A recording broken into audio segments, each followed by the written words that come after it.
所以那个呢，我们不供养这个有心变化的人，要供养无心道人。所以当这个观念这个是怀让这个怀让禅师啊，然后传到马道一，马道一又传给那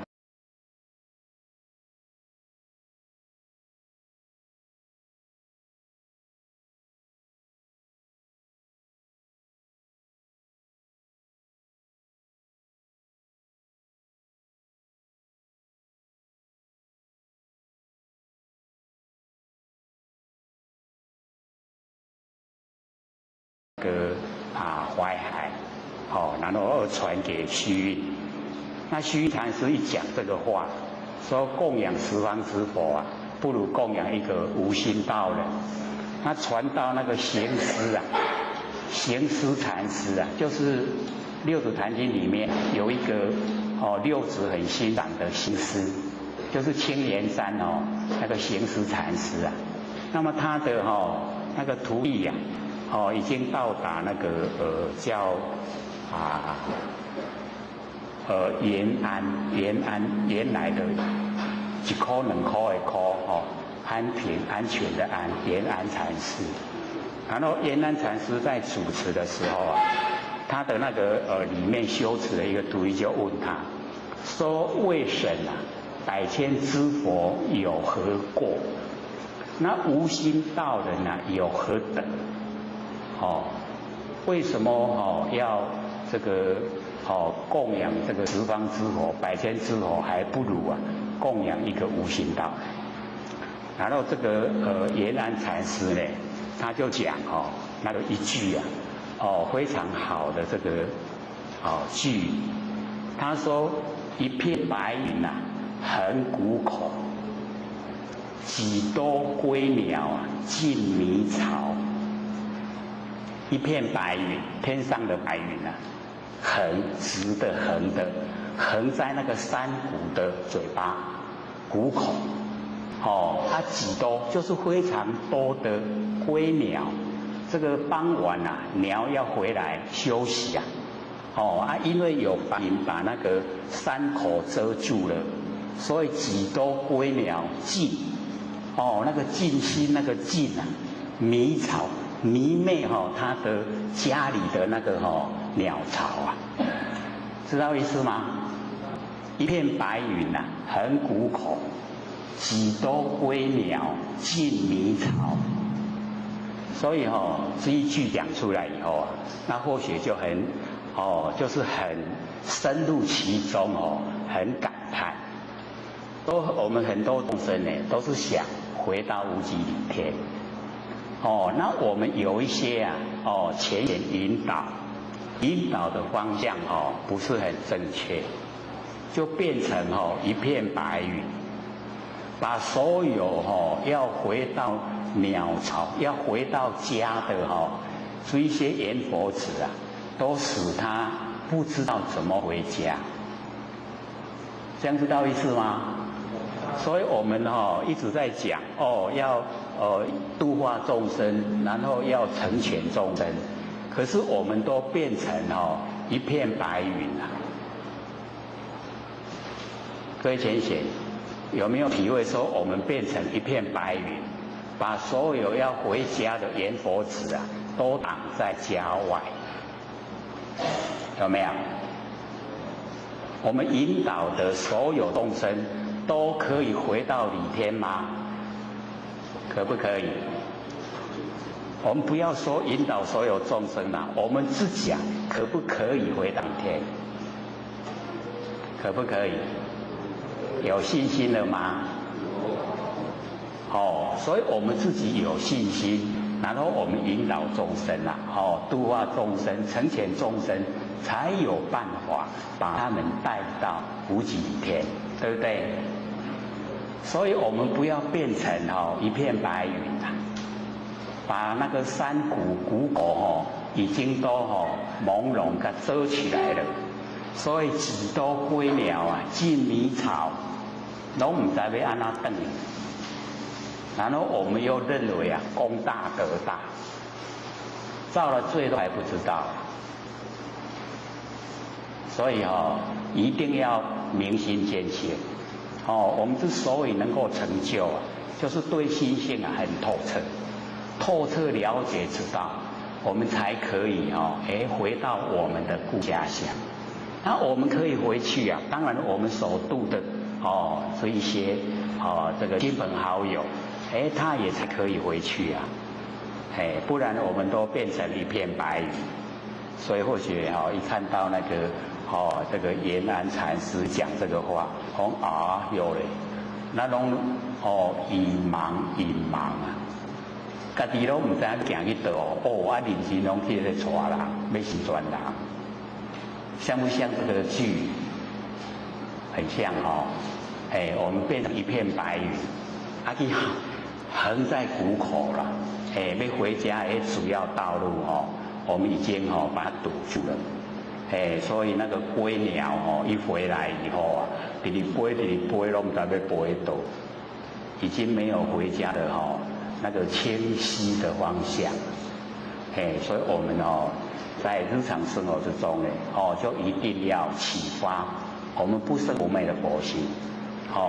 这个万年都放下，一念不生，让那个不生不灭佛性都呈现。我们那个佛性一呈现以后，或者都讲，只要你肯受一段长时间以后你就是不用肉耳根连通，都可以把佛性延伸到整个虚空。整个虚空就变充在我们那个佛性本体了。这个虚空不是顽空，是真空。然后佛性其实存在，就是有，没有形象，妙有。真空妙有，已经就在我们生活之中。所以一定要努力朝这个方向。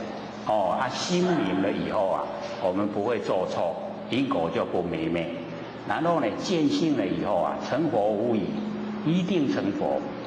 所以我们就是了解那个佛性那个性就在我们万年都放下，一念不生的时候呈现，就是那个在做佛了。佛就是那个。不很困难的。各位先生，容不容易不容易为什么不容易？万年放不下。挂碍的事太多了，完成的事呢都是挂碍。所以我们要了解说，凡尘都是污染我们的佛性，被那个凡尘污染，都不清净所以我们一定在日常生活中呢，一直要放，我们就当成已经自己一口气不来了，一口气不来，什么不想放的、不甘愿放的都要放了。我们就把自己当成已经那个样子，总有一天会那个样子对不对？要不要放那个时候是强迫要放，那我们现在就先放先放了，我们就可以先这个达到我们想要的那个目的地就是回到无极里面了。那个万年都放下了以后佛性才会出现。所以我们不放那个妄都在妄不尽真就不显。说妄尽真才显。真一显现了以后我们就是这个真。这个真在呈现做佛的，这个真整个都充在宇宙虚空，所以尽虚空遍法界都是我们真心佛性。要研究了。不过我们这边程度很好，才9个月都进入状况。进入了没？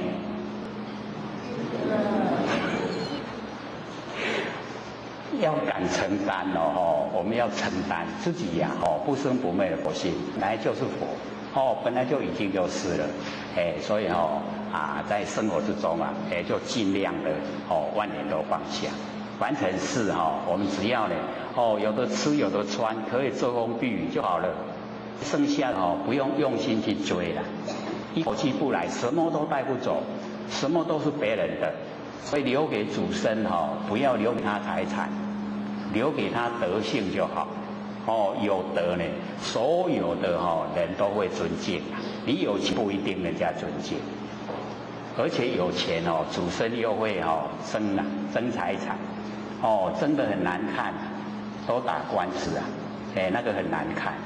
所以我们不要留给子孙财产，把所有财产我们在日常生活之中呢，就好好运用，度化众生，用来布施。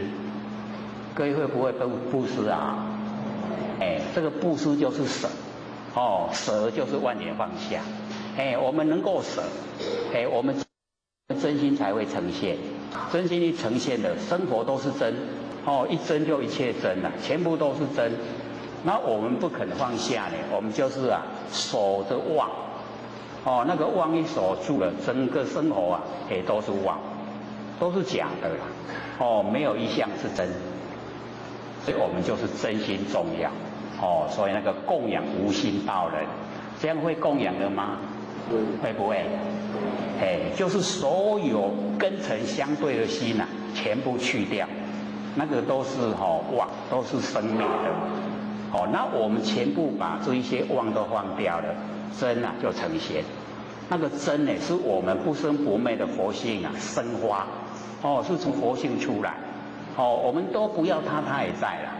可是妄心就是无体，随着环境变化就变化。那我们不要去追那个生灭的变化，我们追呢不生不灭的佛性本体。所以各位就把它记得。一片白云横谷口，然后呢几多归鸟尽迷巢，都迷昧了，不知道家在哪里。我们不要当白云我们要当什么？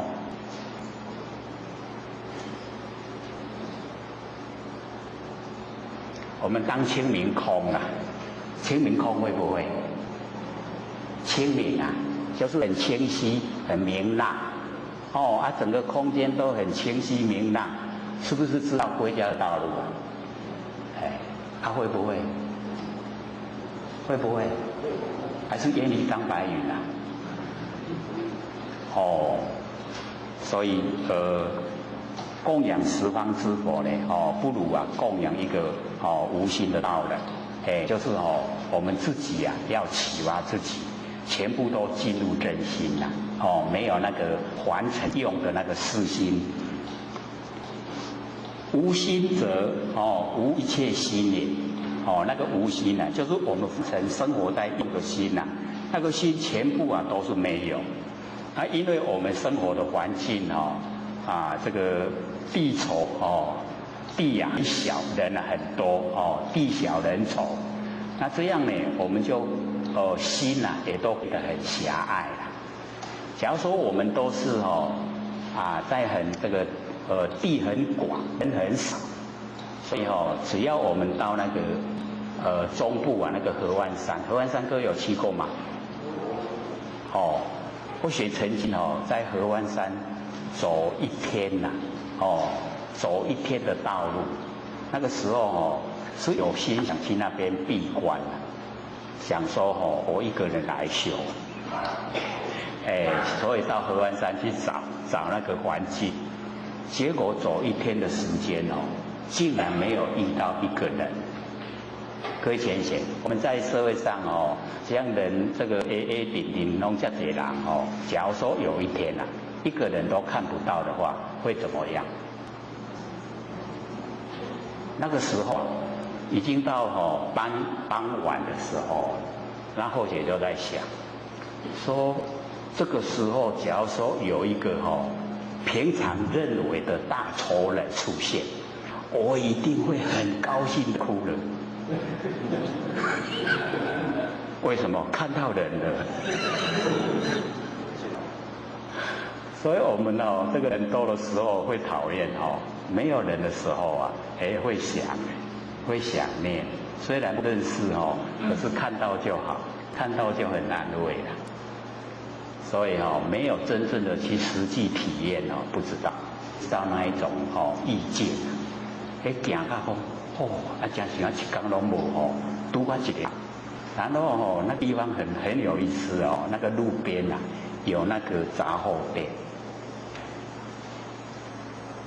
路边有在卖物件那个杂货店它那个建筑就是安尼用迄个安尼迄稻草掠的安尼砍所以等于是说没有房子啦，那就跟他安尼看的那鸟哦，然后他卖的东西都在里面，你要拿就可以拿到了，他没有人在看顾，就是那个样子啦，很开放哦。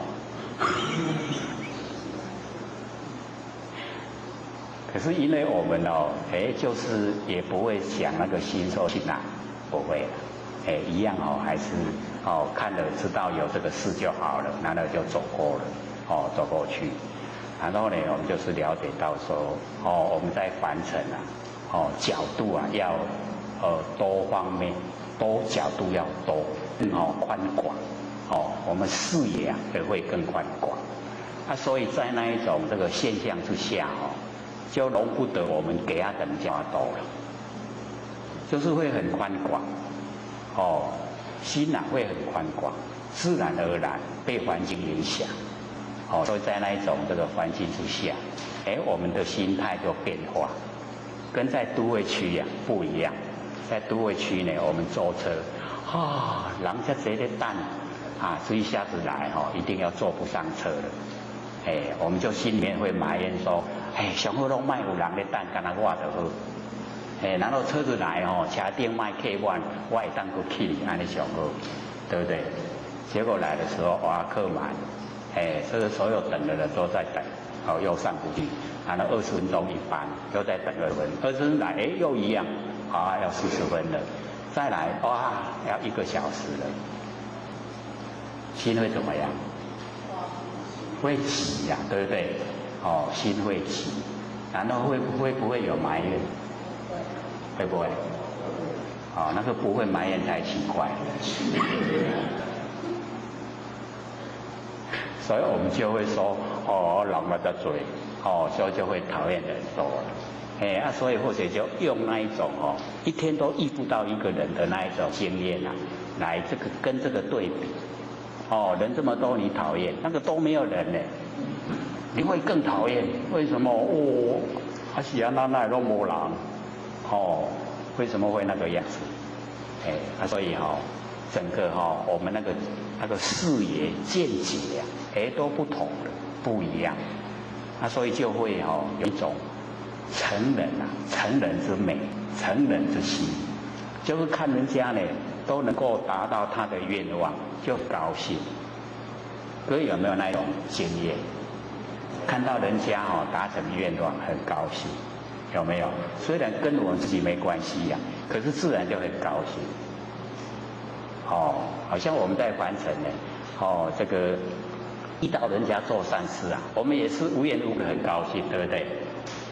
看到人家做坏事会很生气也是无缘无故会很生气。跟自己虽然没有关系可是自然而然就会呈现。呈现那一种自然的那个前态出来，所以我们就说要知道说我们在凡尘对这个人性对真理假如说我们都不研究不探讨，然后呢我们会随顺这个凡尘，会随波逐流会跟着时代的潮流，然后我们去走，跟着时代的潮流去走。我们要了解说我们一定又会迷失最后都一定走入自私自利，对自己有利的去追求，对自己没有利的就不愿意去参与。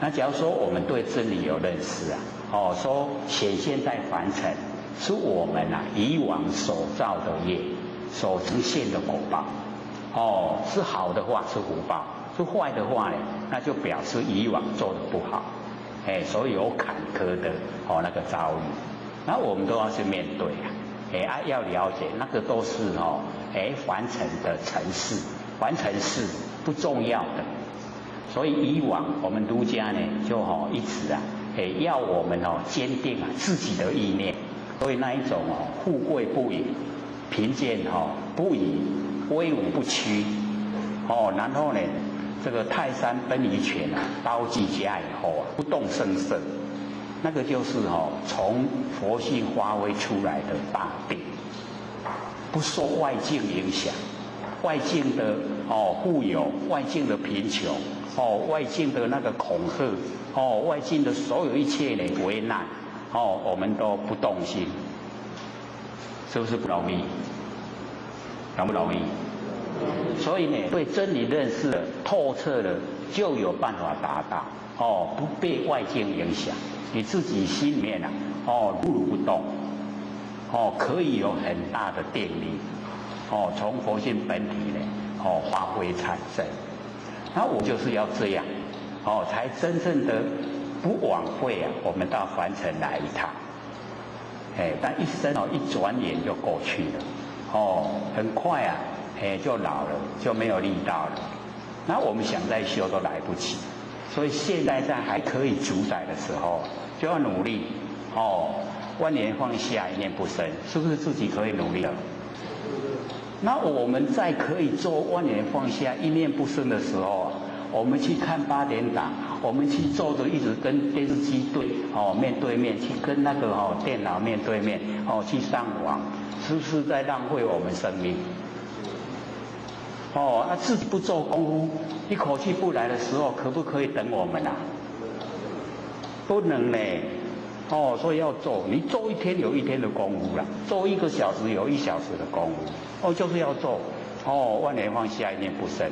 只要你肯做，你会发现原来念头是自己可以掌控的。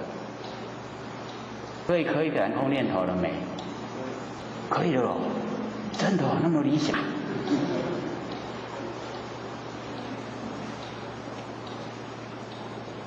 虽然说我们妄念是自己用力去生发，可是我们就是因为习惯性太强，要他全部念头都不要出来，不要起心动念，偏偏就是要，他要冒出来，那个很强的那一种自然而然，是我们生活习惯，六道轮回太久了，我们都是这样，所以我们要把它改变。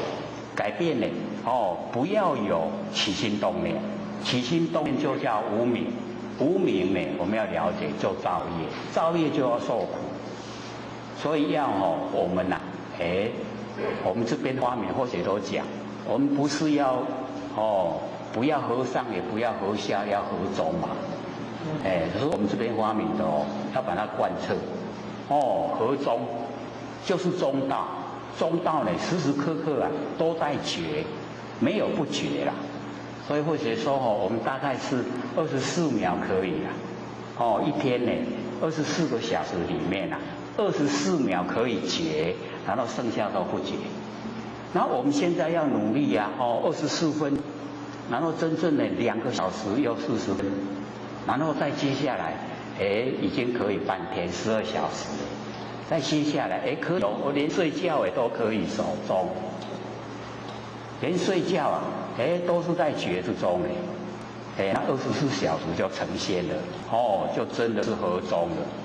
要努力可以喝多久了？24秒还真的24秒，还有的都24秒都没有连那个24秒都呈现不来。24秒都在不知不觉之中，都在无明之中，所以我们众生都是这样迷昧，不了解说，要自己的那个佛性出来当家，一定要启发不然怎么当家？诸人咱都拢也唔捌，各位认识自己的职能了没有？认识了对了，这么久了9个月一定要认识的啦，爱捌伊伊捌咱无？捌有互伊咧做主未？有没有当家的？有这个很亏心的说有，不敢很理直气壮有，不一样，还是感官六根在当家。我们要知道6根当家造业，就是要受苦啦。我们受苦的时候就不要埋怨。我们说一般都会怨天尤人那是我咧受苦，那不是别人，苦拢予别人，那要想不会拢予我。有没有？哎，不错呢哦。哎，这个不回应是最好的。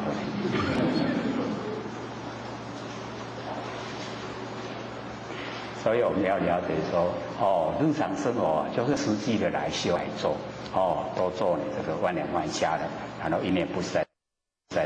哦，当我们万念放下，一念不生啊，本来面目啊就会呈现。本来面目呈现的时候啊，哎，那个就是不生不灭的佛性本体啊，你要认识啊，你要把它培养，让它茁壮长大。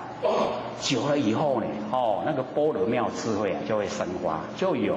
哦，有了以后啊，我们就会自然而然，哦，那个佛性的功能作用啊就会呈现。啊，所以哦，在讲说，哦，这个五通六通啊，哦，这个上个礼拜不是有这样问嘛？有浅显说，哦，那个求道以后啊，五通都消失了。那或者说五通消失才是好事啊。哦，追求神通是生灭的。那我们以后证悟佛性本体以后，那个呈现的神通啊，是功能作用，它那个大用无限。哦，那个神通不只有无眼有通，那个通的不得了。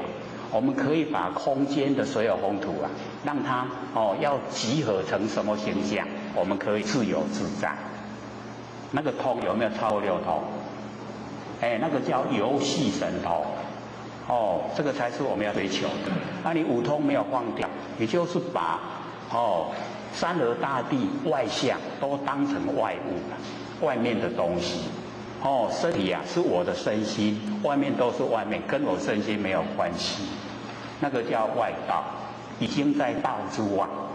哦，叫心外启发，那个都外道。所以外道没有六通了，没有漏尽通。漏就是烦恼，所以他的烦恼都在。那我们要进入到没有这个所有凡尘啊，没有分别，都是一体，全部呢都是真心佛性。哦，那个时候啊，漏尽就通，漏尽通就成佛。成佛以后啊，我们就可以把这个凡尘的所有宏图可以集合成你喜欢什么样的形象，就呈现什么样的形象。哎，所以我们要了解说，我们一定也要追求最上圣的，而且一定要有心有心追求，天下无难事嘛，只怕有心人只要我们有心去做，就可以达到这一个程度，这个状态。所以刚好我们就讲说这个无心啊，就是没有生灭的心。无心啊，就是把那个生灭的心全部去掉，生灭的心都是妄，不真，不生不灭才是真啊。所以那个妄一尽啊，真就会显。当真显的时候啊，我们已经认真了。所以我们从小时候啊就被告知，你要认真要认真哦。我们有没有认真啊？我们都认假呢。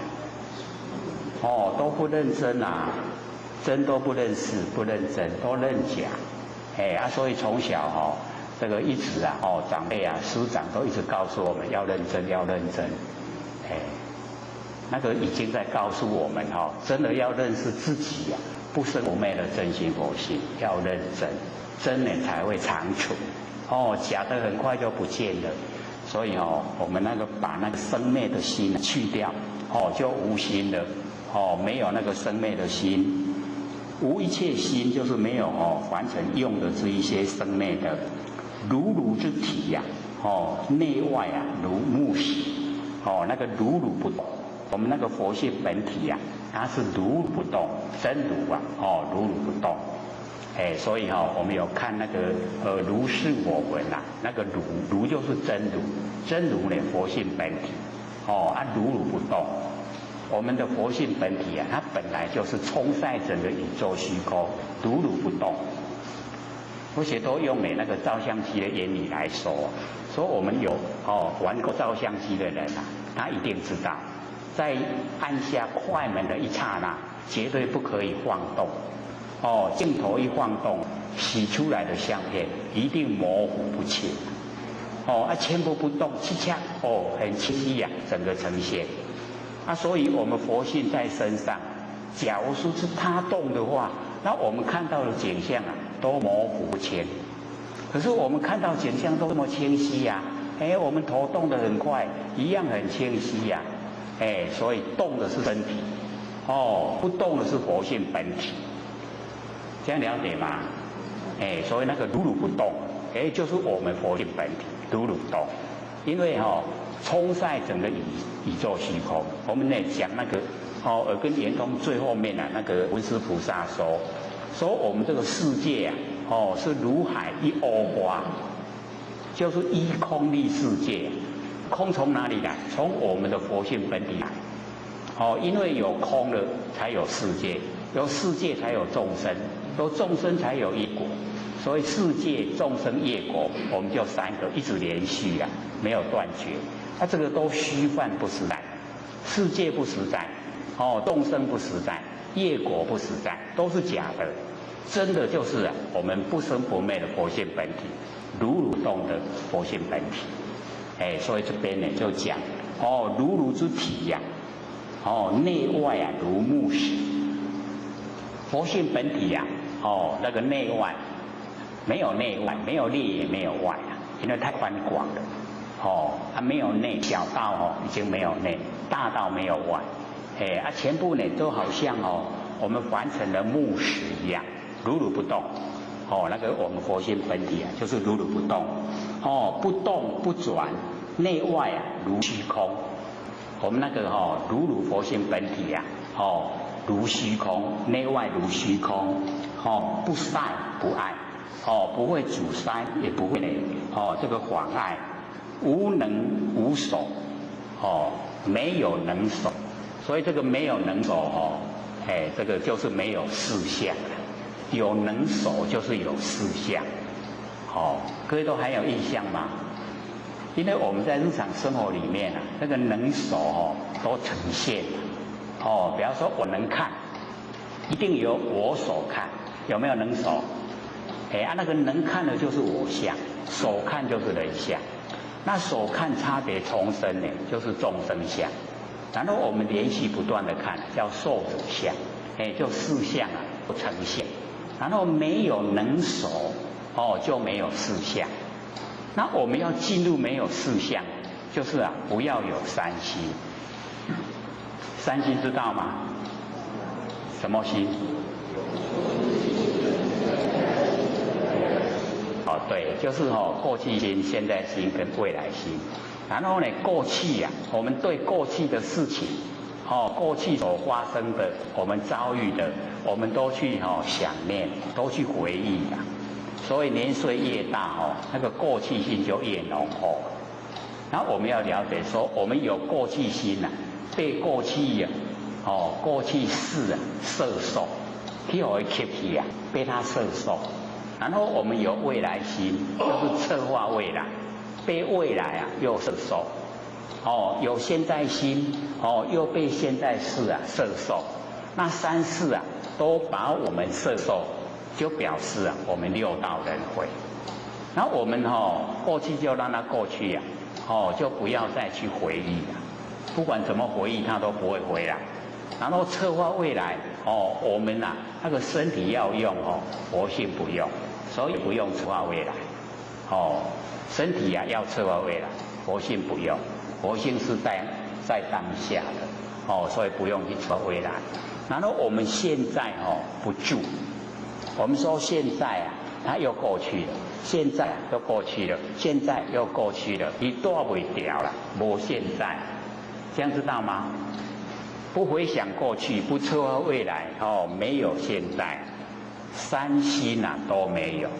三心没有所呈现的跟佛就一样，因为没有三心，没有四相，没有三心四相，所有都是不生不灭的佛性本体。那众生跟佛都一样，没有差别。那所以之前或者就讲时事古今不离当面，都还记得吗？我们三世各有三世。过去世有一样有三世，现在世也有三世，未来世也有三世，合起来就9世了。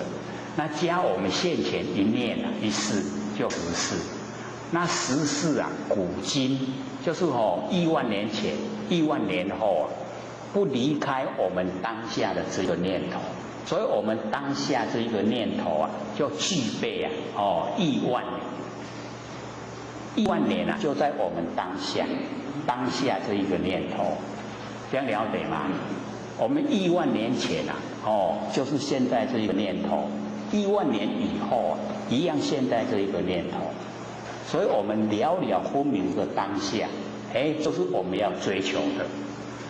这样会不会啊？很容易容不容易？不相应。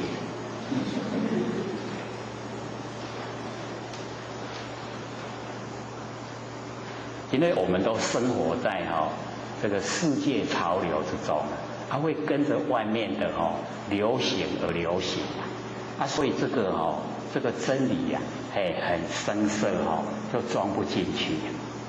那我要了解到，那个完成的那个世界流行，那个是没有一个固定，它是变化无常，一直在变化。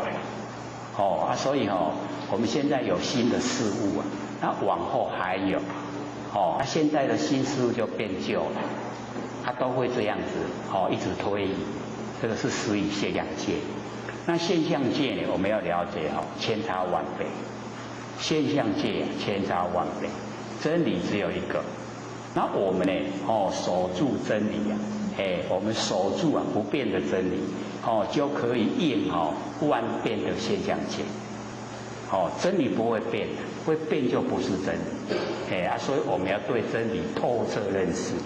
认识了以后，我们守住在我们身上最亲切的真理就是不生不灭的佛性母体，那个就是真理。所以我们要把它守住，要把它修正，这个是最重要的。这一生呢，我们把它呢列为首要的目标，要去达成。我们达成这个目标就可以一劳永逸了。现在比较这个劳苦一点，然后往后逍遥自在。虽然说劳苦那个也都是这个外面的人说的，自己修持的本身不会觉得。所以那个苦跟乐都是主观的认定，没有客观的标准。客观人家说苦呢，可是我们主观呢，只要你是心甘情愿，都很快乐，对不对？我们愿意做的事再怎么困苦，都是很快乐的。可是别人看起来很苦那个是别人看的角度不同。那我们要培养自己就是要投入在自己不生不灭的佛性本体上面用心。然后呢，从那个本体发挥出来，那从本体发挥出来，没有两边，没有我们完成所谓的苦乐，就真正的已经到达那个佛成就以后的常乐我净，有4个德整个都实现，所以我们了解所在凡尘就是努力要把那个4项3心4项去掉。所以就没有能，就没有守，没有能守。我们做什么事情呢，都是心甘情愿。各位有没有培养说我们在做事情的时候都是心甘情愿？是有啦，很少拢唔甘愿的较济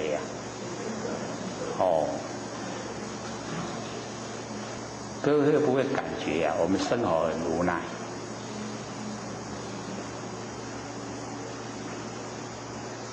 逐天拢爱食3顿暗来拢爱去困，就不能不这样对不对？所以有一些我们就是要了解到我们都可以超越的。超越这个凡尘的所有这一些现象，那我们呢，只要进入我们真心的这个追求，它呢所有的这个现象都不会牵累到我们的心，心里都可以真的在如如不动的状态之下，那个才是我们要追求。我们可以把它呈现。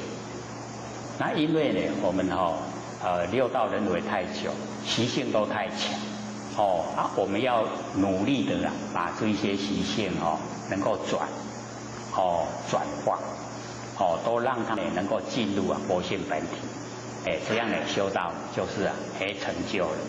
我们最怕自己被那个外面左右影响，自己都没有主张这样的话一生一过下来到最后了。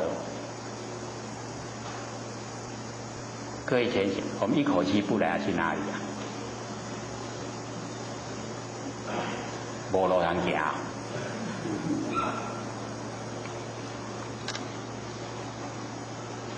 努力的把那个三心四相去掉，就无能无所，没有能所呢，就进入一个绝对体，无方所就是没有地方所在。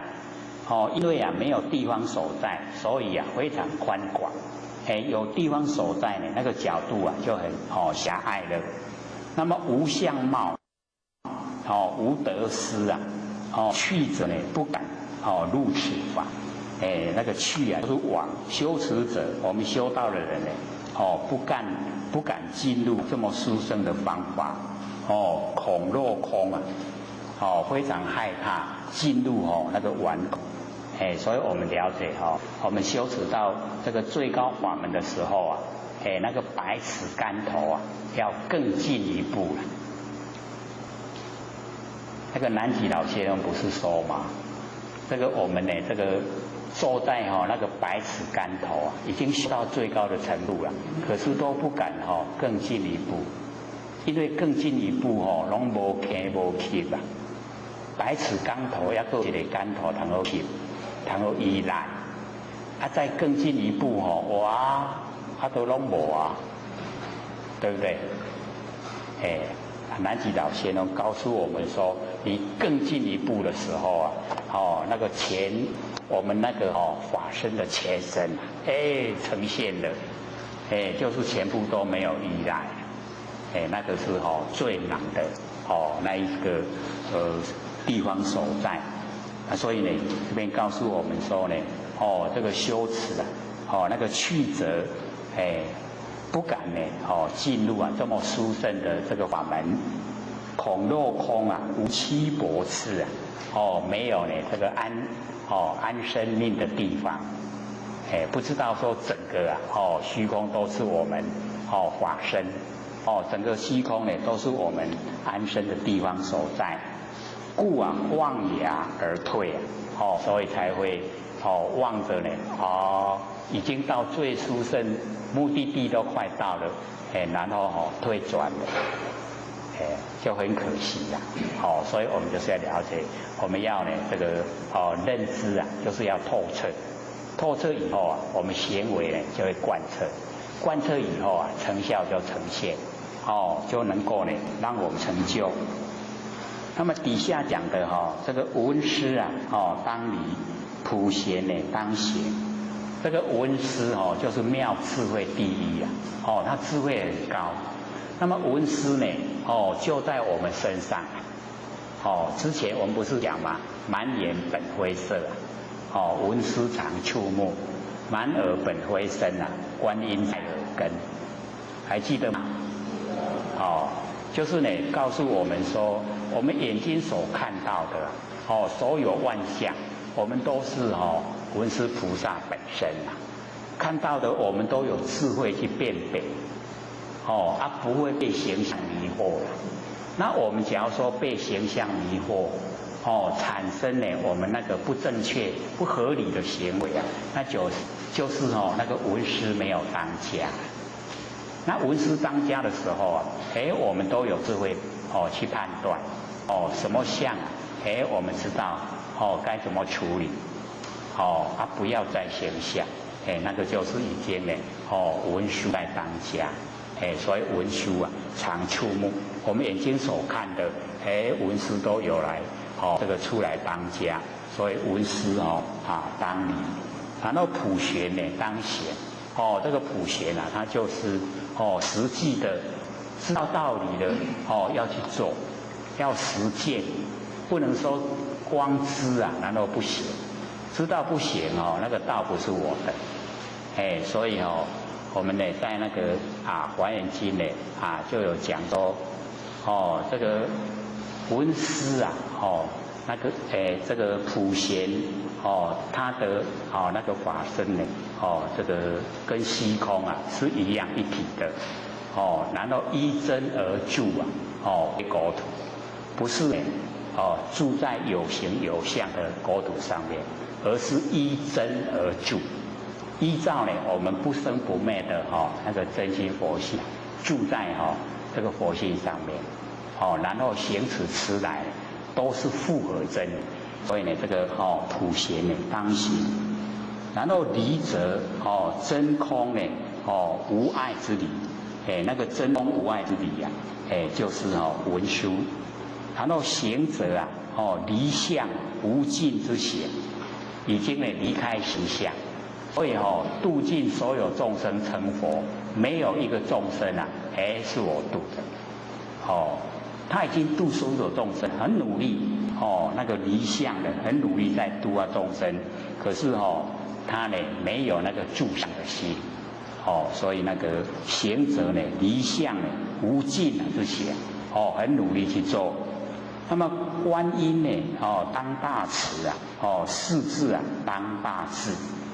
那个观音就是观世间的音声，行深啊救苦。我们了解说每一个呢都是观世音菩萨，我们呢寻声救苦，所以呢这个观音呢当大慈，这个慈啊就是娱乐，给人家快乐，就叫慈。那我们呢都可以当呢观世音菩萨，就给众生快乐。那么世智啊，当大智，那个世智啊。就是我们知道真理呀，要用大的力道去实行，你有实际的去实行啊，你就是有智慧咱若拢知唔做，知影唔做就是无智慧，智无够。所以呢，大世智啊，世智啊当大智。那么维摩净明也，那个维摩诘啊，维摩诘居士啊，他是始以净明，那个。这个净明也是呢维摩的另一个称号。那么净者啊性也，清净啊就是我们的佛性。那么明者啊相也，那个明啊就是形象。所以清净的佛性啊，它有形象呈现。性相啊不异。这个性跟相，它不是不一样，因为有性才会现象。所以现象啊也有性在，所以呢明者就是相，性跟相没有不同，号为净明，就叫做净明，维摩诘的那个名称。但会呢净明啊，两次啊变得，只要我们知道呢这个净明，就会这个进入清净的佛性，然后呢形象也一样很清净，所以净明两个字呢，我们体会了就可以进入那个大道的本体了。净者啊本体，明者啊机用。我们有本体的，有清净的佛性本体，然后从本体发挥出来的功能作用，就有那一些迹象，痕迹形象。那么从本体呢，起机用，从体起用，从我们佛性本体起来的那一些功能作用，从机用归本体，我们又呢从我们的所有那个功能作用又回归到佛性本体，然后体跟用不二，体用不二。所以我们了解说呢，虽然文字讲出来比较不容易了解，可是假如说我们用比喻说我们拿着钱去买东西，那个钱就是体然后买东西就是用我们都有买过东西吗？有没有体会那个体用？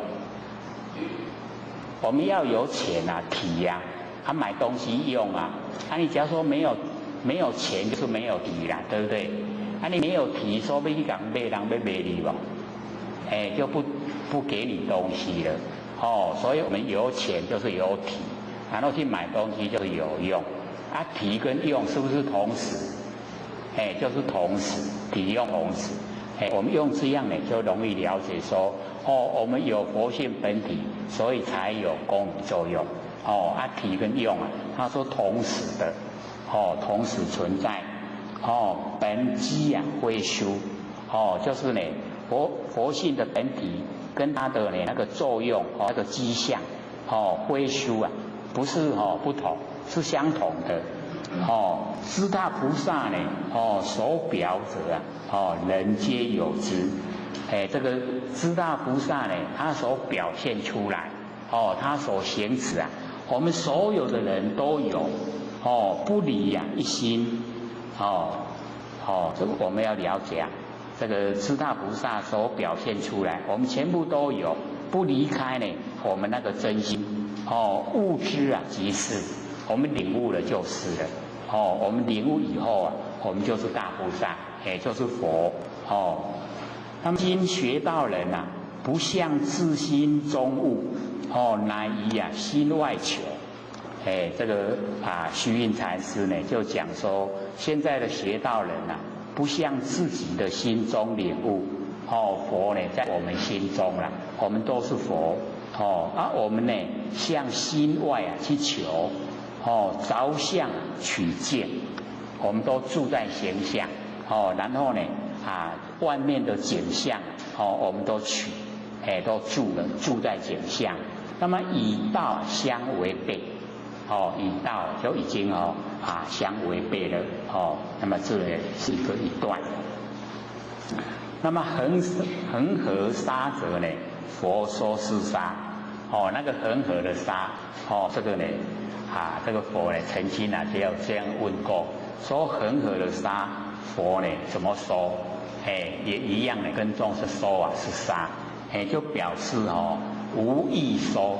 没有说不同的啦，是一样，那么此沙，知佛菩萨呢，示幻知天呐，这个知佛菩萨，那个示啊，就是那个示体观音呐，就是忉利天，就是呢33天呐，那个第四，皇帝的帝解释的释，那个第四呢。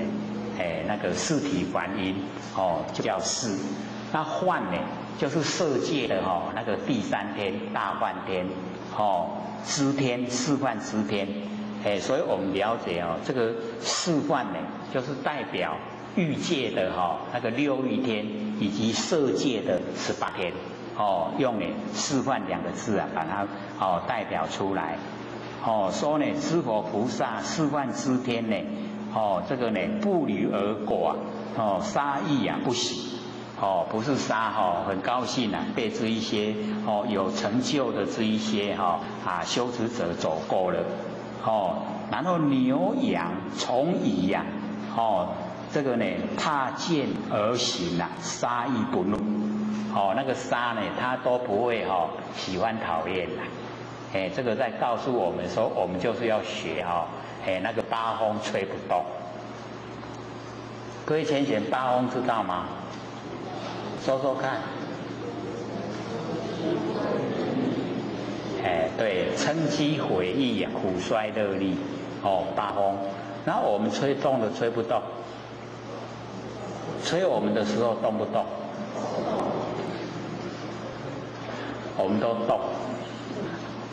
所以我们就要学那个八风吹不动。为什么能够八风吹不动？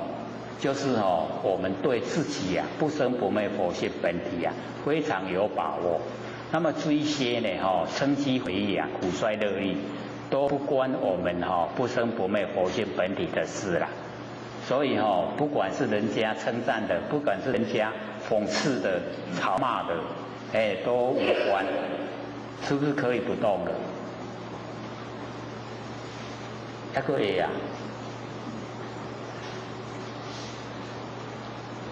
可见我们对自己信心都不够要培养哦，对自己呀、不生不灭佛性本体呀、信心要够。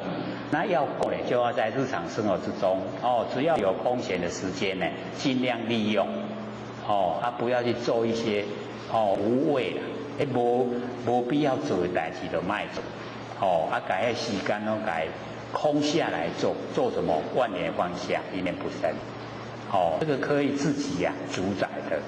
只要你做到有心得了以后都快成就了绝对不会后悔的不做才会后悔做了就不会后悔。所以表示那个沙不管是好的坏的，把它踩过踏过，它都不喜不怒珍宝馨香沙亦不贪这个混腻秽臭沙亦不恶。不管是真香的、真臭的伊拢无分别心所以这个呢是告诉我们修道就是要进入真正的修道的轨道一进入了以后我们在凡尘所有遭遇都是小事了。那么此心即无心之心就是我们要了解讲到这个心就是凡尘的跟尘相对的心全部都没有了那个呢就是真心了。真心就是无心所以那个即心即佛就是在讲这个这个心就已经是佛了，离一切相，所有相呢都离因为它没有形象所以也不住相，真心呢不会住所以呢离一切相，众生之佛呢更无差殊。众生跟知佛没有差别没有这个殊异不一样的地方没有。但能无心便是究竟。我们只要呢跟尘相对的心全部都去掉了，就已经到达究竟了。这样容不容易？怎么又不相应了？很容易的啦只要是根六根眼耳鼻舌身意对六尘色声香味触法产生的六识都不要，那个就叫无心的啦一无心了以后真心就呈现这个真心呢就是无心之心就是即心即佛的心就是佛了。所以这个已经呢就是究竟但能无心呢便是究竟。我们学道人若不肯持下无心这个累劫修行终不成道累劫呢就是非常长的时间累生累世就一直在修都不会成道。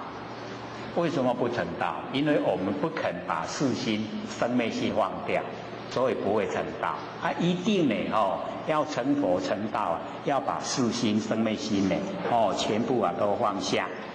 那么被三圣的功行继续三圣这个下圣敲打念场，然后中圣速流动静，然后上圣就是我们追求的这个心理心法这个三圣继续去互拔掉的所以我们要了解那个修持呢都是一个过程过程有一些我们是需要，可是过去了以后只要我们已经到达目的了，那把那一些过程的那工具全部都去掉不用背在身上所以我们不要被三圣的那个功行继续不得解脱。所以我们要解脱要自己立。难证此心有求己，要证悟这个不生不灭的真心佛性有慢有快有稳华一念变得无心者一稳华，然后呢就到达一念万念就变成一念一念不生。这个时候就可以进入那个呢真心了已经无心。有智呢实住实行实信实回向然后呢乃得无心就是我们一般那个正规的修持方法，从呢那个信心实信开始信心有10个，然后呢进入实住持住以后进入实行，实行以后啊进入十回向，这个40个位阶啦，然后再进入释迦行，然后再进入实地，然后等觉妙觉，55位啊成佛。所以我们从凡夫啊，到佛，总共有55个位阶。各位贤贤走到第几阶了？45了没有？还是已经走到55了？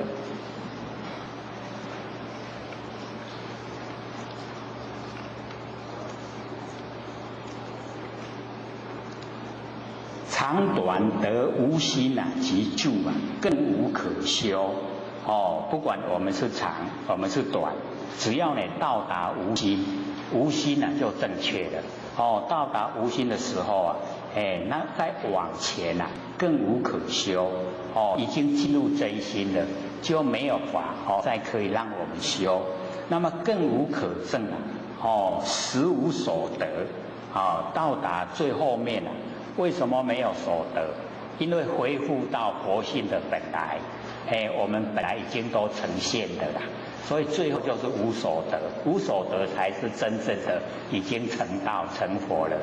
那有所得就有所失啦，有得失还正在努力修的过程之中，到达无所得了就成就了，真实啊不虚，这个呢没有骗人的，实实在在。一念而得，以实地呢？那个实地就是菩萨，而得者啊，功用啊恰齐，一念就得到了。跟你修到那第54位，54位啊，佛有那个菩萨有实地啦，从呢那个45开始，到54啊，那个都是菩萨的位阶。所以呢，一念而得，以实地而得啊，功用啊恰齐，刚好都一样啊。所以不管是早得是晚得，只要得了都对了。各位都得了没？是有了，得了，这个得了可能还对他蛮有怀疑的啦，不很确定。不肯那个当下承担，所以我们了解要自己对自己有信心，不生不灭的佛性啊，就在我们身上，更无啊深浅，只是呢力觉啊往受呢，那个心情，长时间呢要受苦啊，所以我们了解说，在修持的过程里面啊。佛是不鼓励啊，修那个苦恨苦行啊，修苦行不拢无鼓励。他说对众生没有帮助啊，对自己也没有帮助。可是有一些修持者以利用那个苦行来磨练咱的心性。我们身体啊都是好逸恶劳，咱用那个受苦来这个好逸恶劳的那个习性把它除掉了。听了解意思嘛？不是讲苦行会成道啦。释迦牟尼佛讲伊讲若修苦行会成道迄精神啊，遐野兽已经拢成道啊。这样听懂意思吗？所以佛那样讲，或者听准到咧那个精神啊，跟遐野兽啊，是不是拢咧受苦？他们假如说真的是苦会成，因拢成道啊。所以我们就是不用朝着那个方向，只是我们假如说自己啊真的太好逸恶劳，拢没有身躯享受，拢不爱受苦，手拢不懂三宝，那就不行了。各位在家里啊，手有懂三宝啊无？就是要做啊，我们要知道人能做啊，就是幸福啦。你若规工拢卖工过做，你叫点啊做真的是在受刑罚，在甲刑罚，对不对？所以咱就要了解讲，有事情做才是幸福，不看会得爱真欢喜，欢喜无？不错。这个叫有相应哦。造恶哦，这个造善啊，哦，皆是啊着相。我们在凡尘不管呢是造恶造善，全部呢都是着在形象。那么着相造恶啊，枉受人毁。我们着相了，造了很多坏事啊，一定要接受人毁那个果报。那么着相造善，枉受呢劳苦。所以我们这个行善有福报。各位浅浅，我们到凡尘来享受福报，好不好？不好啊，都不想吗？接受福报，有钱有社会地位，哪会不好？不好啊，好不好？这个还蛮坚定的，不好。为什么不好呢？我们要了解到，我们一接受那个福报，心里面内心的深处，难免都会骄傲，难免都会自觉的高人一等。这个就是最大的毛病所在，而且是不知不觉自然呈现。因为有自大高傲，所以造下来的业是蛮大蛮多。所以只要福报一享完了，我们要了解我们的福报种的都不很多了，不像那个以往修持者他可以用生命来布施，那个福报才真的较大。可是我们都没有只有身外物布施而已所以那个福报都有限的。那有限的福报，我们又培养那个骄傲自大，那往后福报一享尽了，我们就落入三恶道，很可怜啦。所以佛鼓励我们修持者就是不要进入三界，不要享受福报，要呢深植德本，让所有的善都变成我们的德跟本。我们有德本才可以利益众生，才可以降伏众生。众生所看的就是我们所表现出来的德，不在我们身份地位只要你有德，德重就鬼神亲鬼神都很钦佩这个有德者。所以我们了解培养德是重要。它是从道直发，从佛性本体直接生发。所以我们所种的就是要殊胜因缘。众生的善因缘都不足所以遇到上乘佛法机会就不多了。那善因缘足我们才可以听到上乘佛法。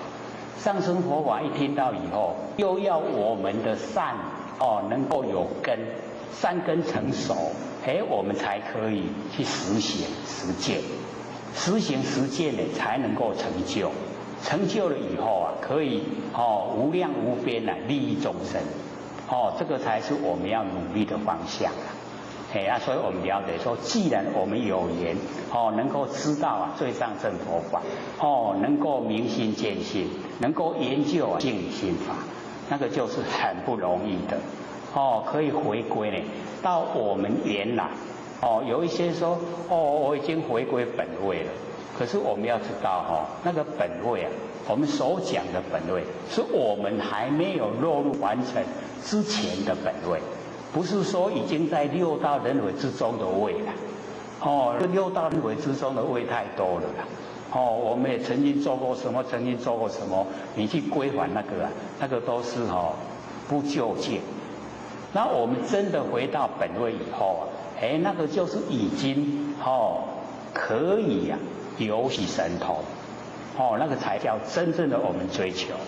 要有这个心要有这个心，我们就是不要空口说白话，说了就做，做了就会呈现功效，功效呈现了，我们自己能够受到利益，又可以利益众生，这个才是实际所以我们就是要努力各位就可以想象9个月之前跟9个月以后的现在一不一样心是不是都不一样了？我们心一变的话，心态变的话，我们形象变的话，环境变的话，整个都变的话，有没有啊？没有的话就要努力哦，就表示你做的不够。这个大家都在看着你呢。伊在研究心理学法的，看安那？你假如说做的都让人不欣赏，人家会学吗？不学啊，那个价值就不呈现了。那你能够学了以后实际做，那你做了以后整个都不同，处事待人啊，整个不一样，人家会很欣赏很欣赏的时候，你度他容不容易？就很容易了你就可以跟他讲，我带你来成仙做佛，不要再凡尘受苦，会不会啊？哇，会的，这么吓你要试一下。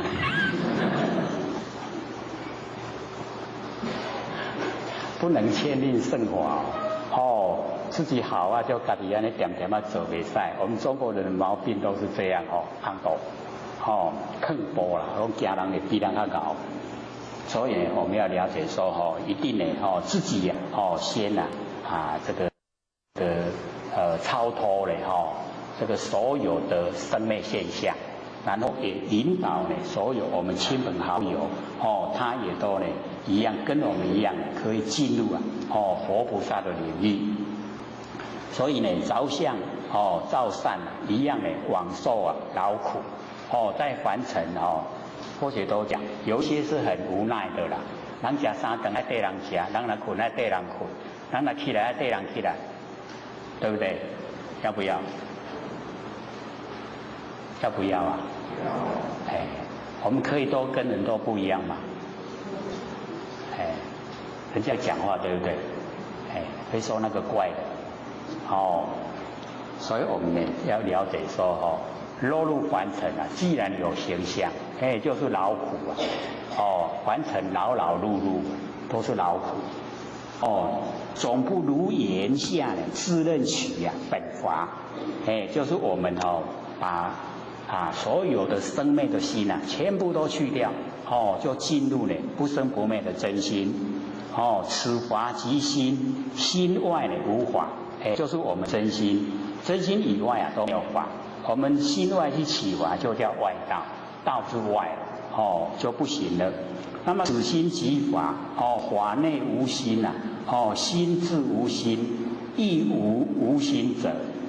所以我们了解说我们先得了解那个状态真心是我们要有一个方向目标我们到达以后就连这个也要去掉，也不能住相全部都不住了连这个心真心呢我们也不住在心上了，那就进入绝对的真理世界那个就是正确的。所以法内无心心自无心他没有那个自己说我是心我是真心，没有，也没有说我是无心者也没有所有两边的都去掉了将心无心，心即成有。我们把那个心这个就是了，那这样又住相了，住相又不对了所以呢这个将心无心，心就变成有了皆诸思虑默契而已。我们把所有的思虑思想考量思量全部呢都去掉然后默契点点然后契入真理故曰呢言语道断心行处昧就是言语我们讲出来呢那个都已经有一点偏离的啦，可是没有讲又不了解，所以我们勉强借着语言来说言语道断已经都不能说了，那就进入妙进入妙的状态，语言就不能说了。然后心行处昧我们心呢在一念接一念，那个叫心行。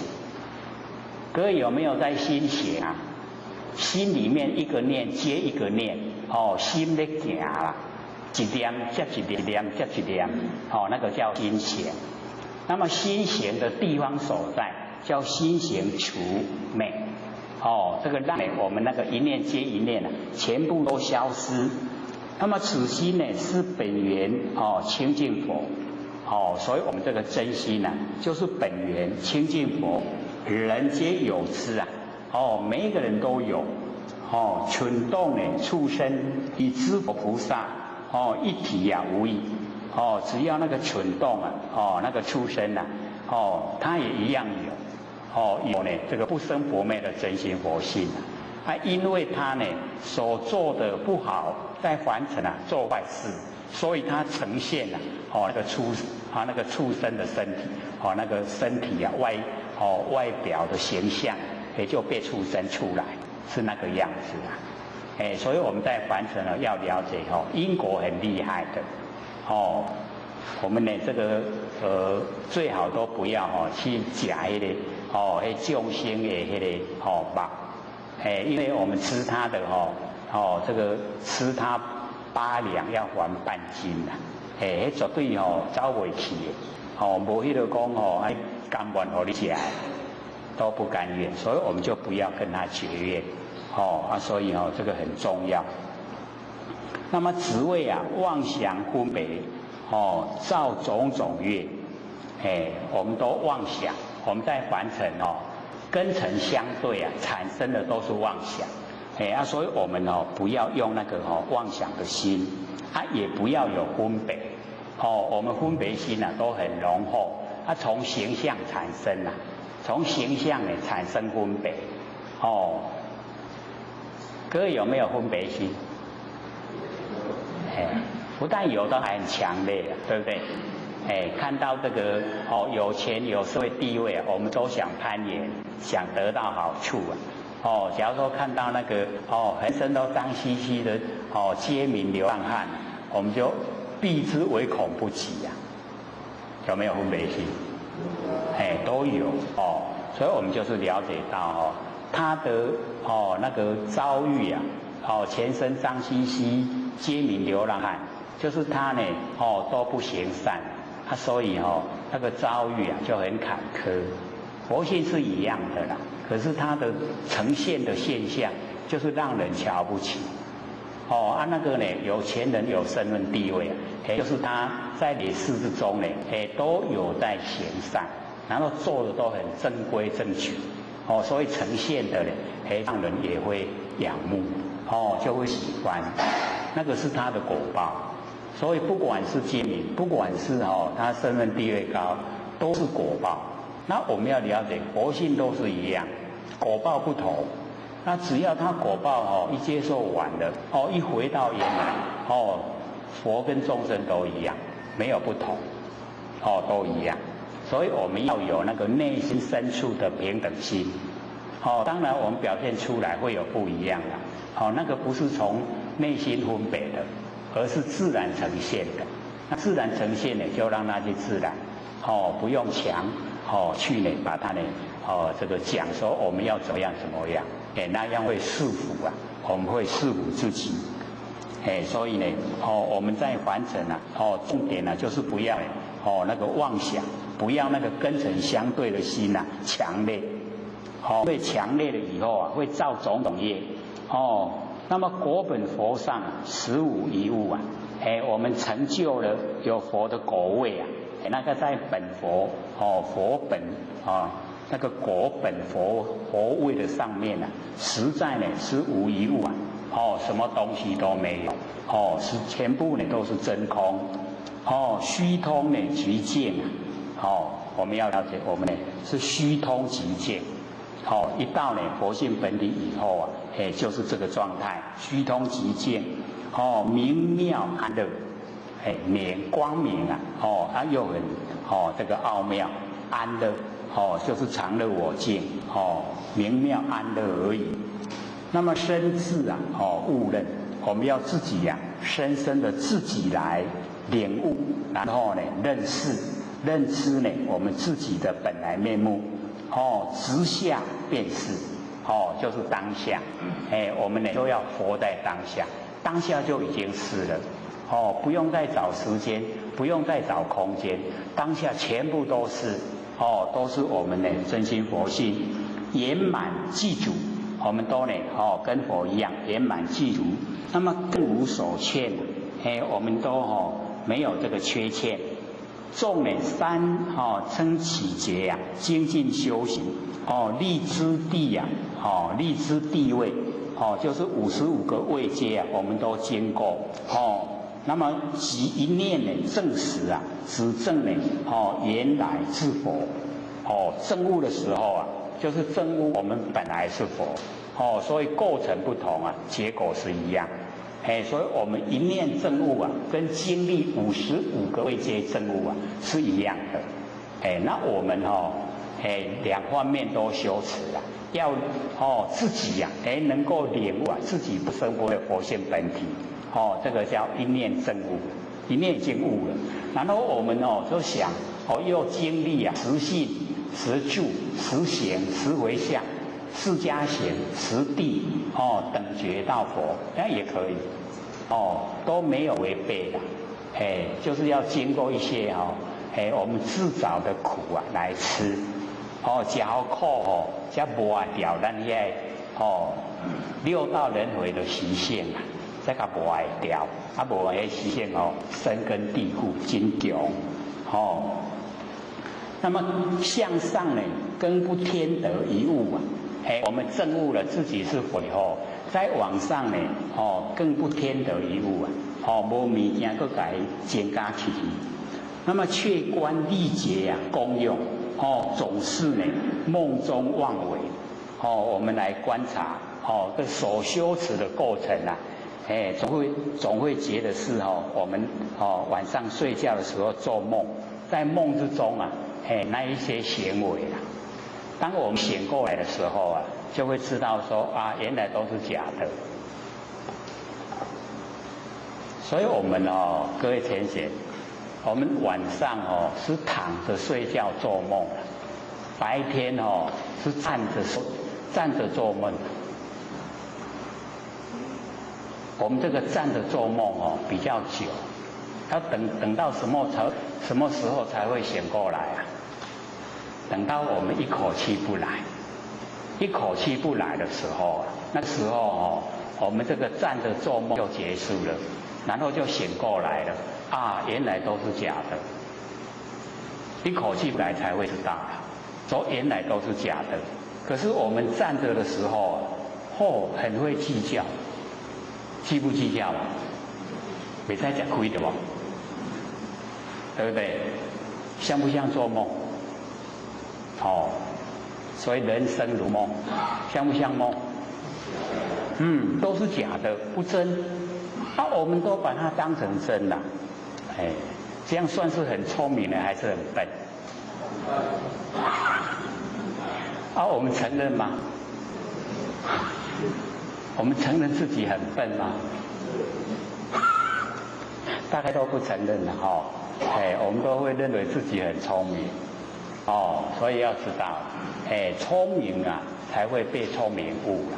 我们假如说自己会这个努力的追求自己的归宿我就是唯求做佛，不求一物，那个才叫真的是人生的方向很确定的很真正的在努力生活的生活之中呢，全部啊都是我们不生不灭佛性呈现最理想的一生呢就是这个样子所以我们了解这个我们在凡尘呢一切啊都是虚幻的不实在，故呢如来云我以这个阿耨菩提实无所得这个释迦牟尼佛呢就讲过，在呢阿耨菩提就是无上的正等正觉实无所得实在是没有所得，因为有所得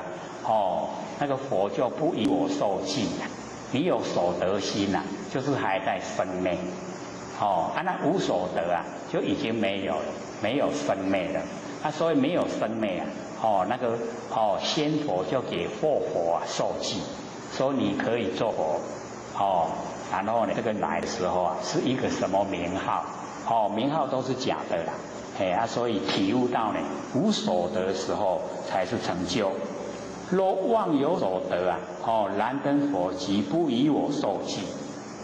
假如说呢，这个有所得，因为释迦牟尼佛自己本身有讲，说他修正到啊，已经到达那个佛的状态，可是心里面呢、就是一直想，他就是利用啊，阿耨多罗三藐三菩提法来修，所以就把这个阿耨多罗三藐三菩提法记得，一直记得说是这个法让我成就了。因为这个观念在，那个佛都不给他受记，所以他经过很久的菩萨道，那个在大藏经啊有记载，他经过很久，什么那我已经都修到好了，那都没人要搞我，认可，没人搞我受记，就是因为它存在，我修阿耨多罗三藐三菩提，我修这个法，然后我成就了。这样懂意思吗？就是那个百尺竿头啊，那个更进一步他放不掉。后来到达燃灯佛的时候，那个时候他才放掉，把那个阿耨多罗三藐三菩提法放掉。一放掉以后，燃灯佛即以我受记，如一来世当得作佛，号释迦牟尼。所以在《金刚经》有记载。他之前呢，那个有所得心的时候啊，《金刚经》是没有说了。可是在，假如说我们有看《大藏经》那里面会有记载。释迦牟尼佛本身有讲，说他修菩萨道修了很久，都没有受记，没有认可。那个时候他也会觉得说，为什么我已经都修到这个程度，为什么没有一位佛帮我受记，帮我认可？原来就是他心中有所得心了，所以这个无所得归无所得很重要。因为有所得心就是有法执。我们修啊，就是要去掉我执，还有去掉法执，要去掉。那有法执有我执啊，就不成就了。所以我们了解这个妄有所得啊，燃灯佛就不以有受记。不像我们现在这个不管有什么心只要带来求道都点到了，对不对？我们是不是很幸运所以来得早不如来得巧。我们来得很巧，刚好大开普度。那知道了我们知道这个殊胜这么不容易那就是要努力把握，赶快修把脾气毛病都去掉。恢复到佛性的光明。佛性里面有没有脾气毛病？我们现在有没有？为什么跑脾气毛病出来？我们都没有研究它为什么会跑出来就是我们住相，我们住相以后那个毛病脾气才呈现。那假如都知道形象都是假的，就很容易去掉，去掉脾气毛病。那我们在生活之中就把这一些脾气毛病、佛性没有的东西都去掉，不要它。那佛性有的东西让它回来，它有慈悲喜舍，它有常乐见，我们都让它回来，都很光明，这样会不会有较沉重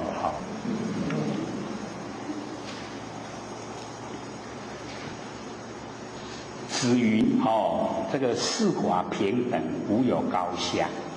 所以我们了解这个四法平等无有高下记载在《金刚经》里面就是呢这个阿耨多罗三藐三菩提法，这个法平等，它没有高下。这个法就是我们的佛性本体。佛性本体没有高下。不管它遭遇是好是坏，身份是高是低全部呢都是平等，没有高下。是名菩提，一个假名是菩提。那么即持本源清净心以众生知佛世界山河有相无相遍十方界一切平等。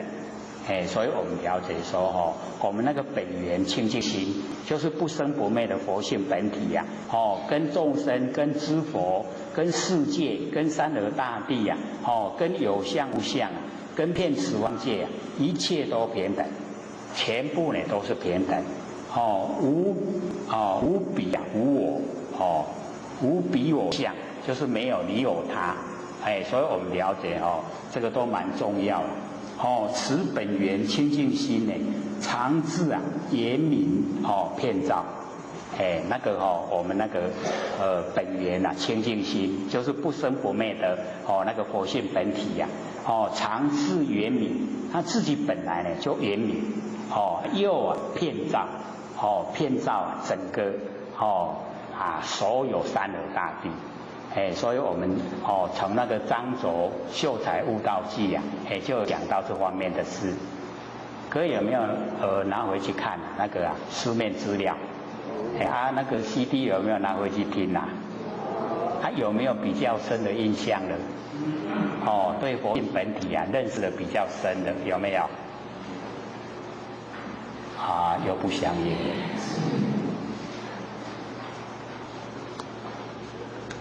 世人不悟啊，只认呢见闻觉知啊为心，我们凡人呢都不领悟啊，只认为我们呢见闻觉知就是日常生活里面的那个六根所用的见闻觉知啊，把它当成是我们的心，被见闻觉知啊所护，已经呢被它覆盖了，所以我们呢就了解到说，只要妄心啊在当家，在当权，你得在这住啊，那我们的真心啊都已经不见了，它不会出来了。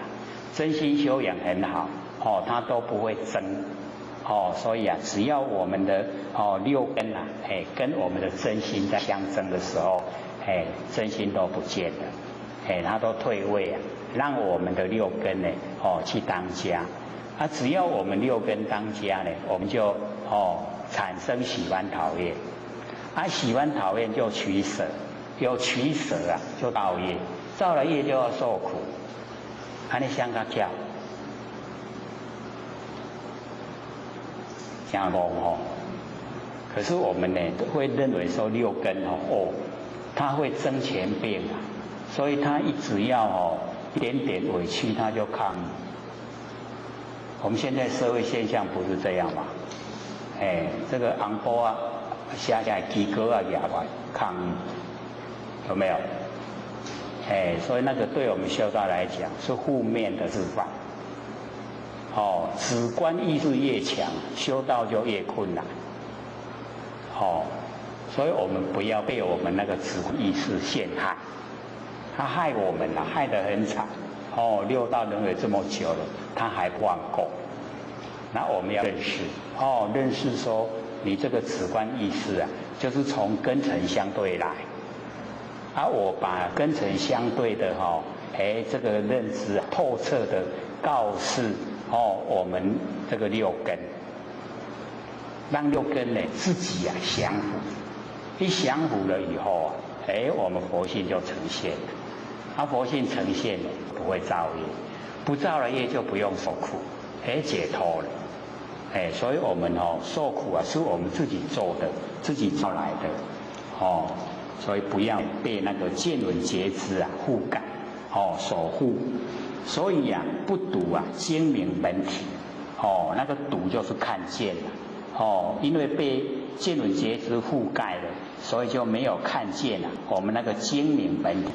精明本体不生不灭的佛性那个就是精明本体。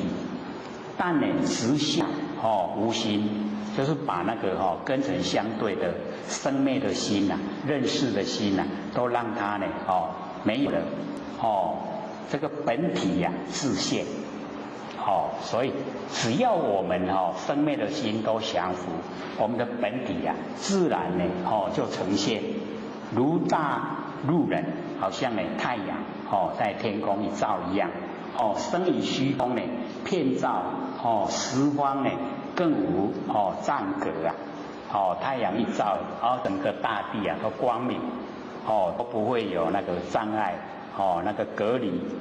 故学道人唯认呢见闻觉知这个为动作，空却呢，这个见闻觉知即心入觉，所以一些呢那个修道学道的人他只有认为那个见闻觉知为动作，就是讲见闻觉知他把它当成真心所以最大的毛病所在就是在家不知道呢那个见闻觉知是生灭的，不知道见闻觉知是变化无常，所以他认为是正确的，他所要去抓住的，要把握的，假如说把见闻觉空去，就是把它去掉的话，按那外心的抓了，无心嘛啦，就截入了，无入处就是没有进入的地方所在。但你呢，见闻觉知处认，这个本心，这个就是错认改那个世心妄心呢，当成真心所以这个是最可怜。可是我们凡尘呢，10之8九都这样，都认为生活上的心就是我们要追求的。我们也可以去体会啦，那个男女那个恋爱那个结婚年龄一到了不是有这个恋爱的年龄嘛？有没有？我们大概都有经过了吗？当那个时候呈现那个相亲还是用家里车自己有没有那个起心动念？这个大概不好意思说了都会有一直家里讲这个我介意，这个我不介意，都会有那个时候的心各位用什么心？一定是见闻觉知嘛，对不对？那个时候是不是把见闻觉知当成我们真心？所以一谈恋爱以后那个是孩子也打就好缘对不对？很厉害的呢，为他生为他死都甘愿，是真的还是假的？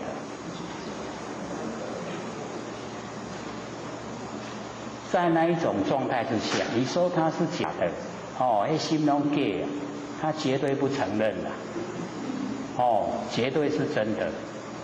可是时过境迁这个时间一经过，环境改变，那个背景改变，爱情会不会改变？它为什么会改变？就表示这个无常变化，对不对？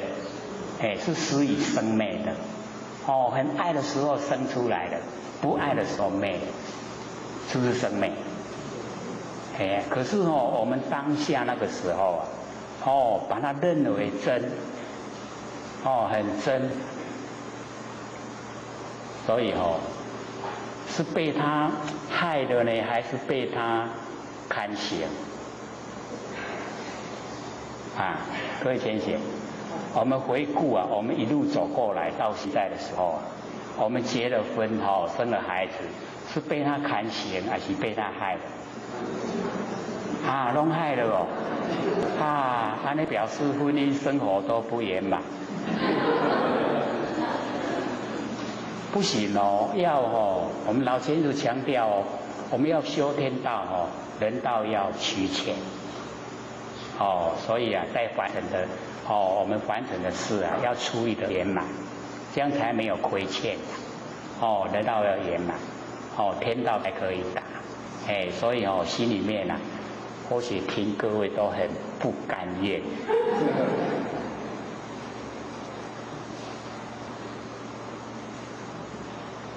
这个不容易人家都讲那个累世烧好香这世才会结做夫妻所以要互相疼惜互相照顾年岁大了越来就越需要互相的依赖。会不会做那家唔敢完成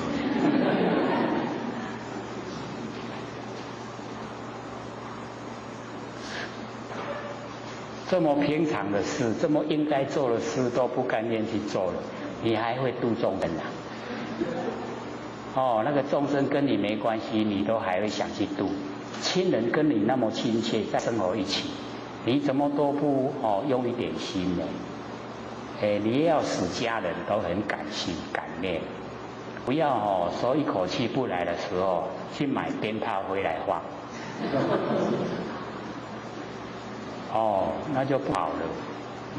所以我们就是要知道说，家庭一定要和乐，要互相帮助，互相照顾，那个才是正确的。我们学不是要学这样吗？还是要学时常在家里吵骂？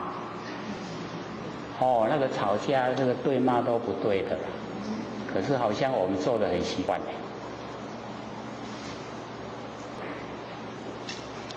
有缘呢才能相处，要结个善缘，最起码就不要结恶缘，所以我们就是自己的心要改变。所以不要把我们日常的那个妄心把它认为是我们的本性，这样你拿那个心来修道，修不成道。咱本心不属于见闻觉知，我们那个不生不灭的真心佛性呢，它不属于见闻觉知，可是呢亦不离见闻觉知，因为它是属于佛性的功能作用。所以也不离开见闻觉知，但莫以见闻觉知上取见解。我们就是不要在见闻觉知上面要升级我们的见解，那个才是错误的地方所在。莫以见闻觉知上动念。所以呢，或许就把那一个小刮胡说最关键的地方呢，就是见闻觉知上动念，就是妄上又加妄，见闻觉知已经是妄，然后我们在妄的上面动念，又加妄，那个真的掏不开那感拢怕他掏不开，一莫呢离见闻觉知密心，就是不要离开呢我们见闻觉知。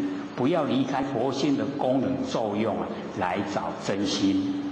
所以又一个小刮胡说，由不变之体所发，那个见闻觉知就是我们的不变之体所生发的。你知道吗？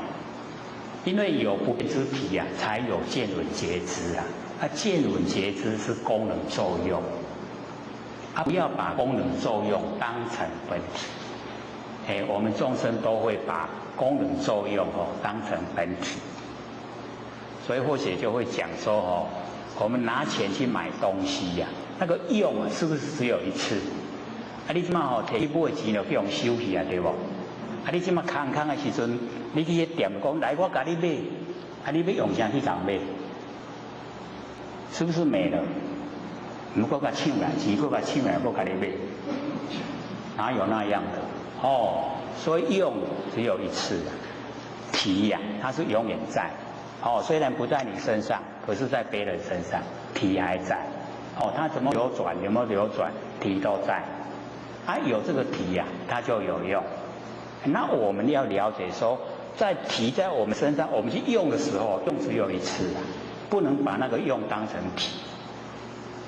我们众生都会误认都是那个用，把那个用当成体，错在这里那我们知道说，原来那个要收摄又把那个收用的那个功能作用，又收摄回来，在佛性本体，要这样才可以摄用归体。我们切的就是这个功夫了，就是没有摄用归体。然后我们就想在用的那个上面做功夫了，所以我们了解说凡尘有很多事都是有一些都是已经呢大家很习惯，把那个佛性的功能作用当成本体已经当得很习惯，大家安尼我嘛这样安尼，所以我们要知道大家若要为地路去哦，咱唔当去，要不要跟？不要哦，对，所以自己要主张，讲我无爱去，我已经去了伤久啊吼，迄去爱受苦，我不去了，地狱我不去了，去不去啊？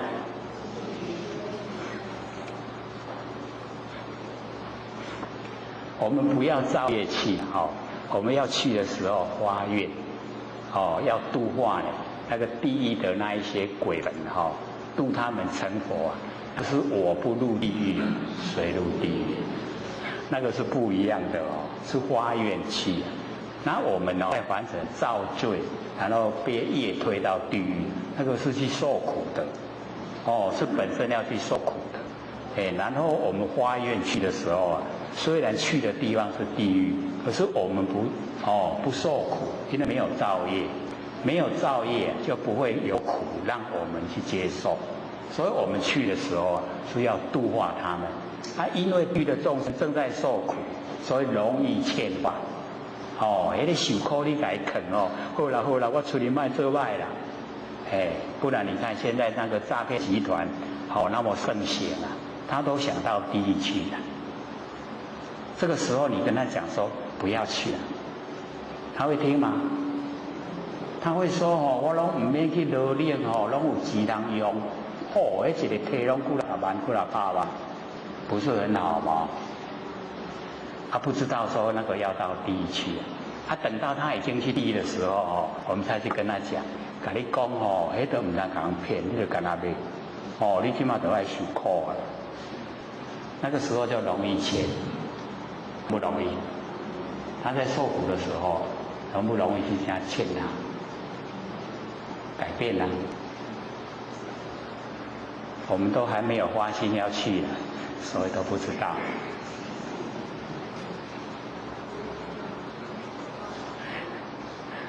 我们就是要了解那个因果是定绝对的道理呀。不要说我没看见就不相信，那个都很厉害的。因果是绝对的，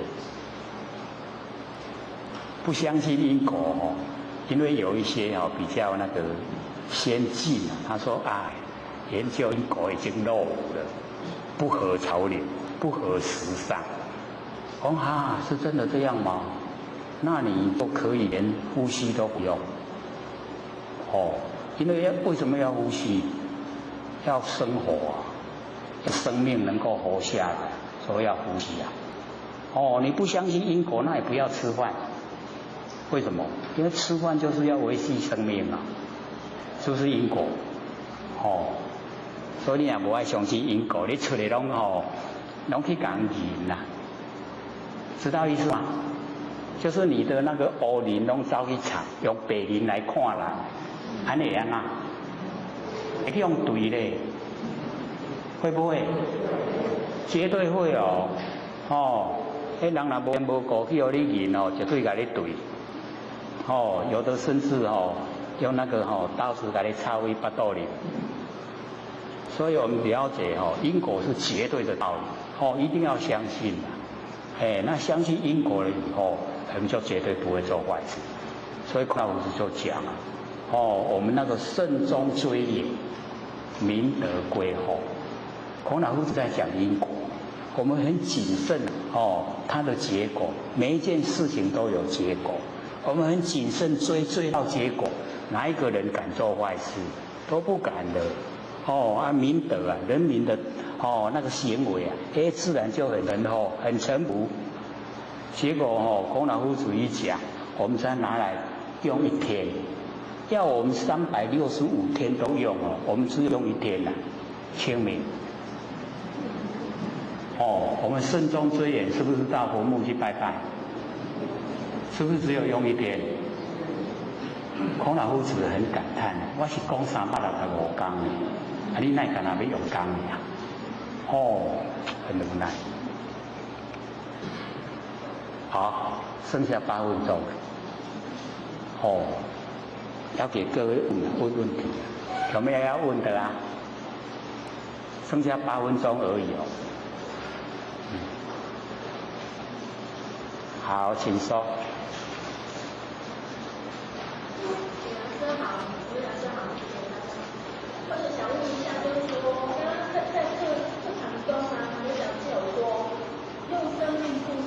报很大。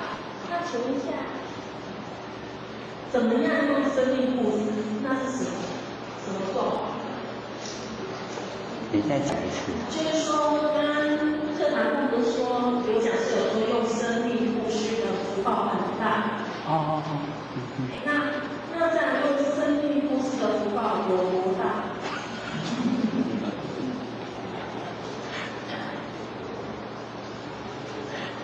你是在分别心吗？因为我们要了解说，我们一般的布施啊，都是讲外财，身外的那个财物啊，身外的财物来布施都很容易，那个用生命来布施啊，就叫内财，内财，因为众生呢很重视身跟命。我们把身跟命都可以布施，那表示说，那个布施已经到顶点，已经是最高了。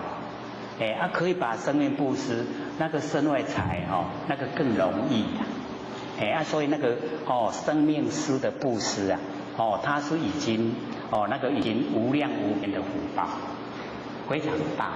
可是真正用生命在布施的人，他不会去计较说福报大不大，他已经全部那个生命都豁出去了，不会在意福报。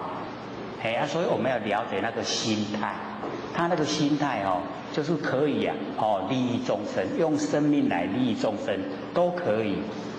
那个已经要利益众生到极点了，已经顶点，可以利益众生，用生命给你都可以。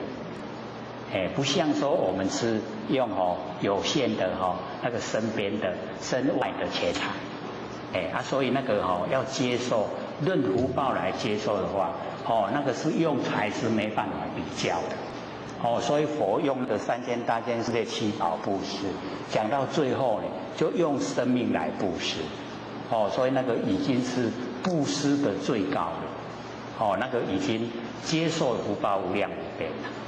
可是佛不那样来说接受福报，因为他的重点不在接受福报，他的重点是要度化众生，他的心意所在就是要度化众生，使众生都能够成佛，他的命没有都没关系，是这样的。还有吗？还有5分钟。跟顶觉就是有没有？顶觉就是顶觉就是那个是比较在完成的那个愿力很大，就是把那个灾难顶下来，然后来救完成的人。因为或许呢，跟老前人在一起生活的时候呢，私底下呢，我就这个请示老前人说：“您老众生造了业，不是众生自己要去担吗？您老为什么要立那个顶觉救世的愿？”老前人就跟或许说：“你不知道你现在的众生这么迷昧，他造了很多罪业都不知道有罪业有罪过，不知道过错了。那你现在就让他去接受果报的话，那等于说他要还险要行善都没有机会了。所以先把这个灾难顶下来，让他有时间去还险，有时间去改过。”老前人是这样回答。所以我们了解那个顶觉救世那个愿力是很不容易去达成，所以一立了那个顶觉救世的那个愿一定会自己本身德要够，然后会就是在身上会有一些这个病痛产生的，那个都是顶觉救世后来的那个直接呈现的那个效果出来。就是可以把那个灾难顶下来，所以有大德在，有立顶觉救世，完成了一些大灾难会化小，小灾难会化无，就会消失了。所以我们要了解发这个愿很不容易就是要自己要有那个担当，你就是要承担那个不是空口说的啦。你做了就是要去你发了愿就是要去做去做的时候你就是要去忍受那个那个痛苦，那个苦就马上呈现，呈现你要能够忍得下这样才算顶节救世。那个跟我们那个就是布施啊，又有一点不同了。因为布施就是当下我能够多少就做多少，那个顶节就是后边没完没了的嘞。你也想立吗？还有2分钟，还有没有？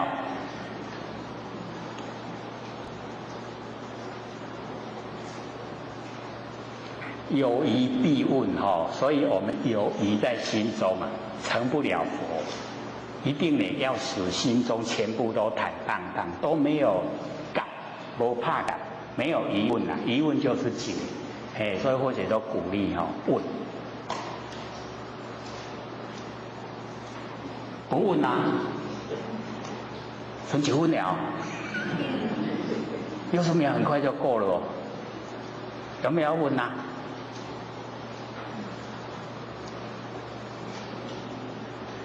其实各位要了解到，我们人这么多了，问题可以说是非常的广泛了。或许跟各位讲说，有不对去问其实我比大家较惊咧。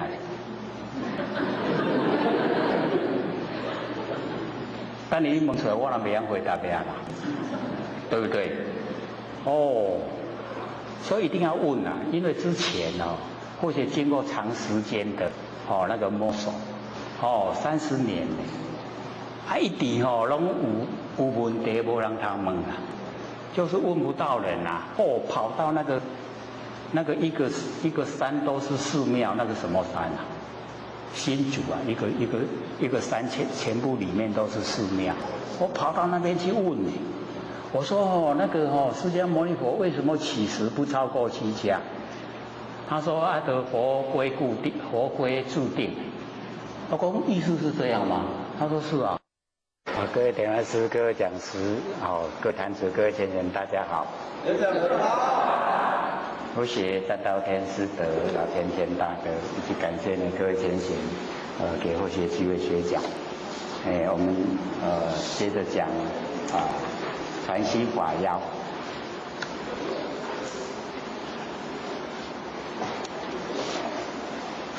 我们上个礼拜呢讲到哪个地方呢？下面的对不对？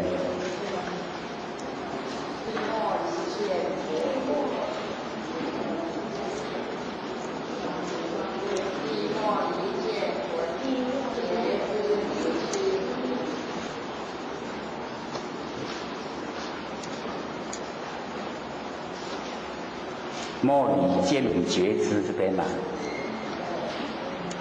不急不离。纵横自在，无非道场，是吗？是不是讲到这边？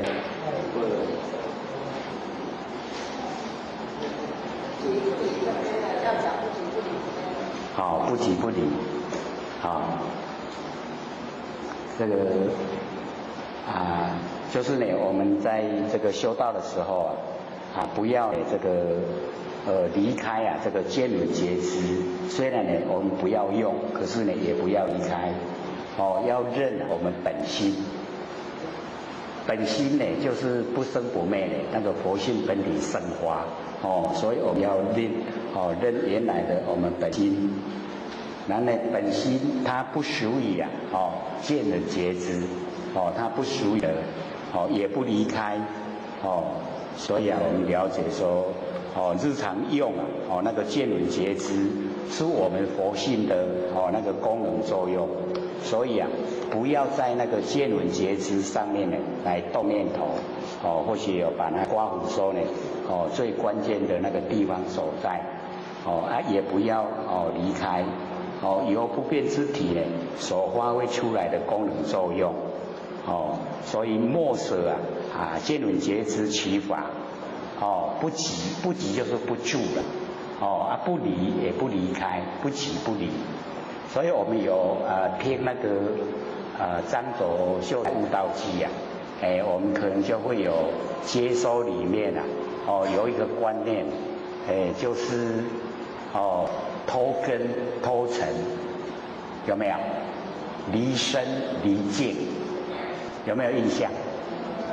我们的佛性啊，它脱根，脱离我们六根，就是呢，不在六根里面，然后呢，这个离境也不在六尘里面，它离缘而独立，离开所有的因缘，然后独立的，这个很不容易体会啦，所以在那个《楞严经》这个释迦牟尼佛跟阿难对答的时候就把这个问题他有提出来，说呢这个盲人有见，阿难说盲人没有眼睛怎么有见？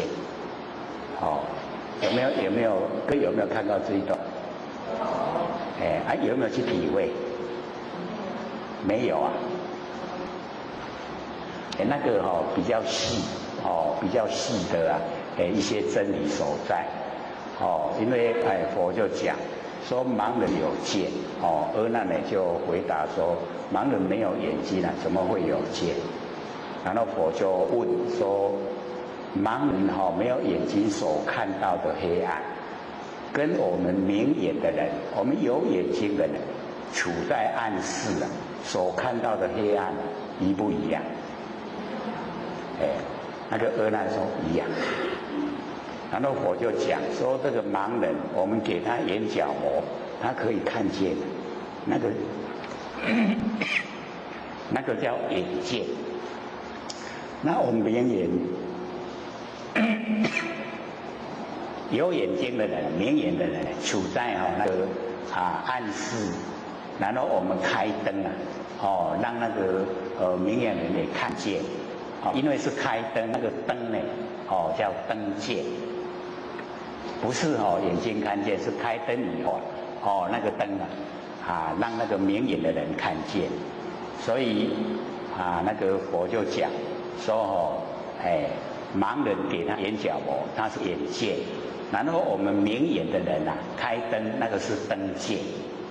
那么灯能够有见就跟我们的眼睛没有关系所以佛就讲眼睛能够显色，显示形象，然后灯也是一样，可以显现形象所以我们要了解说我们的那个佛性本体它不用借着我们的六根，它自然就有那个见看见的见性它能够有见，然后呢这个离开我们六尘就是盲人他所看到的黑暗主暗成见就是看到黑暗以后它一样即性一样发挥作用，因为凡尘呢我们一般的接受都是明来见明暗来见暗，都是外境给我们什么我们接受然后呢就去讲出来。那佛就讲因为我们见性所面对的那个凡尘的景象它有变化，可是我们的见性本体它没有变化明来见明暗来见暗它自然什么都能够看到，那凡尘的景象一直在变所以我就不要去注重凡人的景象所以呢我就讲说我们那个不生不灭的真心佛性是脱根脱尘，脱离六根，脱离六尘离缘，离开所有的因缘，它独立存在的所以我们了解说很殊胜的这个佛性可是现在呢它呢这个寄托在我们的身体里面所以我们最大的就不觉的地方呢就是说认为身体是我，然后呢那个佛性没有形象我们忽略它，不知道它是我。那佛就讲真理说呢身体的我是天地的物质，水火风土呢众缘际会借我用的那个呢不是我所能够掌握所以我们就是要了解到这身体它本身是假的，我们呢借天地的物质水火风土来用，终究要还给天地都要还给天地，不能我们自己所拥有。假如说是我们可以主宰的话，我们在最年轻最有活力的时候我们就要命令他身体不能再变化。可是我们没有一个人可以做到了。他一天一天过，一年一年过，自然呢就会衰老。然后呢走路这个死亡道路，每一个人都免不了，都是要走这个道路。那我们在生的时候，就是身体众缘际会可以让我们用的时候，我们借假修真，把那个不生不灭佛性把它修正出来，让我们呢那个不生不灭的佛性来主宰。我们是身体的四听联动，都是由佛性主宰。那假如说我们可以启发佛性，主宰我们四听联动我们不会造业不会造业就不会受苦。所以我们要了解说，这个最重要的就是一定要启发不生不灭的佛性本体。或者自开始讲就一直在强调，不能用我们日常用的生灭心来修道，用生灭心修不成道，一定呢要启发不生不灭的真心佛性。那也告诉各位怎么样启发。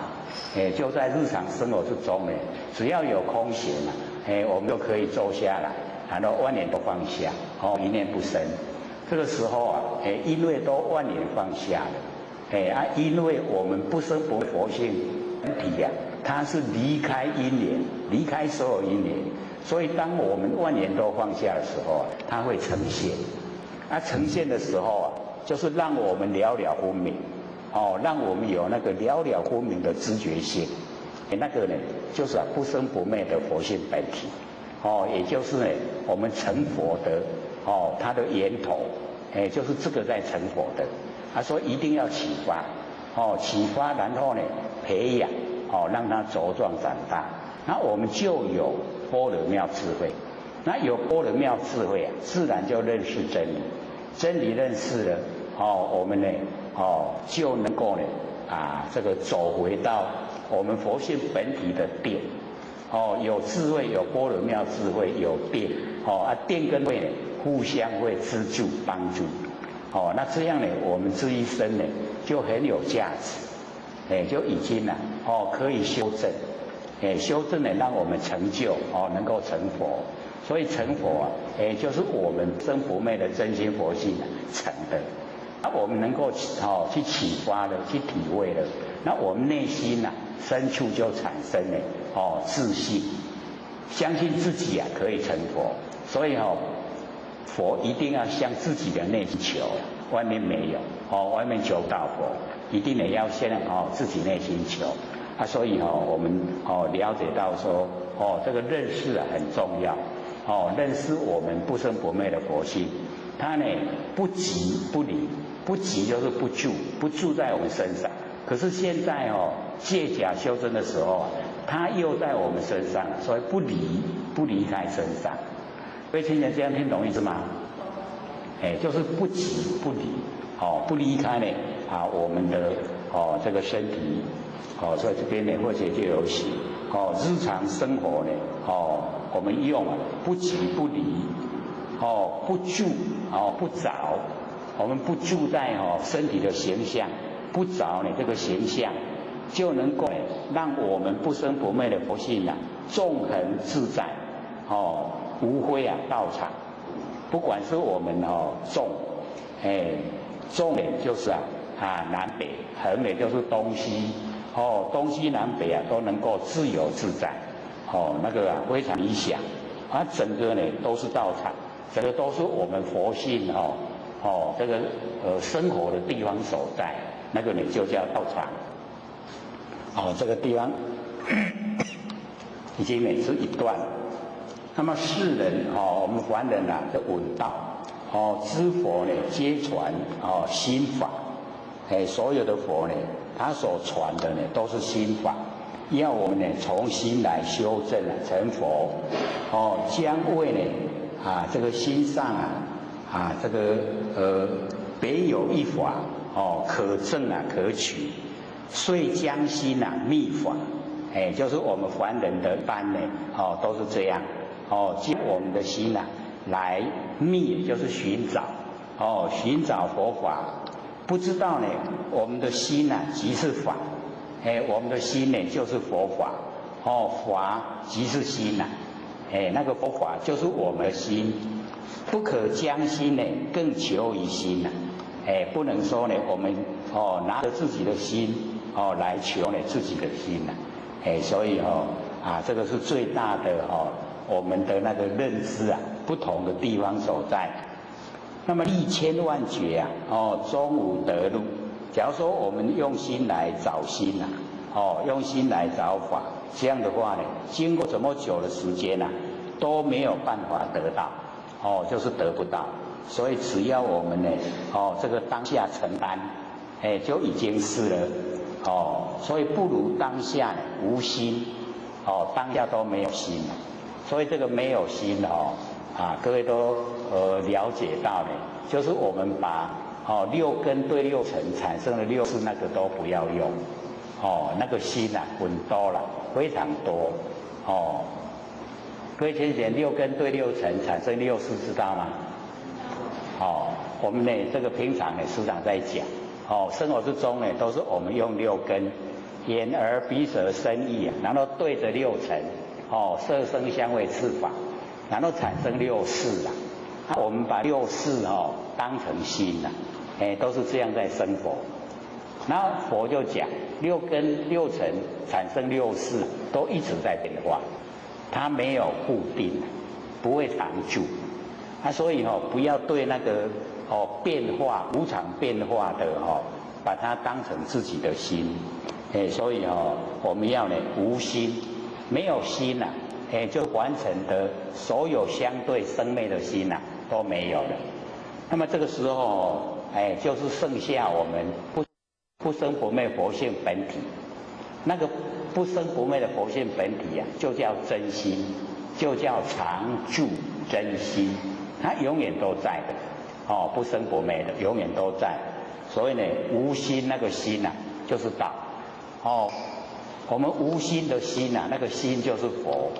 即心即佛，之前我们也都讲过那个即心即佛，不是我们日常用的心是已经呢，从佛性本体发挥，常住真心那个心才是佛，所以我们用凡尘的角度来讲，就是把跟尘相对的心都没有了，无了，无心了，这样了解意思吗？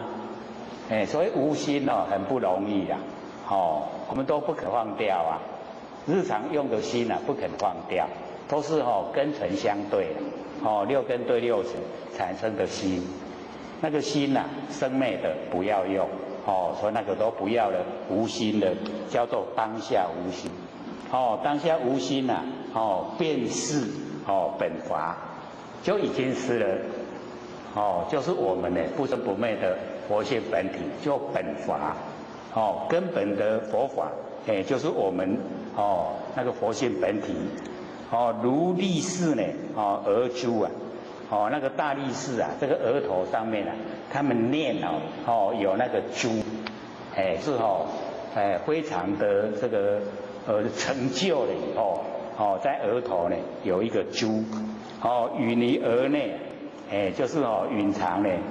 在额头里面，那么向外求觅周行十方终不能得，他的额珠要向外去找再怎么找呢都找不到，智者只知，这个能够了解的人把他这个告他，说你儿子就在你的额头里面，这个当时自见本知如故这个有智慧的指点了以后呢，他就可以自己见到自己那个额头本来那个珠就原来都在。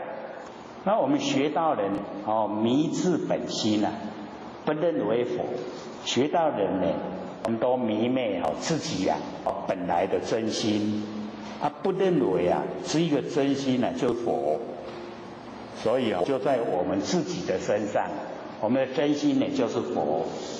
睡呢向求命，起功呢我们呢向外去求命，要呢找佛，找不到佛了。起功用行啊，就是我们呢要用修持功夫啊，把佛呢要把它修正出来。向外呢去修持的那个法都是不正确。那么依次第正果位按照呢这个秩序一个位阶接一个位叫次第。从凡夫修到佛按照次第来讲的话呢，它有55个阶了。从实性，然后实住、实行、实回向，然后释迦行、实地本教觉有55个位阶。所以我们呢要了解说，从凡夫修到佛，用次第来修，要经过55个阶梯呀。各位浅显修到几个阶梯了？有信心的话有10个了实性。然后呢不退转就20个阶梯。然后呢这个实行有在度化众生那个已在行。那个已经第30个阶梯。然后回向，就是把自己呢所做的功德回向给众生，就40个阶梯了。然后呢又释迦行，要进入那个有果位的阿罗汉的程度释迦行。然后实地就是菩萨，到55就是妙觉，就是成佛。各位走到第几个了？40个了。44到阿罗汉。所以呢依次第正果位力竭勤求言不成道，就是经很长的时间一直在修持都没有成道。不如当下无心我们能够当下无心，就是把凡尘的生灭心全部呢都放下全部都没有了生灭的心。那么决定知一切法本无所有本无得所有的万法它本来没有我们凡尘呢有4000法门，就是因为我们有84000烦恼所以才用84000法门。它本来呢都没有没有法也没有烦恼那我们修正呢也没有所得，那只有回到原来我们本来的佛性为无所得。那么无智无依无能无所我们要了解我们那个无状态它无住，不会呢住在形象。然后呢无依不会呢有所依赖。然后也没有能手把那个能手说明没有对待有能手就有事相，有事相呢就有生灭所以没有能手不动呢妄念都不起心动念。所以我们要了解说我们落入凡尘就是因为起心动念有念头我们才落入凡尘。所以在生活中我们尽量就是不起心动念。各位浅显，我们呢在生活中自己在起心动念知不知道？知道自己在起心动念吗？知不知道？知道知道还让他起心动念我们都是不知不觉起心动念，因为念就是业，起心动念就是造业我们有业才落入现，才受苦所以我们要知道说只要不起心动念我们就可以解脱了。这样知道吗？关所在因为起心动念太容易了我们都不知不觉起念所以我们修持就是要努力回光返照我们外放的精神收回来做什么？守住念头我们呢能够回光返照，叫做真如守自性。真如守自性不会起心动念，没有动念不会造业，没有业不会受苦。是因为我们起心动念才造业，是因为有业来受苦。那所以只要我们真如啊守自性，就是回光返照。我们把自己的注意力啊都回来，然后呢守住我们自己的本性。上次讲嘛，我们大概一天24秒嘛，各位有没有回去试验看看，有没有24秒？没有试验，看看自己呀、真如守自性可以多久的时间？有码表的按下去，真如守自性，回光返照，然后等到起心动念，看看多少时间？有没有4秒？慢慢让它增加，能够24分，然后最后24个小时，整天了然后1个月、1年，然后10年，成佛了，快，很快就怕我们真如不守自性，不守起心动念，起心动念造业，造业就要受苦。向下来，咱家己知对无？咱有教无？真教所以我们就是要了解自作自受，是绝对的。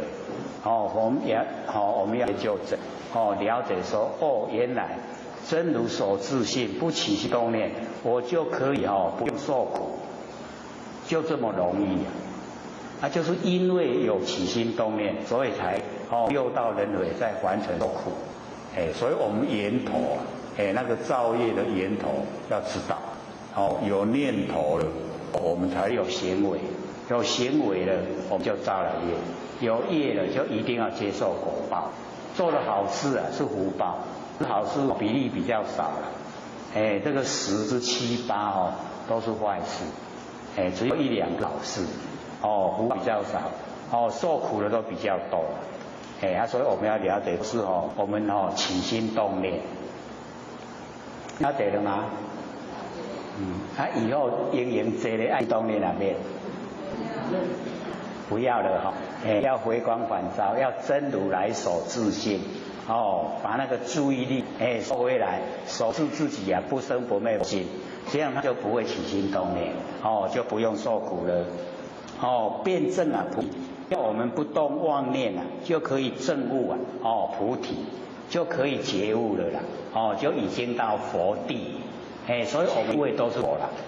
为什么没有成佛？就是因为起心动念，这样了解吗？只要不起心动念就成佛了，容不容易？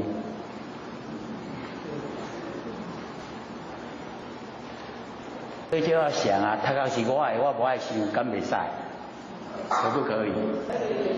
可以嘛我们为什么都不做？什么原因？就像怪异像怪的起心动念，什么人？什么现象？把咱怪咱起两头的什么人？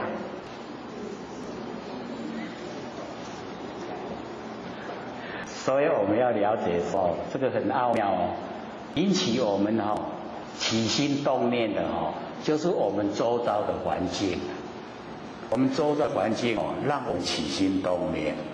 那我们周遭的环境都是变化无常，它没有常态在变化，就是因为它一直变化，所以我们才起动念。假如说全部都不动，都如不动，我们会不会起心动念？就不会。所以因为外面在变化，我们就说跟着动，就起心动念的。所以就要得说造化在引诱我们起心动念。要认识造化，造化它是众缘际会，缘际则生缘久美，都是因缘际会，都是假象，不真。我们不要把外相真，全部都假的。那我们知道全部都是假的，要不要附和他们？不要以后遇到的时候真的不要不要这个时候坐在这边，哎，可以知道不要。可是哦，当我们度现象的时候，要，哦，那个情景不同，哦，那个已经哦，那个主观变客观了，哦，本来是我们可以主宰的，佛性呢自己可以宰，可是那个时候已经被环境主宰了，我们就做不了主，当不了家，所以佛性很可怜的，哦，他修养很好，哦，只要这个我们感官，只要我们生活需要哈，要起心，他都不会阻挡，不会说哦不好，哎都不会了。可是我们要哦自己呀，告诉自己，哎说哦外境的哦变化很大，我们不要跟着外境起啊，不要哦，他变就变他的，哎我守我的自性，哦要守住自性了，哎就成佛了，哦成菩提了，成道了，哦所以也不会很困，哎困难大概在我们受不了诱，各位受得了吗？这个就牵涉到我们修养好的人啊，外面的诱惑就诱惑不了，哦不懂。可是假如说我们这个没有定力啊，又呢很容易啊，喜心对心又很在意，那就那个诱惑力量很大，一下子就怪你啊，怪你啊什么时候才可以清醒过来？哎，一口气不来的时候，那个时候才清醒啊，拢搞啊怪，给怪，所以我们在生活之中呢，就先要了解，完全都是假，没有真啊，这就是佛性不生不灭佛性，没有形象的那个寥寥的自己，那个才是真，它不会变生不灭，剩下一切都是变化我们不要呢去投入去追求，只有追求那一些变化，哎，我们心就笃定。那心里笃定了，就可以回到本体，本体呢清净了，哎，就成就了，就成菩提了，哎，所以我们了解呢，只要呢不动就可以证悟菩提。那么即证到的时候啊，只证本来本心佛，我们证悟我们证悟到道，证悟到佛性的时候，就是证悟本心佛，本来的心本来的心就是佛。所以佛就在我们这个心内，所以那个神会不是有问六个问题吗？还记得吗？我们有讲过他这个问题说这个佛法本根源其从何处出？有没有？有没有印象？讲佛法的源是未来，出来要为倒出来？六祖他回答说：若论佛法本根源一切的众生心里出，忽然为出来，为咱众的心出来，够不够清楚？讲清楚因为当时呢我们时间不够了，所以讲说的没详细。然后后学准备说呢，把这个传心讲完以后再讲一部那个心明。再讲一部心明，我们就把那个神会那个6个问题再详说，因为神会也是一方的领导者，他问出来的问题是很简单，它很有内容，那我们要透彻了解它里面的含义，怎么问，那怎么回答，那我们怎么样从其中得到利益，得到修持的那个指点。那个都很大的帮助，这样好不好？好。因为信心明跟心明它不像呢我们传心法要这么白话，所以那个研究真的还是这个能够把心回来才听得懂，不然等到下课一定第一个反应有听没有懂，那都没菜有听没懂的不看，这个都对我们帮助很大。只要你听得你肯做那个成仙做佛都不困难，很容易，而且是从内心自己的内心深处生出来的信心，是绝对可以成佛，时间早晚了自己绝对可以改变自己的环境。这个都是从我们自己内心产生力量。这个力量的由来，就是我们要心来追求，一定要追求到真理，不然我们求道很殊胜，殊胜在哪里呀？我们都没有去探讨，到它殊胜在哪？它可以使我们成佛，可以使我们改变环境，可以使我们脱苦海。可是我们顾一下，我们的所作所为可以到达这样的目的吗？可不可以？以我们所作所为，绝对达不了。为什么？因为认知不同，那个认知都在那上面，对不生不灭呢，完全都不知道。那不生不灭都知道，我们就没有办法成。要成就一定要进入不生不灭的领域。这个就是真理世界。那我们在世界里面亿万年都在当下，很甚的。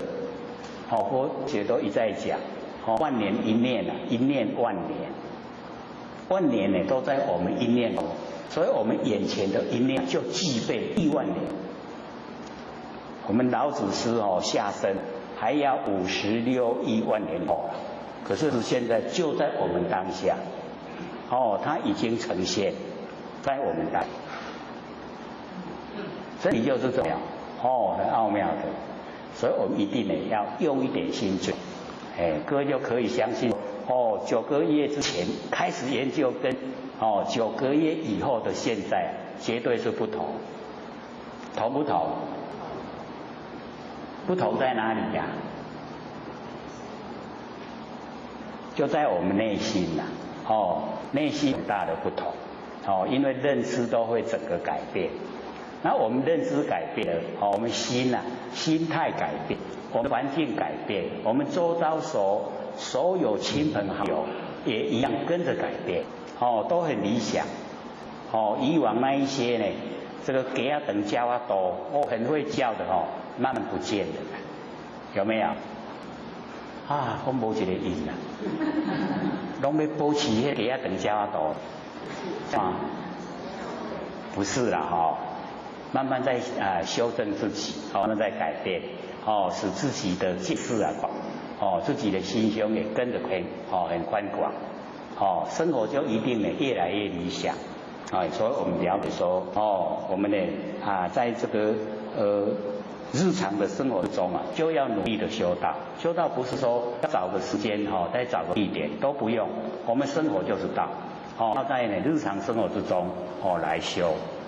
已经呢，当然就是道，就像那个释迦牟尼佛那个讲授《金刚经》的时候那个整个成的就已经是道了，它都是跟众生一样手以持钵如来大乘去起时，都跟众生没有两样他已经呢把那最上乘的佛整个都教导给众生呢去做，只要我们跟他一样就已经也都是佛了。所以我们了解日常生活之中那个最平常平凡平淡很平实，那个都是真理，都是最平常的生活就有最高的佛法，最高的佛法就在最平常生活之中所以一定要在生活之中让自己的我相去掉，让自己的法相去掉让自己的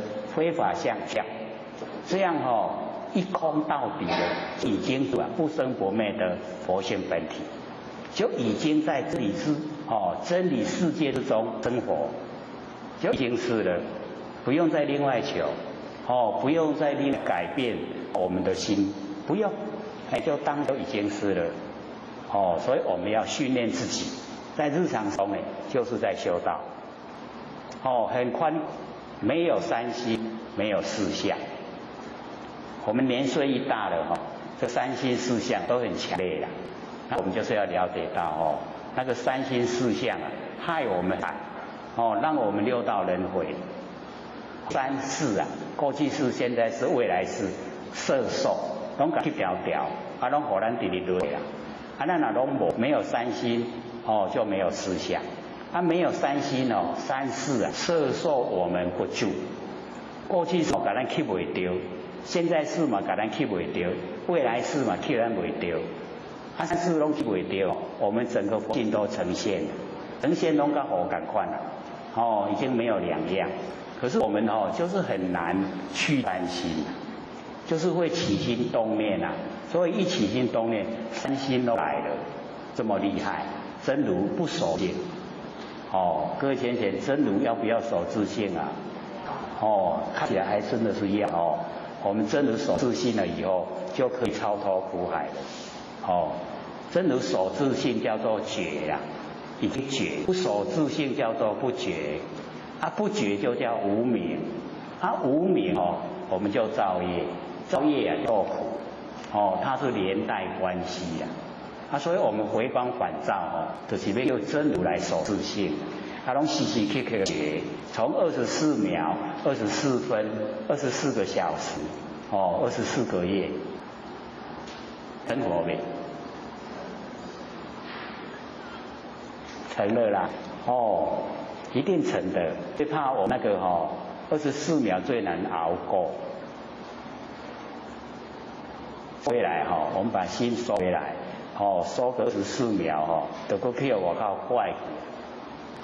还要到24分哦，这中间经过蛮长的时间，哦。可以有没有那个恒心毅力呀？有没有啊？有。哎，要成佛要有心毅力哦。哎，那李祖师哈告诉我们，孝只有3个字：诚、恒、坚，3个。哦，啊，那个这3个就好。爱有诚心，爱有恒心，爱有坚定的心，它就一定成的啦。各位都有没有啊？哇，差嘛哇，一没出来，看你出来完我拉。所以要加强哦，要加强我们哦这个诚。我们在反想哦，第一个啊就是要诚，诚啊待人。哦，用诚来跟人交往才可以久，哦，拢真心。我们看天地哦，白天黑夜啊，哦，它很沉，哦，不会倒了。那么春夏秋冬哦，它也很沉在运转。然后呢，那个地长的万物啊，它也很沉，你种什么它生什么了，对不对？要不要学？哎，我们就要学天地的沉，哦，像现在夏天5公度。对不对？哎，很沉啊，哎，在白天不会变成夜，都是很沉，哎，所以我们就是要学哦，沉。只要我们沉了，做人就成功了，哦。然后呢，第二个哦，要心，只要有恒心啊，做事都可以成就，一定哦可以达到目标，哎，所以呢要有那个心。第3个呢，就是要有坚定的心啊，哎，不能遇到困难他的退缩了。哦，所以很坚，还有好记无？真好记吼，啊嘛真好做吼，好不好？这个做又是看心的啦，哦，这个我们心呢，哦，这个有心去做很容易，那无心就很困难，哦，所以只要我们有心，哎，想说呢，这个人真的是苦海不好玩，我要努力做到，要脱离苦海。那就可以做到，哦，恒坚就可以成道成佛。那所以呢，哦，这边啊，讲说呢，这个当下无心然后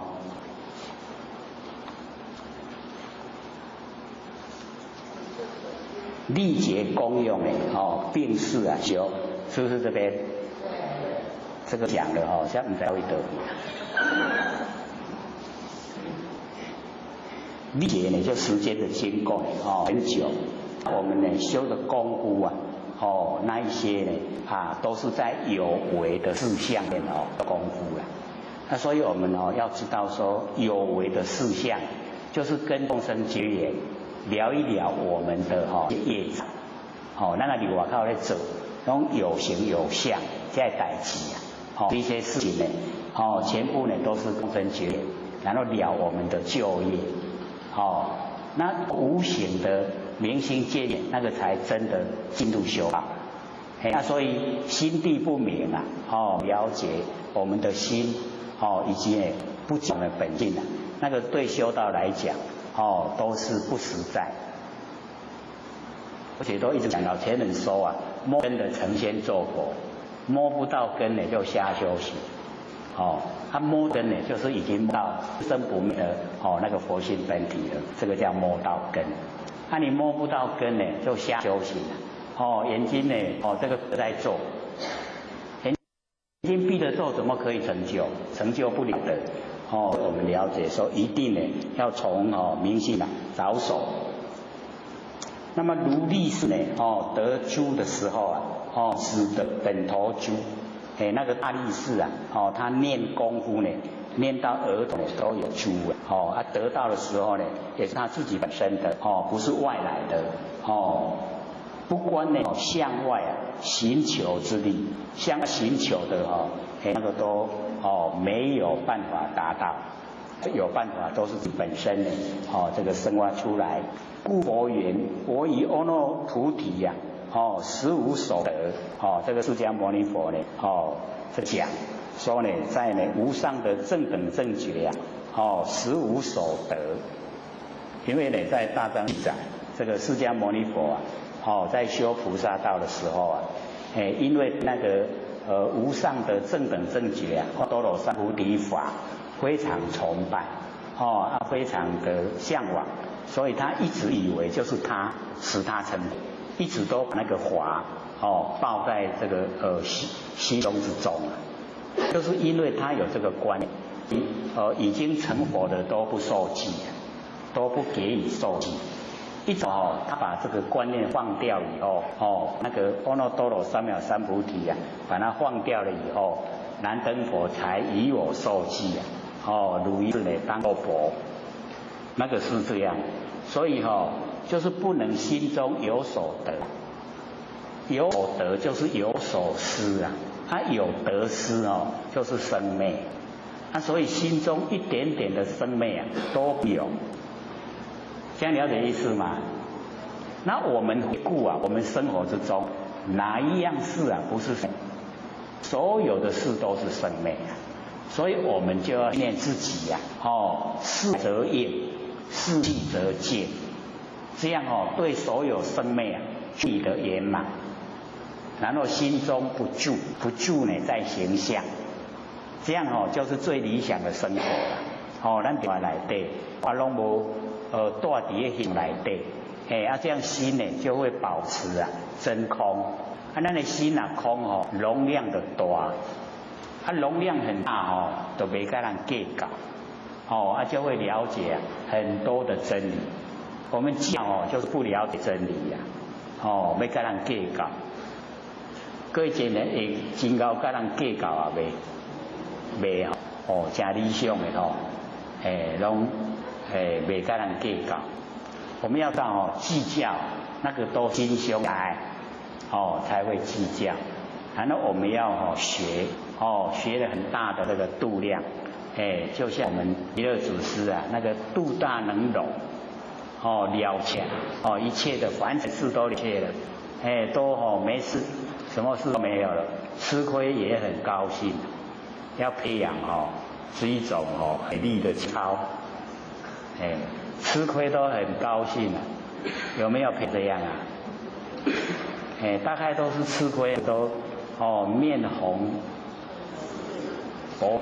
脖子粗，对不对他会很生气他这个很生气就是不了解真理凡尘东西是假的为什么生气？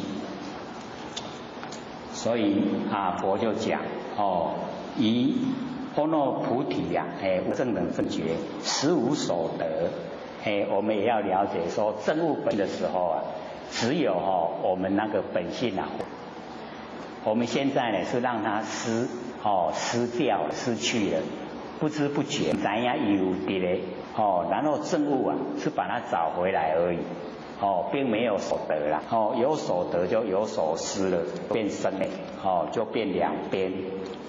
那么恐人不恐怕我们都不相信，故以无言手见，就是肉眼、天眼、慧眼、华跟佛眼，以那个五眼手见，各位浅显，我们有个眼，只有肉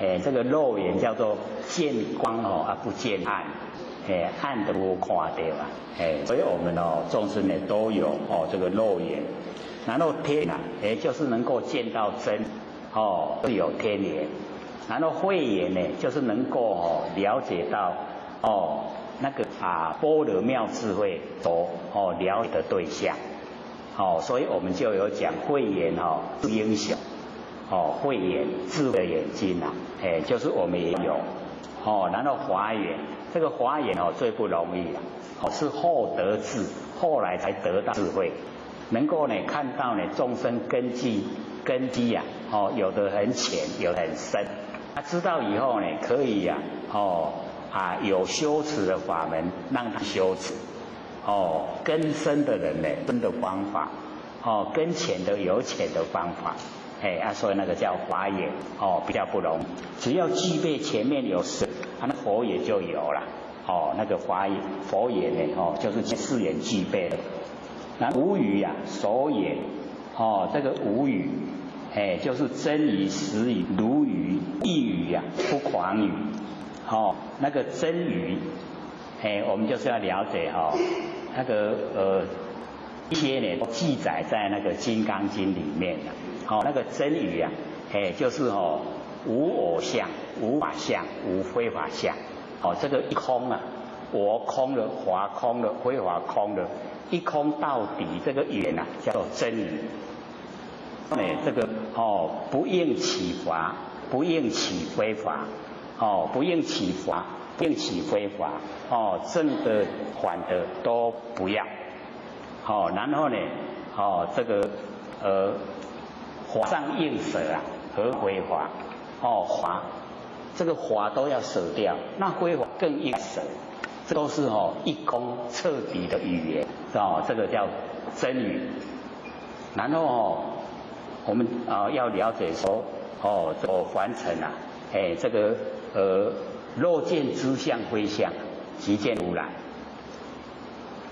这个是已经进入实语部分的，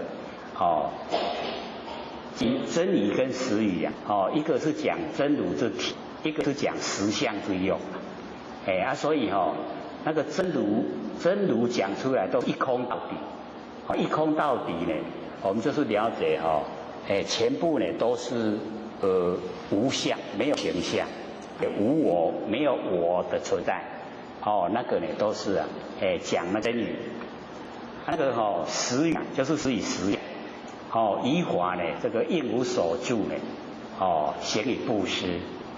无所住是空，行施是有，它是空跟有两个同时存在，就是即跟造即同时，就是有体有用，那个呢就实以实相。那我们要了解说，从真理的地方呢，先聊到佛性本体，从实相的那个里面的含义我们有体后要有用，就是要度化众生，使众生也能够成就。所以讲那个真理跟实语，像这个应无所住，应无所住呢就是空，然后耳色即心，就是有，所以我们不一边应无所住变空了，你没有生起心来，有没有就变成落入一边，所以那个两边全部都同时讲出来，那个叫实语。那第三个如语就是如其所亲证，就是自己释迦牟尼佛本身已经证悟了，那个就叫如语。然后不异语就是没有两种话，不会我们像假送话，对语有说一种话，两个讲出来不同不相同，有时我们呢在那个口译三个里面有一个叫两舌。两舌是两个舌头，各位浅显，两舌是什么意思？就是调拨离间调拨离间就是两舌，该讲，啊，讲我无讲，互因两个冤家，那个叫做两舌，罪很大。啊，无代无志啊，你互人去冤家，罪大不大？虽然嘴巴讲出来，这个很大，那么这个不异语啊，就是它没有那种浅显，讲出来都是一个真理，不同的。然后呢，不诳语啊，就是不诳骗众生，不会这个骗众生的事啊，讲的都是从真理出来，这个呢无语啊，守言真实不虚，切切实实，都呢让我们可以受到利益，是第一义呀，都是就近了义的，都是就近了义。学道人勿以四大为身，四大无我。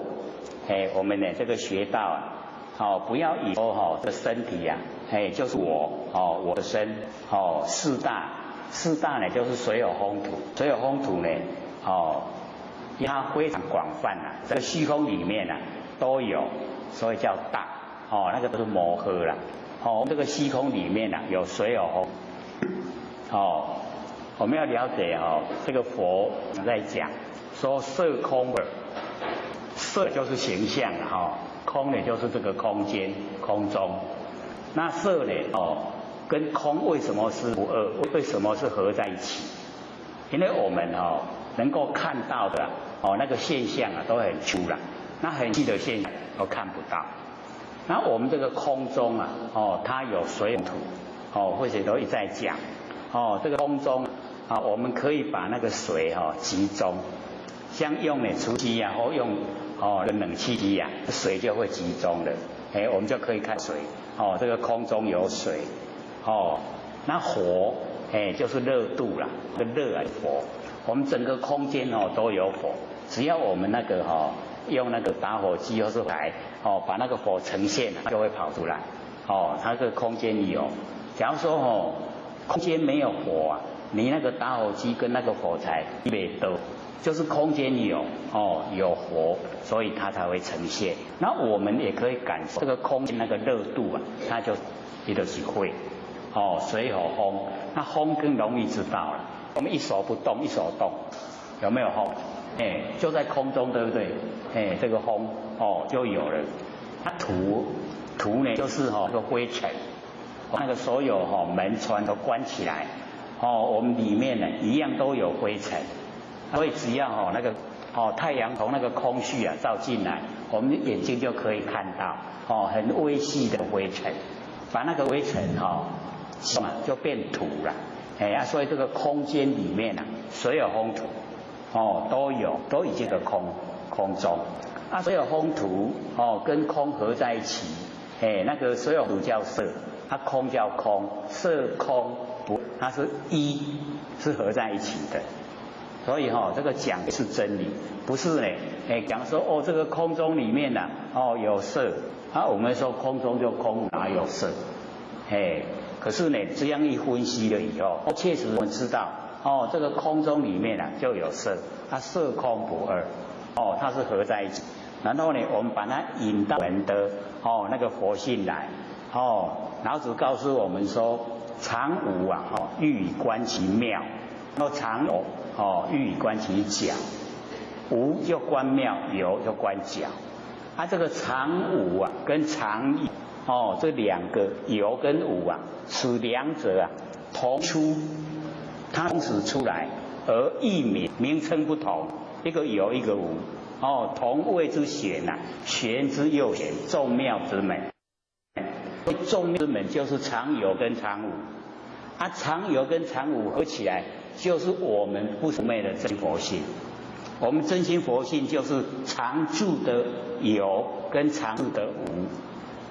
我们要知道常有常无是咱的不行它常住，都有跟无。有没有形象，无确实存在，所以这个无就进入真空。有没有形象就进入妙，所以叫真空妙有。我们的形象我们这个身体的形象真空妙有这个空佛性在妙有的佛性没有形象，可是都存在空中，这样了解吗？有较清楚一点嘛？这个就是有一点想了生色啦，真理呀生色。可是我们研究要了解说它真理所在切实的不是讲虚幻的，是切实啊，就是存在。那我们那个不生不灭的佛体啊，就是真空妙有，然后充整个宇宙虚空。所以我们要证悟本，就是要了解我们本心是什么状态。不知啊，不知要安怎证悟，所以一定要先知影。要先知影，咱就讲原来我心有的知觉性这么宽广，这么宽广的知觉性，原来它不生不灭。原来有奥妙功能作用，我怎么都不知道。各位先生，我们怎么都不知道？没有研究为什么不研究呢？没用你无用什么钱赚钱要创啥？要吃饭吃饭要创啥？要活来活来要创啥？我没有去想有没有啊？要想活来要创啥？活来要受苦啦。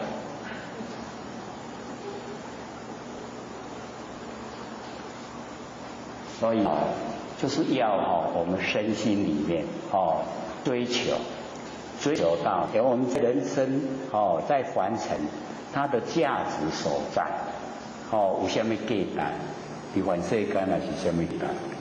看着凡尘的在万象，看凡尘的在万事，然后我们看的又怎么样？看到人家行善，我们会很高兴看到人家作恶我们很讨厌，是不是这样？都不会拢无相应。所以我们要了解到完成的因果定理，它决定你行善就无报，你做坏呢就有恶报。那接受果报的时候一定都是迷惑。像已经做得不好像以往后那个时候小时候那个年大的老人家在骂人最常听到的两个字精生。有没有听过那一种骂人精生是什么？就是畜生道了他所作为已经跟畜生一样。那他这个身体假如说不见了，再转世会不会当畜生？绝对一定做精生那个天视自我明示，天天自我明听。上天成大家的意思，大家拢讲伊精生去出去做精生天贤出去做精生的时阵，精生伊知影讲伊做了唔好唔知对无？伊敢若知影要食，知影要困安尔对无？要食好大食好人抬，是不是？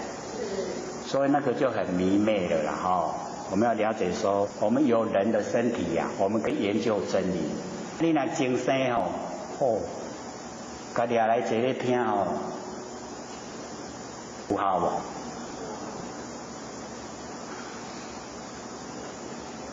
没用所以我们就了解说，人生难得有人的身体真的是很难不容易。那我们既然已经有人的身体又站到上天大开普度，这么幸运的不努力修真可惜所以一定要努力精进修持，让自己对真理都了解了解以后，我们选择最有价值的人生方向去努力追求这样呢就不白费我们来这一生了不然现在大开普度很殊胜大道都不努力去行，不是白费空过了所以佛菩萨都很紧张，说吼啊众生哦，那叫我在咱拢地来啊，拢唔肯修啊，有没有这样说？都有哦。啊，我们有没有努力在修道啊？可能是心里面在想，有啦，啊都有认真在修啦，啊有的一寡都唔知呀。有一些啊都不知道怎么做，所以就是要努力探讨说应该要怎么做，才会呢改变了我们那个以往的那个六道轮回的那一种习惯性，我们现在很多都变成习惯性，不知不觉这个无明就来了，不知不觉就跟人家讲话都要跟人家吵架了，不是一句话就准备要跟他吵架嘛，讲2句话就开始吵起来，要不要改啊？对，大家都是兄姐妹亲的不用吵，所以不要呢以为这个四大是我们的身我亦无主啊，这个是你四大假合啊，所有风土它没有主人我们要了解说身体的本身啊主人是天地的物质皆有用的，故知此身这个我亦无主这个身体的我也没有主那个我就是如来那个主人呢就是不生不灭的本来面目所以我们要了解都是佛性的身体现象没有。那么五阴无我亦无主这个阴就是蕴啊，就是我们的那个色受想行识啊五蕴。我们在生活之中呢就是不要酝酿这个五阴，住相的那个色就不蕴了。然后呢我们呢这个凡尘知道都是假的，都不要去接受，不要进入我们内心外界都不要进入内心，叫做呢一切受。那一切不受我们就没有念头没有念头就没有行为，没有行为就没有记忆，所以那个受想行识全部没了也不住相，色没了，色受行识都没了，五蕴都不蕴了，我们就不会落入凡尘现象，就没有现象了。各位，我们怎么到凡尘来现象的？咱哪落来凡尘有辛苦，怎么来的？知道原因吗？我们刚才讲过吗？就是起心动念起心动念我们才落入凡尘，才有身体呀可不可怜？这个年轻人他多可怜，说很好玩，凡尘很好玩要等到年岁大了才不好年纪轻轻的都很好奇所以我们了解呢这个身体是假的没有我我们生活之中呢要造五蕴，五阴不蕴不一体的话就没有原因让我们在完成这个成故知呢此心无我亦无主我们的那个六识心跟尘相对的它没有我也没有主人六根六尘六识和合生灭我们的六根呢六尘跟六识它合起来它都是全部生灭亦复如是。那18界即空3、6、18六根六尘六识都然后18界全部都是空。我们在说那个18层地狱以往那个有那个商家那个佛教都会调那个地图那个佛像的地狱都有那个18层地狱18层地狱就是我们六根六尘产生六识所做的罪过有18站地上那个时候呢小孩子都很喜欢去看看那个站地。各位有看过吗？那个18层地狱还蛮恐怖那么一切皆空全部都是空。那么唯有本心那个荡然清净，所以只有本心，就是我们不生不灭的那个佛性本体呀，那个本心它荡然清净，那个所有的凡尘的那个用的那个根尘相对的心呐，那个都是生命都是变化。那么底下呢就讲说有事实啊，有自实，那个事啊就是事的事，自实我们认识呢这个吃饭，认识吃饭吗？要怎么吃？要怎么吃呢才是正确？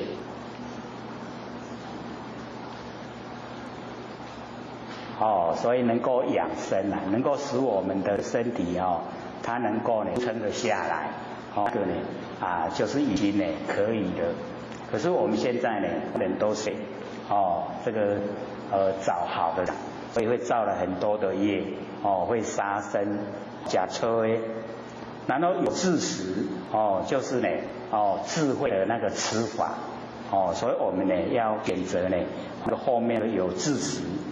自身呢居仓为饭，就是我们这个身体呀它会饥饿，这个饥饿就好像有病了一样要把它治疗。那么随时啊举要供给它，要养它，就是呢要使它能够呢生存的下来。不生呢贪着，就不要贪着那个吃东西呀卖假遐车的物件，谓之啊自食。就是有智慧的那个吃法。那么知情呢取味啊，妄生分别唯有是果不生厌离啊，谓之死。那个知情就是呢随着我们喜欢，然后呢取味爱假，然后有分别心讲迄车迄钱较芳来迄车的物件就是呢求是果。爱好家，不生厌离就不知道会跟那一些那个结怨，无离开家，也有说事实。所以我们现在凡尘事实的比较多自实的比较少。那么底下呢又是一段声闻啊因生而悟啊这个声闻者就是那个小乘佛法。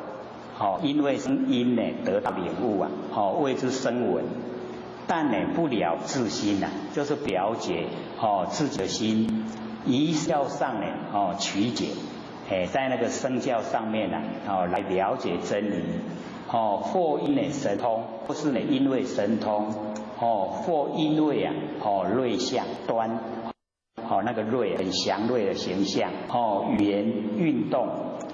闻有菩提涅槃三阿僧底劫这个修成道，那么皆指以声闻道，那个从声音得闻声闻道，谓之声闻。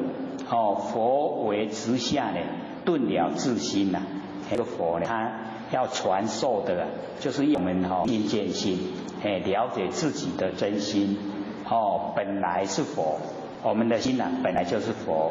无法可得啊！没有法，没有那个一丝丝的法可以得到，无一行可修。所以这个虚云禅师讲的是很高的一个修持法门到最高呢没有一法，没有一行持呢是无上道，最高的一个修持方法，只是真如佛已经呢到真如的那个境地呀。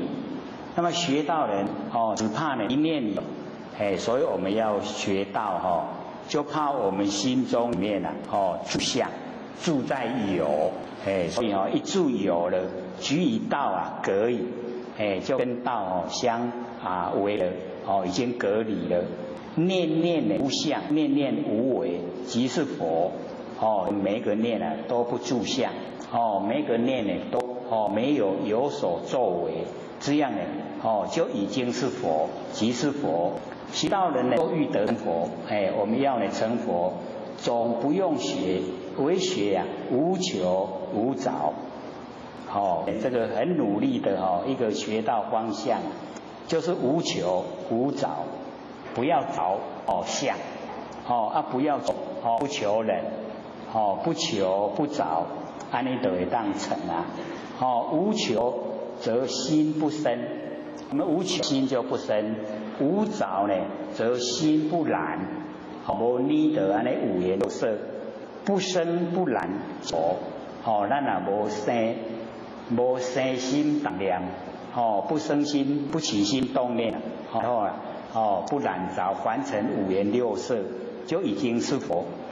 八万四千法门，对八万四千烦恼，是教化接引门，那个用教化来接引众生。本无一法，离即是法，本来就没有一法，全法都没有了，没有办法执着，那没有执着也就是成就，离即是法，离开所有的不管形象，不管语言，不管文字，不管是事情，全部都离，那已经呢就是法。那么知离者是佛，知道呢要离开呢，就是佛。但离呀，这个一切烦恼，无法可得。只要我们呢离开所有烦恼，都没有法可得。学道人呢，欲知要诀，但莫以心上着一物。咱修道的人，要得到呢，要秘诀，那个真重要的要法，就是呢，莫以心上呢着一物啊。这个心全部都空空荡荡，这样呢，就会跟呢那个真理相应。那么言佛法身犹如虚空，此事呢，比喻法身即虚空，虚空呢即法身，这个虚空啊，就是了解到空中，真空妙有，虚空就是我们的法身，就是我们跟佛妹的佛性本体。常人呢，将为法身片语虚处，虚空中呢含法身，不知道呢虚空呢即是法身，法身呢即是虚空，所以要把它融成一体呀，没有另外一个虚空，没有另外一个法身，是虚空跟法身呢，它是融合。若定言有虚空，即虚空不是法身。定言有法身，即法身呢不是，但呢不做虚空觉，虚空即法身；不做法身觉，法身呢虚空，虚空与法身呢，无异相，就是没有不同地方所在，所以它是一体呀，不能分别，一分别就不是了，就不是真理了。了解这个意思吗？因为这边写蛮详细的，所以我们从字面就可以知道。说虚空跟法身它本来就是合在一起，不能把虚空看成一撇，法身要看成另外一个角度，那这样的话就不就有两个，那就不是了，真理所在。那么佛与众生无异相，佛跟众生呢都同样的形象，没有不同的。那么生死涅槃呢，无异相，生死跟涅槃相同的，这个已经都是最高法门了。本来呢，我们凡尘有生死，才要进入修持来到达涅槃。那现在呢，生死涅槃都是空中的话，它都没有实际的那个存在。烦恼菩提无异相，这个讲这个烦恼菩提或许都会详细讲说。生发的那个烦恼就是佛性本体，佛性本体才可以生发，才可能生发烦恼。各位从烦恼哪里来？我们的烦恼都是从住相来生发的是谁？就是佛性本体所以能够呢生发烦恼。它能够生化，就表示它能够生出菩提，就是觉悟了。那我们最怕就是进入烦恼的内容。烦恼我们就是了解住相才烦恼。那进入住相内容那个都是害我们造业的原因了解这个意思吗？烦恼的内容对，有没有内容？烦恼内容。我们呢不要进入的内容，要了解那个都是凡尘的事烦恼的内容都变化无常不会是永远在的。它在变化，所以我们对它了解说它是变化无常的凡尘事，这样我们就远离它，这样了解吗？所以在祖师在讲即是菩提，是从生花的角度来说了，那个烦恼的生花佛性本体，既然佛性本体可以生花烦恼，它就可以生花菩提呀，是从那个生的角度来看，所以我们了解呢，这个烦恼只要不进入内容，烦恼都是虚幻不散。那我们进入那个烦恼的内容，一进入了以后，我们自己住相，就自己害自己呀，没有解脱。那我们要解脱，就要了解它是假的，恼是假的，因缘机会才产生，让我们烦恼，它会消失，当消的时候你会达不到，所以我们了解，历代祖师就讲，烦恼即是菩提。这边呢就直接说烦恼跟菩提没有异样，这两个形象它是相同。离一切相呢即是佛，这呢都一再的讲，我们离开一切相也就已经是佛。凡夫己境道人起心，这个凡夫呢都住在那个景象，然后修道人呢都是起心啦，可是呢那个起境那个都是不正确的方向，心境呢要双，就是不要有心也不要有境，无心无境的这个乃是真法，就已经就是真法。那么忘境由易忘心自难，就是我们忘掉了形象容易，可是呢要忘掉我们的日常用的心就很困难。人不敢忘心是恐的落空无劳摸处，一心一忘了叫落空，就没有无牵无起啦，就没有依赖，没有依赖的地方，所以不敢呢把那个心忘掉。那么不知呢空本无空唯一真觉这个空它本来不空我们要知道说这个空间里面它是真空，有佛性它是妙有本体变本体所以是真境，真正的我们那个佛性居住的地方。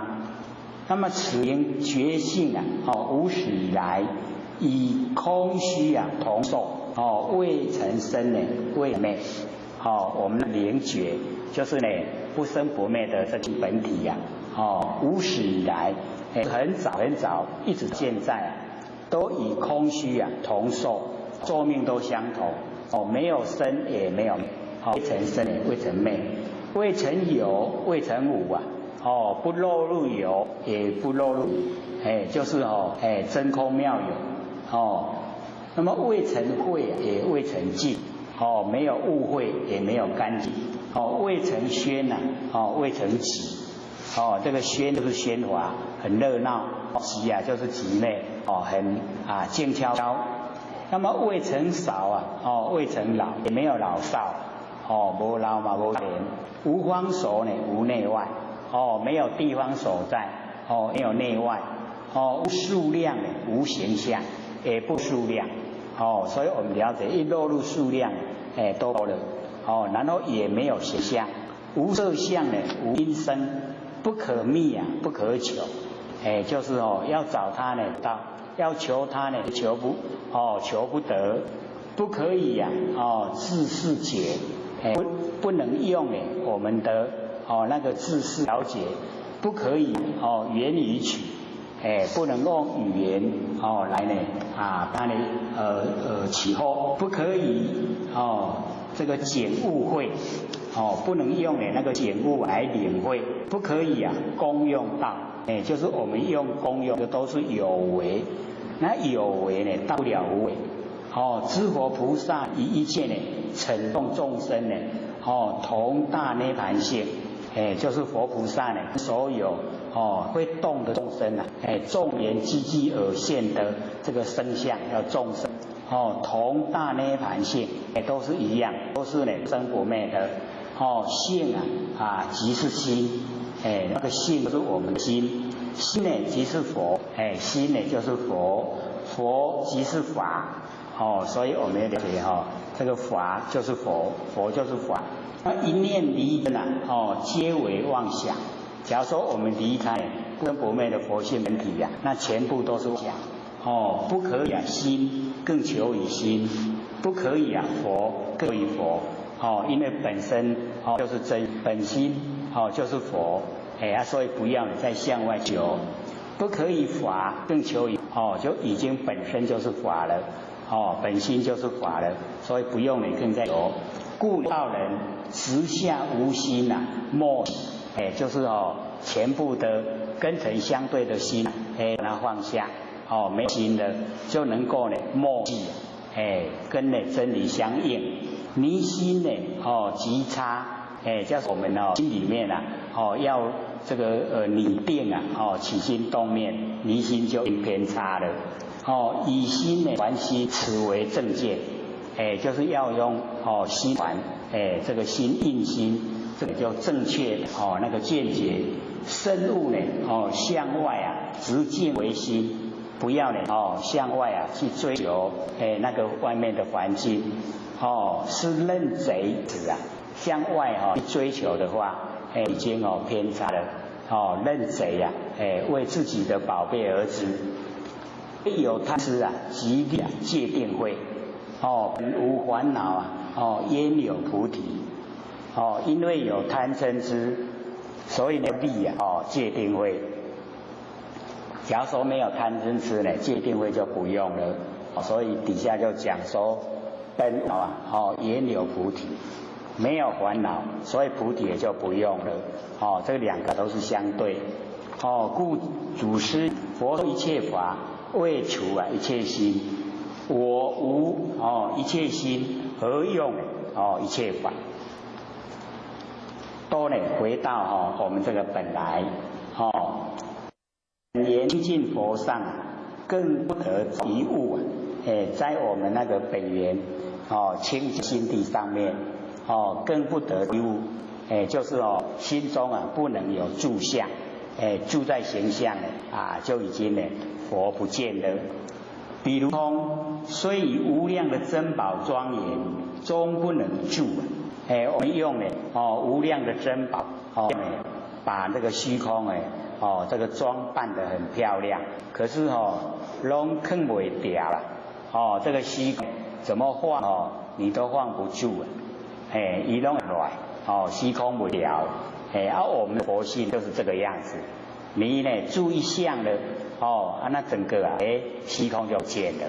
够这个住的话，虚空不见。那么佛性同虚空，我们性跟虚空是一样。所以无量的智慧功德庄严，终不能住。有很多的那无量功德庄严，一段未掉了。但迷本性转不见了。我们要在佛性上就是叫做迷昧。迷昧我们本性的，然后这样本性不见了，转换了。所谓心地法门，万法皆依此心建立。心法门万法都按照我们的那个心来建立。意境即有，无境即有。我们的心意境就有心，然后没有境的时候，心也没了。可以境性上专走这个境界。我们不要在佛性清净的那个性分上面把它做成那个境界来解说。那么所言定慧见利益。我们的定慧本体的那个定慧然后见用这个鉴别作用就粒粒分明绝对是有。那么积极心性见闻觉知皆境上奏觉。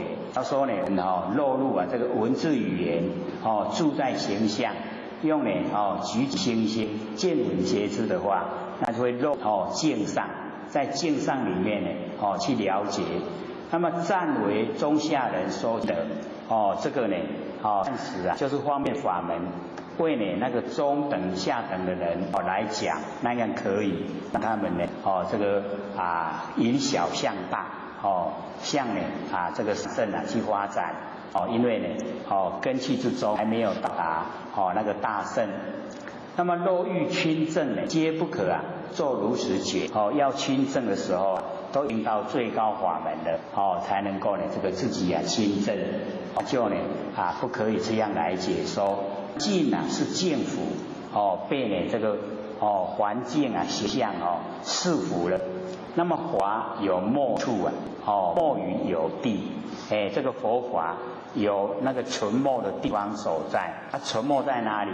存没在有所以我们呢这个生活之中呢不要找有，一找有那个佛法就变得只要我们进入那个真空妙有进入不性本体。那么但离一切法若有见即是法所有的法我们呢不做有就是不要住在相不管是语言文字或是事情，所有呢都不要住就是不做有来解都是没有，都是空的万法都皆空了所以我们了解万法皆空空性呢就是佛性我们呢把万法当成有佛性就不见。那么自达摩大师到中国为收一信为传一法以佛传佛这个达摩祖师到我们中国来老水翻潮就是只有收一信不生不信。那么为传一法就是佛的方法。那么以佛传佛就是要我们都能够成就成佛不说呢以佛就是不讲外面的佛。那么以法传法，不说以法就重要的最殊胜的法传出来，让我们印证成佛不说一些比较呢这个中低那个阶层的法。那么法级呢不可说之法很高不能说说了就住行的所以不可说之法是最高。那么佛级可取之佛我们一切都不取，都舍了慈悲喜舍，最后那个舍全部都舍就成就成佛。佛级不可取之佛就是舍掉了才成就。乃是呢本源清净心也，是我们的本源清净心。唯此一事实一恶而非真唯有这个是事实在的，剩下呢都是假的不真。那么般若慧慧呢即无相之本也所以那个般若不翻成呢聪明因为我们聪明反被那般若呢是佛性本体它所产生的，所以呢这个般若就是妙智慧。那么智慧就是没有相之本，我们呢不住相，就是因为有般若妙智慧所以就不会住相。启发这个很重要，那一定呢要把凡尘的万缘都放下，般若才能够启发这个是很重要。那么凡夫不去道去呢就是往凡夫呢不往这个道的方向走。那么为之六情就是放纵我们的这个情我们这个六根呢对六尘产生的那一些喜欢呢我们都放纵它乃行六道，就变成六道轮回。那么即学道后一念即生死，即直魔道我们学到呢就是时常在心里面算计那个生死，对生死的对生灭的事情很在意就会落入魔道。这个呢导致我们都是要注意的我们修道以后就对这个生灭的东西都能够了了分明，自来则应呢，事去则静不要呢自在那个形象里面。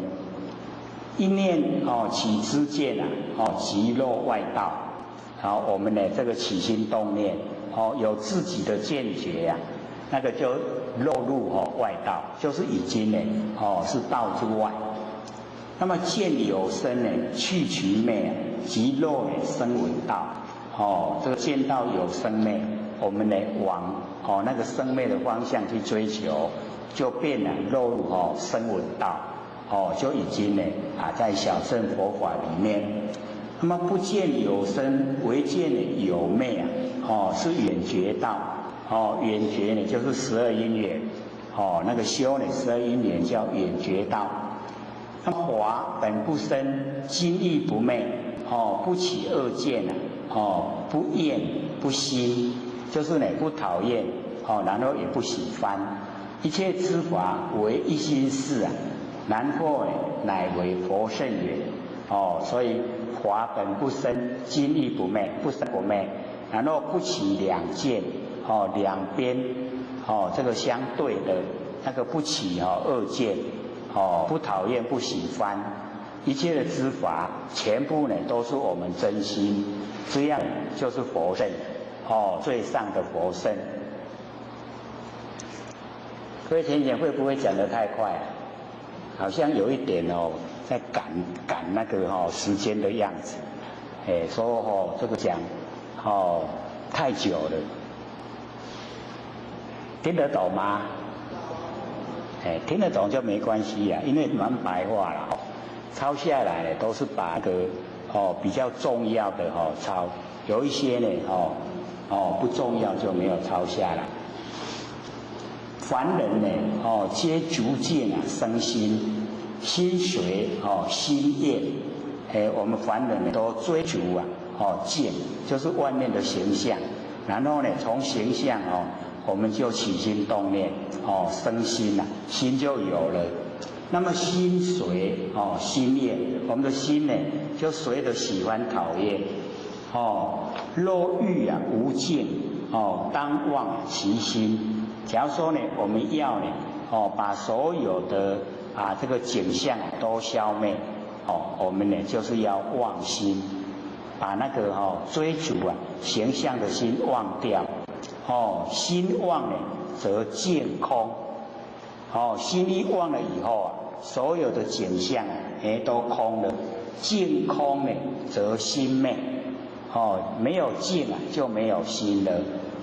不忘心呢而除见见不可除。不忘心的话，我们要除掉景象那个景象没有办法被我们除掉。子欲昏老耳就越来呢纷纷扰扰。故万法唯心心亦不可得。万法呢都是我们的真心，可是呢这个真心也一样我们呢不可得，得不到的复何求哉既然都得不到，我们为什么要去追求？学般若法人学般若的法，不见一法可得就是什么法都没有已经呢没有法执了。绝欲三圣就是那个下圣中圣上圣我们都已经绝没有没有进入那个三圣的内容。那么唯一真实唯一的真实呢就是佛性本体这个才是真实。那么不可证得我们这个不生不灭的那个佛性本体我们就是了解不能以有形有相的心来证得为我能证能得皆呢增上慢的。增上慢就是增加向上的骄傲就是他以为他自己很了不起。那么法会法华会下这个拂衣而去者皆师徒也。这个法华妙法莲华经有5000个比丘就是呢这个离喜就是不听他觉得那个不合他的意思。所以我们了解是他们自己那个程度还不够了所以就没有办法再坐着听下去所以这一些呢就有一点增上慢自己认为自己很了不起。故佛言我于菩提呢我于菩提实无所得，莫弃而已在呢这个佛性本体呀，实在是无所得，只是呢已经默契记录真理。那么凡人欲修正但观五蕴皆空，四大无我，真心无相，不去不来，生死性亦不来，死的时候呢性亦不去所以这个倒是很重要我们要修正就是要观五蕴色受想行识皆空然后呢四大所有风土身体的四大无我这身体的本身没有我，然后真心呢无相没有形象然后不去不来我们要了解这个如如不动我们那个真心常住真心如如不动所以不用去不用来，生的时候性不来，死的时候呢性也不去，湛然缘起这个湛然常觉那个是佛性的原始状态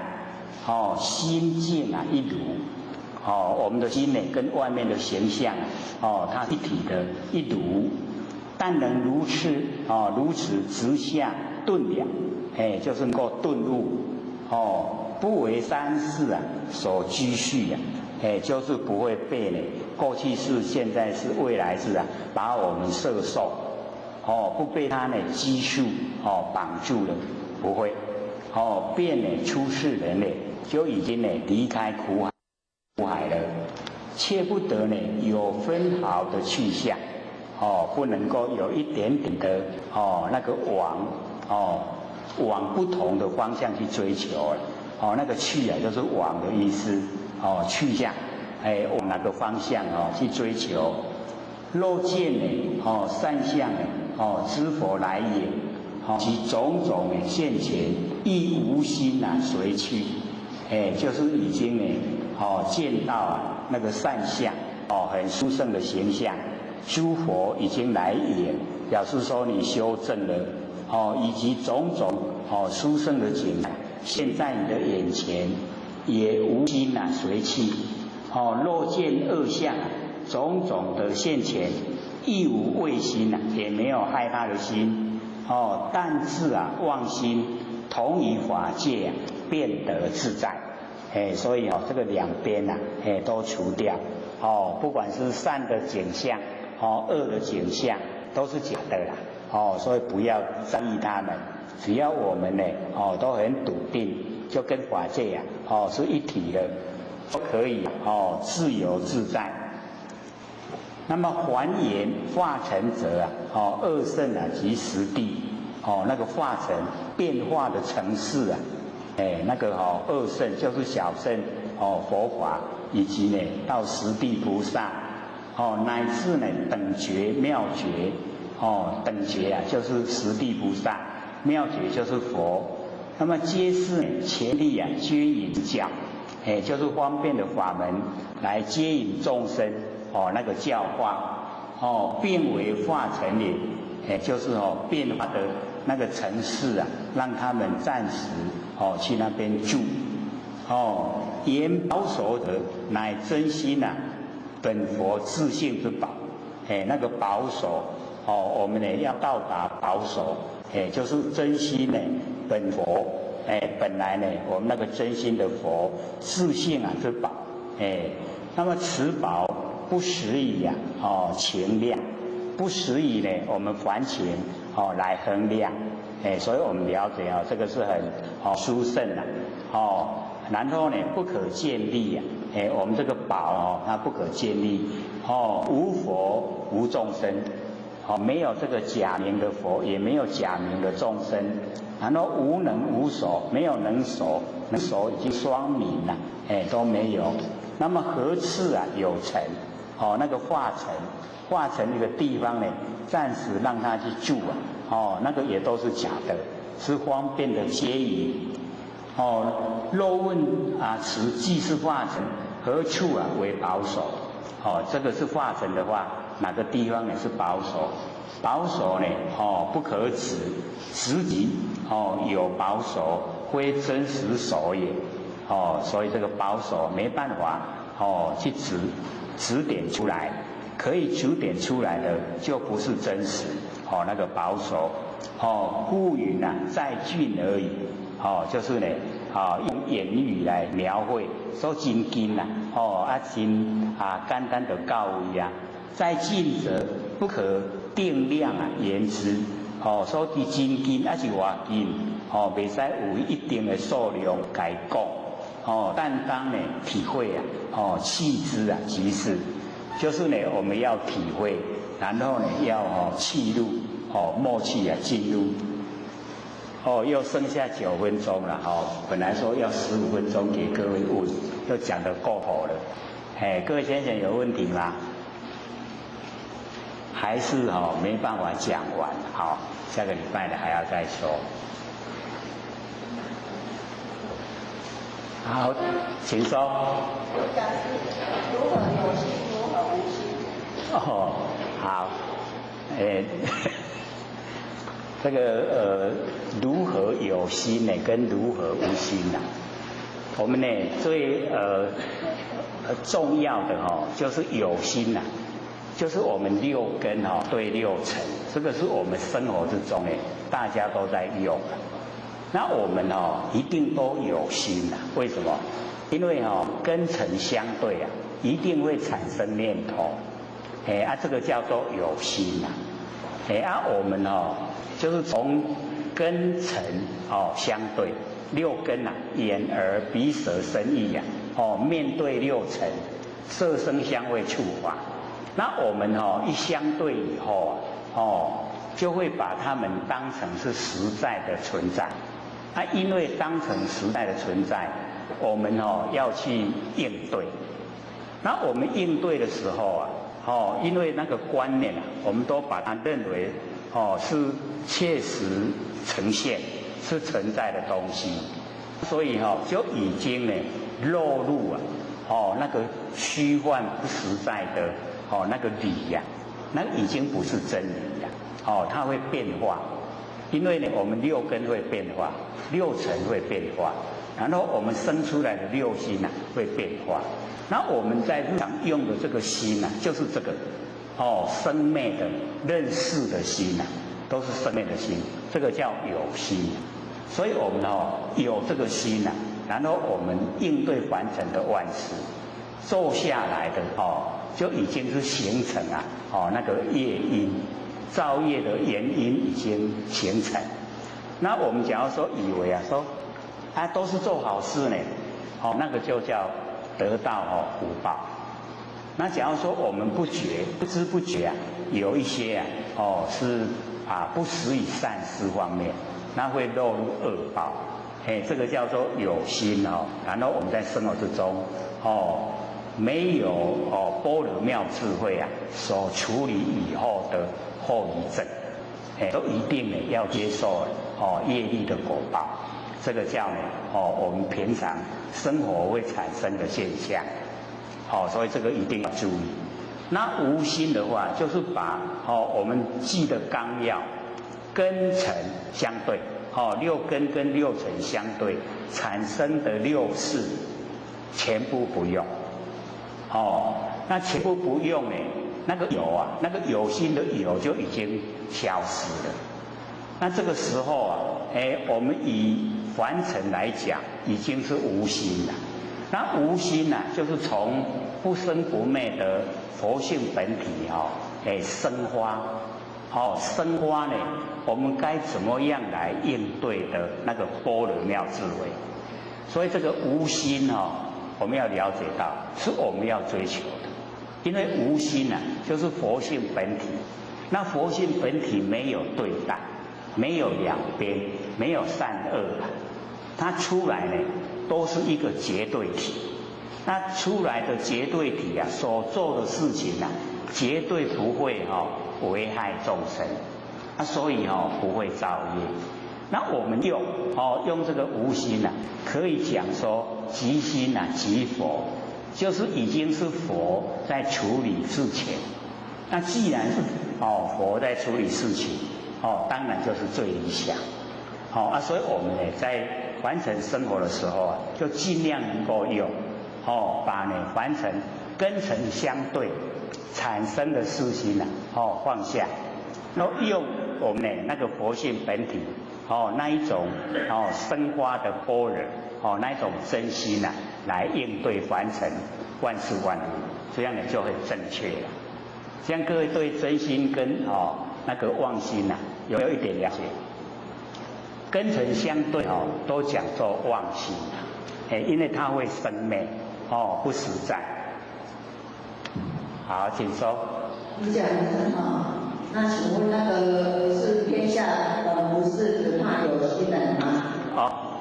那个比干不是被花心吗？那无心不是不能活吗？好，请说。现在呢，问这个角度呢，刚好又跟我们讲那个跟尘相对的心它是不一样的。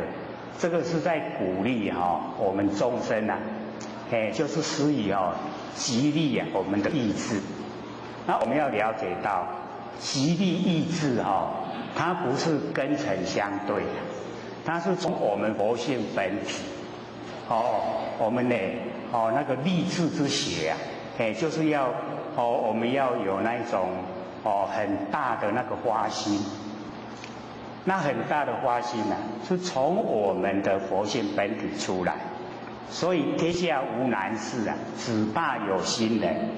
这个呢，天下无难事就跟我们讲说凡尘的事都很小很不值得我们呢去在意所以天下没有困难的事。只要我们是有心，这个有跟刚才那个跟尘相对的有又不一样。为什么？因为这个有是我们立志立了志向它来的东西。那我们立的志向不是从跟尘去立的，是从我们佛性本体去立的志向。所以我们立志要成佛，立志要度化众生，那个都是从我们佛性本体出来。所以呢天下无难事只怕有心人。只要你有立这个心有这么大的那个愿力的心你一定可以成就，一定可以完成。所以这个跟刚才跟尘相对那个有心它是完全不同的角度的。所以我们了解那个比干他呢那个花心，他就是要因为皇帝已经偏差了，做错了，他就是要救天下的苍生，救天下的众生。所以他那个心他不是为了他自己自私自利，也不是跟尘相对，而是从他的那个内在的慈悲喜舍。他想说众生这么可怜他一定要想办法不能被皇帝危害。所以他那个花心是不一样的。那我们要就了解到他那个动机那个出发点完全都是在不生不灭的佛性上面出来。你跟尘相对没有的事跟尘相对呢互相之间都很粗浅那个是很深层的那我们要了解很深层的那个立志向，那个就是大愿就是为了要救度众生才有的。那我们最难的也就是这个啦。那个我们只要说我唯求作佛不求于物，那个也一样，不是跟尘相对，而是从我们的那个佛性本体生发。我要找到我不生不灭的真心佛性本体跟那个跟尘相对生灭变化的是不一样的。所以我们一定要了解，这样可以吗？下课。各位讲师、各位坛子、各位先贤，大家好。不学三道天师德，老先贤大德，以及感谢呢各位先贤及或学机会学讲。我们呢讲传心法要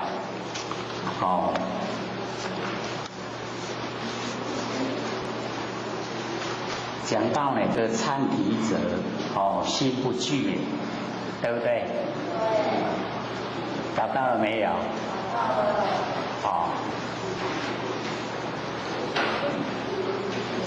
这个忏提哦，一忏提呀，就是呢心根不具哦，没有那个善心呐，所以叫这个忏提。一切的六道众生呢，哦，其之恶圣啊，哦，不信呢有佛果，皆谓之哦，断善根忏提。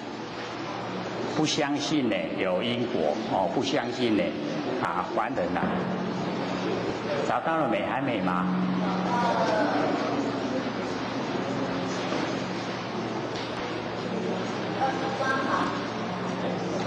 不是，他在找不到，我是看到了。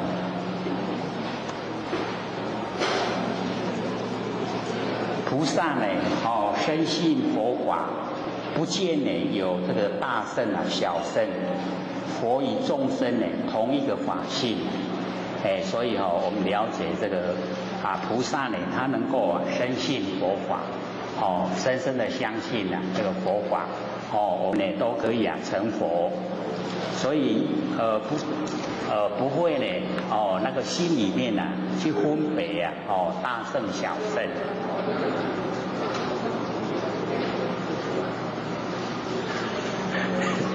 怎么看大家都按前面后面都一直翻呢？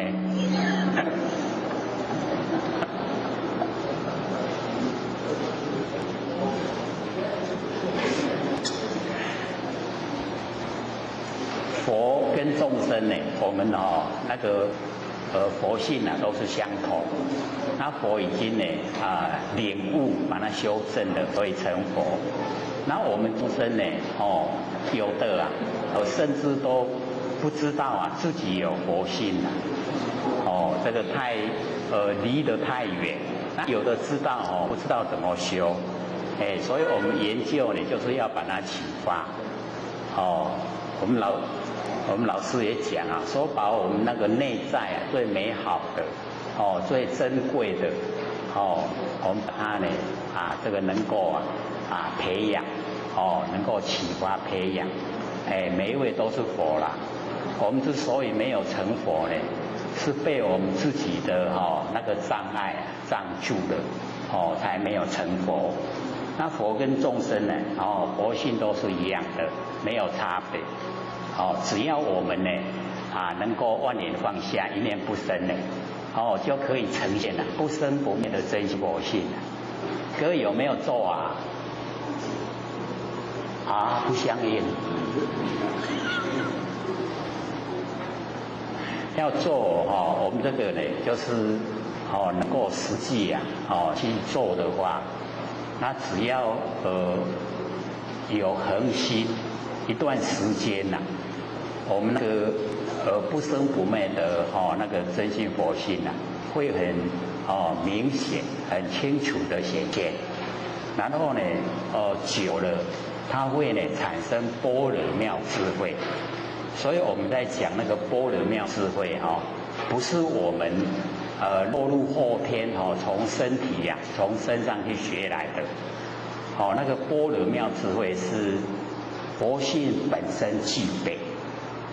我们呢不肯放下凡尘的所学的那般若一定出不来，没有般若。一定要把凡尘的全部放下我们所学、所知道、所看到的全部都放下放下了以后般若才会成型。那般若是始于佛性本体呈现的智慧。所以我们只要有启发般若妙智慧来应对凡尘的万事万物，就不会造业。没有业我们就不用受苦，就已经可以解脱了。所以我们努力这个方向就是在日常生活之中呢，只要有空闲我们就做万念放下，然后一念不生这个时候就会很理想的整个我们那个佛性本体都呈现出来在那个张卓修财悟告记里面呢就讲说一念不生全体现。各位有看吗？有听吗？看那个书面资料，然后听了 CD， 从那个光明急躁啊，遍而杀，然后呢，还圣含灵呢，供一家。只要我们一念不生呢，前提都呈现了，都呈现了真心佛性，那个是我们要追求，我们呢成佛啊，就是这个，这个呢一念不生的本体啊，在成佛的，所以我们要努力。这个呢，只要肯做了，一段时间都有功夫。那么哪一个位置啊？善根忏体，所以呢有那个一忏体啊，一忏体呢就是它都不具备啊这个那个善，起心动念呢都是要害人的，那一种呢就是一忏体，所以我们了解这个最没有药可以救，就是一忏体。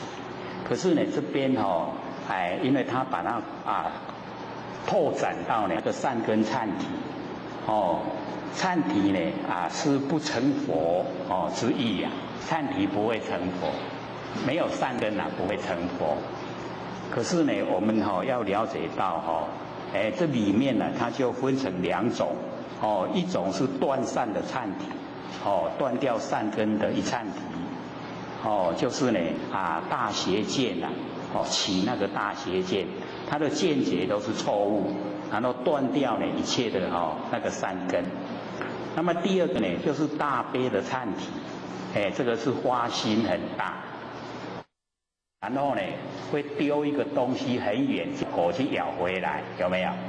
那个就叫逐块，追逐啊，有形有相的东西呀，逐块，这个比喻呀，有形之物，然后呢，忘以本心，把我们的本心忘了，所以我们一般呢，可以说都没有认识真心啦。我们凡人在用的心都是日常生活啊，我们六根对六尘产生的，那个呢，我们都把它当成心啦。那或者讲那个是一直无常变化，所以佛说那个是妄心。不真，所以我们一定要认识我们那个不生不灭的常住真心。故呢，但弃本心呐，不用求法，心呐即法也，我们的心呐，就是无上的正等正觉，所以我们的心呐就已经呢是法，是最高的法。那么凡人我们凡间的人呢，都为见爱心呐。就是景象，所有景象会这个妨碍我们的心，为呢事爱理，见爱心，事爱理，事情妨碍真理，那么常欲逃见以安心，逃开呢那个景象，心就可以安了，所以我们有时候也会讲。说呢，这个不看见景象的时候我们心就不会乱，都是会被那个见影响。那我们修道最重要就是一定要笃定，对自己那个佛性本体要很笃定。那我们自己呢，对自己的佛性有信心的时候外境的影响就可以减到最低，所以不会被见这个偷着转，我们现在都是被境转，不是心在转境。那我们修道就是要修心转境，境随心转。或许呢，跟老天住在一起的时候老天很喜欢做一个工作，就是把那个居家的摆设搬来搬过去的。知道是什么原因吗？知不知道？我们不是刚才讲吗？境随心转老天都在做这个工作嘞。他心说，摆这样不理想，我怎么摆？是不是境就随心在转的？然后我们大部分都摆的多，咱人就想来想去心随境转。这样懂意思吗？这个境我们可以去转变它啦。境随心转的话，我们就掌握到我们那个主权那个佛性啊，它有那个权柄境啊，可以随着我们心转所以我们修道了就是要努力这个方向，不要心啊随境转，然后要认识境都是虚幻不实在的，因缘际会才有因缘消失啊，境就消失了所以那一些境我们不要住那个相知道就好，知道有这一些那就好了我们可以好好利用所以呢我们了解说不要呢逃境啊以安心拼事啊以存理，把事情拼除了平事啊，然后把理留下来这样就是不拢不圆融啊我们要知道说境心境啊一如，我们的心跟境啊本来就是一体呀各位有听过吗？心境一如，不患思维，但不除散，积之岁月而不心开，谓之有也。有没有听过？有所以我们要了解说心境一如，山河大地都是我们真心呐我们要跟它融合融成一体呀所以叫心境一如，然后不患思维，我们就是呢不要落入思维，不要去想不落入思维，但不持散，我们把心跟境啊都融会不持散，积之岁月就是时间要久积之岁月，然后而不心开，我们心啊已经融成了整个山河大地整个妄象都是我们真心佛性本体了所以而不心开啊，谓之有也没有的是绝对会变成一体，所以要先知道了先知道才会做啊，对不对？我们没有先知道的话，我们都会认为我就是身上的佛性，然后山河大地是山河大地，就看成两胚了他是他，我是我，不会看成是一体呀是不是这样？这样叫做外道，道之外，因为心外起法，心的外面有法，那个叫做道之外，已经不是在道之中。这样了解意思吗？是比较深一点啦都唔捌听到的，所以你也无较认真听的，等于讲听拢无，所以那个听拢无真正常台北青年就跟或者说我们这边很理想呢，9个多月都听懂了我们听2、3年呢，2、3年才懂咱2、3年这条做得住吗？可以有信心的那很理想所以这个只要我们肯用心只要你进入了真正的我们那个法性那个深入法性你就会很高兴或者都常会讲那个冬天的时候盖棉被盖在棉被里面都已经在睡了，都偷笑。可是我们到今老是唉声叹气不是在偷笑。知道什么原因吗？事情太多了很烦所以都唉声叹气然后修了很久都没有功效修的到外口的社会人士都同款也无什么分别，有没有分别啊？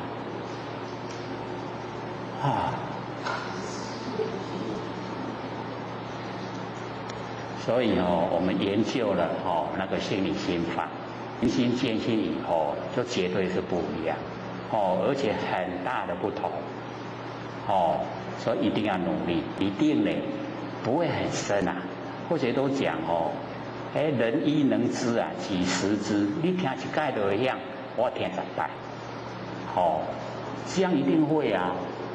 只要你一直听哦，伊本来就深就变足浅的，拢会响的啊，会响就真浅了对无？啊，咱若无心，啊听一届就无爱听，要哪会响？哦，所以有较小哦，深色一点，可是值得我们追求，可以让我们从内心深处产生，可以成佛，有信心了没？哦，不错，这个有力道。这个从里面心里面产生有信心不是希望的，是自己有信心可以成佛的这个很重要因为我们已经找到不生不灭的真心，它就是那个在成佛的只要我们保守只要我们去启发，只要我们培养，让它茁壮长大只要我们肯用心，时时刻刻呢都跟真心在一起。我们般若妙智慧就有般若妙智慧认识真理，真理认识定力就有，定慧又均等然后使我们成就，处理凡尘事都很理想轻重缓急我们都能够分辨得很清楚，不会手忙脚乱所以研究真理真的就是能够呢使我们呢脱胎换骨，超凡入圣。所以我们了解说，不用呢这个陶建安心，不用呢平素成理这个境里面它都有我们真心在，那个事情的呈现里面也都有真理在所沿融在一起的离事无碍都是一爱，然后呢性性它是一体。那么不知乃是呢心爱境理爱事，但令呢心空境自空。只要我们的那个心不住相，心呢了解说凡尘的所有万象都是因缘际会才呈现，呈现的当下那个相的本身都没有现，所以相没有主宰被没有主宰那个相的人没有所以是因缘际会的它当下是空。那我们只要呢我们了解到这个理，我们的心空了，知道呢境也是空就已经融会了。有没有融会的？又不相应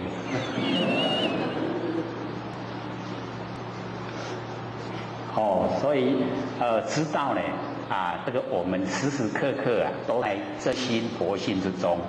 那真心佛性没有形象，那外面的形象又是假的缘起性空，因缘际会才呈现，本身也是空的。那我们的心空呢，境也空，有没有融会呢？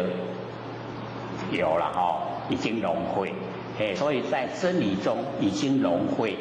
融会了以后，我们再来处理事情自己的心就很那个平常心。所以我们呢就讲说平常心是道就是平常心，自己没有产生喜欢，也没有产生讨厌。我们有产生喜欢讨厌，我们就有取舍，那我们取舍就会造业那我们用平常心，事来则应事去就则尽，那个完全都没有造业没有造业就不用受苦后面的果报不会等我们。那假如说我们有取舍，那一定呢后面的果报等着，只要在遇到因缘果报就呈现，我们要去接受。那接受的当下，我们又是迷惑迷惑的时候又是起业我们又是呢自己这个找罪受就这样没完没了。那我们一解脱了，了解了原来凡尘的现象都是假的，我已经不住了，该如何做我就如何做不要呢落入喜欢讨厌，就没有取舍，就解脱了。这样了解吗？所以我们就是要研究真理，对真理能够透彻，透彻了以后了解说，凡尘啊，进入相了，就呢千差万别，只要进入性了，都是一体，只要你进入一体了，烦恼都没了。所以我们为什么会讲说，这个不断烦恼而入涅槃？因为烦恼性跟那个涅槃性啊，它是一样的，烦恼相是不一样的。那只要我们都不住相，相是假的，我们要不要住烦恼相？不要了，就不要住。不要住烦恼相就没有烦恼，所以就不断烦恼，然后而入涅槃。涅槃就是不生不灭，我们呢就可以进入不生不灭。所以烦恼的性跟涅槃的性它是相同的，这样了解意思吗？那我们是住相才真的是很烦恼。那住相以后我们要了解到，就是恶法，善恶的恶法，因为我们住了烦恼相，然后一定会有行为，那行为一定不理想，不跟真理相合。那一定是造业，造了业就要受苦，所以就不要住相，不住相的重要，所以只要我们呢，心空了，静呢自空，但令那个理即是自己，我们让那个理进入如不动，我们的这里进入呢如不动，那个事情就整个消失了。事情就消失了，事情的来源也是因缘际会。那我们呢体会如不动的那个本体，那个事情就没了。所以要时时刻刻呢告诉自己没事没事。各位有事吗？对，没事。真理没事就是没事所以呢有事就是住相有烦恼，没事就是已经了解透彻，它都是呢假的，无常变化的。所以我们就可以知道说，我们住相相都已经在变得很多了，可是我们住的那个景象是还没有变之前的景象，相都一直在变的，我们竟然住在旧的景象。那有够戆有没有？可是我们都不承认咱都离跳了所以那孔老师讲说众生都讲家己真牛，甲赶去迄个古井内底要跋落去佫唔知影通撇，是不是这样？那个孔老夫子讲的啦跟我们这边不相应。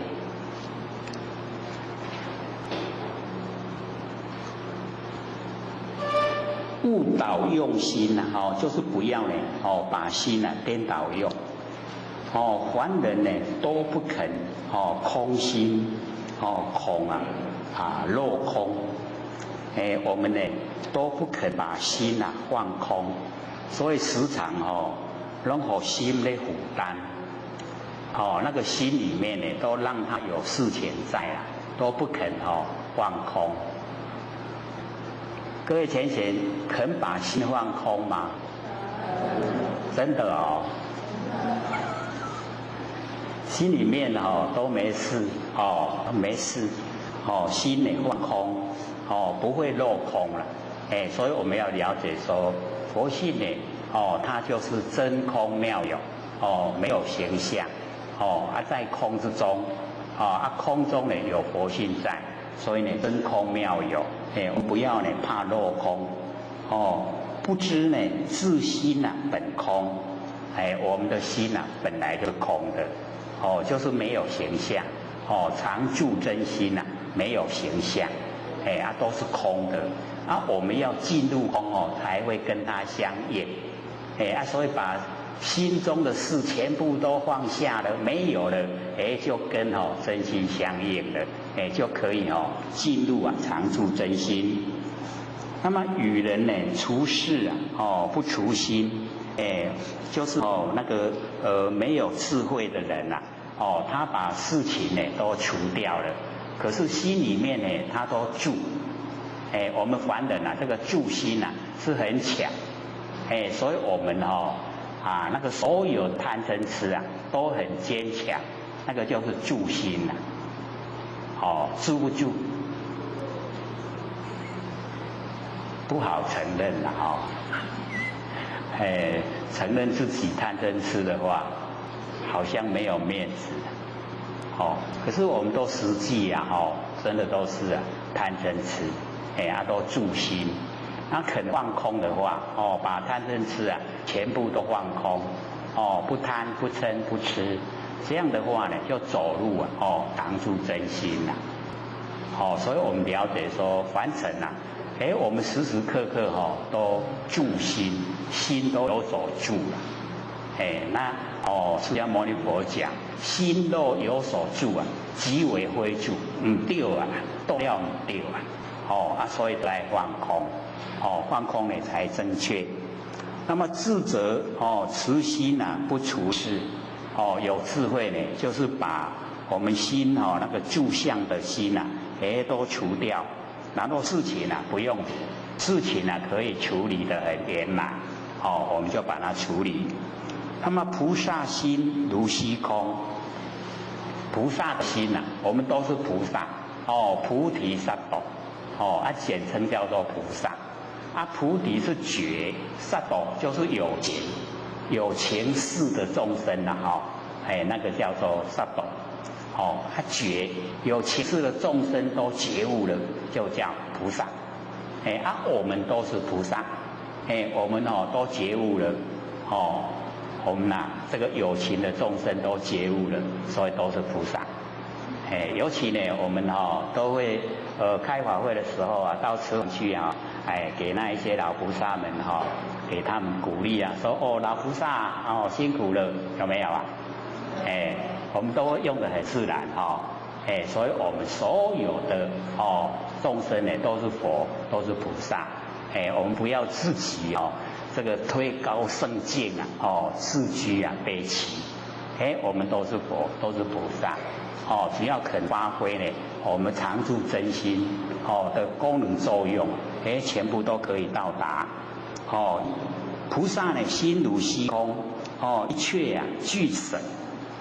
菩萨呢全部都可以舍，那我们也要学，那个舍就是布施啦，舍我们把那个所有一切都布施，所以我们了解到我们最坚固不肯布施的就是我们那个习性最肯把那个我们的习性都布施掉吗？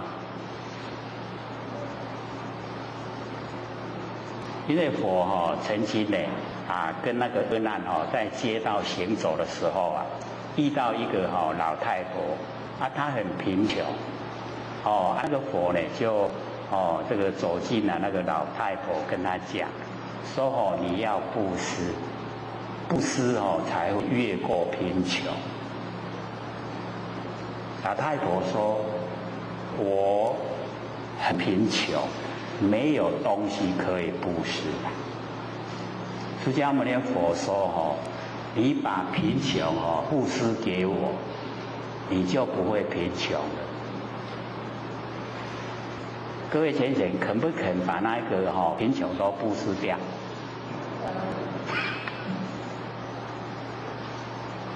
我们会时常很习惯的用我都没钱，我真善。这个比较没有麻烦对不对？所以那个佛就从我们的心底里面把那个贫穷舍掉，布施掉，没有，所以就会时时刻刻接着都很富有。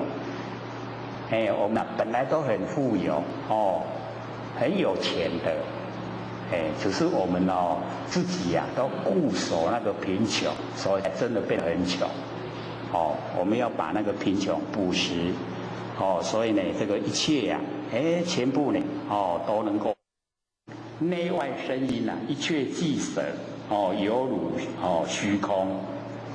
这个呢修持人啊，他可以把那个生命啊都布施，那个就是内外俱舍。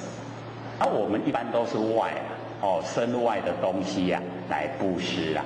叫我们布施呢，那个我们的生命啊，这比较困难，我们都还很重视我们生命啊，所以那个用这个生命来布施呢，我们都还没有到达。那么这边呢，就讲那个舍啊，内外身心一切俱舍，犹如虚空，全部呢都可以舍，这样呢就是最高的、最理想的，无所起着，然后呢随方应物啊，能所皆忘。所以那个能所皆忘我们在日常生活呢，就是要去努力就是要不要落入那个能所，因为能所就是四相，有四相的分别心然后呢就要六道轮回，所以能所呢皆忘，是为大舍那个呢是最理想。若一边呢行道不得，一边呢寻舍无希望心是为呢终舍这个也不错了一边可以行道布施，一边呢还在布施行舍然后呢没有那个期待果报无希望心呢就是期待果报，是为呢终舍。那么若广修众善有所希望这个稳华之空遂乃不着，是为呢小舍。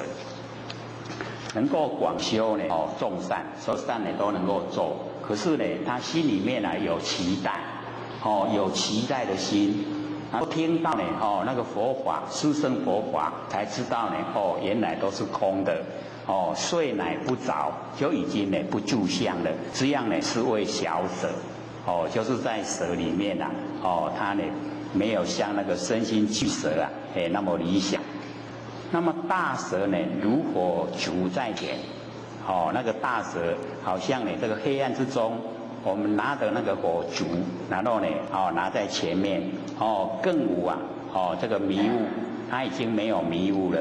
那么中舍如火烛在旁拿在旁边，后明后暗有时候很明，有时候暗然后小舍呢如火烛在后，那个坑在后边。都爱放在头前，唔叫看路行好行。你放在后边就看不清楚了不见呢坑井无看到头前看黑黑。故呢菩萨心如虚空，一切呢俱舍这个菩萨心就好像虚空一样，全部呢都可以布施。过去心不可得，是过去舍；现在心不可得，是现在舍。未来心不可得，是未来舍所以我们要了解，我们呢在生活之中就不要有三心，不要有三心我们不会被三世摄受，三世给咱吸不掉三世摄受我们不住就不用六道轮回我们假如说有三心被三世摄受，我们有过去有未来有现在一定在六道轮回之中他都在受苦啦所以我们就不要有三心，在生活之中就不要有过去，就让它过去，不要去想，未来也不用策划我们佛性里面不用现在不住，三心都没有，这样最理想要做不然我们时常尤其年岁越来越大的时候那个过去心越来越浓厚所以各位假如说有去陪那个老人家的话他讲给你听的话都是倒带下一次你再去陪他，他讲的还是那一些话，再下一次去他还是那一些话，都是一样的话都是在倒带给你听，那个叫过去心所以我们要知道因为有过去心都呢一直在脑海呈现我们要知道说起心动念就是业本来呢，以往我们六道轮回所做的一些不会拉来，可是因为起心动念就把那一些因全部都拉来，因缘汇合，我们就遇到现象，现象一定是坎坷不如意所以他遇到后来会很多的时候就会埋怨说我又没有杀人放火，怎么我的遭遇这么坎坷？毛病出在哪里？出在头脑胡思乱想。所以各位浅显，这个贼梦贼生命爱情，知道意思吗？你去坐在那个算命摊的前面你在那边走，他不开口讲话，你不用互惠贼梦贼生命爱情。你点仔坐咧伊开始讲话你等下要离开就要拿钱。所以我们坐着不要起心动念，不要付出代价。我们坐着起心动念，各位浅显要付出代价，这样了解意思吗？所以咱都要做赢先先，不要起心动念，不是赢先先吗？咱读到声无用，敢无？唔好可是我们人就是这样有道经讲说读到都生来无用浪费。另外，我们真的是性理心法，他在那边动作我们整个70%、80%都有用，有没有？有没有在研究性理心法？很明显有没有？你看心理心法很重要，对不对？依然主人拢给咱救他也没有说你大拢看我在做啥，有没有？我们很自然就被他拉走了。然后我在讲话，有啦，你有在讲，我唔知讲啥。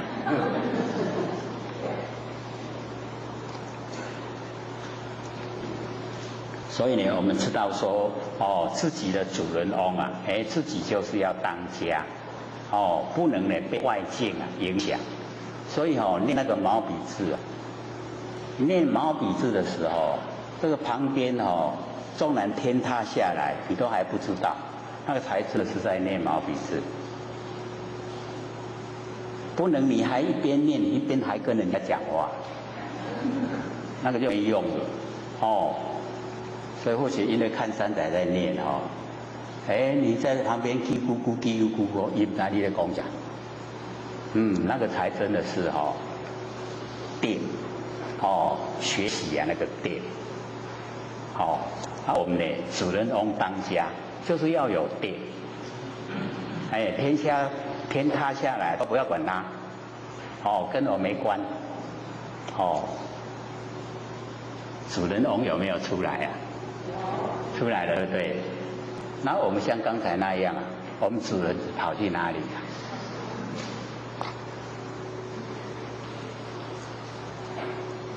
所以各位浅显，修道都在日常生活之中不用另外找场合，不用另外找时间，时时刻刻呢都在道之中只要你肯用心的你被影响的跟不被影响的，你自己心里面知道。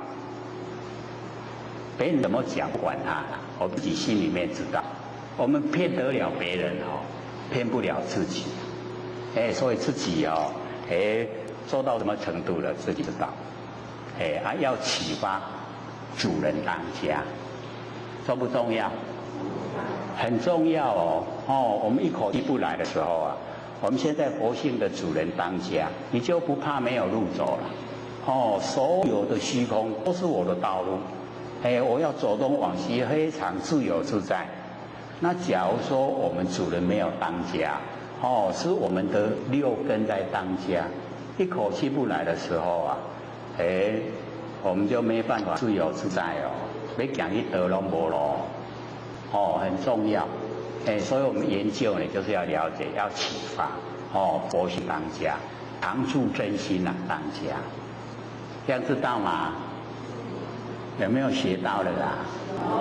哦，此人要当下哦，所以呢，我们了解呢，不要被那个三世摄受所以三际心啊不可得，我们怎么求都求不到，过去已经过去了未来还没到，现在不住，所以三心都不可得。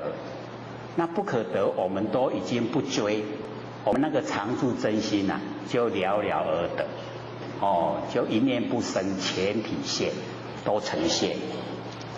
那么所谓的三世啊俱舍，自如来护华迦摄以来，以心印心呐，心心不异，就是以心印心，都呢把那个最重要的心法传承下来，印着空即印不成文，印着物啊，即印不成法，所以呢不能印着空，也不能呢印着法，就是呢不能落入有，也不能落入无，无就是空啦，不能落入空，也不能落入有，了解意思吗？我们常住真心呢，虽然没有形象，可是切实存在，切实存在就是有，对不对？不落入形象，没有形象就是空，它是空有同时，即照，那个即啊就是不变之体，照就是随缘之用，它即跟照啊同时存在，所以我们了解呢，我们佛性呢就是这样奥妙。不能说有，不能说没有，说有不对，说没有不对刚好在有跟没有合起来的中间叫中道。你了解不？感觉要轻，会吗？不会啦所以那个道德经的老子第一篇就讲。说呢，常无啊，欲以观其妙；常有啊，欲以观其假。除两者啊，同出而异名，同谓之玄，玄之又玄，众妙之门，有没有？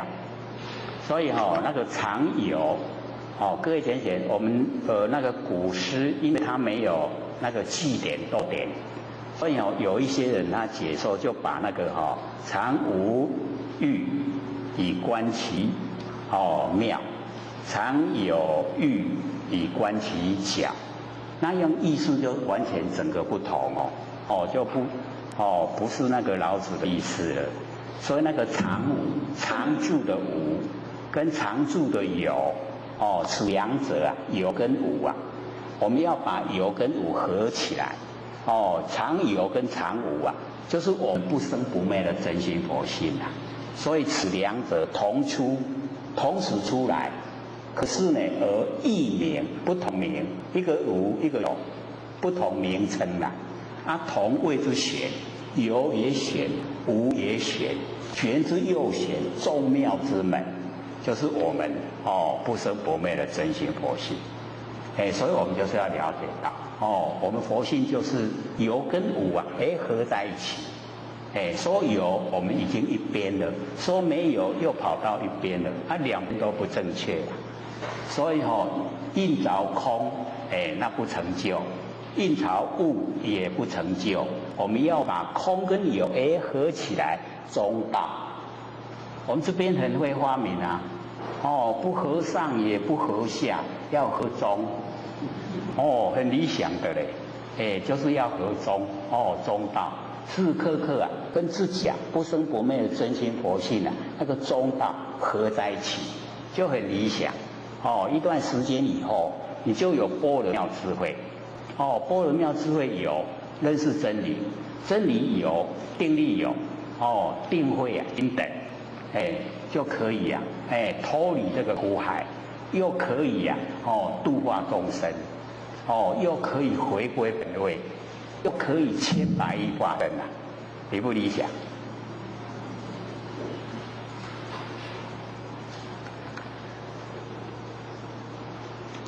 所以这边呢就跟我们讲不能应着空，也不能应着物那两边都不可以。故呢以心应心呐，用心来应心，用我们的那个常住真心来传承，心心不异呀，所有的心呢都没有不一样的就是相同，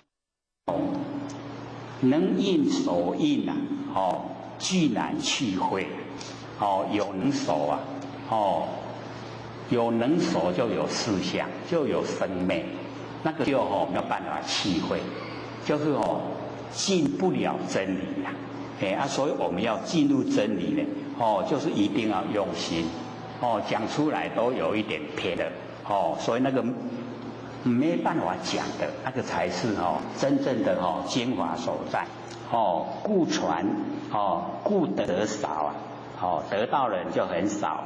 然心呢即无心，得即无得，心呢就是没有，都没有了，那个心才叫真心，才叫常住真心。然后得，我们心中有所得的话，就有所失，得失是两边，就是完全的失了，就是生灭。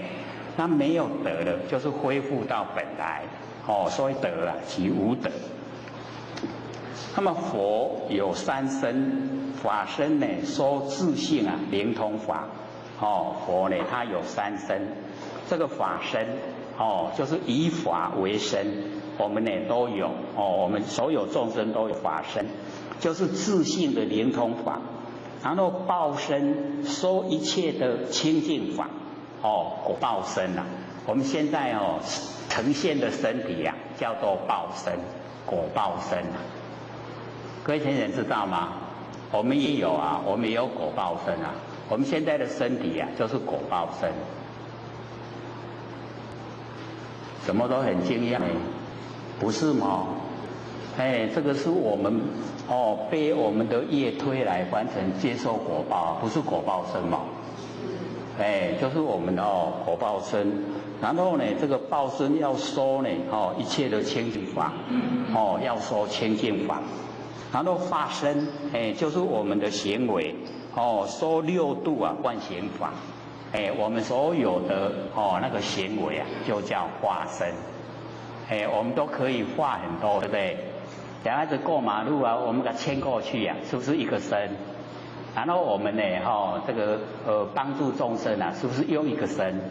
我们呈现很多的行为，所以那个化身就很多。努力呈现我们在完成的这一些这个佛身三身的功能作用。那么法身说法不语语言音声形象文字无所说无所证，自性灵通而已。所以那个法身就是要用体会的它不用语言文字不用音声，不用形象文字无所说，没有能说，没有所说无所证，没有能证，没有所证，就是我们自性灵通通了。各位通了没有都通了所以要了解我们这个佛性是通，不会阻塞的啦。那个三点水在一个带人那个带就是那个智，那个智就是阻塞啦。那阻塞就是不通，它不通呢，就是没有回到不生不灭的佛性回到佛性都通了所以都灵通都能够通。故曰无法可说是名说法没有法可以说所以在金刚经里面那个第一分这个佛视线跟凡夫都一样入世大乘起持都一样，没有两样。那个就是法身说法，把那个最上乘的佛法在日常生活之中呈现佛已经成佛了，他本来就不用自己吃去取食可是他又视线跟凡夫一样这个着于持钵入社会大乘起持。那个表示佛不住佛性，佛没有我相，我是佛没有，已经跟众生呢都平等，世间平等法，所以我们在凡尘那个平常心就是最高的佛法，要用平常心来成佛，所以佛一示现无我，没有我相，然后呢1250个人坐着要听讲经说法，然后佛一句话也没说，吃饭的时候就着衣持钵入到那个四位大乘去乞食，所以这个告诉我们就是事来则应事去则静，吃饭的时候就是吃饭，睡觉的时候就睡觉，我们有没有这样啊？不是有一个那个老师傅还在这个修行嘛？他的弟子就问说：“师父现在还在修行吗？”说有。如何修行？他说：“饥则餐来困则眠。”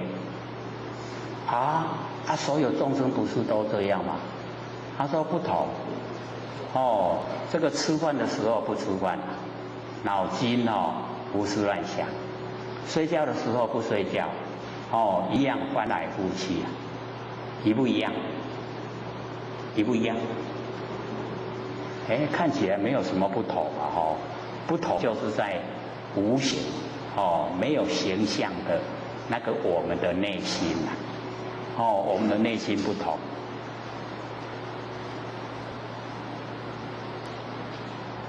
各位心被什么引走了？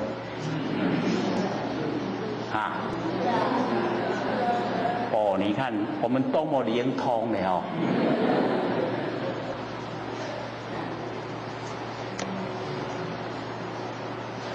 灵通我靠那落雨咱也知真的很灵通，这个叫做法身说法我们都灵通了，所以我们了解就是呢自性要灵通无法可说。那佛在日常生活里面表现没有我相，然后呢要讲经说法的他说呢我们讲经说法就是要实行要实践，实践就是一到吃饭的时候就是要吃饭。各位有没有去体会到说原来都是这样讲一寡道理就是要爱去做对不？倒枵就是爱吃饭。困暗时到就是爱去困这个入痴而坐入肉而眠这个日头落去咱就休困日头出来就爱起来做安困这个都是呢无言说法，不用语言说了就是体会爱体会所以在无我无法，然后又很努力的修持所以那个最后忽坐而坐，正念不动，把那个无我相、无法相、无非法相，整个都呈现。所以那个第二分的时候那个须菩提说：“西游一句话都无讲西游为何来？就是从日常生活那个实行的去体会所以我们众生呢就很难做到这个样子。”做到说没有我相，没有法相，也没有非法相，这样整个呈现都是常住真心虽然那个都是很平常的生活状态，可是我们就是在很平常的生活中我们一定都脑袋瓜不让它空着，是不是这样？我们从早这个早上一起床以后各位浅显有没有让脑袋瓜空的？有没有？拢互伊真无用互伊比咱的身躯更较无用，对不对？那以后就要学，要让脑袋瓜空着，才跟真理相应。这应先的样子。不是我们身体不动三宝袂使讲身躯哦扫帚都唔拿来扫涂骹，迄袂使哦，是互咱的头壳卖乌白想就好，哦，不要起心动念，让整个啊，我们那个那个思索的领域啊，都是进入真空，是最理想，所以我们要了解到，我们那个啊，那个佛性本体啊，会生发念头。咱拢互佛性本体真无用啊，念头拢直直生。咱即马互伊休困卖生，咱即马倒转来回光返照来看迄个本体，这样我们才能够成就。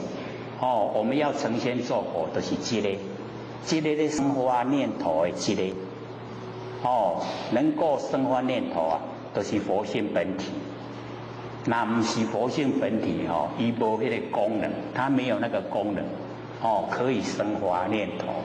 所以念头的生发我们要了解我们不要跟它作对因为它产生功能作用啊，那很正常的。只是我们不要让它作用的过了头。我们时常都会胡思乱想啊，各位浅显会不会？那个胡思乱想比较好过生活了，一天一天较好过，对不？你不胡思乱想的话，一天一天很难过。为什么？因为走入真理世界一个念头都无，迄24秒真久嘞，久不久？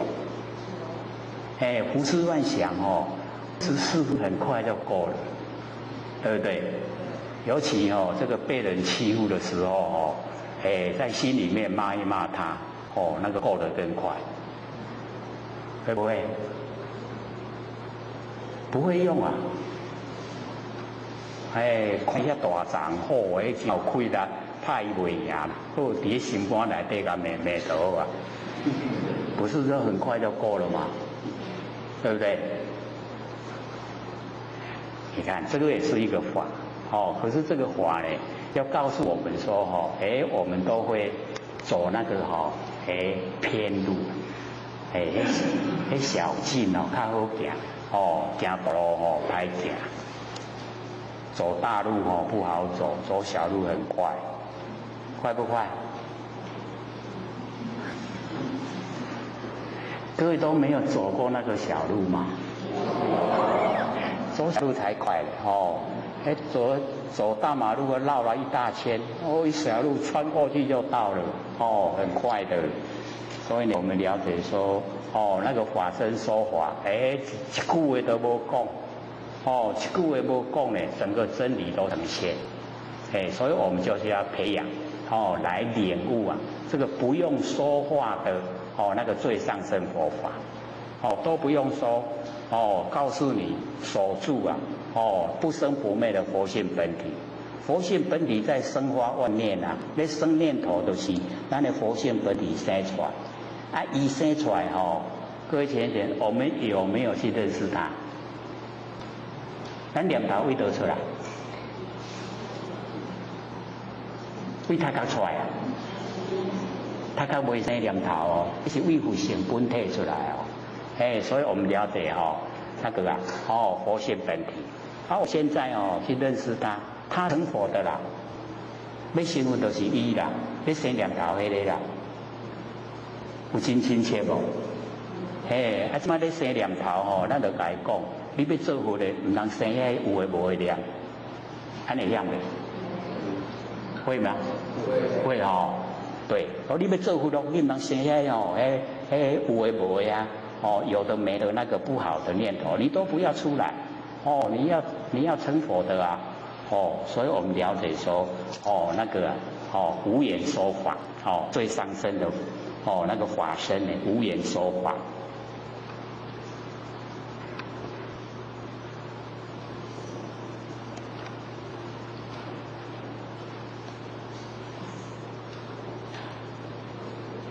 报身化身呢，皆随机感现，那个报身跟呢化身呢，就随着机缘，随着众生的机缘，然后它呢呈现，感受以后啊呈现。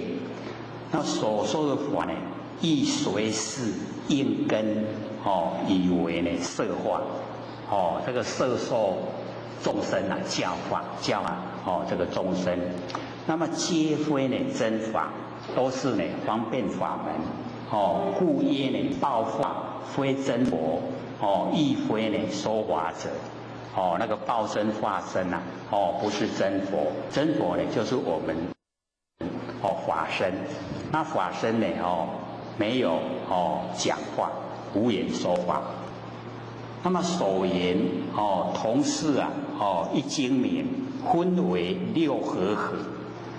一精明者呢，就是一心；六和合者呢，就是六根，各以成合。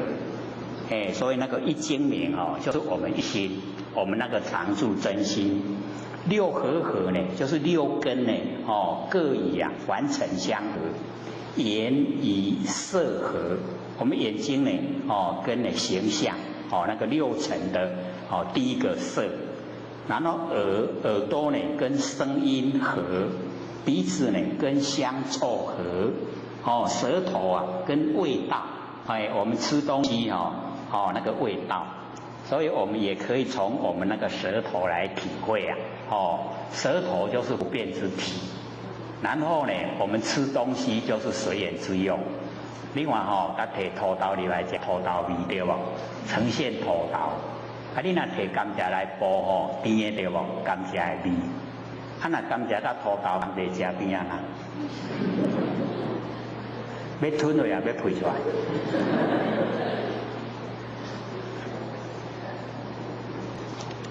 那么身呢，以触合，咱的身体啊，甲接触相合。所以我们这个穿衣服啊，就跟身体接触了。啊，你看嘛，得爱穿拄好，穿了伤垮破龙蓬松看起来不好看。啊，穿了伤缩白了艰苦，得爱穿拄好，中庸之道，中道。所以呢，身啊以这个触合，然后意啊以法合。我们那个意第六个。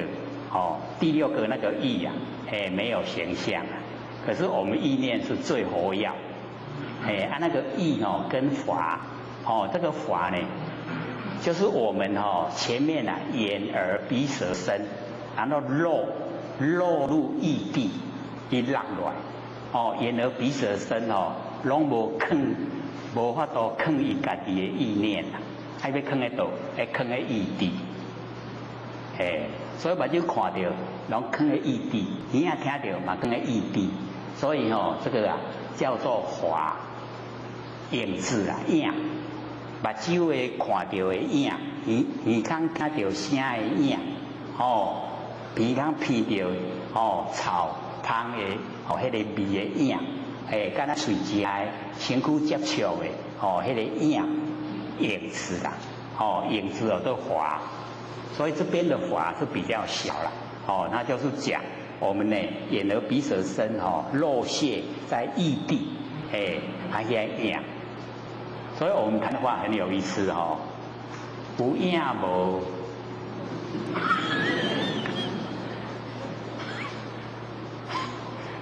有影无，很有意思就是要有形象才有影子嘛。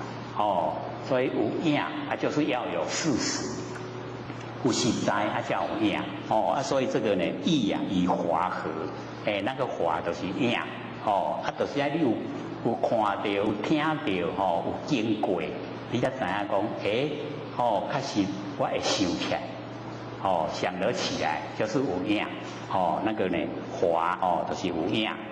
那么中间呢生六识就是六根。跟六尘相对啊，产生六识，为18界，六根、六尘、六识啊，3、6、18，所以我们那个地狱啊，有18层地狱啊，就是根尘相对，产生六识，然后做下来的业，造的业，就要落18站地狱。那我们不要去18层地狱啊，就是不要被6根、6尘、6识啊左右，不要被它影响。看你样没？要不要去18层地狱啊？不要去了去那里受苦啊。所以我们在凡尘就不造因，不造因呢就不用去凡尘去地狱受苦。漏了18界啊，空无所有。那我们知道呢，6根、6尘、6识啊，18界都是空都无所有。收束啊，6合合为一精明。我们现在呢，把6合合6根啊，收束啊，变成我们常住真心一精明呢，就是我们常住真心一精明者即心也。那么学道人啊，皆知啊，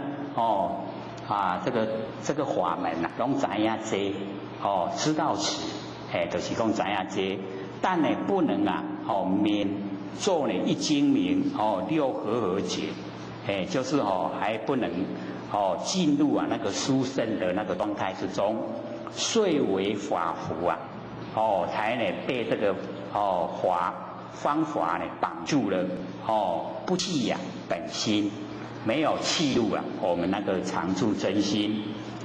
那么如来示现呢凡事欲说呢一圣真法，如来示现在凡尘，他呢要讲这个最上圣的真法，则众生呢不信啊，先谤，讲出来的话众生不相信啊，他就会毁谤。所以或许都讲说尤其我们在这个讲心理心法引述经典给亲朋好友听的时候啊，他假如说已经不耐烦，显现那一种不想听的那个态度啊，各位浅显就要马上 stop， 不要说了。你再说他在心里面会骂，然后你出去了以后，他会讲给人听，这个叫做毁谤毁谤佛法罪过最大你刷嘴皮子啊，讲出来那话啊，那罪过足大要进入啊阿鼻地狱。所以那个佛法不能毁谤。你看到人家要已经要差不多起心动念要毁谤了你就赶快不要讲了，不要让他有讲下去的动力。他不讲我们就不会害他了。不然我不杀伯仁伯仁为我而死啊！我无甲抬啊，我讲我听了，还是家己爱死的。谁杀死他？讲的人，对不对？所以我们就是要了解到一牵涉到佛法，他已经不耐烦，就绝对不要说，说了以后我们会造罪所以这边呢那个佛就讲众生不信啊，先谤所以毁谤佛法那个绝对不可以的。那么莫以啊这个苦海沉没呢在苦海所以众生呢这个很可怜。若都不说啊，则佛度千令圣法全部都不讲的话，佛就堕入那个千令圣法这么好的可以让众生成就的这个佛法怎么都不说呢？不为众生呢普舍妙道这个普遍的呢把那个妙道呢布施，遂方便说三圣圣呢有大小，德呢有深浅，皆非本法故呢云维持一圣道啊，于耳即非真。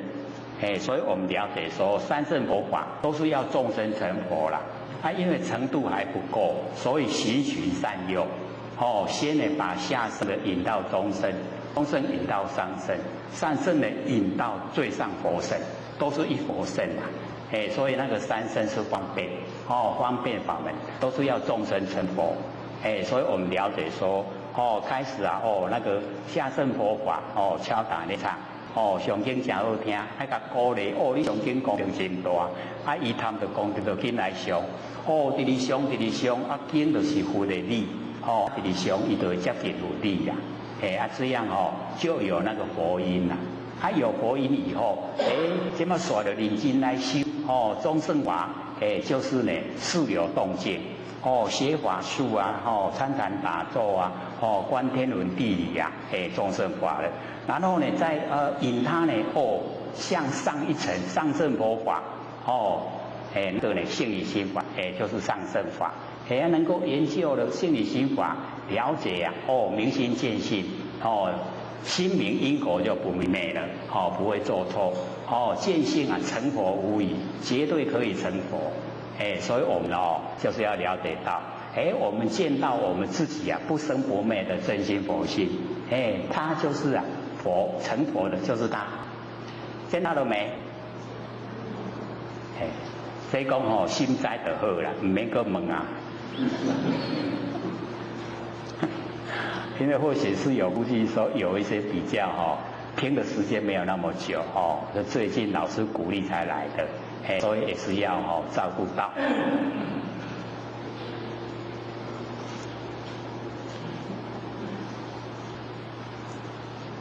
所以这边呢这个讲说呢维持一圣道，就是要众生成佛的这个佛法。余二呢即非真，剩下呢都是方便法门。南中呢未能选一心法，没有呢显现这个最上圣的一心法，故呢遭迦摄同咒呢同法咒咒。这个释迦牟尼佛给迦摄那个大弟子给招来说来，你来坐跟我坐做伙，同法咒咒，跟佛坐做伙然后呢拈花示众拈花示众人天百万人天百万莫之所措佛是咧创啥？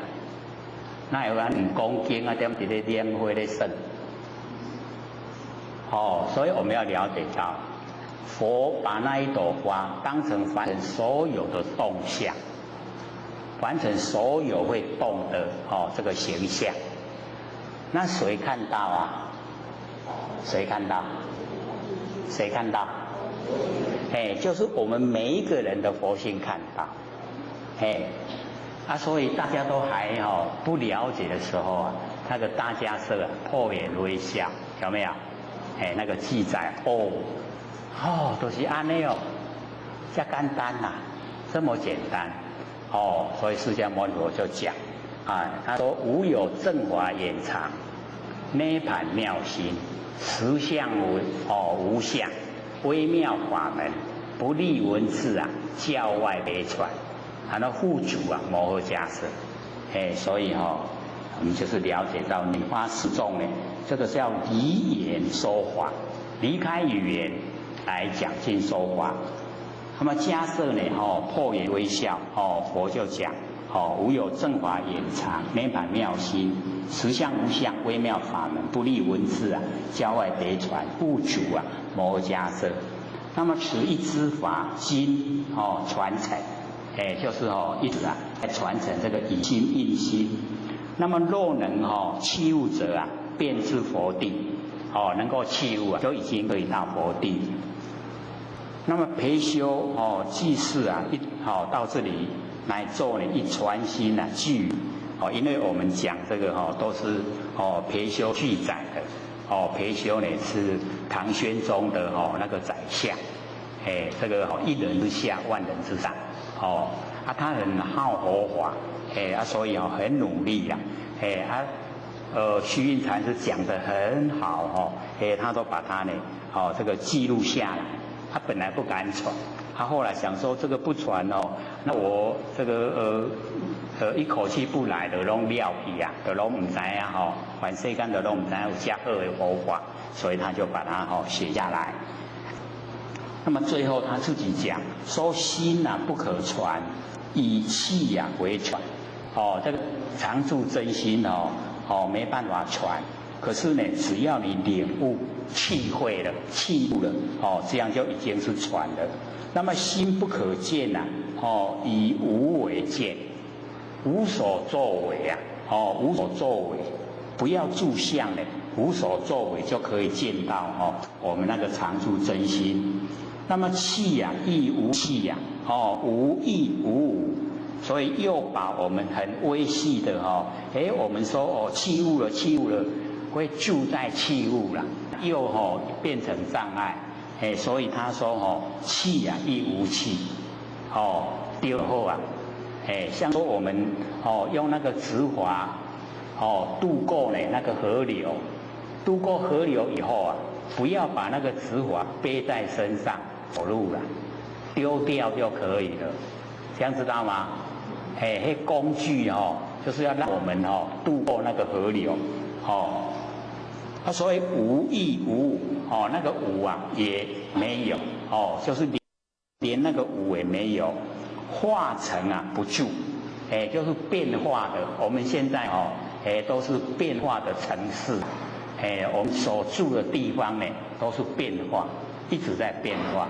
这个城市啊化成。我们呢要了解到水泥的寿命是100年，所以我们用水泥盖起来的房子啊，它寿命正好用是100年，超过100年以后它就危险了，风化了，就呢不牢固了，要打掉呢重盖，所以这个叫变化的城市啊，那我们要了解到我们众生这个寿命啊，到现在大概平均是70岁了，能够活到100多岁那个是比较他行善他有一些根让他能够活过100岁。他真正的平均那个岁数啊只有70而已，所以活到70就已经正常值了。那我们老一辈的他都讲，当然话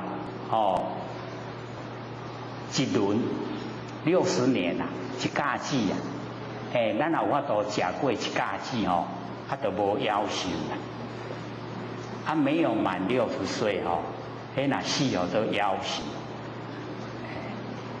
所以我们就是要会养生虽然身体是假的，我们也要照顾它，借假要修真嘛所以身体也要照顾好。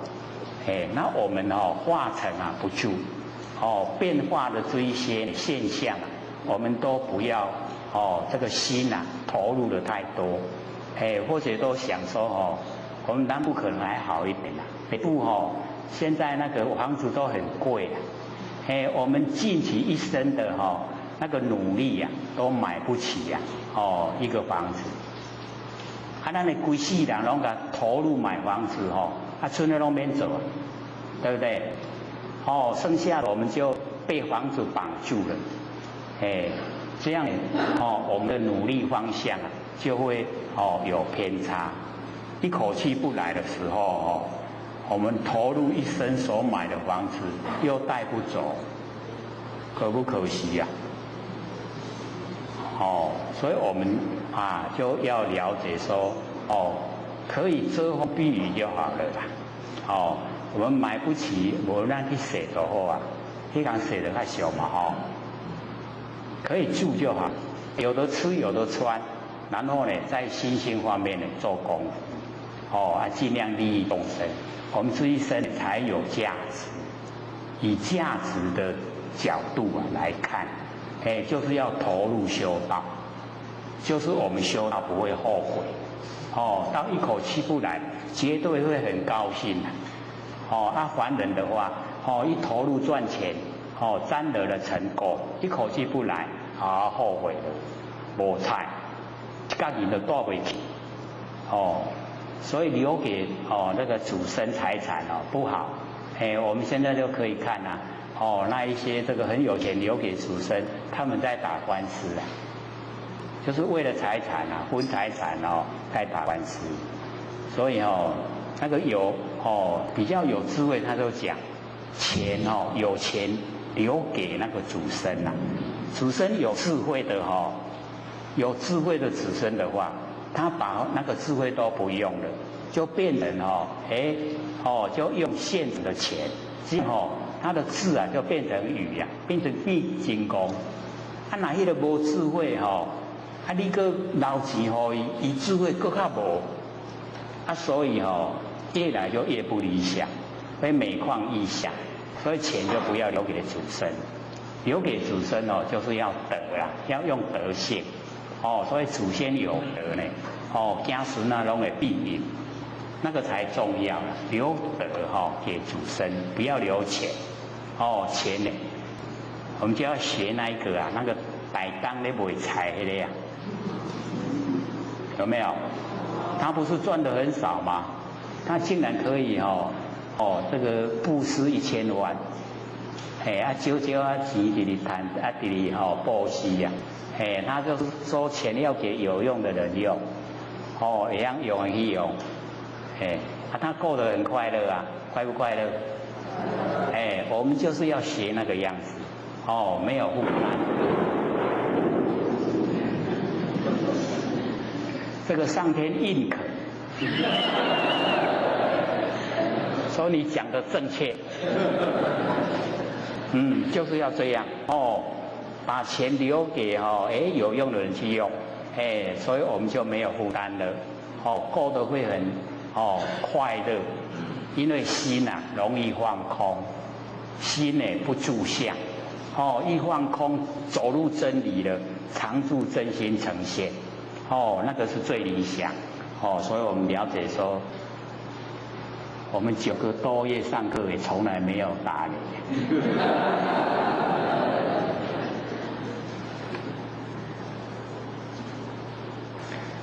所以那个弥尔有诸啊，诸呢是强名，所以我们了解说，那个大力士啊，那个额头他都有那个练出来的那个珠宝，珠是前勉强的名称呐，那么成其有形。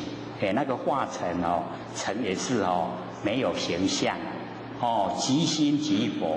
我们呢就是那个常住真心呢，就已经是佛。那么佛即无生呢，直下便是，务求务言啊，我们呢就是要当下，当下呢就是佛了，我们的一念不生啊，前提啊佛性都呈现。所以呢，这个直下便是，那务求务言啊，使佛觅佛。我们本来就是佛了，然后我们又在找佛，就叫使佛觅佛了。其实我们这个佛来找佛，这样就不聪明的啦，本身就已经是了。倍费啊工程，就是加倍啊浪费我们呢那个生活之中所用的心力。那么随法生劫啊，即肉魔界，就是呢，我们不要随法生劫，就是要深入啊真理，在真理世界呢，生活。那么凡圣呢，不分乃离啊见闻，凡跟圣呢，我们没有分别心，本来都是一体的，就可以离开呢，那个见闻，我们6根的那个见闻。那么无心啊，是境啊，以物啊无境，这个无心呢，我们都无心的，就好像镜那个镜子，镜子啊，它也没有心呐，你若徛伫个头前，你的影照出来，你若照影就消失啦，伊拢无心，伊袂甲讲，进来我头前，有没有？那个镜啊都没有心，我们要像镜子一样，物来都现啊，物去不留，物物件来啊，伊就该呈现出来，物件去伊就不老了，我们就是要这样，这样呢就不落入我们那个情绪了，没有情绪就是我们修道人努力的那个方向，一落入情绪那个就没完没了的，都是在苦哈哈，都是在烦恼世界啦。他没有情绪就很如意，很清爽都很清净。那么以物啊无境，不要跟物啊来竞争现在我们凡尘引导我们呢，都是要跟物啊来竞争啦所以我们不要呢跟物啊去竞争。那么无念是空啊无物啊不容。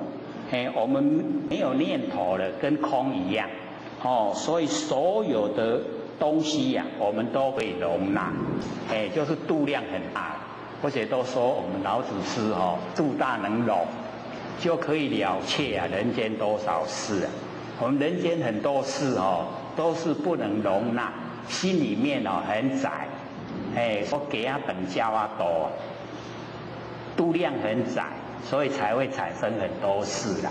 那假如说我们度量都很大，我让披马笑噶，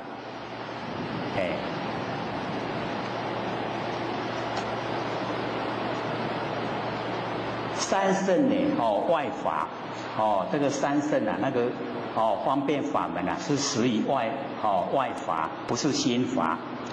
力觉啊，虚否，就是呢，我们经过很长的时间呐，很难遇到这么殊胜的这个心法传心法要。若能如是是出世小。假如说我们能够按照这样来做啊，就是离开苦海的英雄，那个境啊，就是完了，就是已经讲完了。那么此篇呢，传心法要把得到的殊胜呢，全部啊，发挥指明。我们得到呢，说道很殊胜，可是怎么殊胜我们都不知道了。研究以后啊，才知道真的很殊胜。外面怎么找也找不到的。意呢在言外，切勿呢找语言文字，也勿忽略中间的过程。是甘露啊，别使它呢变成砒霜。各位浅显，砒霜是什么？毒药了所以不要使甘露变成毒药。所以我们了解假如说呢，我们这个在生活之中呢，身体都不动三宝，就是都不劳动，不努力的工作，这样的话已经呢，就是这个自己这个找自己的麻烦。能够工作就是快乐了，要在那个工作之中呢，寻找快乐。有工课通做这是上幸福的。你若拢无工课做规工拢营点坐一定呢不久就忧郁症会出现。然后在这个没有钱用的那个躁郁症又来了。整个呢这个人生就完蛋了。那我们这个现在的这个社会大环境啊，很多东西都借着那个农药然后呢这个养成所以我们都把那一些农药都吃进在肚子里面了，所以形成我们那个五脏六腑也都不是很健全很健康所以要利用很短暂的这个时间我们能够主宰很短暂的时间呢借假修真这个不一定是哪一天一口气不来，不会等到我们一家子满了以后才召唤。所以老一辈都在讲，观察是咧得死的不是咧得老的。真的现在有年轻人这个都不爱惜自己的这个生命，晚上呢这个上网都不睡觉黑拢咧切家己的黑手这两天的报纸不是登嘛有一个才几岁，就是晚上上网他上网上个7号表，有没有？有没有看到？没几岁嘛对啊。所以观察得死，我们不要这个找自己麻烦，要借假修真，把那个不生不灭的佛性修正出来，或者是不碰那个那个电视电脑那个都全部不去碰它。因为或者在想，他在怎么的这个发明发达，都是从我们人的头脑出来的啦。从我们的佛性去生发出来的这一些产品。那现在很多那一些软体的游戏的全部都是打打杀杀。那对我们来讲形成那个残忍残暴的心态，那不很好所以只要你到那个那个电池那个全部卖场的地方去看，尤其现在有很多是用画的，不是真的人啊，围出来围了叫水的然后呢，我们就去看那一些，所以各位就要了解到，咱去看一下是咱个讲嘛，伊较讲。明明跟你讲那个都是假的啊，你为什么要投入？这个不用脑筋，所以就不要去投入，我们不要去伤那个脑筋呐，咱的佛性像你一样束，我们被那个束缚了，没有价值，所以我们要把不变之体啊，要切实的去掌握、领悟，然后呢培养，让它茁壮长大。那往后那个功能作用，我们能够修正以后的功能作用，绝对比这一些还要来得理想。为什么？因为我们都不用借那个天地的物质，他们都还要嘞，那个所有那个厂啊，都要很多员工去组装，然后才完成一部机器啊。那我们佛性不用，可以超越这一些现象，可以千百亿发生。你叫那一些那个电脑它画得出来吗？它变化得出来吗？可不可以？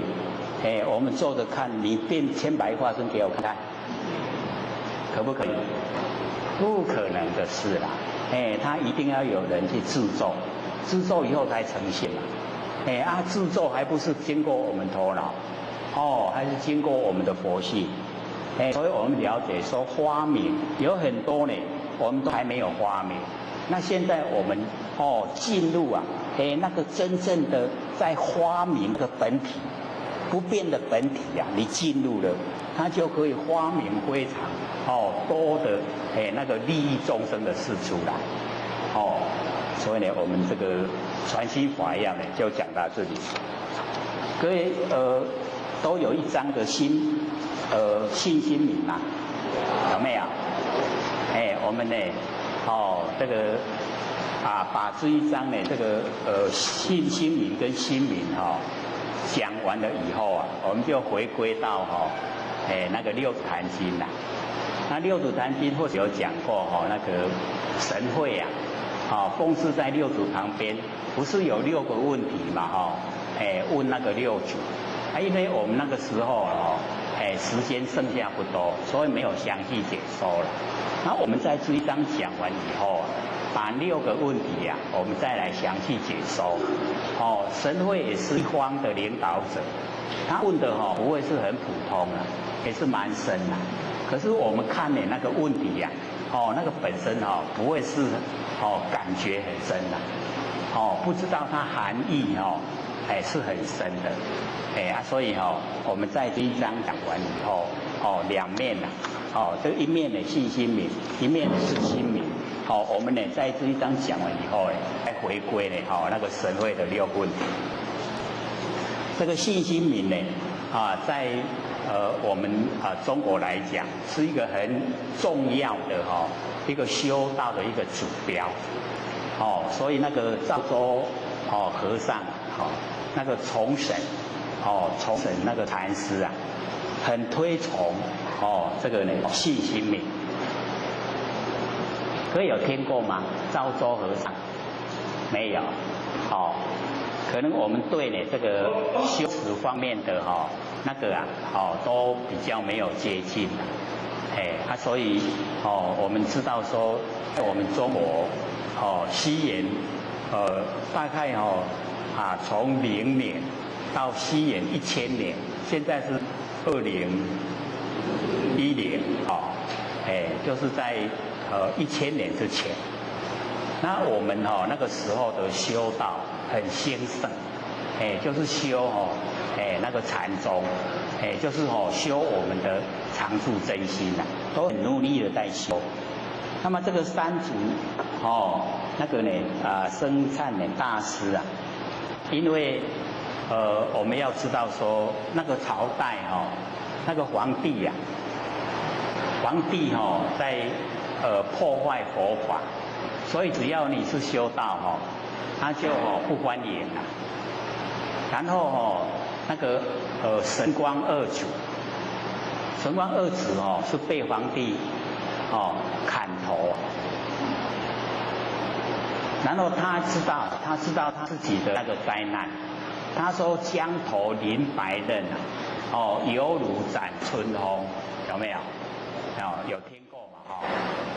就是那个神光呢说这个皇帝已经呢对这个佛法这么破坏所以跟那个山主讲说你赶快逃到深山里面，不要传不要传佛法，你传佛法保证是死路一条，你要把佛法能够保存下来，所以就到深山里面去躲起来，他都没有出来讲经说法，这个山主没有，所以他的历史记载他的文件就不多了，因为他都没有出来完成，然后呢这个士族是小孩子的时候就到深山里面去遇到山主，山主呢就把那个道脉传给士族，要士族发挥，那个朝代已经改变，皇帝又换过很多人，所以后来皇帝就没有破坏佛法，所以士族以后开始又流传，可是山主他就是遇到那个皇帝破坏的时候，所以躲到深山里面，可能就是因为那个关系他就潜心在这个思守真理要我们去发扬，所以就写那个信心铭，所以这个很重要这个信为道源功德母，长养一切知善根，所以我们要这个有信，可是我们一般对信的认知都是信外面的外物，不是呢相信自己不生灭的真心佛性，不是着重在这里。可是呢这个信心铭他就全部要我们来相信自己常住真心，从我们自己的真心起信，然后回来相信自己，所以呢这个信心铭对我们来讲帮助会很大。那么这个信心铭它也不是很长多了，文字也不多，只是不是白话就呢开始讲说自道无难那两个自道就是究竟圆满的真理叫自道，究竟圆满的真理就是自道，到达已经就圆满的那个叫自道，就是我们建筑，我们眷恋关顾那个终极它的终点极点顶点那个叫自道自道无难这个究竟圆满的真理不是很困难，是很容易的所以自道无难因为我们都会认为那个要成佛是很不容易都会把那个自道看得很深，很不容易去做，很不容易到达所以那个山主就开始就讲说自道无难，不会很困难很容易知道很容易。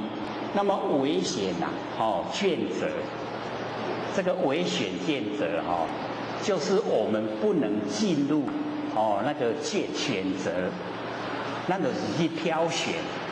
我们去挑选的时候那已经是离开道了，所以这个道不能挑选不能选择这样懂意思吗？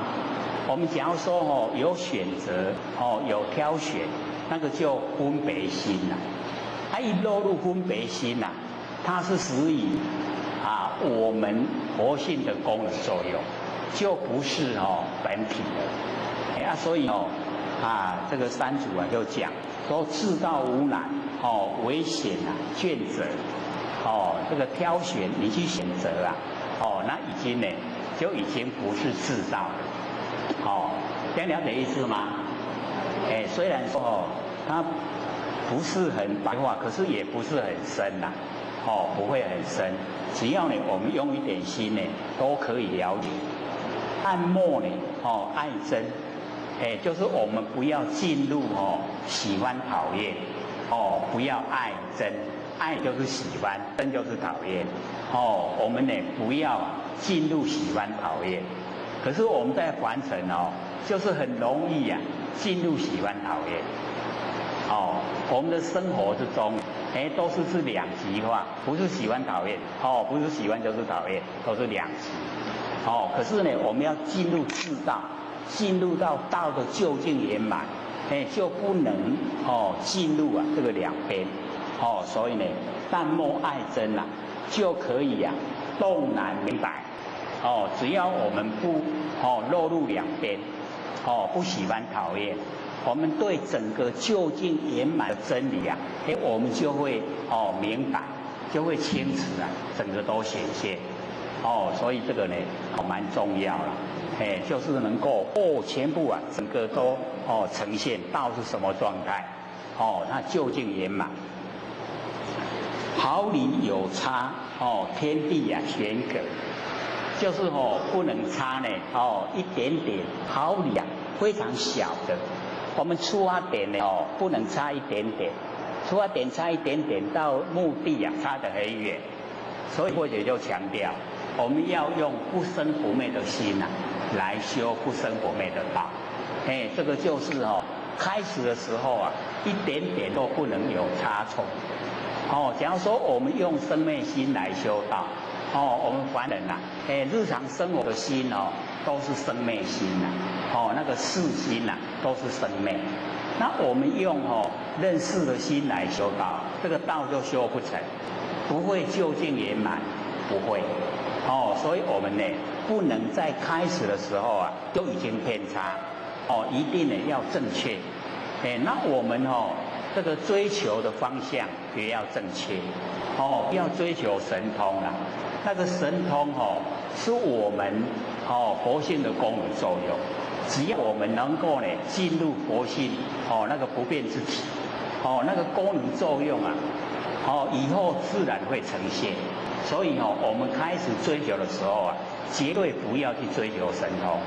我们一追求神通方向偏差，然后神通变生灭，我们追会被我们追到，可是一段时间它会变化，那就不是了，不是我们想要的，所以我们开始的时候就是要正确，就是追求真理，追求真理以后，在我们身上就是常住真心。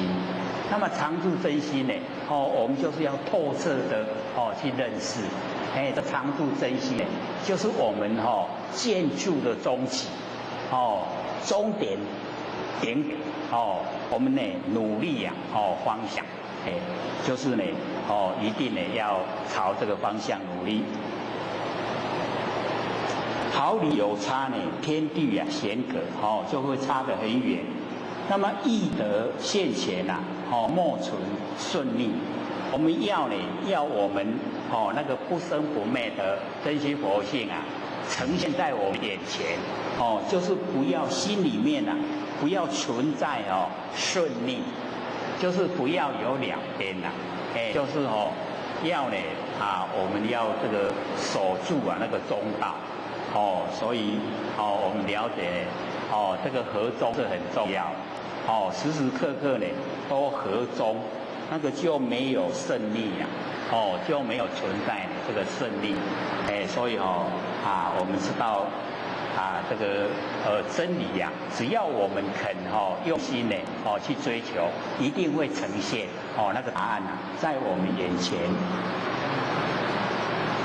那么伪圣相争是为心病，那个伪圣呢相争，我们在凡尘违背我们的心意以及顺着我们的心意这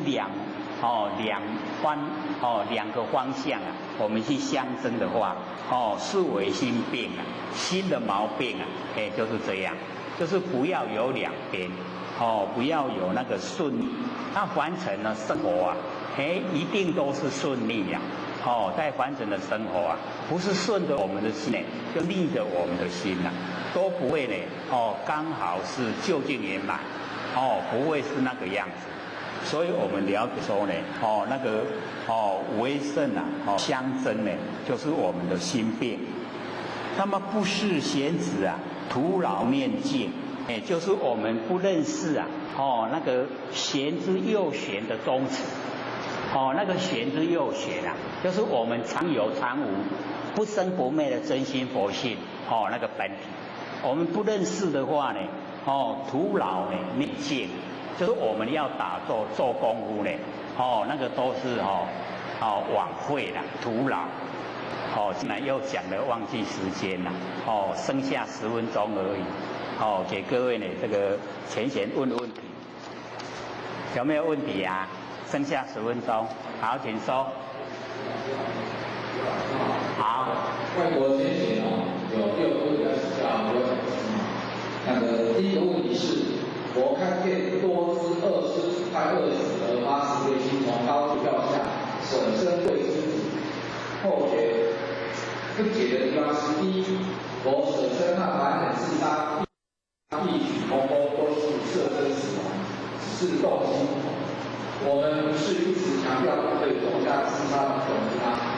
第二，今天喂饱狮子，明天后天，往后长久岁月，狮子仍会饿肚子，所以并没有完全解决问题。由得佛身度化众生，不是更好吗？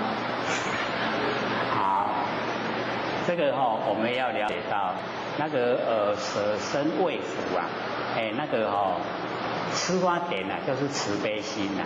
因为那个老虎啊，肚子饿了以后啊，它会把它生下来那个小老虎呢，它也会把它吃掉了。它为了不使它吃掉它的小老虎，所以它呢就用它的身啊来喂饱那个老虎。所以我们就是要了解到，那个是一个当下。一个当下的那个慈悲心显现啊，他没有去想说往后会怎么样。假如说往后会怎么样，考虑太多啊，那个思虑变成我们凡尘用心意识啊。那我们凡尘用心意识的话，我们很多事情啊，都不会完成，也不会去做。所以佛那一种那个情形啊，是告诉我们行善要及时啊。等到这个乞丐向你这个化言说肚子很饿啊，你给他一点钱去吃饭。你说等到以后我赚大钱的时候，我再给你再给你钱。等到你赚大钱的时候，他已经饿了死掉了啦。所以那个没有及时行善。那我们要了解到，我们考虑到非常多的问题的时候啊，那个叫智巧，智慧的巧妙了。那我们用那个机智啊，用智慧的巧妙来避开我们本身的那个损伤，本身的那个不利益的那个呢，是我们找借口了。那最难的就是我们要了解到。佛显现啊是平等观，平等的心啊，他没有说我是人，然后呢老虎啊是禽兽，他是显现平等观，看到那一个情形啊，他就是说不使这个老虎来吃他的那个虎子啊，不使他这样去做，所以他当下呢就这个舍身为福，所以我们要了解到说。用呢我们凡尘的观点来看这个事啊，当然有很多我们都不苟同啦，不赞同他的做法。可是他表现出来就是要我们凡人呢这个行善及时，能够及时行善。还有吗？有。再来是全脸归宗时，所有牙齿完好无缺，所以牙齿有缺失是否和平时练习修持有关系？未免太抽象了吧？当然我们养生呢，我们这个在凡尘啊，这个养生有道，就是对呢自己呀，虽然身体是假的，可是呢，我们也去照顾它，使它呢能够让我们的这个好好运用，不会呢这个一直啊出问题。老天人他一直呢就是对这个养生呢还是蛮注重的，也经过那个小时候也经过比较那个困苦的生活，所以那个体悟啊都会比较深，然后呢也努力呀在那个打拳所以呢前有教呢在台中呢有开一个国术馆，在教人打拳然后教呢那个三才练那个剑，都呢对这个生活方面、身体方面呢，都是这个很注重去这个使自己的身体呀能够健康，因为有健康的身体呀，我们那个失手的念头啊才会比较健全，才会呢也比较宽广。那假如说我们身体时常都有病痛的话，它会影响到我们那个考虑问题的那个周全度啦，就不会呢就是顾及到很圆满的那个状态，所以我们了解说这个是现在凡尘啊，你想说佛是现在凡尘，到现在我们都还在争啊，那个牙，那个真牙，可以供奉，那个又是另外一个角度了。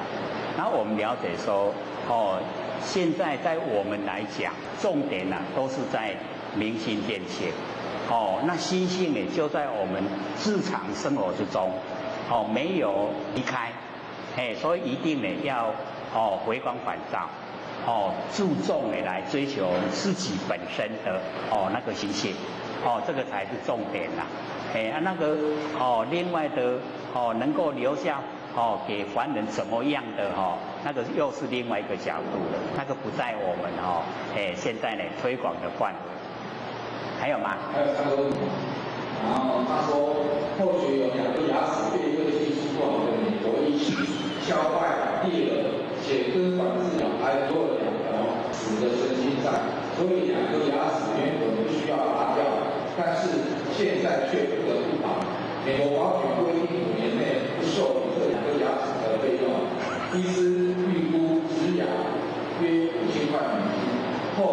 请问或许是应该接受新医师建议跟前位牙医要给保险费，还是他洗心肝接受？这是因果造成的，所以不管别人多不合理，医师依然乱收费，我们要按洗心肝接受吗？标准如何定才算是有智慧和中庸之道？好，我们呢就是要用我们的那个一般那个常情啊，凡人怎么样去利用的，我们也要用的，也不能说我们吃亏了还讲说欢喜心甘愿受，那个不合真理呀。我们欢喜心甘愿受啊，是我们业力现前。他那一个是我们处理事情的方面没有处理得很圆满，才会呈现那个事。那要怎么样会比较用的会用少，然后我们自己本身又可以免除那个痛苦，以那个为前提，那个为重要。那个欢喜心甘愿受是我们的业力现前才做的事。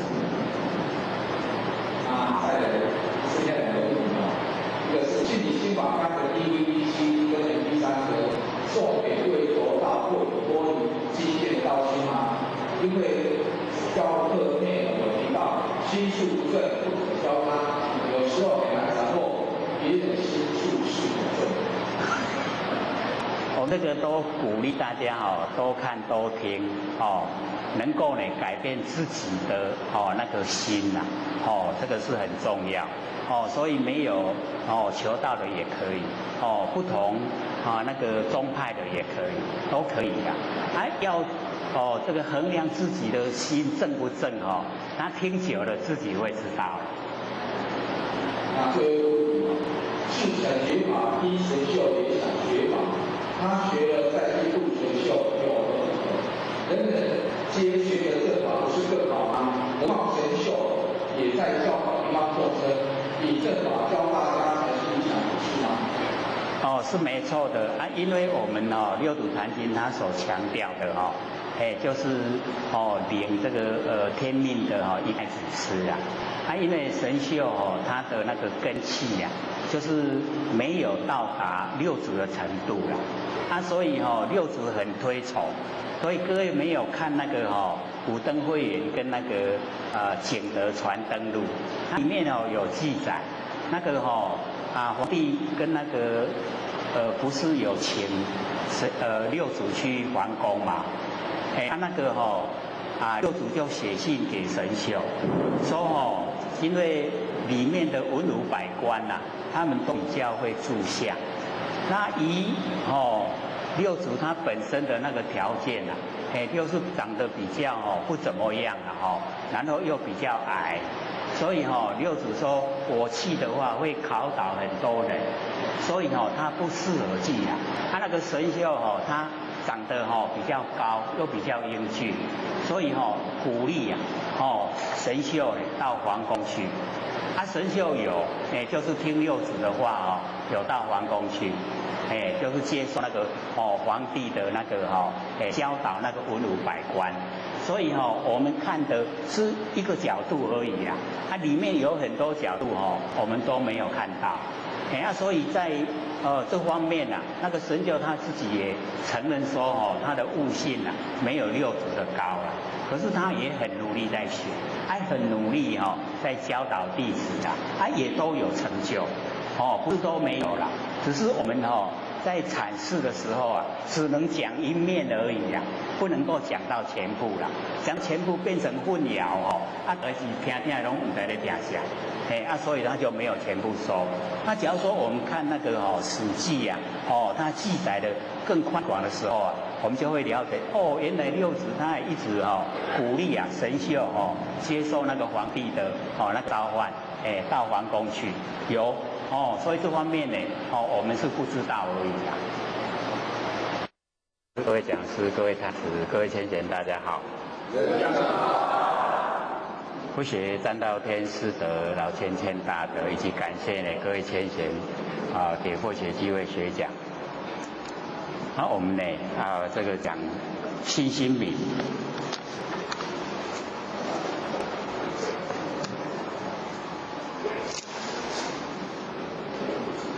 我们上个礼拜呢讲到哪边的？第三行圆筒太虚这边嘛。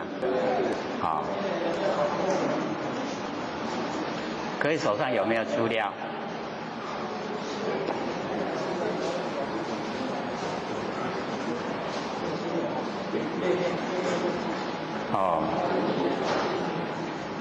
信心明，我们现在讲信心明心明呢，等到这个信心明讲完以后再讲。信心明，反面呢是心明，不一样两面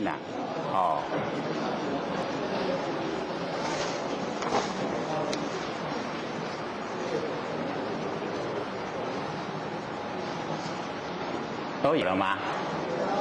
有了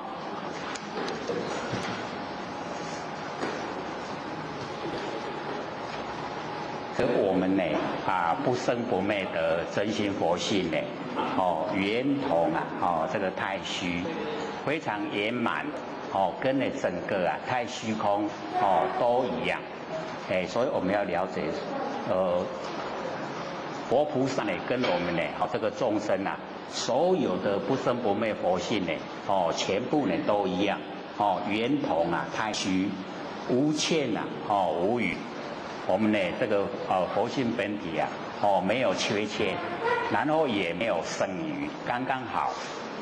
所以我们要了解说，我们在这个生活之中啊，只是我们的认知还不够，不知道我们这个佛性不生不灭的这个佛性本体啊，跟知佛都是一样，圆通太虚，无欠无余。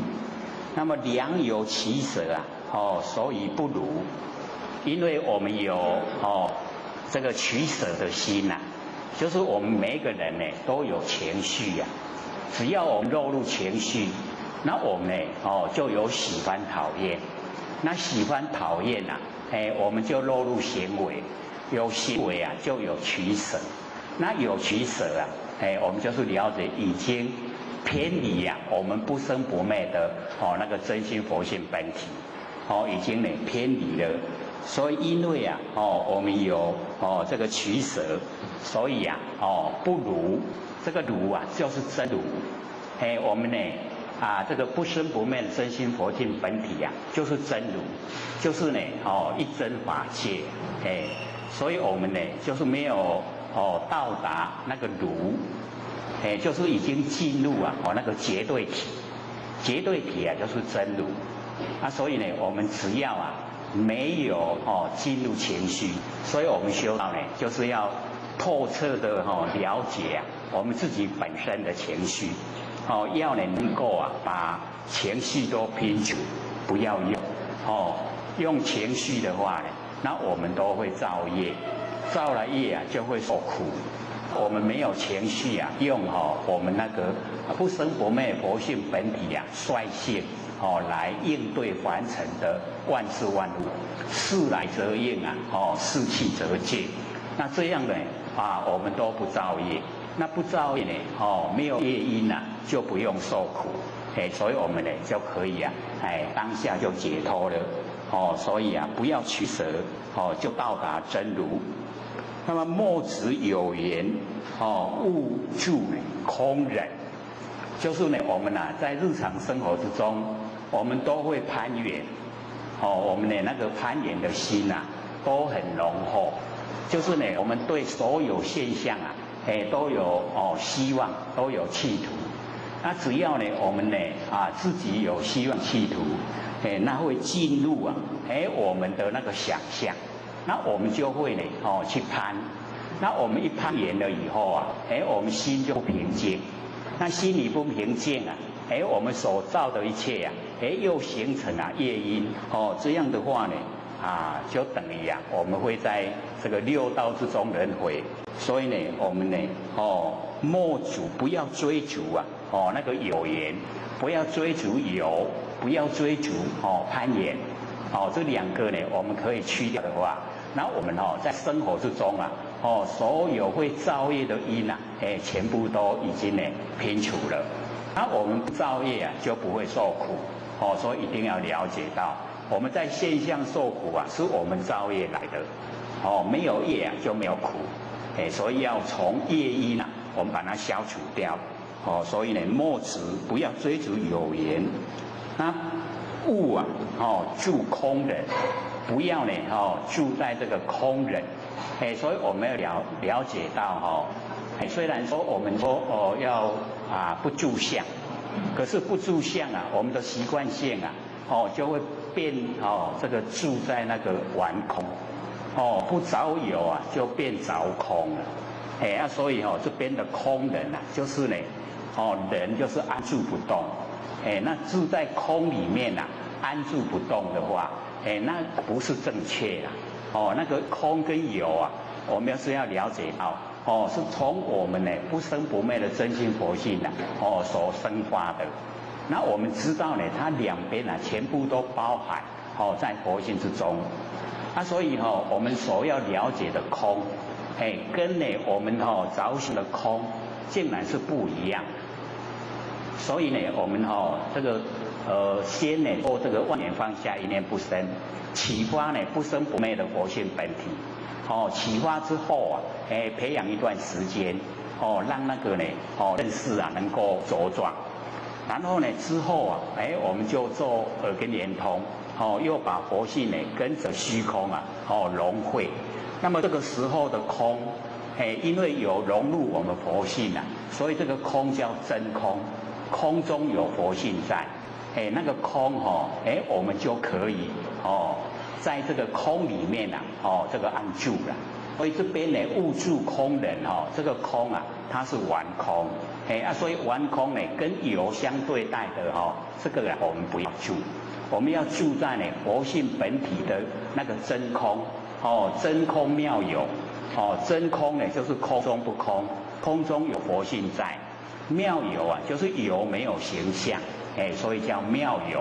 然后我们佛性本体叫真空妙有。是充塞整个宇宙虚空，宇宙虚空啊，全部都是我们真佛性，所以非常宽广。我们要了解到，我们佛性非常宽广。那我们之所以没有这个到很宽广的程度呢，是我们的那个认知不够。我们平常没有研究，没有学习，不知道。不知道呢，我们佛性有这么宽广。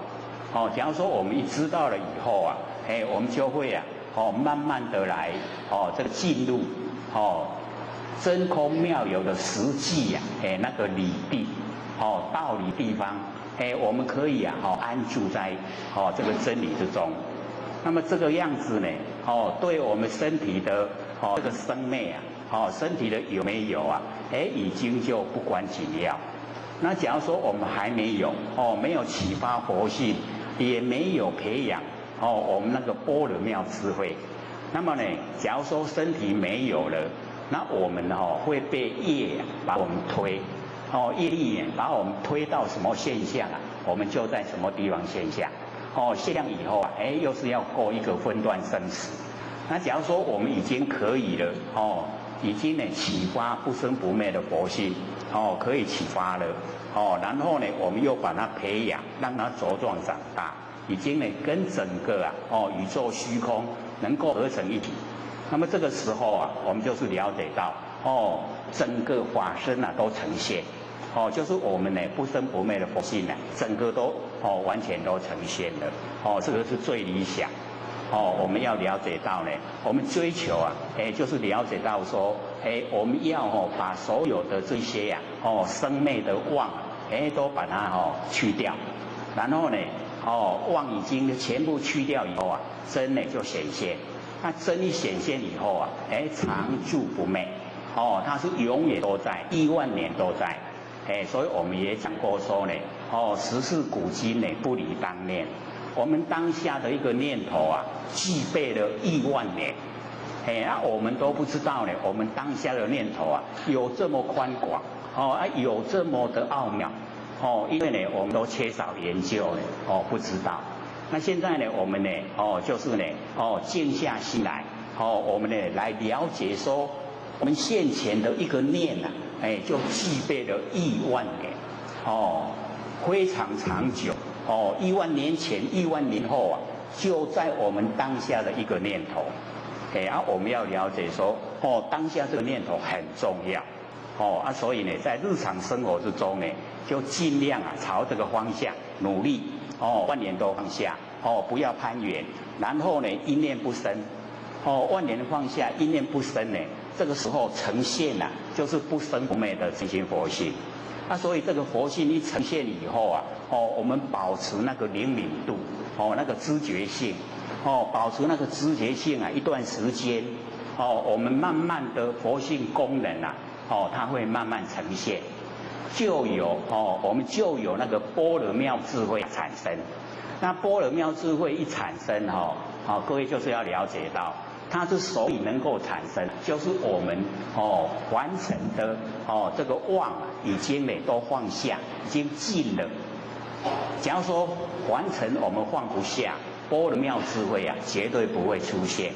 所以一定呢要把完成的这一些妄不真的变化的生灭的全部呢都已经放下了。放下了以后叫妄尽，真呢才显。真显的时候般若妙智慧才会呈现，而且不是马上呈现它有一段时间让它呢这个培养酝酿才会呢有那个般若妙智慧。那般若妙智慧啊，是佛性所具备的，它本来有的，是我们平常都没有用，没有运用所以才这个不呈现。那我们一培养了，一出现了以后啊，有很多啊那个不可思议的现象啊，就会产生。很多都不用经过我们头脑的思索呢，它呈现的都是答案，整个都呈现出来。那个是我们本性的般若妙智慧。然后我们有般若妙智慧啊，自然对真理的认识，就越能够透彻。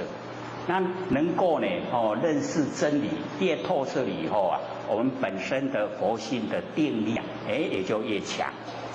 定跟慧啊两个它一直啊互相帮助。那定慧啊，一直在呈现，在增加。那么到达呢我们证悟本性的时候啊，就叫做成佛了。所以我们要了解说，我们找到呢不生不灭的真心啊，成佛就已经呢在不久的当然，一定很快就会到达，而且一定会到。所以要对你这个不生不灭的真心啊，一定要体会，要启发，非常容易的。只要我们都万年放下，一念不生，那个呢，就是不生不灭的真心佛性。或许呢开始讲，到现在10个多月了，还是这样讲。各位启发了没有啊？这个可能是有了，没啥敢肯定。不敢太肯定啊。所以我们要了解到，自己呀，一定呢要体会。这个别人帮不了忙的。自己呀，万念都放下，所有的缘啊都放下，一念都不生。这个时候啊，那个走出来的，就是呢，不生不灭的那个知觉性。那个知觉性呢，就是我们佛性。佛性很灵敏。我们把这个很灵敏的这个知觉性啊，让它呢，这个持续的呈现，一段时间呢，这样呢，让它都在，这样的时候啊，般若妙智慧啊，就会产生了。那我们呢，启发般若妙智慧啊，我们会了解说，我们第六感啊，特别灵敏，对未来的事，对呢，这个所有一些我们都没有学过的事啊。它会呈现，让我们知道，这个呢都是我们本性中呢，告诉我们，甚至于在生活之中呢，还会指导我们怎么生活。那个般若妙智慧啊，很奥妙。有般若妙智慧啊，我们离开形象啊，就很容易。我们之所以啊，没有办法离相，离不开形象，被形象呢束缚，就是因为没有般若妙智慧啊。所以我们有般若妙智慧啊，要行持忍辱波罗蜜啊，就很容易，因为很容易离相，离开所有形象，走入啊真理世界。那么这个时候呢，从真理的角度出发来看呢，所有的这个众生呢，众生呢是众缘积聚而现的生相，所以呢都是假象，所以没有人侮辱我，我没有被人侮辱，都没有。所以呢，有般若啊，就离相了，离相了就没有烦恼了，所以这个很重要，而且要自己努力。我们呢不肯放下我们完成所学的啊，那般若一定没有。一定要放下完成所学的，所知道的，所经过的，一定呢要放下。般若才会产生，而且是从佛性本体产生，不是从我们落入凡尘以后学的产生，不是，绝对呢，不能从我们的那个聪明之中呢，去这个对呢那个般若的那个解读啊，我们呢了解说般若不是我们凡尘有现象有身体以后啊所学的，是佛性所具备。这样各位了解吗？老子说呢，彼此贤然呐，能无痴乎？就是把我们凡尘所学的、所知道的、所经过的，都把它洗涤干净，能到达没有瑕疵。这个时候啊，般若才会呈现，而且要一段时间培养，哦，不是说马上哦，你一万年放下一念不生就马上成仙了，不是这样，哦，要一段时间，啊，只要你肯，哦，在有我们日常生活有空闲的时候我们就做，万年放下，然后一念不生。各位有没有做啊？要做这个要做才会知道这个不能光听光想象一定要实际去做做万年放下然后一念不生。假如说很快就睡着了，你就去睡了，因为那个肉体已经很疲累了已经时常在硬撑着了，所以万年一放下，一念不生马上就呼呼大睡，很快万年放下，一念不生很快那个精神就恢复了。等到你恢复过来的时候有空闲再做再做万年放下，一念不生，这个是精神很好的时候做精神不好要睡觉你就睡它很快就恢复了那个疲累很快就过去了一过去以后我们又开始做只要你肯这样连续一段时间绝对你会发现进步很大自己的进步很大自己的观念也会改变，整个以往所认为的一些执着的问题也会解决就是因为我们肯万年放下一念不生，肯恢复到我们那个本来面目我们的本来面目都是非常切切只是我们落入凡尘被凡尘感染的五颜六色，所以本来面目不见了。那我们现在修持就是要恢复我们清净的本来使我们的那个身心都清净，身心一清净佛性就清净，佛性清净自然不生不灭的本体就呈现。那只要我们佛性本体一呈现就是这个在当佛的成佛就是这个那我们已经找到就叫见性，见性成佛我们研究说根尘相对那个六识那个心是生灭的是四心是生灭的，所以我们心已经明心，那明心我们就不会造业心已经明了所有的业都是从我们心生发，心生出念头，然后落入行为，然后才造业。那我们已经都了解了明了我们的心，所以心要产生那个恶业的时候我们马上有那个知觉性去阻挡它，不可以做这样恶业不造我们就不用受苦所以心明因果就不灭，不会迷灭因果，然后见性成佛无疑一定可以成佛所以我们一定要明心见性。各位先生，明心见性了没有是有回答了，可是都不敢肯定那个心都还不笃定不过学是很赞叹我们这边都才10个月而已就可以进入很理想的状态对自己不生不灭的那个本来面目就能够认识。那护学在北部大部分都经过大概是1年、2年3年才会领悟到这一个状态所以我这边算是这个成效很好这个大家都一致很专心的在学习所以我们就可以回顾说我们还没有研究之前跟研究了10个月以后纵然竟然一定有差别，有没有差别绝对有差别以往有人问我们说你能成佛吗？那个时候大概是心里面想希望成佛，对不对？那现在人家在问就不一样了你能够成佛吗？可以的，是不是这样？一定要有这个信心因为我们已经找到不生不灭的真心所以我们在凡尘我们要了解到身体是天地的物质，所有风土众缘际会借我们用的，我们都要还给天地早晚啊都要还给天地。所以身体是假的，我们要借假修真。佛性啊不生不灭啊，是真的，我们要注重。因为佛性没有形象，所以我们就看轻；身体有形象，我们看重。所以呢佛说我们颠倒。众生啊都是颠倒，应该看重的佛性，我们把它看轻了；应该看轻的身体，我们把它看重了。所以颠倒，因为我们颠倒呢，所以才造业，因为造业才受苦。现在呢，我们要了解到，天地的物质啊，水有风土，它是没有知觉性的。那我们佛性它是没有形象的。现在两个合在一起。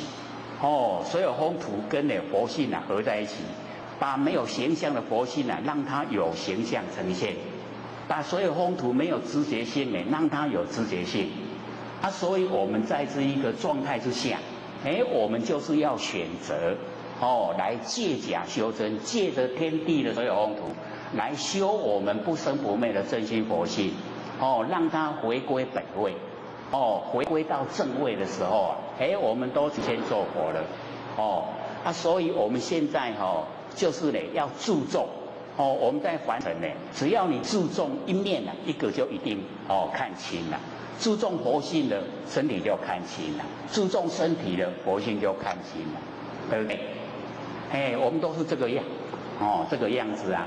所以在我们已经看中了不生不灭的真心的佛性的时候啊，我们已经看中了，看中呢就会朝着不能有一点缺陷，不能有一点瑕疵啊，不能让我们呢不生不灭的那个佛性啊沾惹尘垢，凡尘的这一些污垢呢都不沾惹。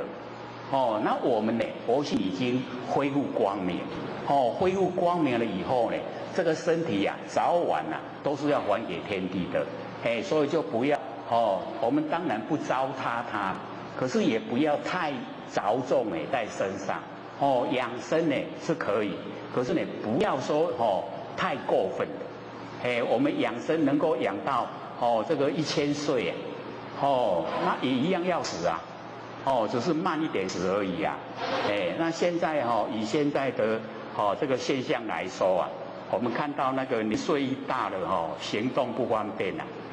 这个出门以后呢，这个处处都不受人欢迎。本来年轻人上下车不是很快吗？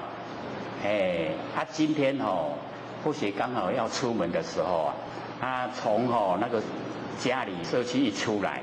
就看到哇，车子来了，公车来了，可是离得好远呐。然后也在想说这一下子要再等20分钟了，一定坐不上。结果就遇到一位那个老先生他这个行动不方便拿一个那个4角形的代步他在车上慢慢要下车了因为他的行动很慢。他行动很慢我说如果我坐着，唔免搁等20分。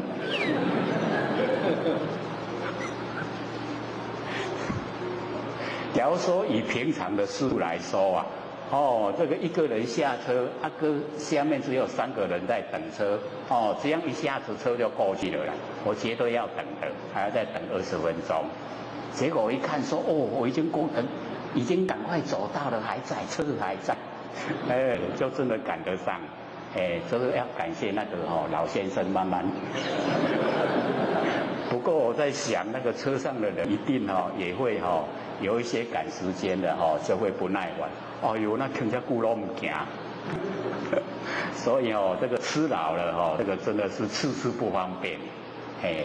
这个呢是社会现象所以我们了解说我们也应该是要敬老。因为每个人都会老我们要尊敬那是都会区生活是比较紧张所以听他们那个公车司机在聊天他们都会讲那些因为老年人坐车都不用钱都是那个敬老那个敬老票不用钱的啦。他们会讲说今天都载一寡石头竟然把那一些老人家说成旧桃这样好不好？以后他也会变成旧桃嘛他也会老啊，所以应该要有那个尊敬的心。老师有一位司机伊讲我载一寡西瓜。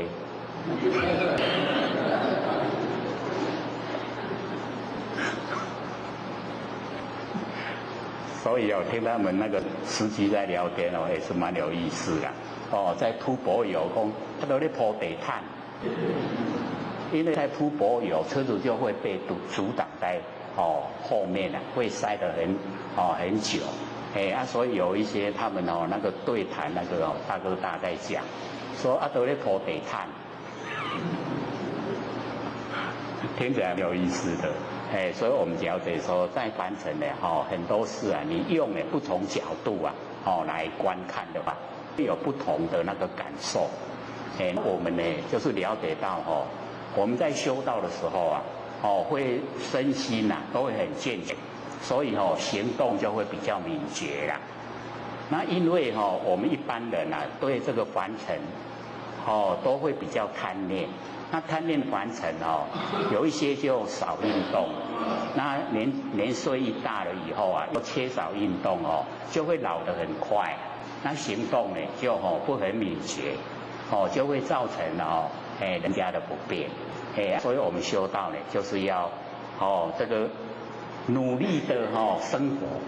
各位有没有努力生活啊？要很努力生活，不要呢手不动三宝。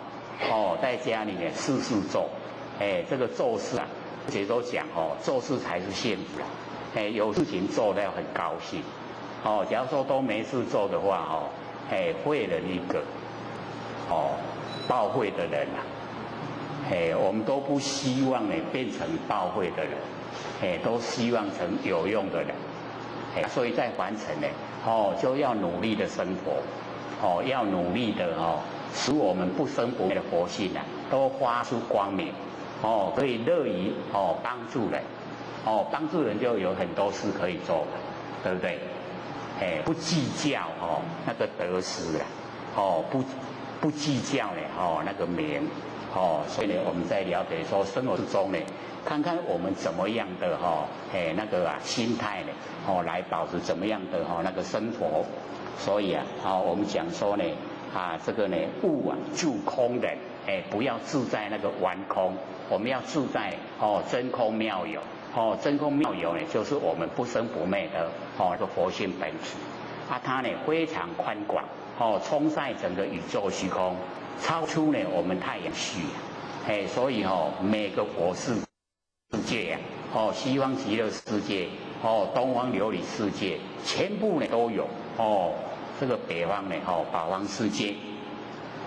那么一种平怀泯然自己就是呢我们要有一种只有一种平怀就是呢我们那个胸怀之中就是平常心，平常心就是道就是我们呢就是已经进入一个绝对体，没有分别心所以呢这个一种平怀这个就是我们要自己努力因为佛已经呢没有分别心所以证悟成佛。那我们众生呢因为有分别心，所以我们变成众生那哪一天呢我们的分别心可以去掉了我们也就可以证悟本性了分别心知道吗？我们这个可以说六道轮回太久我们一见就分别了眼睛一看了耳朵一听了，分别心自然就产生了就是喜欢讨厌，喜欢讨厌就是分别心了。我们有没有喜欢讨厌？这个没有喜欢讨厌大概要去精神病院所以每一个人呢都有那个喜欢讨厌，可是呢我们要了解到我们不要在呢凡尘的现象之中呢产生喜欢讨厌，因为凡尘的所有现象呢都是无常变化都一直在变所以不要对这些现象呢，产生喜欢，产生讨厌。那没有喜欢讨厌了，我们就没有取舍的心，没有取舍的心就不造业了，不造业呢就不受苦，就已经解脱了。所以一种平怀，我们已经进入一种，就是真如一真法界，那一种平常心的状态。我们修怀都是平常心，那样呢，整个都是不生不灭的那个佛性呈现。泯然，这个泯呢就是泯灭，泯灭呢，我们把所有的一切都泯灭了，让它呢恢复到自然，泯灭恢复到自然，全部呢都是一个绝对的佛性本体，所以泯然自尽，他自己就已经呢全部都已经消失了，没有相对待，所以我们不用分别。不用分别呢，就可以证悟，可以成佛了。那么此动归止此更密动，止动就是我们让动的那个停止，止动就是呢让动的停止，我们让动的让它归到停止，那么这个样子那个动它会更动得厉害，知道这个意思吗？知不知道？像说我们很容易起心动念，对不对？然后我们在起心动念的时候说不要有念头，不要有念头，会不会这样？努力嘛努力说不要有念头，不要有念头。我们那个念头各位先生是更多呢还是更少？不要有念头，不要念头，不是多了嘛所以这个止动呢归止，我们让动的让它归到停止那个它会动得更厉害。那要怎么处理？各位姐姐，最理想怎么处理？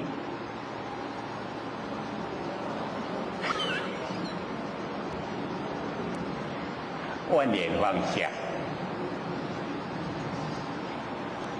不是这么想的吗？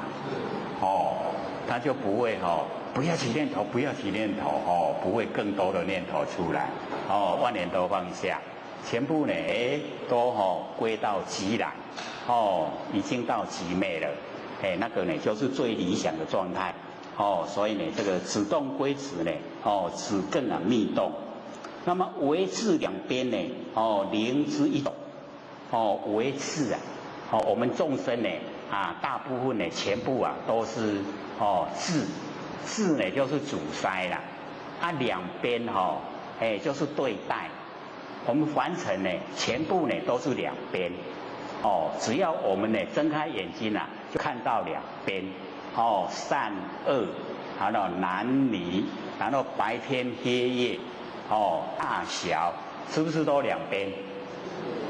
那我们停留在两边各位先生这个呢信心明讲的就是呢我们停留在两边灵之一种，就呢不知道能够进入唯一的那个呢真如就是不能够知道唯一的真如就是呢我们呢都在两边所以我们心里面大部分呢都呢停留在呢这个两边一般都是这样的我们都喜欢呢这个善，然后呢讨厌恶，然后我们就住在善，有没有？所以这个叫做两边。那我们要了解到我们这样的话都停留在两边就修正不成了。为什么？咱拢要救好人歹人咧，歹人爱甲救咩？要不要？也要一定呢全部要把它度化，让它呢也成仙做佛。所以我们要了解到这个所有众生都是我们心分之内的众生，都是我们自己所以有一个众生没有得度就是表示我们还没有修得圆满所以所有的众生呢他已经都得度了，我们修的才圆满大家在做耳根圆通有没有啊？拢去外口雨声吸引的，所以你看又圆啦，因为四周都在下雨啊，有没有圆？然后又隔着窗、隔着门、隔着墙壁啊，有没有通？然后它都不熄灭啊，有没有常住圆通还有常。我们佛性的状态，有雨的时候啊，我们听到；纵然它雨都停了以后啊，我们也听到。听到静悄悄，外面静悄悄啊，我们听到雨声，听到静悄悄，那个都是佛性的那个稳性啊功能作用。所以我们了解，我们佛性呢就是具备了圆、通、常。你有了解哦？无了解，只听就了解这个很多前学都跟后学说，开始听是不懂啦，知影都袂歹，都直直搁甲听，搁甲听，听到2、3年讲捌啦咧，听捌啦，搁摕较早迄开始听的录音带搁摕来听，较早就安尼讲咧，较早哪会拢听唔捌？所以各位就是了解这个心理心法就是要熏习你1次不懂2次，2次不懂3次，3次10次啊，100次、1000次到10000次北部很多人都很努力没事的时候整天都在客厅在听，一直反复的听就这样听最后都被他听懂了，了解了。懂了了解了，就可以应用，应用的出来，整个人生都改变，整个家里呀，那个人际关系也改变，都很和乐，所以我们就是要了解到，我们研究这个就是非常的殊胜，可以让我们成仙做佛，那底下的事情呢，更是小事，小不小事？都很小事的，对不对？所以呢，我们就是要努力来了解说进入真如一真法界。所以呢底下接着说一种不通两处施工。假如说我们一种不通，就是呢真如一真法界我们不了解，没有通达。然后呢，我们两处就是呢相对待的善恶那个两个相对待所以我们要了解到我们呢一定呢要自己努力用心，把所有的这个两边都能够融入我们现分，这样知道吗？是比较困难一点啦可是呢我们要了解到这个是非它是一体的，是跟非没有对待，它是一体的，是我们的见解不同我们见解不同以后才有是才有非。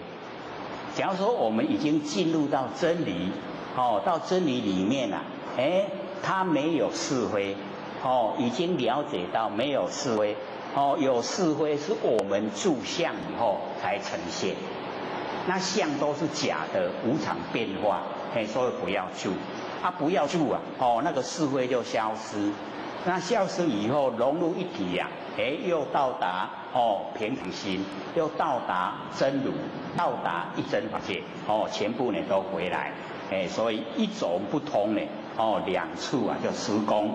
前有没有从空呢被空我们全呢就是遣除遣散，不要它把那个有跟没有把它遣散。有没有是不是两边？有无？有没有？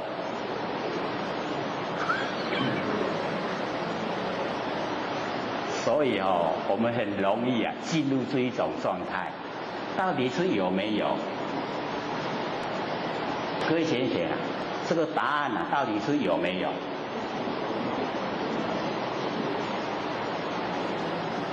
有没有？因为他讲钱有，钱没有，它到底是有没有？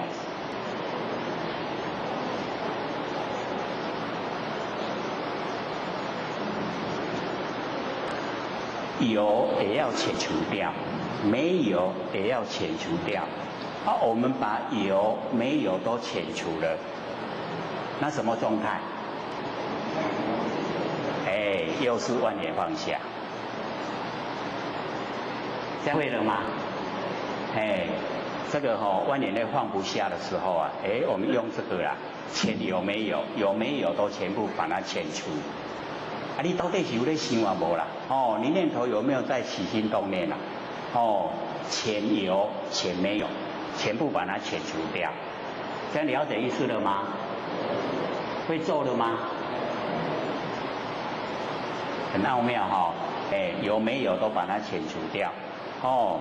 然后呢，底下从空背空，我们了解呢，我们把有没有啊，都已经呢遣除了，然后进入空，然后进入空以后啊，我们就违背空，因为进入的空是完空，违背我们真空。你来咧，甲咱怪，有去要怪去无？那个鸟叫声啊，来跟我们打招呼啦，说恁遮好，阮伫外口伫咧雨淋，你拢坐内底遐舒服，阁有冷气通好吹，所以在跟我们抗议啊。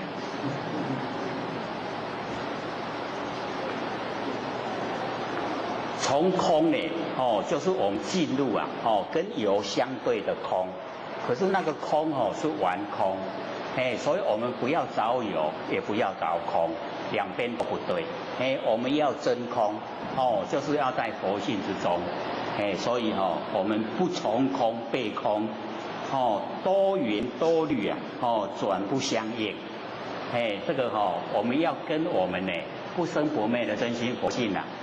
这个相应啊，就是要呢，忘言忘虑，就是呢，这个言啊，语言啊，都袂记得要讲啥，忘记他要讲什么了，忘了，语言都忘了，多言多虑就不相应，跟我们的不生不灭佛性本体啊不相应，那我们佛性本体啊，就是真理，就是道，我们呢要了解，我们要跟呢真理相应，所以呢，我们把语言也忘了，这个考虑啊，头脑的运用也忘了，这样呢就可以呢跟真理相应。绝缘绝力啊，无处不通，所以底下呢，这个生灿大师啊，三祖啊，他直接就讲，都绝言，不讲话了。然后绝虑也不考虑了，头脑呢都不用，这样呢无处啊，不通，就呢什么地方呢都通了，所以道呢就是通流，假如说有阻塞呢，就不是道了，全部都通流了，就是道，所以呢只要呢我们都呢绝言绝虑，就是所有的妄都不要。那无处不通，真呢都整个显现，都是全部都是真。那么随照啊失踪，这个随照呢，归根呢得止，随照呢失踪，归根，归到我们的根本，我们呢得到呢，我们要追求的宗旨，归根啊得止。就是我们呢，万年放下，一念不生呢，就已经呢可以归根，归到我们的根本，然后得到呢我们想要追求的成仙佛，已经得到这个宗旨，归根呢得止，所以我们呢，努力的方向，都是呢归根得止。那么随照啊，失踪，我们随着。我们佛性的功能作用，那照啊，就是佛性的功能作用，随照，随着佛性的功能作用呢，我们就会失掉呢，我们的宗旨。所以我们在凡尘应对凡尘的万事啊，那个呢，我们叫做随照，哦，随着我们佛性的功能作用，然后呢去生活，这样呢随着佛性的功能作用，我们不追求本体，那不追求本体的话，就会失掉宗旨，所以随造失宗，这样知道意思吗？刚好亲亲，不会啦讲欠我们了解说还听不懂之前会觉得它很深可是你一直听听到懂的时候原来在欠像或许从13岁开始参禅打坐，然后一直到43岁才了解性理心法，然后了解的时候或许说怎么这么笨这么简单，怎么利用时间这么久30年，简不简单不是随缘那个万年放下一念不生就到了吗？那个是经过30年讲出来很快那个摸索真的很慢，不知道就是不知道，我看他供的不知道，他给我滚来的全省到处去问，到处去去访道，就是摸不出来，摸出来的时候怎么这么简单？所以开始我们第一堂课不是讲吗？你做的努力听2个小时就好，有没有？还很多人抗议，那我也2点钟，我听20点钟都也听不慢。不过后面也有说六祖他2个小时都不用坐，不用坐在这边2个小时，他不用他都知道。所以我们有那个俚语在讲说自焚机无业，不管太阳篇，有没有？自愤自己的那个枝没有花叶，不要厌愤太阳偏了，太阳都不照到我，所以我那个枝叶都长不出来，有没有？太阳照得到的地方，枝叶很茂盛，对不对？照不到地方枯枝就会这样，所以我们要自己要想说，我怎么在这个地方太阳照不到，我一定要移到那个太阳照得到的地方去，对不对？所以我们在日常生活之中自己要累积那个善，累积善，我们心要一直心存善，行为行善，一直做善，然后呢，所有的善做了以后都把它抛开，这样累积善，那个善会生根，那有善根善根会成熟，那善根成熟我们就会遇到善知识引导我们修持。那假如说我们善都没有累积不够，我们想修道会有很多阻碍，很多的障碍像很多前贤跟后学说，平常精神很好，只要经典一看这个眼睛都很涩，就要睡着了。只要把经典放下来精神都来了。我们有没有这样还有还有那要努力要把这个消失掉。为什么我们一研究真理呢，就会眼睛很涩，想睡觉，就是障碍。那个是我们自己产生的障碍我们自己要去解决所以我们要了解说这个真的就是业力现前，显现在我眼前，让我知道为什么我平常精神这么好，只要看经典就想睡觉那个叫业力呈现。那业力呈现的时候我们就重新改变心态呢，全部负面的都不去想，想都不想，然后呢想都是正面的，然后行为之中真的帮助人这样就会把那一些改变以后你再拿经典起来看，不会的，精神一样很好又引导你走入真理世界。这个呢就是要自己努力的所以我们要了解到说，像那个阿耨利啊，阿耨利他是靠谁？我是佛的堂弟啊，福德阮堂哥啊，一定会给我这个保庇啊，一定会给我看行。所以他每一次啊，释迦牟尼佛一讲经说他就打瞌睡，一下课了精神就来了，他就是这样。然后有一次就被释迦牟尼佛骂，他说你是那个螺丝蚌壳啊，螺丝蚌壳就是那个海底的生物啊，海底的生物啊。他说你一岁啊就1000年不闻佛的名字啊，佛的名字你都没有办法听到。那个阿耨利很伤心，他说阮堂哥你搞我骂得严重，讲我是那个蛤蟆，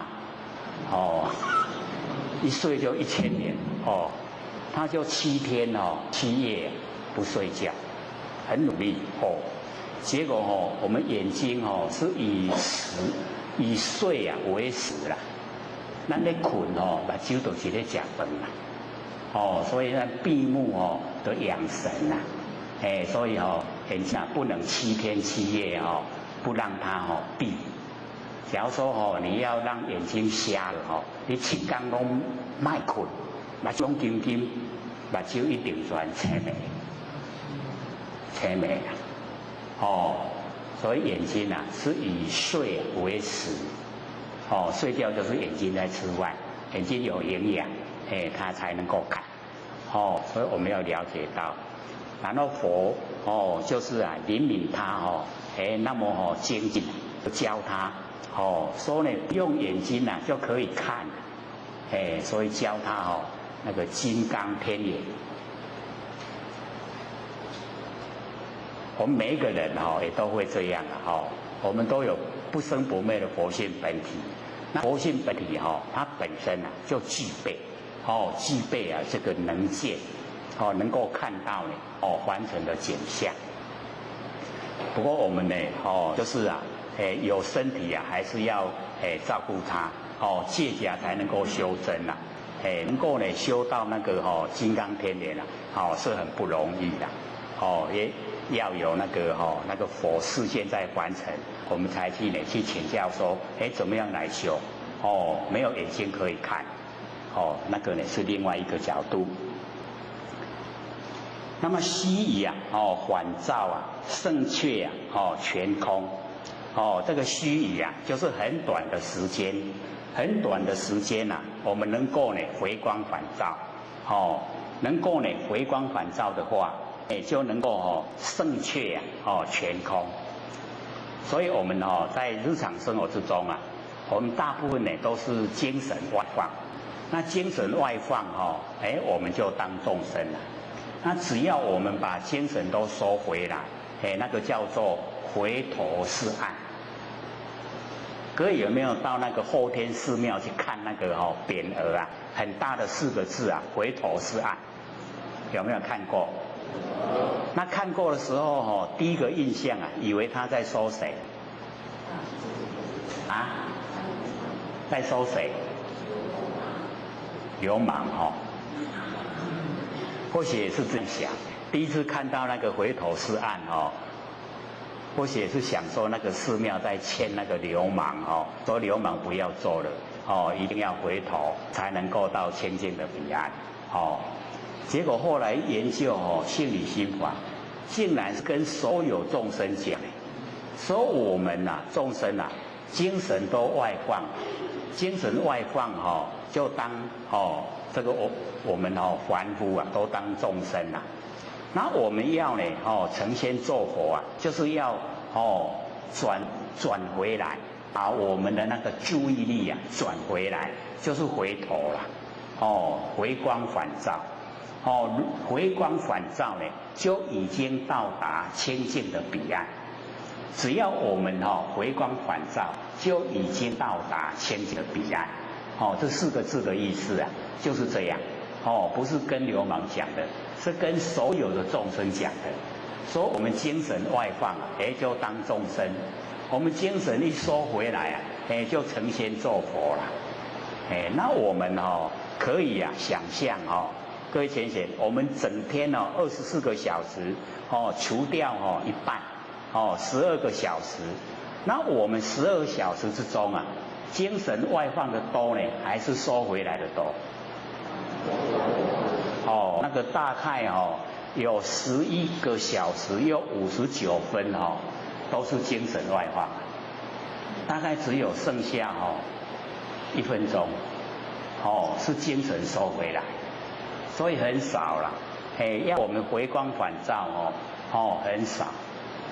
所以我们要修道就要学学呢回光返照，就是把外放的精神都全部收回来。这个呢也要练习他才会习惯。一直收回来，时时刻刻呢守住我们真心佛性。不是耳根圆通里面有讲说出流眼尘，入流照现，有没有？还记不记得？入流就是回光返照，回来了，精神回来了。那入流就照见我们不生不灭的本性。然后出流就是精神外放，精神外放就是眼尘跟凡尘攀岩。我们精神外放呢，都是跟凡尘攀岩有没有？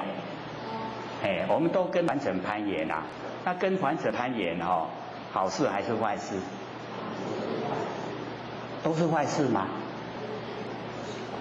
都是坏事，我们怎么又一直在做？所以归根究底那个凡尘事真的就是没好事可是我们为什么一直在做？都让生在凡尘不是有讲嘛这个人在江湖，这个身不由己。我们身不由己心不由己吗？由不由己？那我们怎么样去运用心？随他伊若爱佚佗就互伊佚佗咯。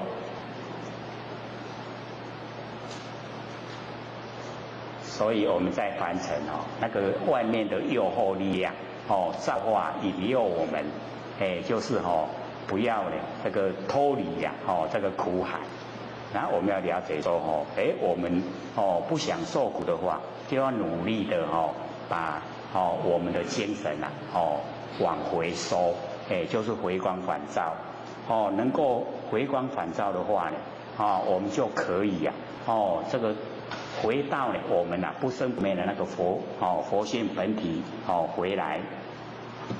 所以呢，须臾返照胜却乾空。那么乾空转变皆有望见。所以我们这个眼前这个眼前所有呈现的这一些景象空间所呈现的景象乾空的这个转变都全部呢都是我们的望见。所以我们要了解这个经典里面所讲的望见就是呢根尘相对所产生的我们的6根面对6尘所产生的呢那个6识就是望见。那因为是一个问题就是蛮大的所以所有的社会人士呢他都不接受认为说我所看到的都是真的怎么会是假？不知道呢所看到的都是无常变化那无常变化的那一个景象产生的心会不会也跟着无常变化？那会跟着无常变化，是不是妄？然后我们这样的见解就叫妄见所以没错讲的呢都是妄见。那要真见就是呢从我们呢不生不灭的那个佛性本体那个产生的那个才叫真见。所以真见呢就是佛知佛见那佛的知见它是呢要了解到说，三际心不可得，然后不执着一呀，不执着异，异就是不一样的不执着一，也不执着异。以前呢，我们也有说过了，说佛知佛见佛知佛知道什么呢？知道三际心不可得，就是过去心不可得，现在心不可得，未来心不可得，三际心都不可得。那我们不可得的这个三际心全部都放下了以后我们那个不生不灭的佛性就了了而得了。所以我们在生活之中呢，尽量不要有过去心，也不要有未来心，也不要有现在心。三心没有，我们不被三世摄受。或者都一再讲过我们有过去心被过去世摄受，有未来心被未来世摄受，有现在心被现在世摄受。三世都把我们摄受住了，我们就要六道轮回。那我们三心都没有，过去心没有，未来心没有，现在心没有，三世摄受我们不住，我们不要进入六道轮回。这样了解意思吗？较接听一定听得出意思出来，他就会了解说，原来我们在日常生活之中起心动念竟然是那么重要。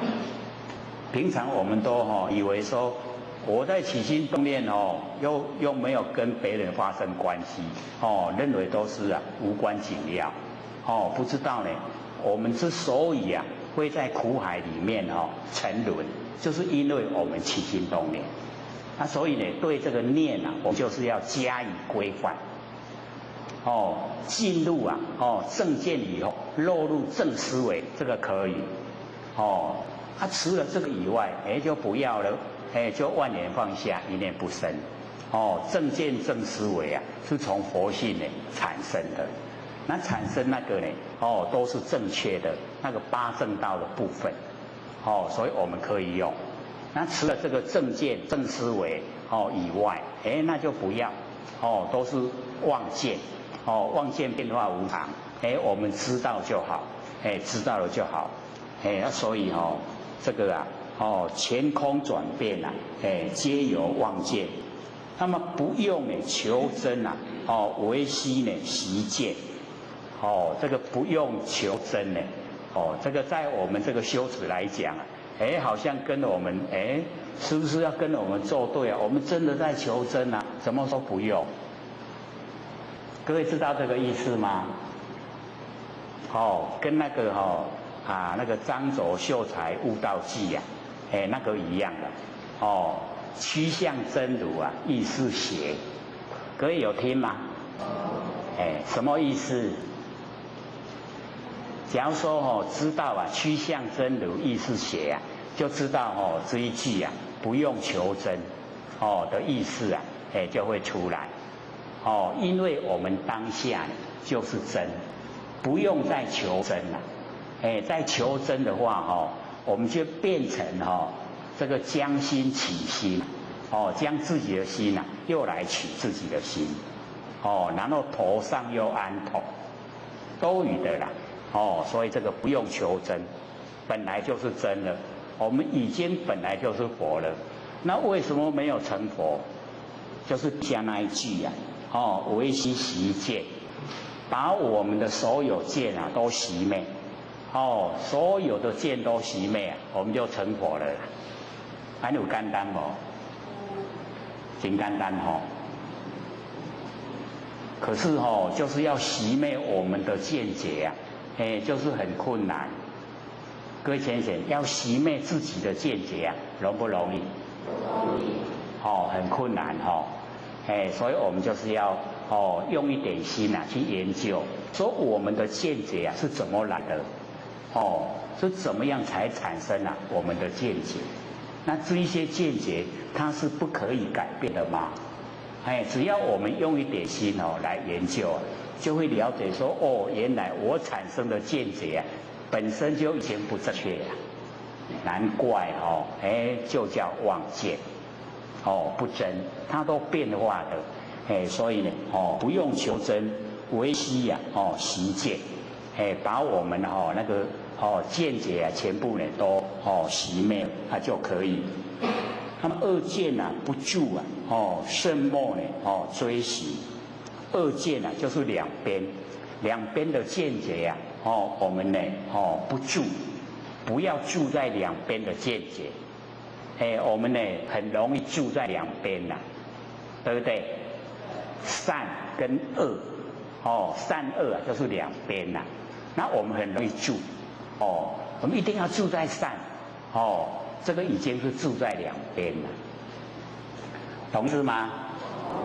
所以这个呢两见呐，这个这个两边呐，两边的见解啊，我们就是不要住，不要住在两边的见解，要了解说是非是一体的，是非啊都是从我们呢不生不灭的真心佛性啊生发，然后生发以后，我们来应对，来应对这个现象。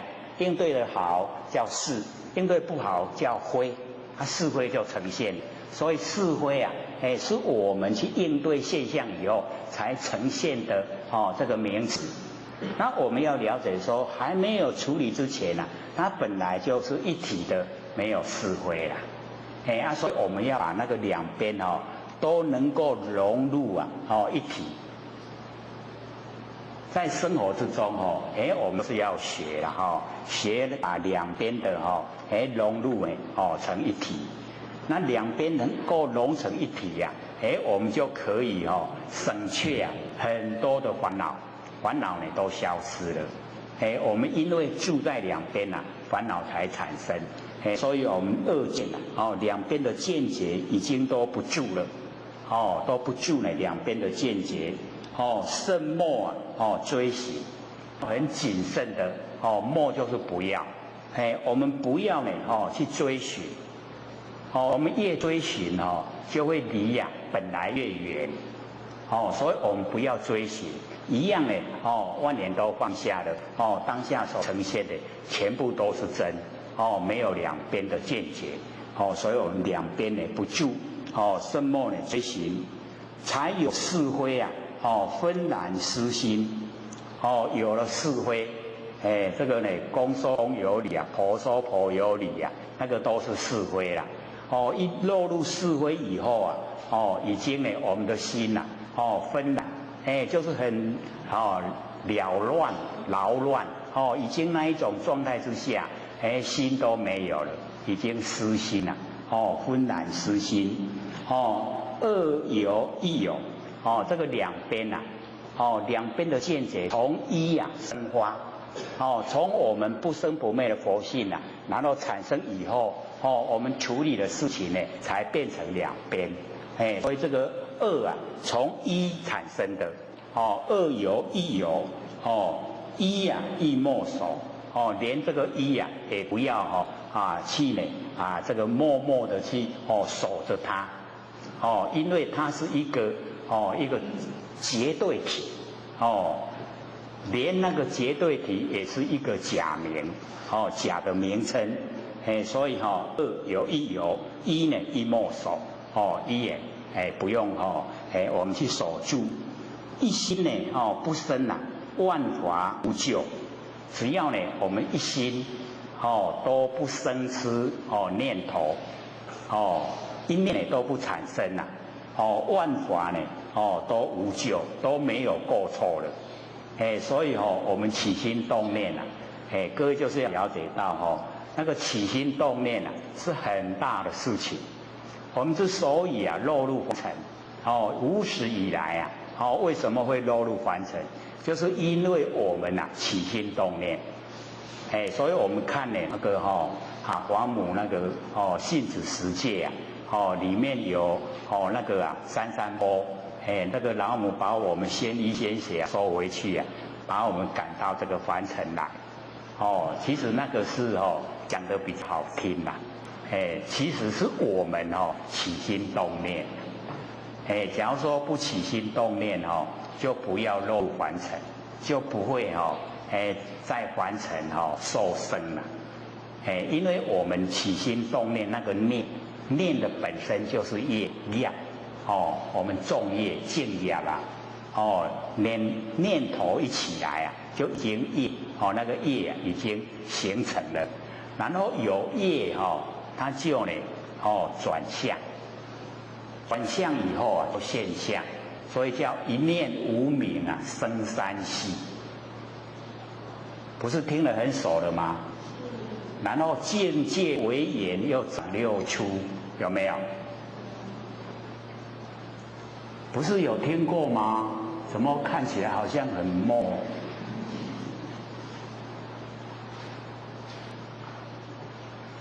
可能有听过了，又全部还给我了。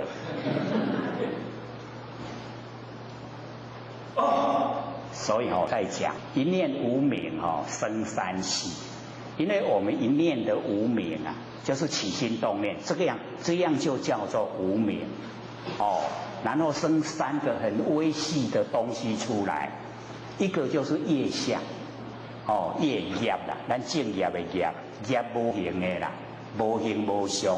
这个时候我们起心动念都还没有现象只有念头而已念头就已经有业，然后既然有业第二个叫做转向，这个业它已经在产生作用，把我们本性的般若转成能见之见，所以叫做转向。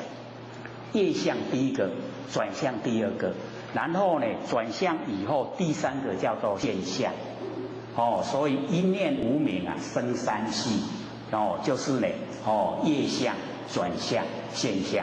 这个时候名称虽然叫现象，可是呢都还没有形象，因为连天地也没有了。那为什么有天地，有山河大地？就是因为我们一念无明生三系所产生的所产生了以后它才有境界。我们的念头产生山河大地各位浅显，这样听懂了没有？山河大地从我们的念头产生从我们的无明产生我们都没听过没有人这样讲这个是从真理把它呢这个讲述出来的这个一念无明生三系，所以我们就要知道说念头很重要尤其呢我们现在各位可以说呢年岁都是比较有一点点大的了要进入那个中老年的那个境界了。那中老年我们最容易犯的就是一直在回想过去一直回想过去都会起心动念，念头很多了因为都没事做了这个儿子女儿都已经大了嫁了，然后娶太太了然后有空闲的，然后有空闲就不让头脑空下来就头脑一直在那个胡思乱想。他说因为这样我们胡思乱想，那个念头太多，把我们那个劣势那个所造的业都拉来。本来它是在虚空之间那我们一起心动念有念头，就把我们以往所造的业那个业是因我们现在念头是缘因缘汇合，我们就要接受果报。这样了解意思吗？那假如说我们生活之中不要去想，不要有那个缘那个因就好像那个那个五谷放在仓库它不会发芽它不会生长。那假如说我们一想念了有念头了，就把那个因拉来，就好像把那个五谷拿到那个地已经种，然后有阳光有雨水它就会发芽就会生根。这样呢我们就是了解说那我要接受果报了。所以很多年岁大的他会讲说我又没有杀人放火，怎么我的遭遇啊这么坎坷，这么不幸？他不了解说，是他的胡思乱想所引起的。所以我们要了解说，在生活之中呢，我们做万念放下，一念不生啊，是帮助我们很大。不但可以成仙作佛，还可以度化众生，也可以度化众生成佛。所以就要尽量的去做，因为我们都会有习惯性。只要你开始做了，都在做万念放下，连在睡觉的时候啊，你也会做万念放下，做梦也在做万念放下，可以有没有啊？还没有啊，那都还不很巧所以你看像我们那个清口表文啊，清口表文一升天了以后，晚上睡觉连那个做梦啊，人家要请你吃那个分的东西呀，你都会跟他讲，没事，我请客。强不强？我们那个清口宴非常强。我们修这个要像那个一样啊，要很强强到在睡觉的时候念头来了，没事，万念放下，要这样才可以啊。那个时候啊，你连睡觉的时候都在做功夫了，就很快就会培养那个般若妙智慧。这个般若妙智慧啊，是从本性生发的，所以一定要完成的、所学的、所知道的要放下，才会呈现。我们完整的学太多了那个般若妙智慧一定没有。所以我们要知道假如说已经念到博士啊，要他放下很困难，对不对？所以或许都很庆幸，为什么？我国民学校都没有毕业证书，所以才可以啊。因为我都什么都没有，所以放下很容易。我什么都没有，就很容易就放下了。放下了以后啊，它才会呈现。般若妙智慧才会呈现出来。那我们不肯放下，就没有。没有般若妙智慧啊，对真理的认识啊，就不深入。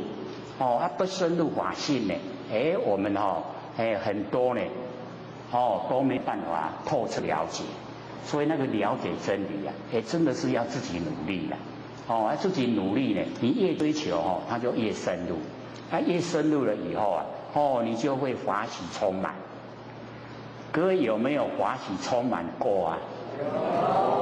那一定是有做有做万念放下，真的体会到不生不灭的佛性，真的法喜充满。那个真的可以这个不用睡觉也不用吃饭，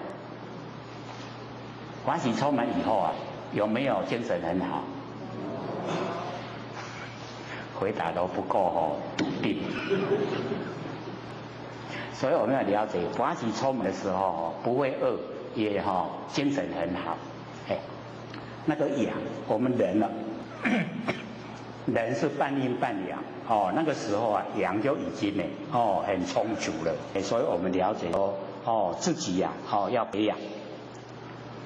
所以这个一心不生万法无救。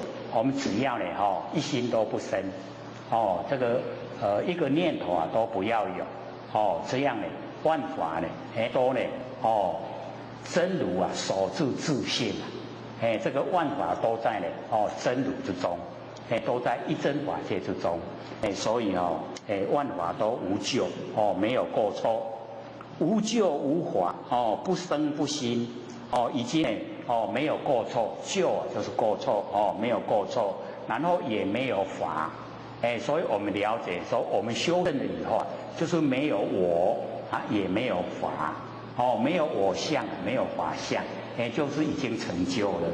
那我们凡人就是我相也很强，然后呢要修持的话，法相也很强有这两个障碍就没有成就了所以我们呢从根源解决，说我就是呢如来如来就是我不生不灭的真心佛性就是我那个我才是真的。那身体的我啊，是天地的物质，有一天要还给天地啊，那个不是我，所以我已经把它消除了。然后法，法就是要我们成就，然后我们已经呢，了解到呢不生不灭的佛性本体，已经到达了，那所有的法就不用了，全部也去掉，所以法，法执也没有，我执没有，法执没有，成就了，成佛。所以我们之所以没有成佛啊，是不是自我障碍？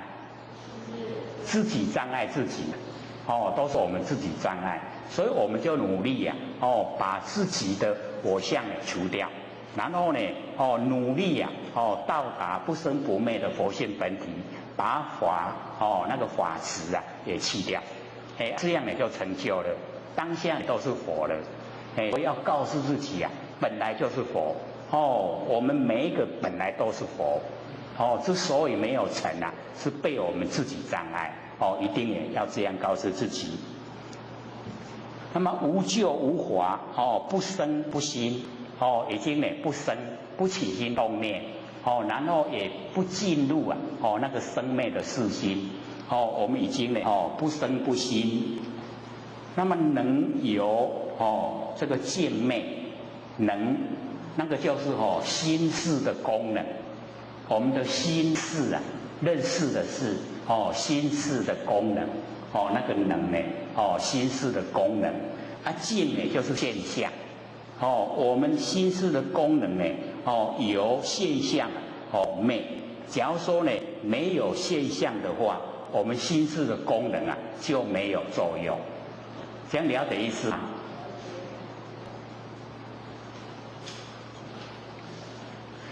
只有一个啦，只有一个回答。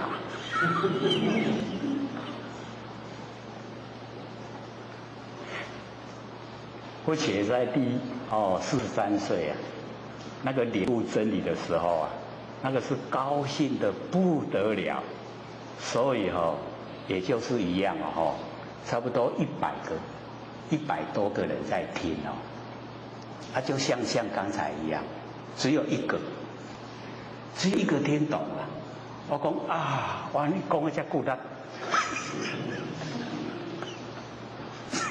只有一个听懂。说还不错了，还有一个听懂。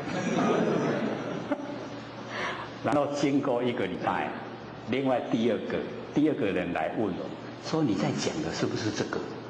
我说啊，对，那你算半个。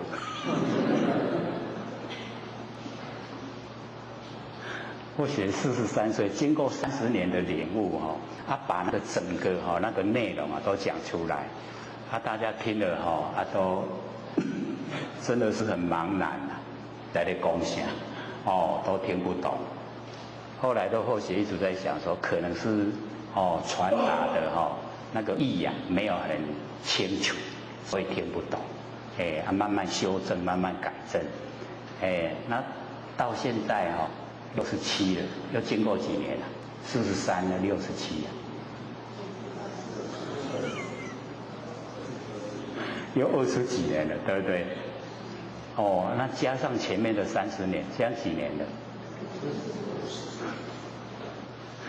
因为或许那个时候，小时候嘞，或许母亲带或许去，那个算命，就是摆背理背条，然后呢，那个写到49岁了，那或许母亲说，过得去，再下去再往下，那个算命说。往下已经不再还成，所以那个时候小孩子那个脑袋瓜一直在想说，我还到49岁，都一直这样告诉自己到19岁，结果那个是30岁求道，43岁开始领悟以后就一直要告诉大家这么殊胜的那个不生不灭那个佛性本体，就一直很努力的讲，他也忘了49岁那一年，忘了67了嘞，给几年啊49、59、67、18年了哈，他都18年出来，所以那个时候或者说有生之年啊，就是要传达这个，把这个不生不灭的真心佛性啊，把它整个都呈现了，不然这个这么困难领悟的东西带到棺材里面不值得对不对？都爱观察，拢就怕生的这好的，这个法门很容易修啊，容不容易？万年放下，一念不生，容不容易？太容易了，对不对？这么容易，没有教怎么可以？又可以成仙做佛，这么好的，怎么可以不教？所以那个时候啊，还有一点怕，为什么？所以各位听那个如是我闻，不是有听到打雷的时候要注意，有没有？有。然后再讲说我自己啦，有没有？以为听的人说你这课打雷要注意你唔通来听。或者说不是啦，是我啦，在讲我啦，因为我都把那个不可以收的全部收了。我说领悟太慢了啦。那个阅读明心也没有怎么讲，莲花书中也没有怎么讲，我都把答案讲出来，所以我会怕。我说让大家来摸索那个摸索的时间很久，有答案不一定是正确，所以我全部把它讲出来，不用你花那么多时间，只要你按照我说的你去做，很快就有成效了。这样容不容易？就很容易啊！所以大家只要你肯做，万年放下，一念不生，绝对有功效，绝对有的而且你的生活一定都不一样，你的人际关系也不一样，你整个命运也不一样，改变很大的，所以这个就是很好所以有生之年只要这个一口气还没有断之前，一定讲，不讲就太可惜，所以我们一定要借讲修真，真是假的啦，不是我们佛性是真的，现在它一半一半现在你看没有形象的佛性，让我们能够从形象产生出来，能够去领悟，那四大假合所有风土是没有知觉性的，现在让我们有知觉性，我们不要借真来享用我们的四大。我们现在社会人士你若赚一寡钱你看拢要去找回分别的，有没有？是不是用那个佛性去享受四大？是不是造罪？那我们要借的四大，借假来修真，把那个不生不灭的佛性整个修正出来，这个才是我们人生的价值。一生很短一下子就过去了，一定要很努力全部的注意力放入我们不生不灭真心佛性。它没有形象，可是就那么强烈那个知觉性就是那么强烈。然后我们把这个强烈的知觉性保持，让它时时刻刻都是觉，没有起心动念的时候。起心动念就是不觉，不觉就是无明。然后我们无明就造业，造业就受苦，就这样轮回六道，都已经太久了，忘了。那我们现在了解到我们可以回复到我们本位，我们本位都是佛那为什么没有回复本位？就是被我们六道轮回太久了，被那个习惯性拖累，习惯性把我们障碍我们那个佛性都出不来。那所以我们修道的最主要功课就是去掉那一些习性。习惯性不是佛性该有的，全部把它去掉。它不是我们佛性的东西，就把它去掉。就是修这个了，修就是这个。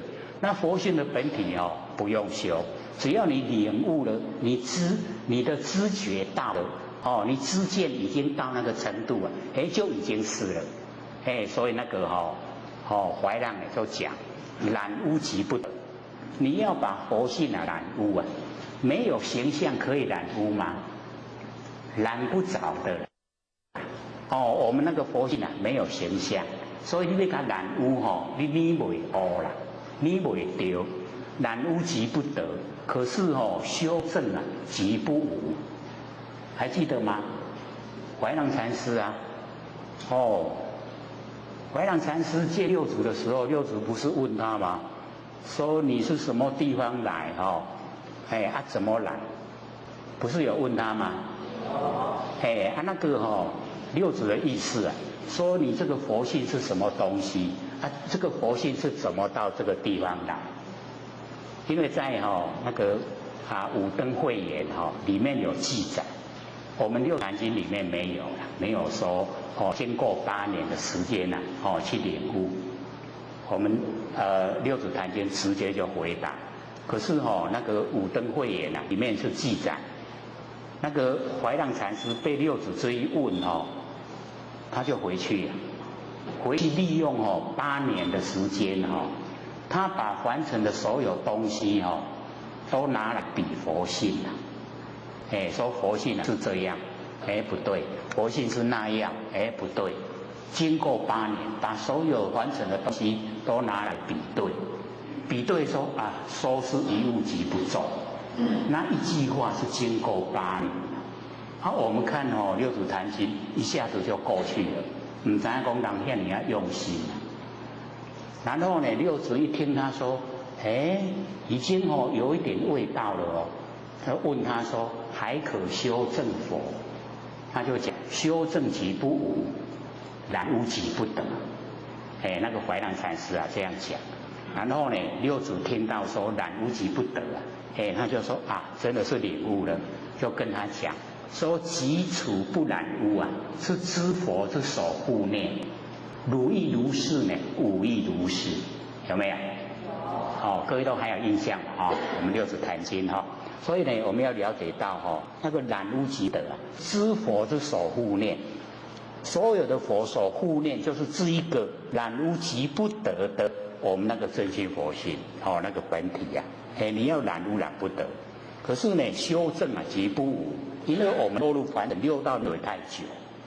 那个呢，佛性本体所没有的东西我们已经沾惹了很多的污垢，要把这些污垢去除掉，拼除掉，这样才可以恢复我们本身的光明。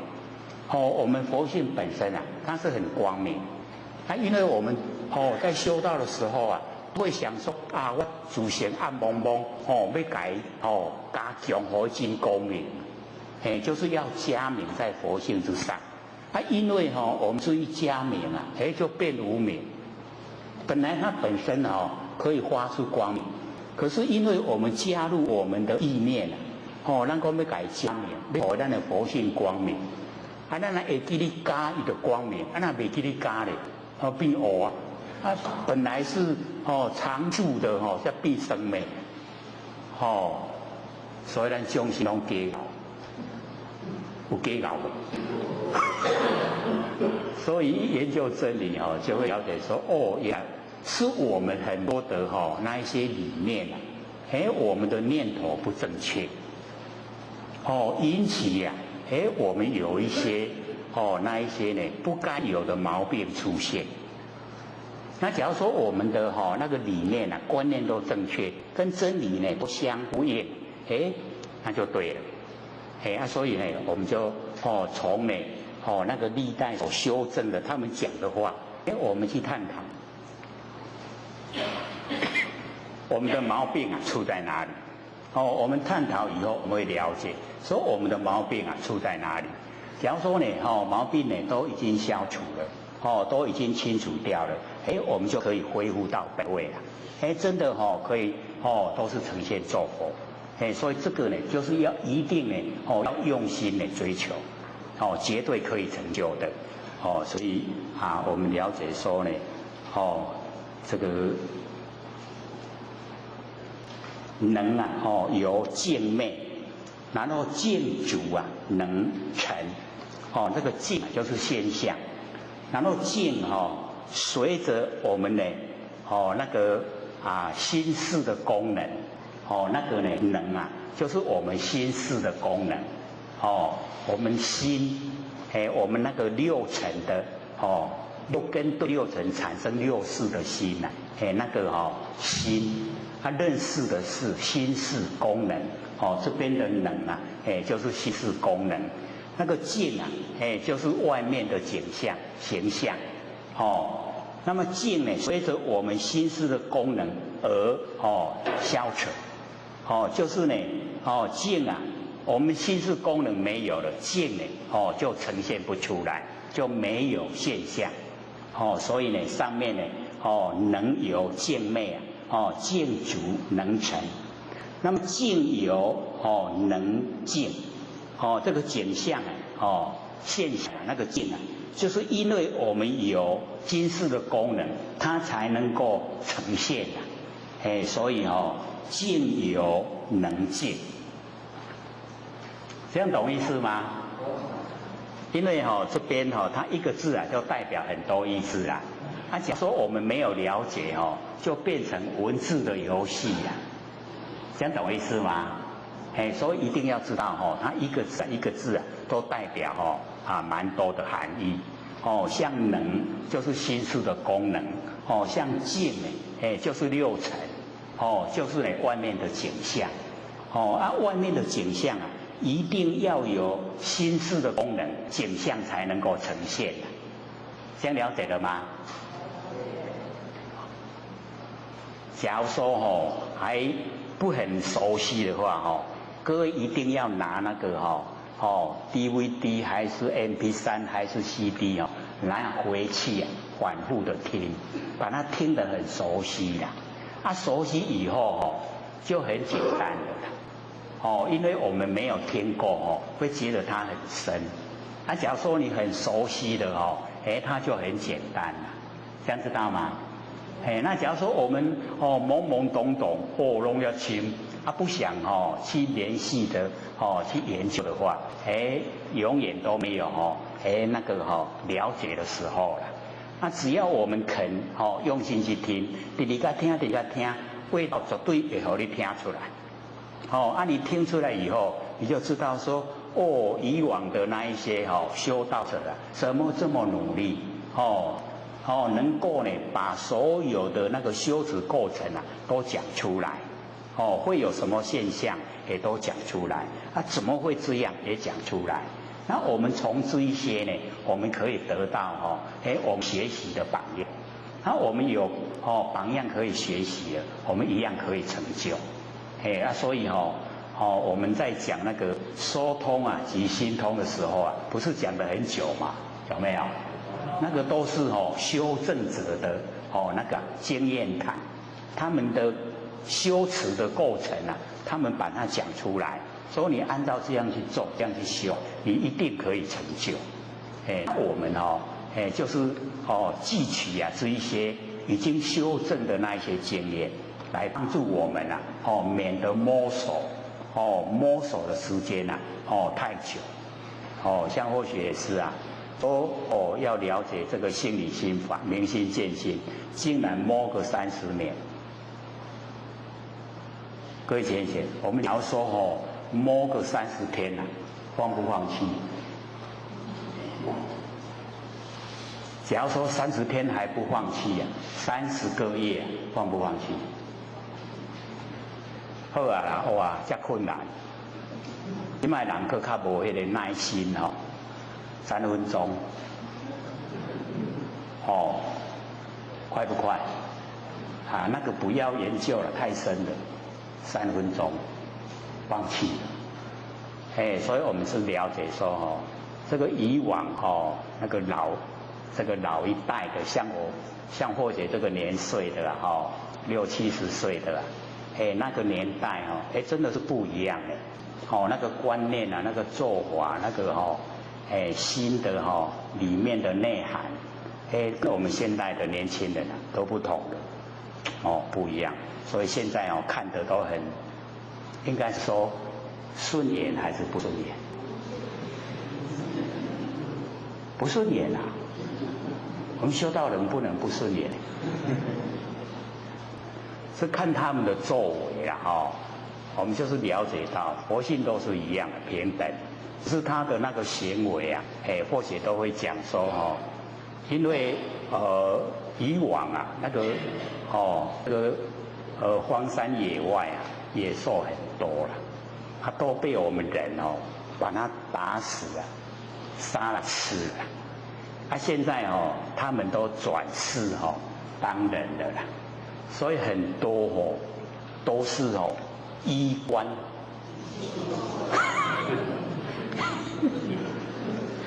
穿是人的衣服可是那个心呐，就是那个野兽的心。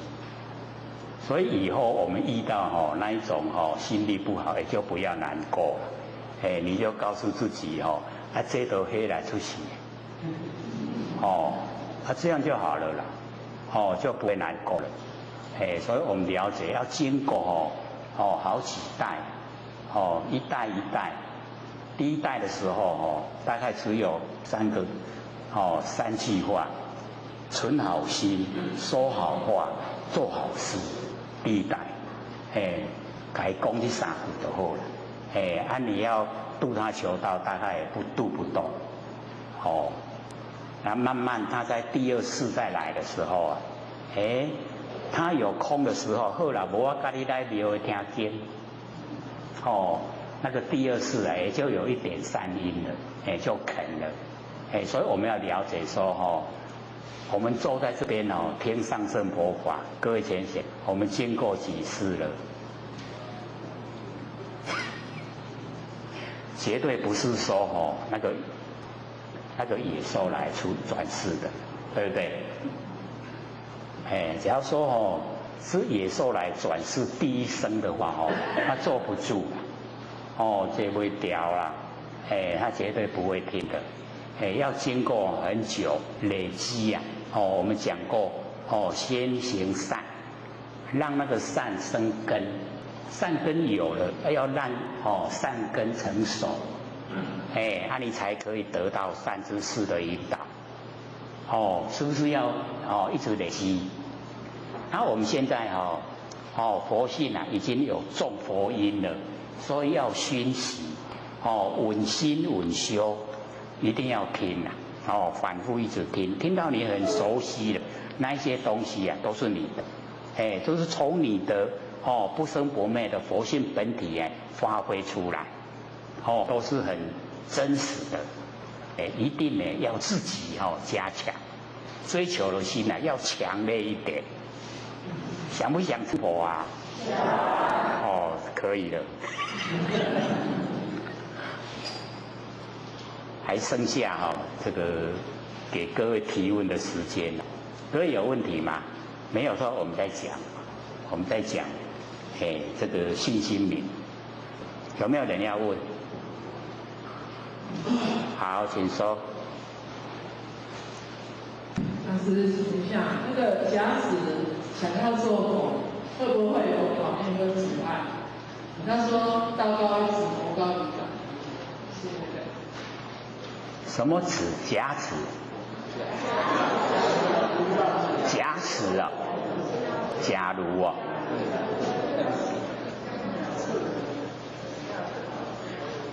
那个道高一尺，魔高一丈。我们要了解说呢，这个修道呢，就是要考验我们的真心不考就不知道是真心还是假心所以那个呢，在讲道高一尺，魔高一丈，都是在讲说我们的那个修道的心那个真都不够了真不够的时候会有魔来考。那我们要了解到很多的那个魔考那个魔都是佛示现那个魔是佛示现，他要来考我们的真心，只要我们不被考倒真心呈现，那个就已经成就了，所以才有那个道高一尺呢，魔高一丈，这个话呈现。所以我们就是要知道，修就是要真修了。不要沾个名是假修，是呢做给人家看，我们修道不做给人家看，就是要自己呀，要自己实际的脚踏实地的来修持。那自己脚踏实地的修持啊，那个才是真正的我们呢所追求。所以像那个舍利佛的10大弟子那个舍利佛，他呢修持那个忍辱波罗蜜啊，就有那个四体还因啊，就是那个忉利天的那个天主，他就变化一个那个很邋遢的那个人来向他呢祈求他的眼珠，就是眼睛呐，要给迄个要给吐蕃一粒目睭，迄个舍利佛是考虑再三啦。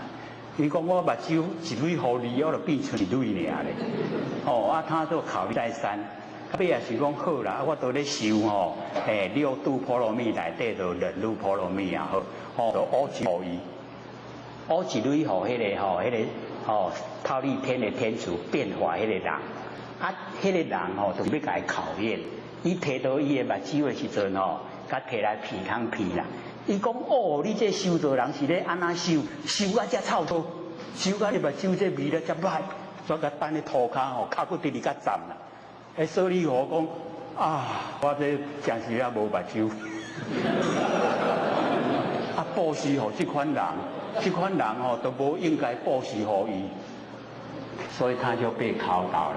他一倒退啊，退62劫，佮加修62劫。所以就是要了解到我们那个心是真还是假？真的还是不容易去分辨。你看他这样一来考验以后他马上那个整个心都呈现。那假如说我们是真心的话，所以我们在日常生活也会这样。有时候我们东西给人的，各位浅显，东西给人的是别人的东西的，他怎么处理我们不应该干涉。那我们现在不是这样物件好伊迄物件敢若我的，伊处理啊唔好我足第意见，对不对？是不是这样？那个就是我们就是心的变化那我们要学习，你给人的就是他的东西，已经所有权是他的，他怎么处理是他的事，你不应该干涉，你都不能有意见，这样才是对的。所以像舍利佛我既然要布施给你，你怎么用是你的事那他就不会退了62劫的那个时间去修。加修62劫，接偌久啦，足久的。所以我们就是了解说，那个道高一尺魔高一丈，就是要来考验你的真心，看你的心是真的呢还是假的。各位先生，我们是真心还是假心？什么叫真心？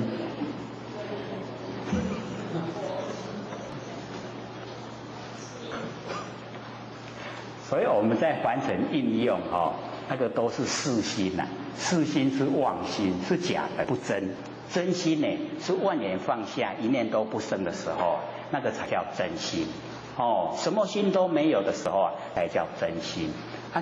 这个心即心即佛，这个心就是佛。还有吗？好，请问。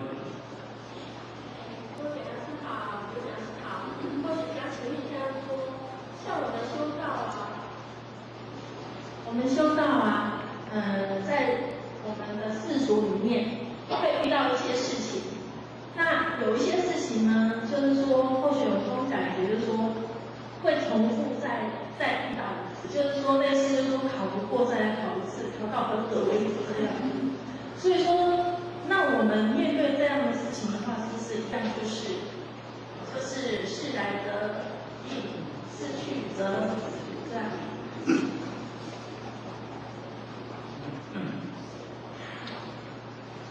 所以各位同学，我们要了解到，我们在凡人为什么会有一些事情一而再再而三都让我们碰上？好像都那也不是别人，不是别人，为什么都是我去碰上这个事？所以我们要了解到，那个就是在碰到这个事的当下的心理状态。我们一般的那个心理状态都是不甘愿，因为呢碰到的时候不合真理，所以我们都不愿意接受。可是不愿意接受也是要处理的，也要去处理。那处理了以后这个事情过去因为我们是不甘愿，所以这个业并没有了，所以会再来，一定会再来。那我们就要转换我们的心境，就是欢喜心甘愿受，懂意思吗？纵然再怎么合理它是冲着我来，叫做业力现前，冲着我来指着我，一定要我处理，那个叫做业力现前。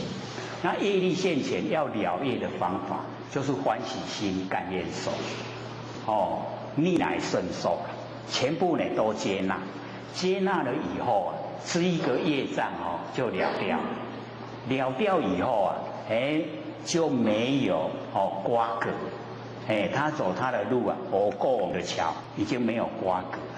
那假如说我们心里是不甘愿，各位要了解，这个不甘愿虽然你处理事情过了，可是那个业那个还在呢，它还会再来，再来你会遇到第二次，第二次又一样的心态，又是不甘愿，第三次、第四次没完没了了，一生之中呢都是在处理这个不甘愿的事这样了解吗？所以我们假如说是选择性的那个问题那个不是业力现前。假如是冲着我来，一定要我去处理的，那个叫业力现前。那业力现前的事一定要欢喜心甘愿受，才会了掉。了掉以后就没有了，没有了就会轻，就很轻松的，这样了解吗？就因为我们那个不甘愿是人之常情我们人都不甘愿这不合理的坏茶家里找很多这一种事怎么会忍下这一口气所以就这样没完没了都要遇到同样的事，这样了解吗？所以还是要甘愿我看你是不甘愿满心的不甘愿，所以才会一再的碰上。还有6分钟，还有问题吗？好，请说。刘老师你好，或许想请问，那时候你讲一念无理生杀气，那下一句什么？境界为眼长六出。境界。境界，境境，界世界，境界为眼因缘的缘。为缘。因为的为。缘一缘的缘，境界为缘，然后生长的长，六个粗细的粗。好，谢谢。那还有一个问题就是说，我们如果去成全人的时候，会碰到一些道性，会讲说他会看到一些什么景象那碰到这种道性的时候，应该要用是静静的听他讲，还是？是怎样？好，谢谢刘董事。好，请说。这个因为我们要了解到，很多因为现在上天大开普度很多已经有修正的他已经落入凡尘打帮助道了。那落入凡尘打帮助道来的时候他又经过那个那个孟婆庄把那个孟婆汤喝下去喝下去以后都把以前的事都忘了，忘了以后现在在凡尘呈现。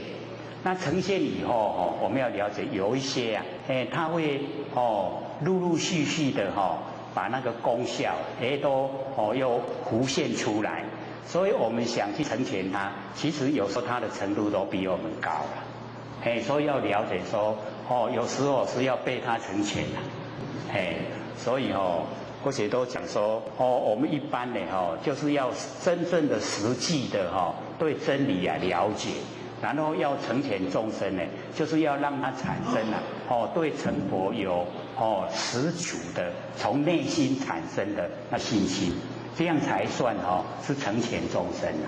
不然或许都讲你跟他通知说我要去你家跟你聊一聊天，他还要赶快打扫家里面打扫，然后赶快去买水果，然后赶快切好，他等到你来，然后你坐一坐讲一讲话，屁股拍一拍走了，他还要再收拾啊，这个哪算成全？给人家找麻烦，对不对？所以就是要透彻了解真理，可以引导他走到呢见性成佛，这样才叫成全众生啊。那假如说他有讲他的经历，我们也这个倾心听，看他的经历啊，他是已经全部恢复了吗？还是呢只有一段？他可以帮助他引导他。那假如说我们本身有经历啊，所以有看到这个天堂景象，看到我们自性之光，这个都是给我们信心呐，不要住相，一住相呢就进步不了，就会阻碍啊，所以了解说你信心够了佛菩萨不用现象给你看，你都自己有那个修道的信心。那就是因为你在摇摆信心不很够，所以佛菩萨呢，来显现给你看。安尼啦，有好无？爱修无？我看到确实有影，爱修。那个是给我们信心的。还有3分钟。刘讲师这边有一个问题想要请教刘讲师。你说。一贯道法门是内外功兼修。那内功不足，回修炼100日，能否补足而成佛呢？可是外功具足，绝缘的时候，有些贤贤功德也是很大，甚至大仙菩萨果位。请问这是100日修炼的功夫吗？好，因为我们要了解到这个内外功呢，全部呢都要修了。内功当然是我们内圣。外功呢是外往，那我们呢要了解说，因为现在上天大开普度对我们众生呢都是没有真正的行了很多的一些功德让我们能够得到，让我们能够受记就是可以呈现做佛。那我们呢在生的时候就是要努力，要努力去做。自己内圣要修好，然后外功呢就尽量有时间呢度化众生，使所有众生也都成就。那呢有一些我们要了解说自己说我修不好，我等到回去去100日再去补修，那个心那个心态不正所以我们要了解说呢，很努力就在凡尘就一心笃定的去做。然后呢，所有有修正回去的他有封一个果位那个是循循善诱，循循善诱。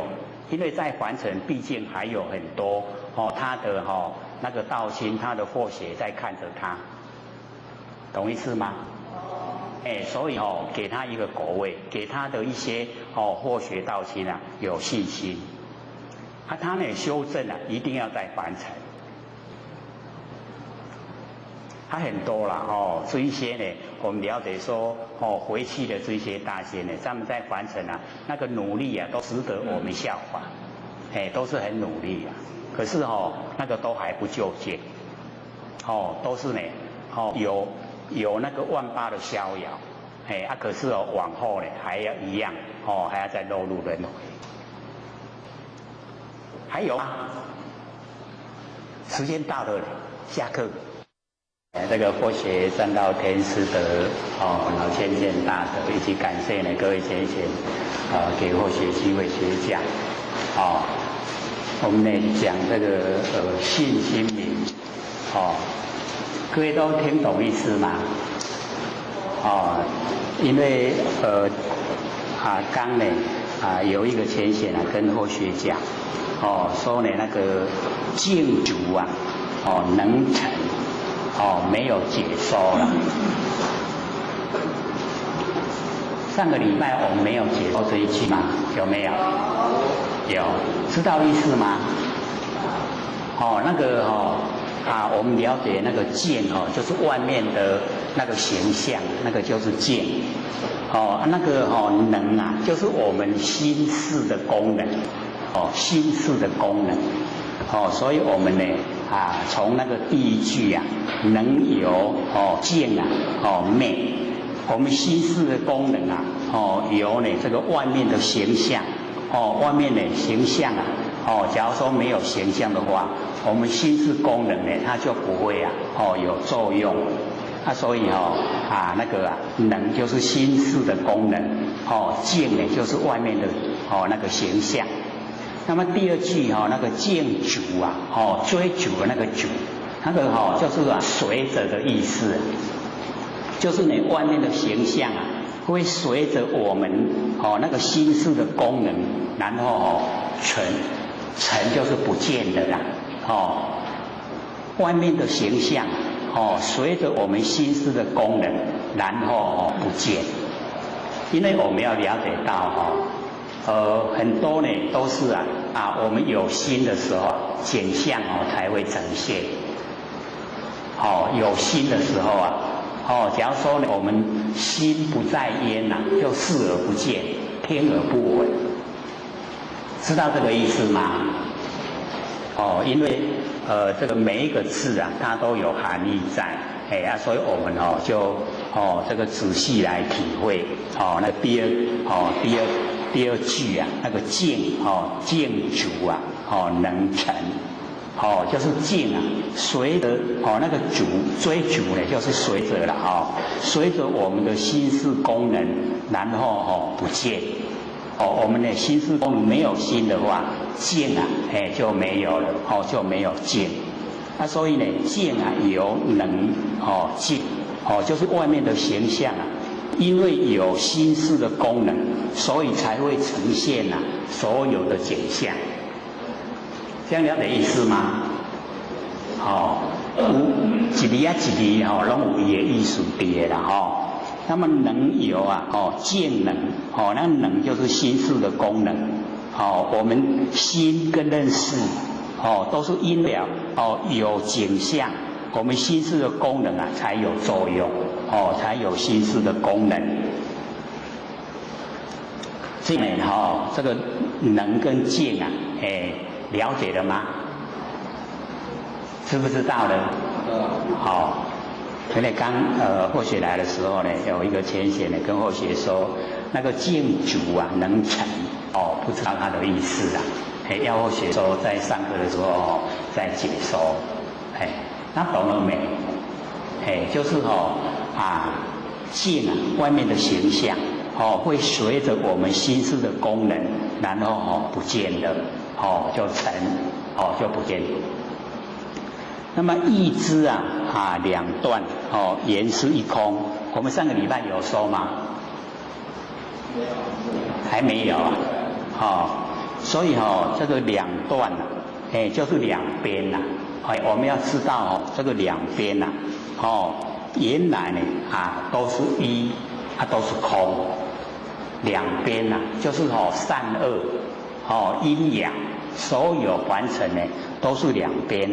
所以呢我们要了解说意之两断言是一空这个两边呢全部都包含在一里面，它都是空都会无常变化所以全部都是空一空呢同两这个一就是道，所以我们知得一万事毕这个一呢就是道那么一就进入整个都是空。我们呢在修道的时候对这个空呢是要透彻认识。我们佛性呢还没有启发，那空间这个空是完空空中没有东西那我们已经呢，认识佛性了，已经把它启发，跟空合在一起啊。那么这个空叫真空，空中有佛性在，真空，真空妙有，有没有形象，就叫妙有，真空妙有啊，就是我们不生不灭的那个真心佛性，所以我们了解啊，这个真心佛性啊。它没有形象，所以呢，也是用空来，这个代表。可是我们就是要知道，讲空的时候啊，就要看我们对呢那个佛性的了解程度。假如说都还没有没有认识佛性，也没有启发，那么这个空间都是完空，是什么都没有。这样了解吗？各位前言的空是真空还是完空？是有一点走入真空了，可是都不敢肯定，不敢承担了。启发佛性没有？启发的所以这个很重要了，很关紧要，所以呢，或许会一直在说。我们呢，念都放下了，一念不生了。那个剩下那个了了不明的知觉性，就是我们呢，不生不灭的佛性本体。那我们就是这一个啊，了了不明的知觉性呢，在成佛。所以只要我们都能够在日常生活之中体会，体会了以后，我们要把它呢，培养。因为刚开始的时候啊，还很陌生啊，不认识，不认识自己，本来面目，不认识自己呀，不生不灭的佛性本体，都很陌生。然后呢，我们已经体会，体会了以后啊，一定要时间把它拉长，要让它呢这个时间久一点。然后时间久一点以后，那个奥妙就会发生，就是有般若那个妙智慧，从我们的佛性本体产生智慧，所以般若是这样来的，不是我们落入凡尘学的，不是在现象学的，那是佛性本体具备。他说一定呢，各位要把那个观念放下，一念不生呢，做得很熟悉，时间呢要长，这样的时候就有那个般若。那般若有了，我们本身就具备了智慧。那智慧有了，我们佛性本体的定就会呈现。因为我们在生活之中呢，可以说那个定都不见了。我们一般的这个社会人士呢，都是神散，我们的精神都很分散，所以没有定力。那我们修到了以后一定要培养，那从佛性本身呢产生的定力那个才是很强很强的定力。那我们呢有定力了以后这个做事情就会井然有序就会头头是道，处理轻重缓急我们都呢处理得很理想。那假如说我们定力不够会手忙脚乱，会破坏这个事情。那我们从佛性本体产生有般若妙智慧，然后有定力，然后互相的帮助，定力越大智慧越多。这样互相帮助，所以我们了解说，启发呢，我们佛性本体是很重要，因为呢，这个，就是成佛的，那个，因，佛因我们已经找到佛的果位就一定会呈现，所以呢，我们讲到说，一空同两，就是一，一呢就是道，然后空真空妙有，包含了所有凡尘的一切那个同两就是两边都全部包含了在一里面，包含在我们真空妙有里面，所以一空同两，其含幻象，它呢，这个一就是道，空啊就整个啊，都是真心佛性，所以它齐，这个跟呢我们佛性啊，相等齐，含着万象，所有万象呢都在我们性分之中，所以整个山河大地啊，也是从我们佛性生发出来，是因为我们起心动念呢，才有山河大地。有山河大地啊，才有众生，有众生呢，才有业果。我们就在呢，六道轮回里面，一直啊在轮回，都没有研究真理啊，所以没有回到呢我们本位。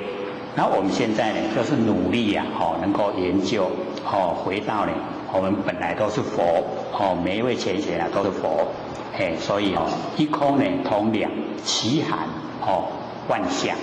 万象呢，都是我们性分之中呢所呈现的，所以都是在我们本性，不是呢心外的东西，都是我们心内的东西。那么不见经出呢，灵有偏导，不见，就是呢我们不要落入啊，那个分别心，所以不见呢，精，就是很精细。然后粗啊，就是那个很那个比较粗陋简陋所以我们呢没有那个好的跟坏的分别心呐，不见呢那个精粗都已经呢不落入分别，不起心动念了不落入分别，那不分别以后啊灵有怎么会有这个偏执啊？我们偏到一边，然后那个党就是取舍啊，那个党啊，我们就是了解小团体啊，就是党，就是我们有喜欢讨厌呐，有喜欢讨厌呢，就叫呢偏党，假如说呢已经都不见精出没有分别心，然后我们就没有喜欢讨厌的取舍，这样了解意思吗？因为比较那个意思啊，比较隐晦，无讲遐清楚啦。就是那我们要了解，但就是要了解，所以呢，已经没有分别心了以后啊，就没有那个取舍，没有取舍以后啊，我们就可以进入佛性的本体。那么大道体宽无益啊，无难。这个大道啊，我们要追求的这个道，在我们呢本身来讲，就是不生不灭的那个真心佛性啊，这个大道呢，体呀宽，非常宽广，已经呢这个充塞整个宇宙虚空，所以非常宽广，大道呢体宽，无益呢无难，它呢。不是很容易，但是呢也不困难，因为我们呢有时候的认知不同，所以会有这个偏差。那只要呢我们认知都跟真理相应，那呢整个呈现就是道。我们在凡尘生活呢，整个呈现全部都是因为我们在凡尘都是用我们六根，然后对六尘产生六识，都是用四心在生活，所以我们就有那个喜欢讨厌，很强烈的那个喜欢讨厌。那因为喜欢讨厌我们就有取舍，有取舍就造业，因为造业就要受苦，所以我们要了解说这个大道体宽。不用呢分别心，然后呢全部生活之中都是呢我们真心呈现，所以不是很困难，也不要把它认为都太容易它刚好是中道，这个无益无难。那么小见呢无以转急转迟，这个小就是我们那个狭隘小呢就是狭隘，我们的见解很狭隘的话，那就呢会自己障碍自己，就没有办法呢跟那个大道体宽啊，这个相应，所以我们了解说，不能啊，狭隘的见解，那个小见，就是狭隘的见解，那无疑呀，就是我们内心里面啊，产生啊，这个怀疑，所以这个怀疑呀，是造罪的最大原因呐，就是因为怀疑，自己呀不肯定。那我们在生活之中呢，就要相信呐，自己呀不生不灭的真心佛性，相信呢本身就是佛，向内追求，求佛呢一定要向我们自己的那个内心啊来求，才会成就，所以我们呢不要有那一种那个怀疑的心啊。各位对自己的佛性呢怀不怀疑？不会了就是要相信自己，所以那个信啊，信为道源功德母，信很重要，那我们的信啊，不要相信到外面去，一定要相信自己，不生不灭的那个真心佛性，要相信自己呀，这个是很重要，我们呢不要有那个怀疑的心，因为怀疑啊，就颠倒。颠倒以后啊，我们就放逸，放逸呢就无明，无明以后啊就悭贪嫉妒了，所以怀疑引起的啊都没有好事，都是坏事啊。那我们不要怀疑，就是相信自己呀，自己的不生不灭佛性，没有怀疑。那转急转迟啊，就是我们也要认识啊，这个真理很急着想要了解，那这样的话呢，就越不容易啊，进入，所以我们要按部就班啊，要水到渠成，只要我们肯在日常生活之中啊，万念放下，然后一念不生，肯做，不用急着呢，要呢透彻的，整个啊那个真理都呈现。不用急啊，越急那就越慢。那我们按部就班就会很快。像我们这边这个还不到1年的时间呢，进入的状况都蛮理想，都能够呢听懂这个性理心法，对这个心性啊了解，明心见性。虽然说还不是很透彻啊，可是整个轮廓啊都已经呈现。有没有呈现呢？还是信心不够，有很小声啊，要再培养培养啊对自己的信心因为我们这个知觉性就是佛，所以我们要了解说从自己本身呢相信自己，那么实知啊失度执着。我们这个要知道不能固执，假如说我们在凡尘有这个已经呢知觉呀是已经错了，我们要有勇气呀去改过。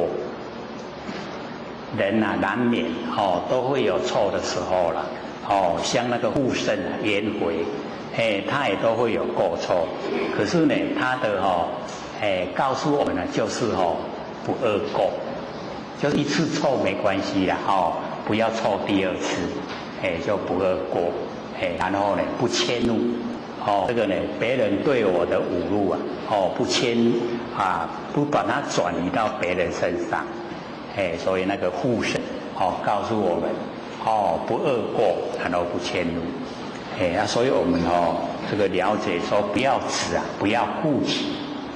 因为这个佛啊，释迦牟尼佛阅读迷心呐，悟道的时候啊，他就讲说奇哉奇哉啊，大地的众生啊，皆具备了如来的智慧德性啊，只因为妄想跟执着而不正等，2个啊，一个是妄想，一个是执着，所以我们了解这个固执啊。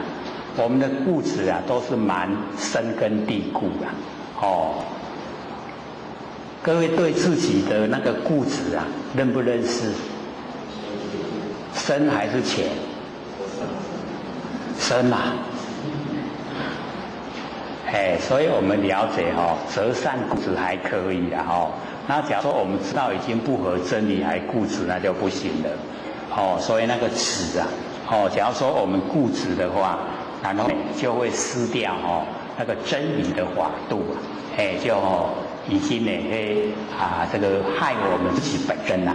所以呢不要固执错了没关系呀要有勇气嘛勇气承担说错了，然后呢走回到正路就好了所以执之失度呢必入邪路假如说固执自己的成见还自以为是的话，那一定呢会走入那个不正确的道路，邪路就是不正确的道路。放之呢自然体无气住我们要把它呢放之自然这个让我们回归到真理把它放了好像我们在这个呢日常生活里面呢所有的念头也都把它放下我们呢都摒除所有自己以往的那一些习惯性我们都把它放，能够呢放了以后它回归到真理就自然所以呢放之自然能够呢融入这个真理体无起住这个我们了解到呢这个佛性本体它没有去，然后呢也没有住这个体它没有去没有住我们这个知道呢佛性的本体非常的宽广尽虚空遍法界充塞呢整个宇宙虚空，全部是我们如如不动的那个真心佛性。所以体无去住没有去，没有离开过我们这个本体，然后呢也不会固定在一个角度无去住任性而道我们呢放任把我们所有的一些自己的知见都已经呢能够呢把它呢这个放下了任呢我们那个不生不灭的这个佛性就能够跟道相合所以任性随着呢我们不生不灭佛性就可以跟道呢相合，逍遥呢绝恼就可以自在逍遥，能够逍遥就没有那个懊恼就把懊恼全部去掉了绝恼。那么细念乖真分成不好细念就是我们这个绑住这个细呢就是绑住了绑住我们念头细念就乖，跟你那个真已经相违背所以我们要了解说我们的那个心是很逍遥很活泼，它不能呢把它呢绑住了所以不能续念，了解这个意思吗？文字是不困难，可是我们做起来不容易因为看我们用什么角度来这个对待它假如说呢我们在日常生活之中对呢一定呢我们对凡尘事都有某一些的爱好，也有某一些的那个就是坚持那假如说我们呢一直细念说绑住这一些念头，那么就会本来我们那个那个心它是非常的逍遥自由，可是因为我们细念就把它呢绑住了，那绑住呢它的角度就变得很狭隘，就变得很窄了不宽广所以呢我们假如说一直在细念各位前写问题你不了解，真的了解吗？可是或者讲另外一个角度假如说我们开始做万年放下，不是很熟悉呀，要不要细念？所以我们就是要了解到，我们刚开始做万年放下，不很熟悉的时候一定要细念，要把我们所有的那个万念都让它只有一念，叫做万念放下。只有这个念头，这个叫细念。已经呢把那念头集中在这个上面。有什么呢都去掉，就只有这一个。细念呢万念放下。一念不生，一定呢要绑住自己的念头在这里。那只要我们肯用心一段时间以后，这个万念放下，一念不生它已经变成我们的习惯性。那变成我们的习惯性连我们睡觉做梦的时候都会讲说万念放下，一念不生。连睡觉都会自己告诉自己万念放下，一念不生。各位有没有这个情形出现？还没有可见都还不够用心。你看我们那个立清口那个表一升天那个晚上那个睡觉做梦的时候梦见我们亲友请我们吃那个分的东西我们都会说不可以，我已经清口了。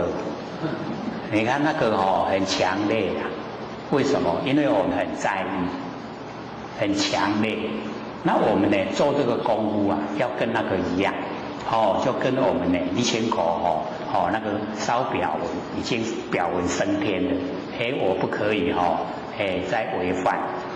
那我们要把它融入我们那个第七的末那识，叫潜意识潜意识里面都有这个观念，都有万念放下，一念不生，在潜意识第七的末那识叫潜意识，也是我们的意根我们日常生活只要我们皱起眉头在想，那个都用第七的末那识，那个都是在用潜意识比较深的。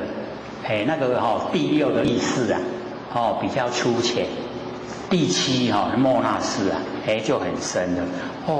我想想看，那个皱起眉头在想，那个都是第七的。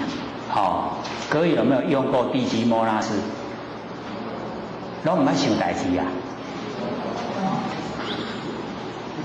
我们在想事情很深入的在想的时候都是用第七的末那识，就是潜意识一般阿赖耶识叫含藏识，含藏三二种子含藏第七呢是潜意识我们呢很深的那个意识。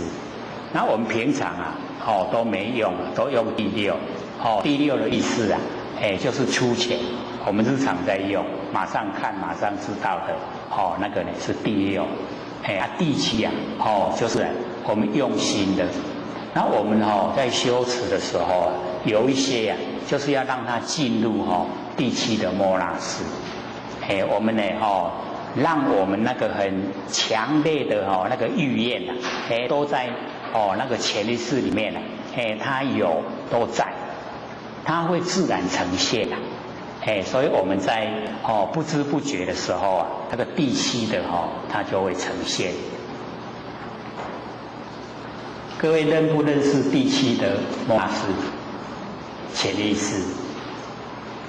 可能都是日用不知有在用他们怎样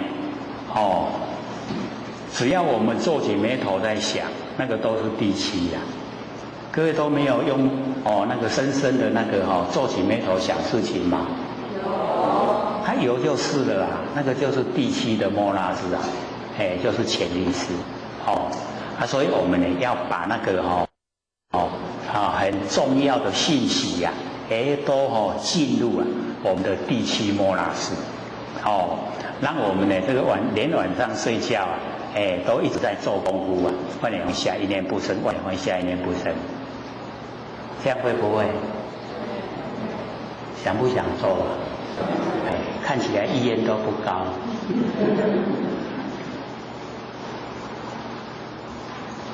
假如说肯做的话，功效会呈现得更快。因为呢，在白天呢，我们还可以有意志来帮助。那晚上我们在睡觉的时候啊，有那个第七的潜意识来帮助，那更快。那个修的会更快。人家已经经过2天的修持了，我们1天就把它做成了，一个白天一个晚上，全部在做，这样会不会？不在想啊，你想讲唔要不会。所以这个修持呢，在我们自己本身来讲，都是呢要自己去经历，去实践。这个别人没有办法，这个呢对我们这个有帮助的，都是要自己做。所以细念会乖灯，它违背那个真理。这个是说我们平常日常生活里面跟我们努力要修道不一样，那个角度不同。所以呢那个万年放下一念不生那个需要开始的时候细念，熟悉以后就不用。像我们呢这个学开车或是骑机车开始的时候是不是都是要细念，对不对？要什么动作什么动作都先在脑海里面想好的，然后再落入我们手脚，对不对？那个叫有为啦，有为细念。然后呢，我们已经呢，这个已经开了几年车，骑了机车也已经几年了，那要不要再细念？背起你驾驶座都样开对不？车开都样行对不？那个都不用再细念的，这样你有意思吗？我们从呢有为入手，然后到无为，所以边的细念真呢，就是我们日常生活的起心动念，会呢跟那个真理相违背，所以就告诉我们说，那个细念会违背真理，然后呢底下接着就会昏沉。昏沉不好，就是没有利益的啦。各位先生，我们为什么会昏沉？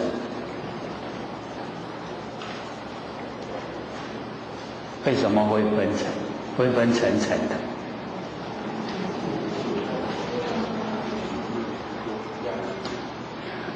所以或许之前讲说，我们人是半阴半阳，对不对？当我们的阴很盛的时候我们容易分成阴各位知道吗？阴阳我们呢要了解说纯阳就是佛菩萨已经仙佛了，纯阴呢就是鬼啦就是在地里面黑暗的所以我们人刚好一半一半一半阳一半阴那各位前是阳多呢还是阴多？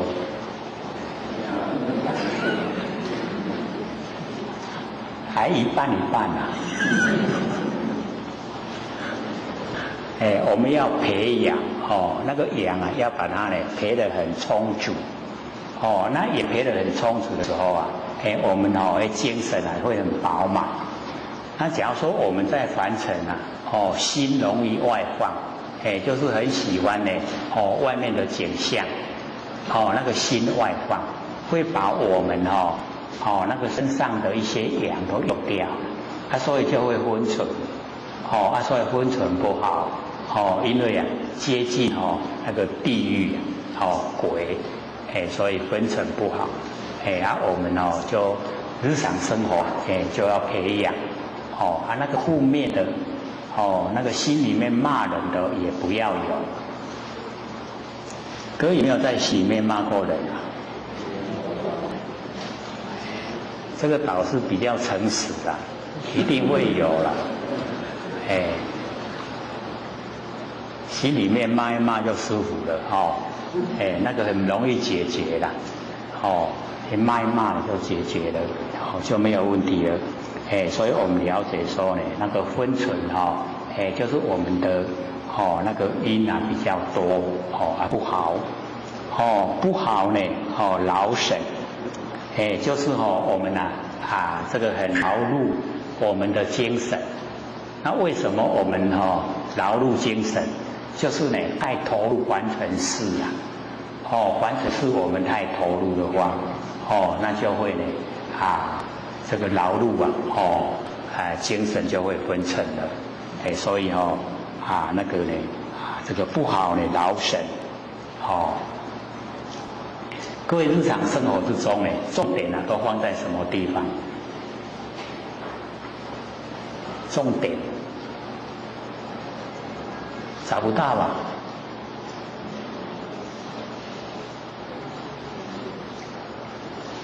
我们把重心生活的重心放在哪里？是放在修道吗？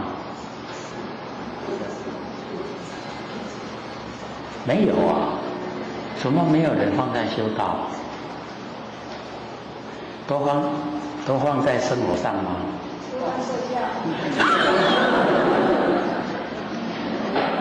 都放在吃饭睡觉。那一生很快就够了一转眼一生就过去了我们都很短暂不过100年而已，很短暂所以一定呢我们要有一个追求的目标而且要很明确而且要立志长那个志向要立得很长不要常立志要立志很长一立了以后就不再变然后呢努力去实践去做实行所以我们就是了解到日常生活之中我们那个自己的那个意向很重要。只要呢我们肯在呢这个日常生活之中都一直发挥我们不生不灭那个佛性本体一直都跟佛性本体一起，这样我们培养那个德培养那个德就会很快。所以我们现在凡人这个德都不够了培养那个德不够，而且现在人讲话都是很容易出口凊彩讲的所以都把那个德伫咧厝里拢凊彩用起所以我们就是要我们都会讲说留一点口德有没有？我们听人家讲话讲的那个太刻薄了，我们都会说哎呦你嘛老点口德咧有无？所以在讲话的时候不符合真理的就不要说讲出来都符合真理所以我们的心念不起心动念，然后又跟呢时刻刻跟自己的佛性在一起就是回光返照又呢能够有平等心，这样呢这德的培养就会很快各位就是要了解这个德重鬼神轻，有没有听过？你假如说呢这个德你都培养鬼神都很钦佩鬼神都钦佩，那何况是人，一定也会钦佩那我们现在人就缺少往这方面去努力就会觉得说那个又看不见，重不重要？很重要所以呢我们就是要培德。我们佛老师也叫我们培德，有没有？就是我们要从不生不灭的佛性本体认识，然后呢从佛性本体培养然后呢我们都有利益众生，又不记在脑海实际的去实践帮助众生那我们自己本身也努力也能修正都能够有信心成佛。有信心了没？那不错呢哦，我们都还不到1年的时间呢，心性都培养出来了哦，相信呢自己呀哦可以成佛，所以呢我们自己努力呀那一种那个昏沉的情形就会消失。那么何用呢疏亲就是呢我们要了解到那个疏亲就是分别心那个对自己亲人较好咧，那一个拢无实在拢卖惯那个呢就是疏远跟亲近，就是分别心那我们的分别心也都有，而且还蛮强烈的。可以没有分别心这个没有分别心才奇怪了所以这个一般都正常的有那个分别心，所以呢我们呢走入真理走入真理了以后那个慢慢分别心会淡薄会消失，那几乎都没有分别心就证悟可以成佛了所以呢不用那个疏亲。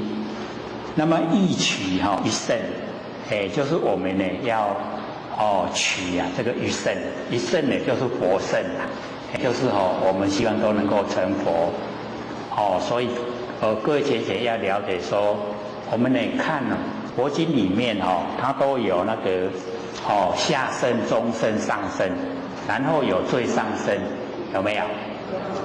非常多的名称那佛会讲说唯有一佛圣无二亦无三，有没有？没有听过吗？比较少接触的所以各位学姐就是要了解到那个下圣、中圣、上圣那是一个引导法门，善这个循循善诱引导的法门因为假如说都没有接近这个佛道都没有接近，那没有接近一下子你要呢到达最上圣他听不来，接触不来，所以一定要从那个下圣开始。那么下圣呢就是敲打念唱跟他讲说诵经功德很大，有没有？那从经典去接近这个佛，接近道那因为他听到呢诵经功德很大他就会来诵，然后诵经了以后再把他引导到中圣那中圣呢就是速流动静速呢就是学法术那个流就是观天文地理，动静就是打坐那个属于中圣，然后呢再引导到上圣上圣呢就是心理心法心理心法就是上圣，然后再引导最上圣，最上圣呢就是成佛啦所以这个一圣欲求一圣，这个就是要成佛的从下圣、中圣、上圣到最上圣这个全部都是一佛圣，还有了解所以全部呢都叫一佛圣，都是要众生成佛啦只是程度不同，用不同的方式不同的内容来引导众生。所以呢我们呢一取一圣悟六尘，就是呢悟讨厌不要讨厌六尘。各位对六尘讨不讨厌？讨不讨厌？六尘知道吗？什么叫六尘？色声香味触法这个六尘所以呢这边呢细心明就讲说欲取圣悟六尘，不要讨厌那个悟恶那个是讨厌的意思不要讨厌六尘就是我们凡尘的这个六尘不要讨厌。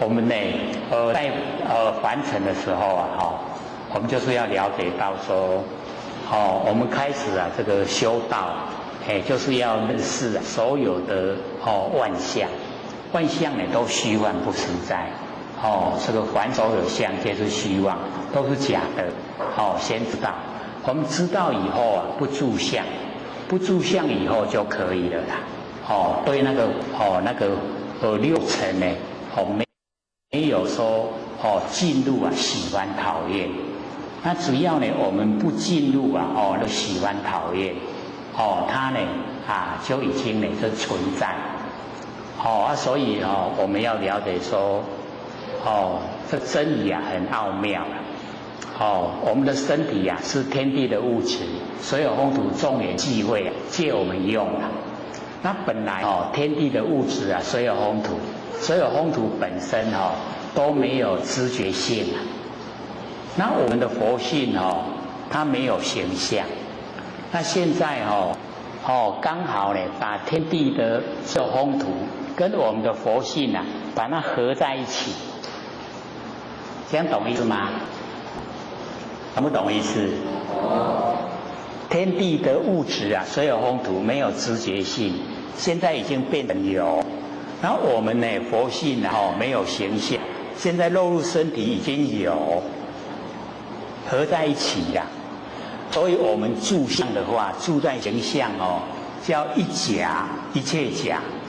那我们一走入佛性啊，叫一真一切真，这样知道吗？我们是着重假呢，还是着重真？所以各位同学，我们修道啊，我们就了解到说，我要走入啊，不生不灭的真心佛性。那现在呢，真心佛性在我身上，就是那个了了不明的知觉性，它就是佛性本体。它已经是佛性本体了。那我注重佛性本体，我就不注重天地的物质所有风土。那所有风土啊，我就让它归还所有风土。我注重佛性，因为我们在凡尘啊，你注重一个啊，你就会重心都放在这边。那我们已经注重在不生不灭的真心佛性，所以会照顾它，让它都不沾惹一点尘垢。那假如说我们是注重在完成的所有风土，那就现象。那身体的现象啊，我们就去追求身体现象的享乐。身体现象的享乐叫做五欲乐啦。五欲就是我们的眼、耳、鼻、舌、身五个。这个五个啊，五欲。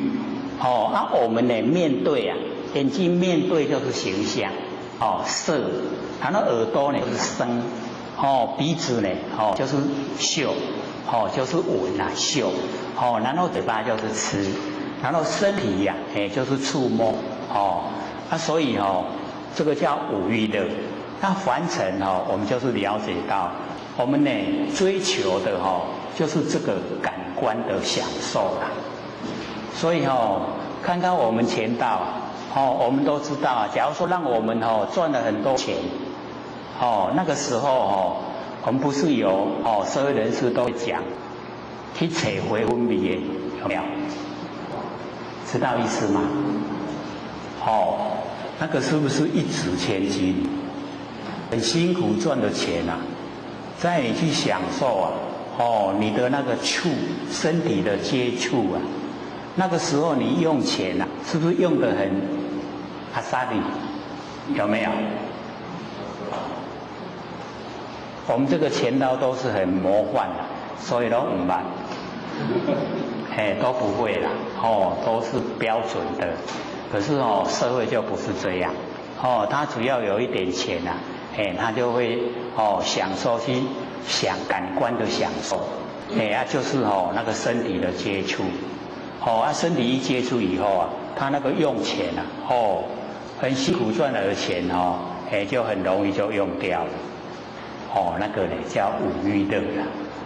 所以凡人他就是说，来的是要享受啊，就是在讲这个啦。那我们就了解说，他是拿不生不灭的真心佛性啊，把它拿来用，然后去享受天地的物质啊，所有宏图，是所有宏图在享受了。可是佛性在造，已经被他弄得五颜六色了，这样了解意思吗？我们凡人呢，是聪明呢，还是很笨？天地的物质所有宏图，我们竟然要让他去享受，是不是都这样？我们社会的现象就是这样所以我们就是要了解说，要做那个行业你让人那个感官享受的行业是最好赚钱的，对不对？最好赚钱就是感官享受了，那个呢都是造罪，而且都是蛮重的，造罪。然后等到有一天一口气不来了，看一看我们这个身体的所有宏图就要还给所有宏图，那谁要来承担这一些罪过？就是佛性他可不可怜？他没有办法参与那个策划。我们要策划说去享受的时候有没有跟佛性稍微讨论一下？拢无爱管伊对无？迄拢无改摆伫迄个台面上，伊迄拢无管理的啦，是不是这样？佛性可不可怜？很可怜拢不爱跟我参详，做拢叫我打，对不对？是不是这样？是。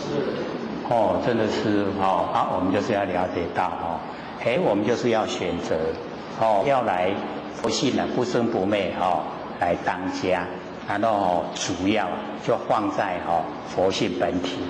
那身体的所有宏图我们把它这个调和就好了啦。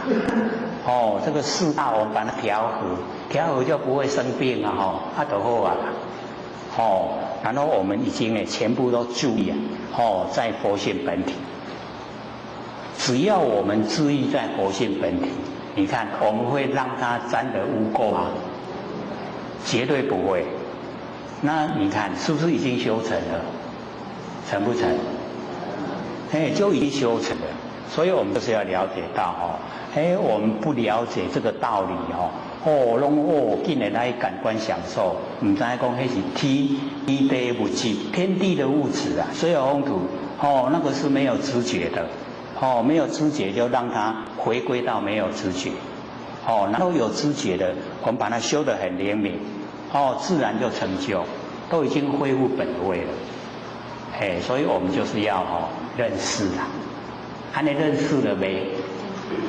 知影啦身躯是天地物质我们都不能赖皮总要还的，要不要还一定要还咱若讲食较济岁即马是100岁，咱加100、200嘛是都要还，对不对？一定要还给天地的啦，不可能说我们拥有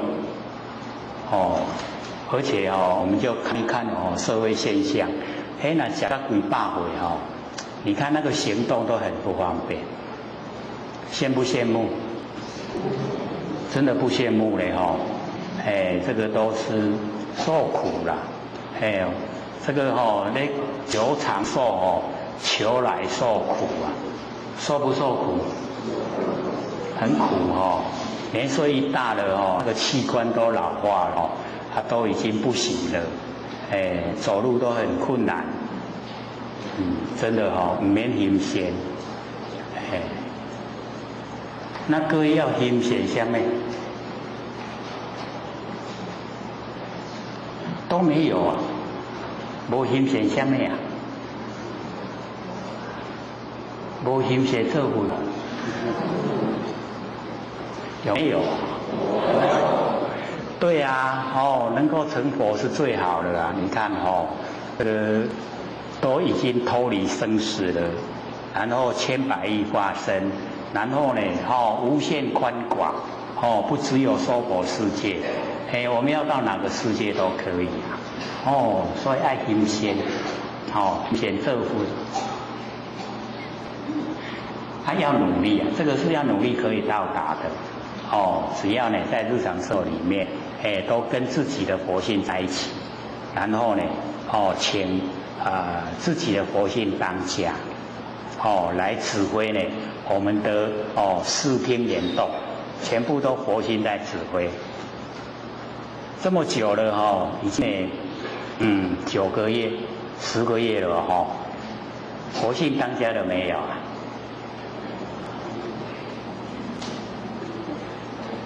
迄拢踮咧喙内呢，有啦，要互伊当家，也未管理，也未刷互伊安尼，对不对？还在理想阶段，还没有实现，所以就是要看阿萨里，好，让佛性当家，感官你就退位，这样才会成功呢。不然那个感官呐，很强的，你闻到好气味的时候，吃，一定要吃，本来肚子不饿了，鼻头冰胖巴肚就要爱吃，又是感官在当家了，所以就是了解到真正的呢，已经呢重视佛性本体了以后，然后呢，我们再回过来看的时候啊，因为山河大地啊，是我们一念妄动它才呈现的，它所有的万象也都从佛性我们那个包含佛性包含万象，万象呢都在佛性之中，所以等到我们已经了解真理了以后啊，我们不讨厌这个6尘，就是这一些色声香味触法，我们都不讨厌啦。我们知道呢，它全部都是佛性的功能作用，全部都是功能作用。那既然全部都是功能作用，那我们就不用喜欢，也不用讨厌。那不喜欢不讨厌。就可以进入没有分别。那既然没有分别，就证悟就成就了。所以这边呢就跟我们讲说呢，欲取一圣呢，恶恶6尘，就是不要讨厌恶，那个恶就是讨厌的意思不要讨厌6尘，6尘不恶，还同呢正觉。那个6尘不会进入那个我们讨厌的那个领域里面它就呢跟我们正觉一样。那所以或许讲到这边呢，讲另外一个让我们也可能会又比较会深入的因为呢这个释迦牟尼佛呢他有讲过跟那个舍利弗讲，他说1000年的暗示1000年的暗示，很黑暗的那个房间，他已经住了1000年他不愿意离开可是假如说我们点灯一灯可不可以破那个1000年的黑暗？可以他不离开要不要离开？那佛就接着问请问黑暗跑去哪里？我们一灯一点了以后它黑暗跑去哪里？跑去哪里？那我们点灯那个光明对不对？请问那个光明从哪里来？从哪里来？很有意思不像后续从基隆来那个光明哦，不是从基隆来，从哪里来？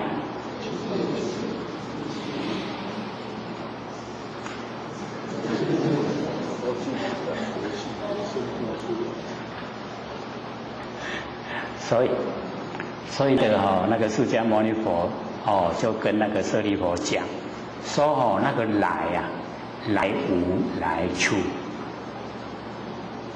来呀没有来的地方所在，光明你点灯的光明，那个光明啊没有地方所在，它没有来的地方所在，它不是从哪里来，然后那个黑暗啊。它去无去处，它也没有地方可以去，这样你的意思吗？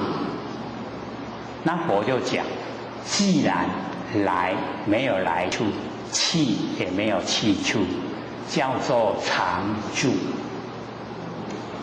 常住，常住知道吗？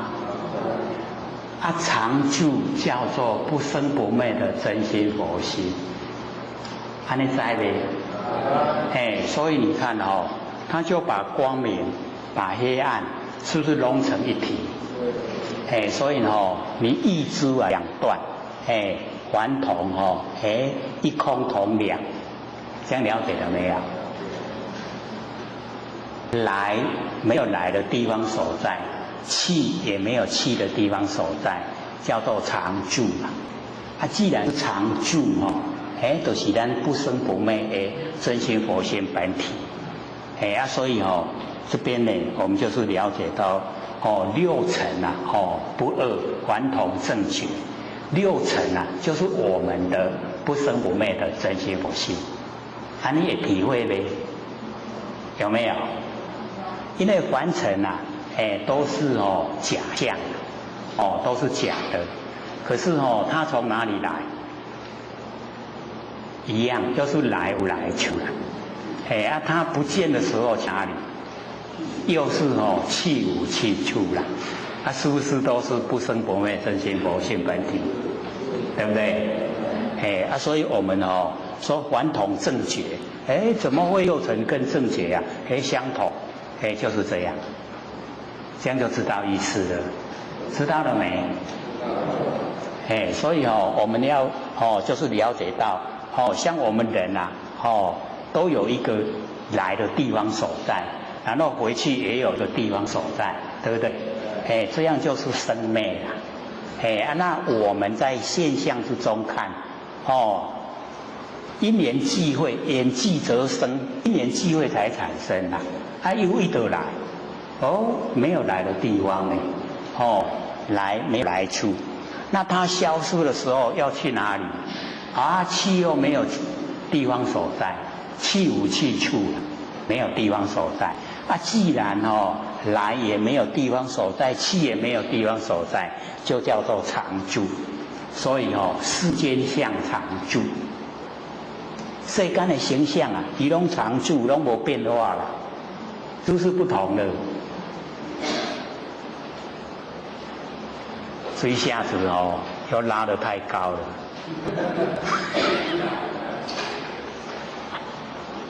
本来还在跟我们讲说万象都是假的，不要住相，这一下子全部都是真。这个一真啊，一切真，真一真法界，在讲一真法界啦。所以呢，我们了解说世间相常住，最高的佛法，就是这个样子，它没有变化，常住的真心呐，就是我们不生不灭的那个佛性本体。你有了解呗？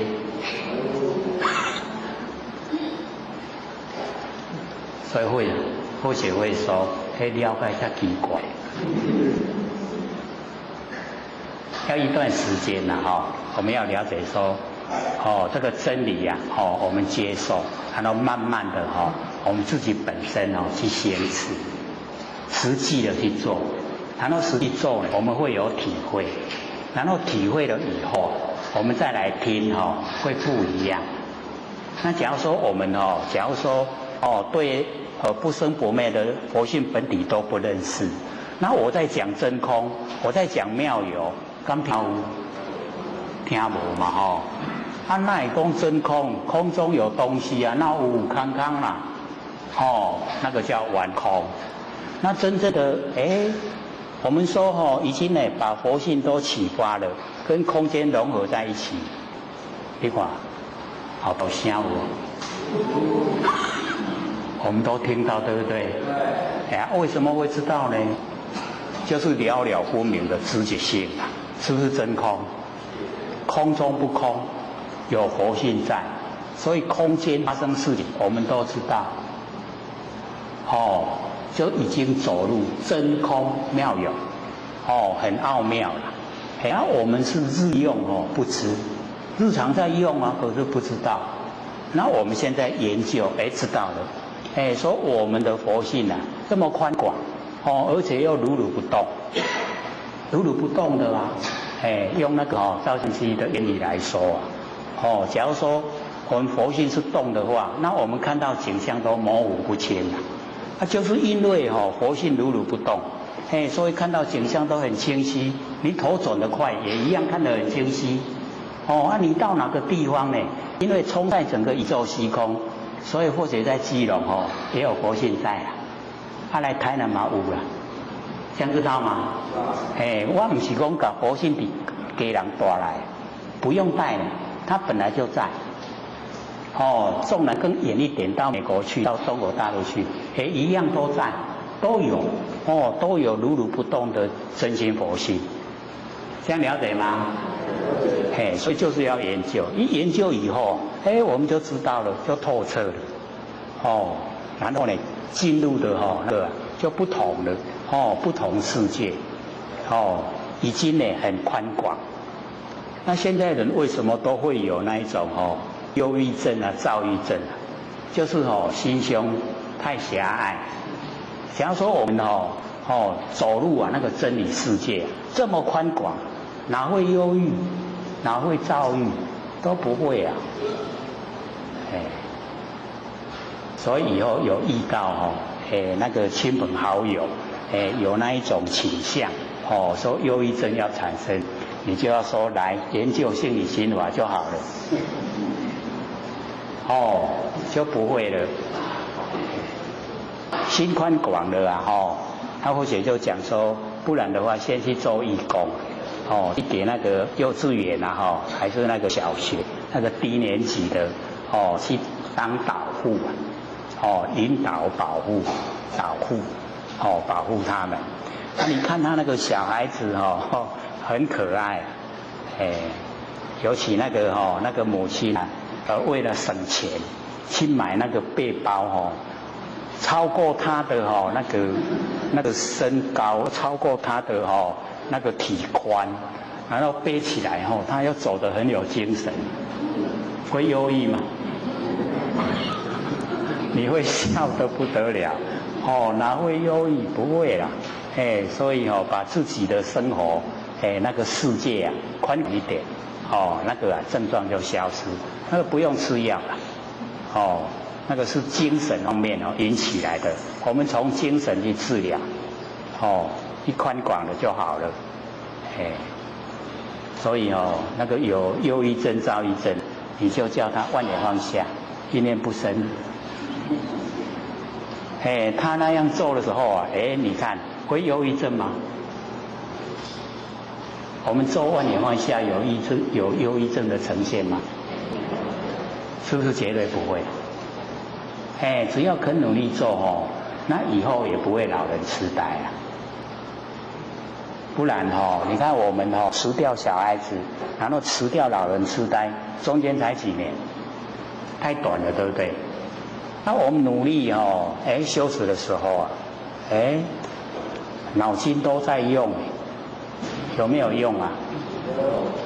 我们万念放下，一念不生。很灵敏的那个脑袋瓜，那个灵台，很清，很清净的，怎么会老人痴呆？不会啊，所以我们就是要了解到，怕我们用错方向，胡思乱想的话，他就会。生活之中啊，都一直胡思乱想，老了以后啊，就会老人痴呆。为什么？器官老化。那或许一直在讲，我们起心动念哦，就是业，造业。那不要造。一起心动念了，我们就把累世啊，所有的那个因都拉来，我们要去接受。那我们不要，全部呢，当一个很空闲的修道人。我们那个永嘉大师第一句不是讲吗？金不见了，有没有？还记不记得？现在金龙都好啊，蛮快的。我们呢就是要自己努力走入真理世界。所以这边就讲说呢，那个六尘不二，还同呢正觉，就是呢跟我们呢不生不灭的真心佛性它是一体呀，都是同体，所以还同正觉。那么智者啊，无为，与人呢智福，有智慧啊，这个智者，无为，就是呢无所作为啦。这个无所作为就是全部啊，都是从我们佛性啊发挥出来。这个无为不是说不做了，而是说自己呀没有落入那个企图，没有自私，而是从佛性本体发挥出来，该如何就如何。所以无为就无所不为啦，所以很宽广，所以智者无为，不落入自己的私心，然后也没有企图，这样呢就叫无为。那无为就不会造业啦，不造业不用受苦，不用受苦啊，要解脱了，所以我们要解脱，要自己努力。那么以人呢自福，这个没有这个般若妙智慧啊，自己啊绑住自己，我们有没有绑住自己啊？有没有啊？在生活之中，很肯定吗？很肯定都绑住了我们多多少少啦都会有自己啊会绑住自己自己啊会障碍障碍自己，所以我们了解说呢研究了以后就把它解开那我们没有研究呢会绑得很厉害。那么华无意法妄自啊爱走自己啊爱找了。这个华就是呢要我们呐成佛的那个方法，法就是佛啦。因为我们比较少运用这个文字这个法比较少用。那假如说呢我们这个佛经啊时常会这个看的话，会呈现这个法的文字啊。所以释迦牟尼佛都鼓励啊他的弟子啊，就是要观察衍生的道理。若见衍生啊，即是见法；若见法，即是见佛。这样连起来了没有？法是什么？法就是佛啦。所以我们了解这个法，我们呢说皈依啊三宝。就是佛法身啊，那佛法身呢都在我们身上，佛呢就是佛性本体，法就是般若妙智慧，然后身就是我们那个行为动作了，佛法身一体都在我们身上，所以不用向外追求，都是向我们自己本身，像呢我们的佛性本体那个是佛，然后呢发出来的般若妙智慧啊是法，然后呢我们有行为动作的那个叫身，所以佛法身呢拢在咱心上，所以皈依三宝就是皈依咱的心性，不用皈依外面的，外面那个都不切实的，切实都是在我们身上，所以要皈依佛、皈依法、皈依僧，所以我们就是要了解到那个法，法呢，因为佛修法，然后成佛，然后成佛以后讲法给僧修，所以佛法僧呢就连在一起，所以呢我们了解说法无异法，没有不一样，没有两个，全部呢都是要众生呢都是要成佛的，所以法无异法。然后我们在开始修的时候就不执着了，那个因为万年都放下，一念不生，已经呢启发我们不生不灭的佛性本体。然后只要我们呢肯努力的去做，已经没有法执没有执着法。然后我们呢在凡尘会有很多教人说有什么法给你做给你修，那个就有法执啦。那有法执就不成就，成不了佛啦。所以我们开始就把我执去掉，把法执去掉，没有我执，没有法执，就已经成就了。这样了解意思吗？所以我们开始入手修的时候就已经是最高的法门，就是成就的。既然没有我执了，没有法执了，就是成佛。那假如说我们在凡尘学有法，那个有法它就有执啦，它就还没有成就。这样了解意思吗？所以我们一开始就走入法无异法，没有。然后呢，妄自爱走，还得早已那我们自己早已形象了。所以呢，我们自己都不真确，不真的，那妄就是不真。我们呢都自己会这个产生自己喜欢的，自己有那个喜欢讨厌那个叫妄自爱着。我们呢自己会着一相，自己会有喜欢讨厌。这样了解意思吗？将心呢用心起非大错，我们呢一般呢都是这样，日常应用已经就是了，当下呢就已经就是了，可是我们都还在找了，那个叫将心用心。可以有没有在找佛有没有？这个叫未央引，不知道要怎么回应。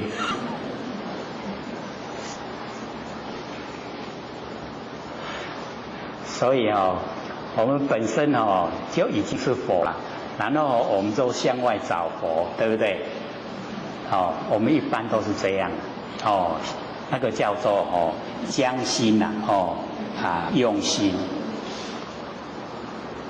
已经当下就是了。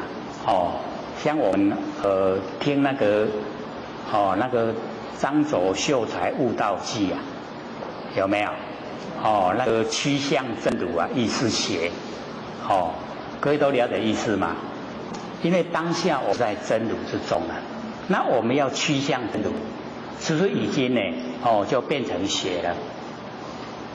了解这个意思吗？看起来好像很生疏的样子呢，是都没在听呢。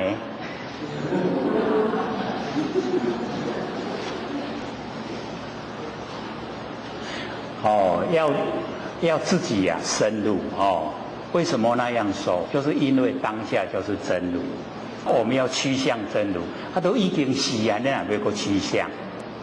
本来是就已经变不是，所以这个精心用心已经就是自己的真心了。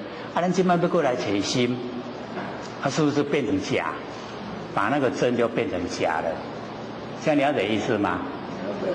那我们凡尘时常会遇到这样都已经是了，然后还在找，将心的用心，起灰啊大错，就已经错误了。可是这个大错自己都不知道了，家己都唔知影唔对，所以呢，我们要知道说，日常所用的都已经是了，不用呢再找另外找。那么迷生呢，激乱呐，物啊，好恶，这个迷昧了以后啊，会产生啊，那个急乱，迷呀，迷昧的时候啊，它会产生呢那个急乱，这个急呀，就是孤寂，孤寂各位知道吗？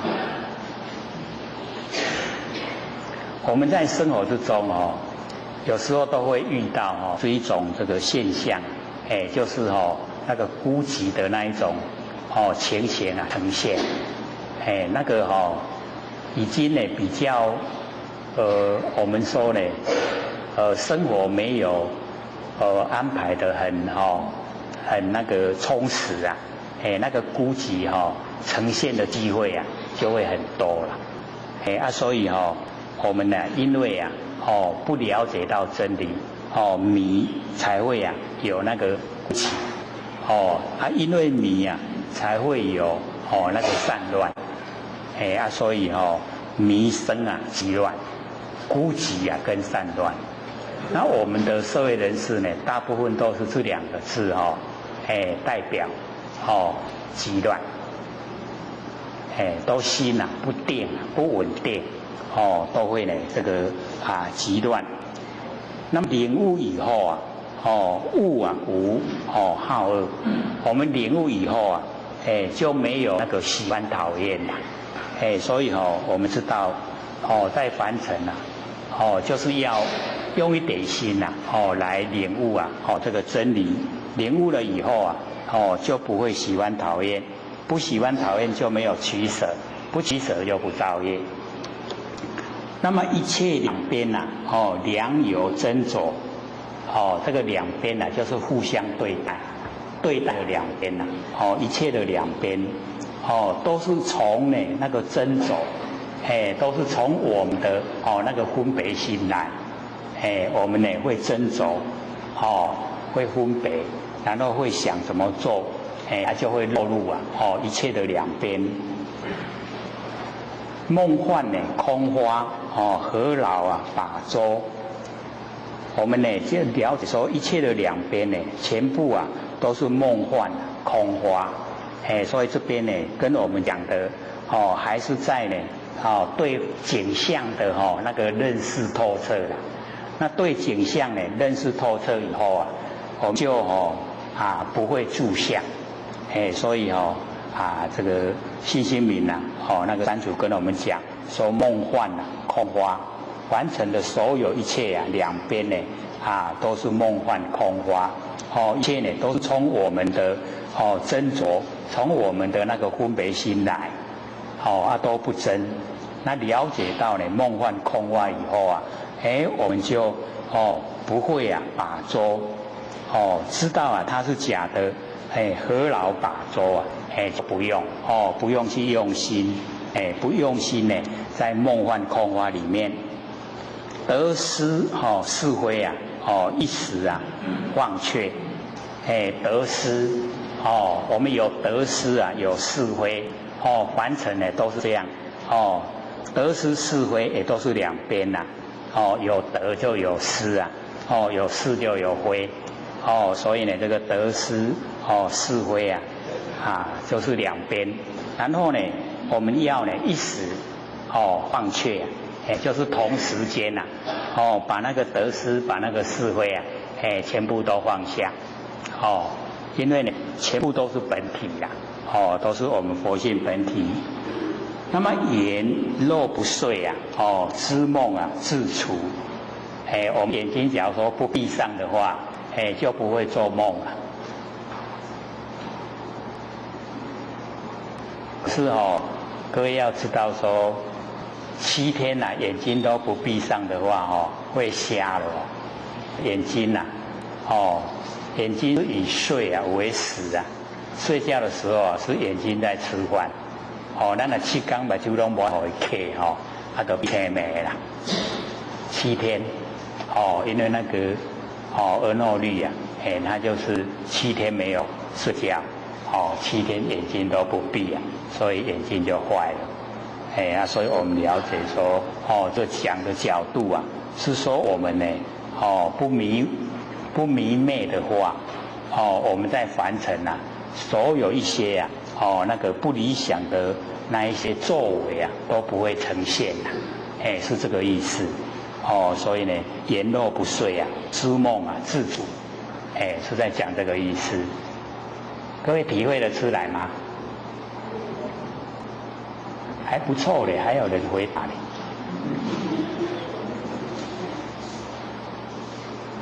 因为很不容易领悟了，这个言若不遂啊，知梦自处，讲到不同的那个角度啊，不容易领悟，那个领会那个情况啊，不容易，所以呢，之前呢，或许在北部讲的时候啊，这个因为刚开始接收呢心理心法呢，都很生涩所以很多都会这个打瞌睡啊，那或许会鼓励打瞌睡，为什么？因为打瞌睡不会做梦，他打瞌睡不会起心动念，对不对？他打瞌睡就是恍惚啊，就是朦胧状态，那个时候最容易见到邪火，所以你有机会打瞌睡的话你就好好享受。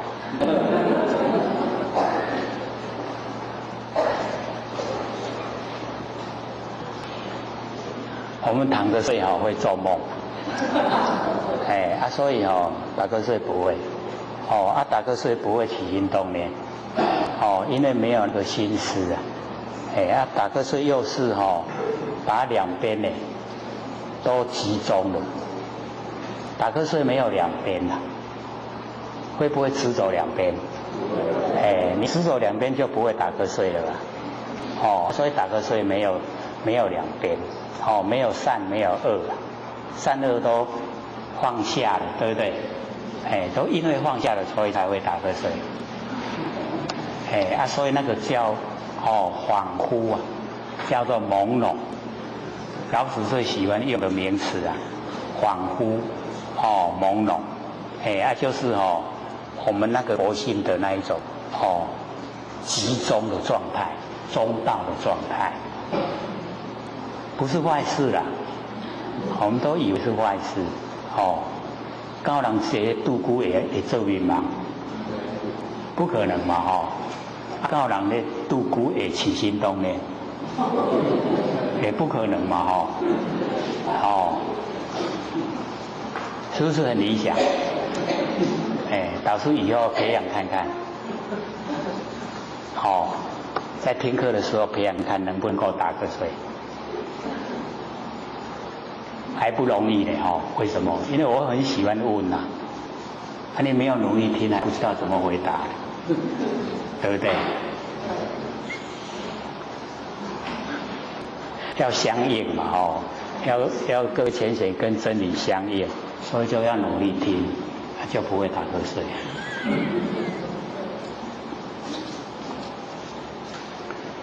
心若不异呀，万法一如。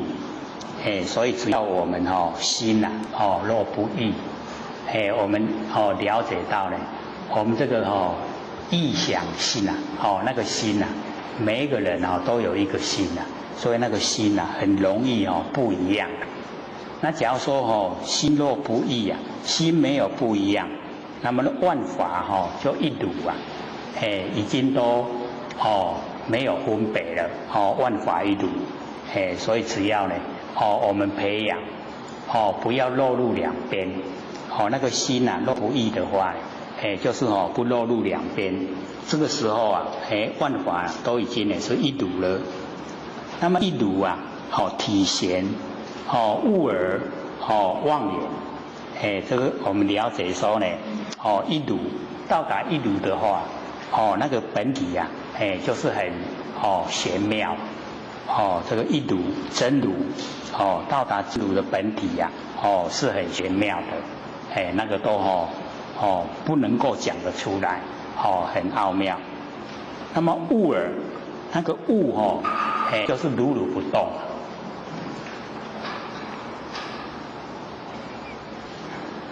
你给咱怪了，有没有听到那个奇奇怪怪的声音啊？你看我们这么灵敏啊，有没有很灵敏？所以各位就了解说了了不明那个知觉性啊，很灵敏，只是我们入用不知而已。那我们这个在修的时候啊，自然而然一直都呈现，而且很宽广。只要它在哪边发生啊，我们都佛心在哪边啊。能够呢圆通常，所以我们了解呢这个一如体闲，悟而忘也。那个悟啊，如如不动，而就是这样，如如不动的这样。就可以啊，忘掉所有的那个因缘，悟而忘也，一如体闲呐，悟而忘也，就全部啊呈现的那个万象都已经不在了，不存在了。万法其观复归呢自然，我们万法呢其观，就是整齐的来观照万法。不落入分别啦，等齐的来观照万法，然后呢恢复啊，恢复到自然，回归呢，到呢这个自然，泯其所以啊，不可方比，泯呢就是泯灭，把所有呢，所有一切的对待的都把它泯灭，泯其所以，不可方比。不能落入啊，那个比对，所以我们了解法，不可比呀，一比较的话，我们人与人之间也是一样，假如说一落入比，那个生活就很辛苦啦，你跟人比生活就很辛苦了，那养育孩子也是一样，你跟别的孩子一相比那当你的孩子就很苦了。那假如说让他自由发挥啊，就会过得很如意，所以我们了解说，泯其所以啊，不可方比，把那个所有的一切相对待的都把它泯灭，不要呢，这个互相对比，此动无动啊，动止啊，无止，这个让动的停止下来。它呢就已经呢不会有动作了，所以呢只动无动。那底下那个就相反那个呢动止啊就无止，你让那个呢停止了让它动它就没有办法再停得下来了，所以这两句那个是相反的意思。只动呢无动，让动停止啊，它就不会有动作了。你让那个动的开始那个停止了让它动它就动停不下来了，这样知道意思吗？好像我们呢这个在凡尘在学那个打坐，打坐的时候不是要放下妄念嘛所有那个念头都放下，那个放下的时候那个时候很容易真的都是没有念头了。所以那个只动无动，没有念头的。可是你只要进入那个动止无止，你那个状态之下，你去想一个事情，这个事情一想了以后是不是一个接一个，一个接一个，它就停不下来了？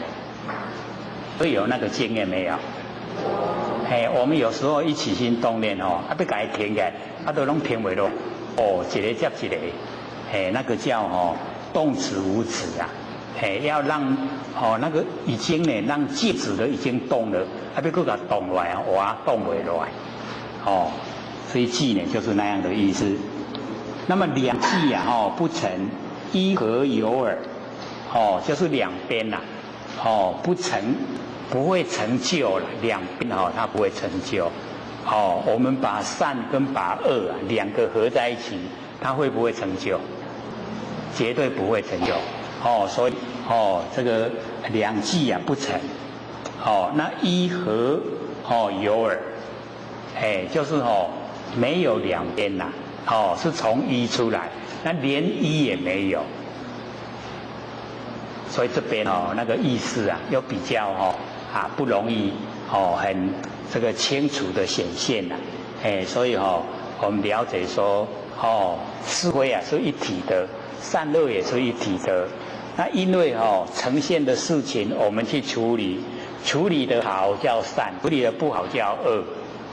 那你还没有去处理之前的状态之下，它是善还是恶？也不是善，也不是恶，是处理好以后才呈现有两边啦。所以那两边都从原来没有的地方开始。那原来没有的地方连那个一也没有。为什么没有？没有形象形象是假的连那个一的形象也没有，那哪有善恶？这样了解意思了吗？有没有更比较知道一点点？不好，这个地方呢就是不好说了就是完整的所有两边对待都是从一体绝对体出来。那么这个绝对体呢，它又没有形象没有形象，所以呢一合有耳就是没有全部没有。那么究竟穷极不存呢规则。我们研究到究竟穷到极点，就是追究到极点到顶点的时候不存规则了。我们了解呢我们在凡尘有这个规则让我们有一个遵循是最好的啦。可是呢，当它已经回归到什么都没有，是一个绝对体的时候要用什么样做规则呢？就是没有。这样懂意思吗？又是比较这个隐晦的那一种状态所以因为呢跟我们凡尘的那个希望不同，我们都希望有规则有一个轨道，有一个原则，让我们可以遵循。可是他这边就讲他原始状态那个状态都没有，没有一个轨道，也没有一个法则，没有。这样了解意思吗？又会讲了解才奇怪。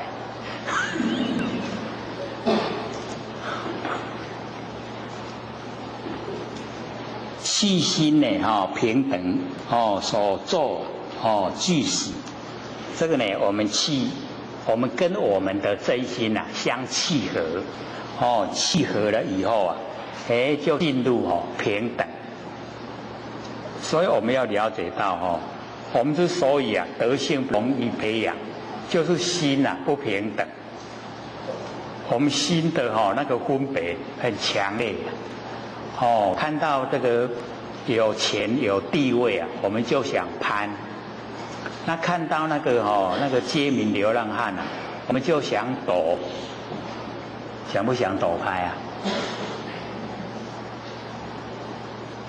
就是因为我们的心是这样，所以德就不容易培养有只跟我们讲，见性是功平等是德功德都比咱的法身来对啦在我们这个法身来对，所以我们要去心平等跟我们那个真心相契合，然后跟真理又相应平等平等的相应。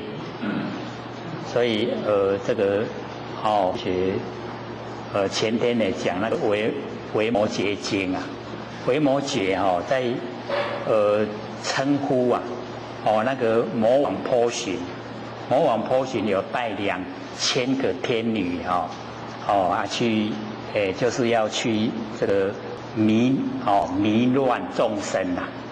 他那个维摩诘就把那个2000个天女就要那个波旬就布施给他了。那个波旬不愿意啊，可是那个维摩诘功夫高，神通大，他就让那个波旬跑不了，波旬后来就答应好了，布施给你，送给你。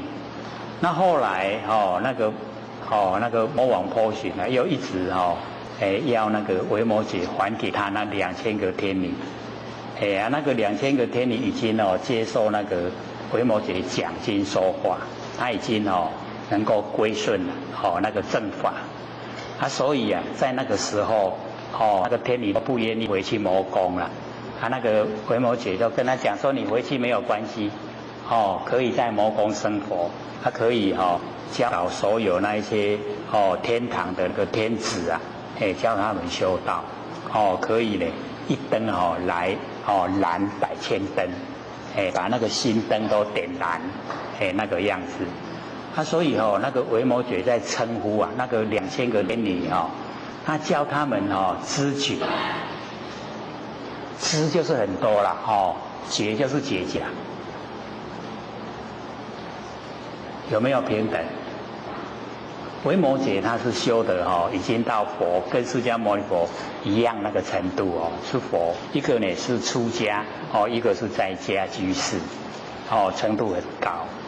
可是呢他称呼那个魔王的那一些婢女他也叫知觉，所有那一些都称他们姐姐了。这样懂意思吗？知道慧姐在讲什么吗？就是他们没有那一种阶级观念，没有说他是佛，难道他们是就是还流浪在凡尘的众生，没有那个不平等的心所以我们也是一样虽然他的外表形象有很大的差别，有钱有社会地位跟那个没有钱没有社会地位是差别很大，可是佛性都一样佛性没有差别。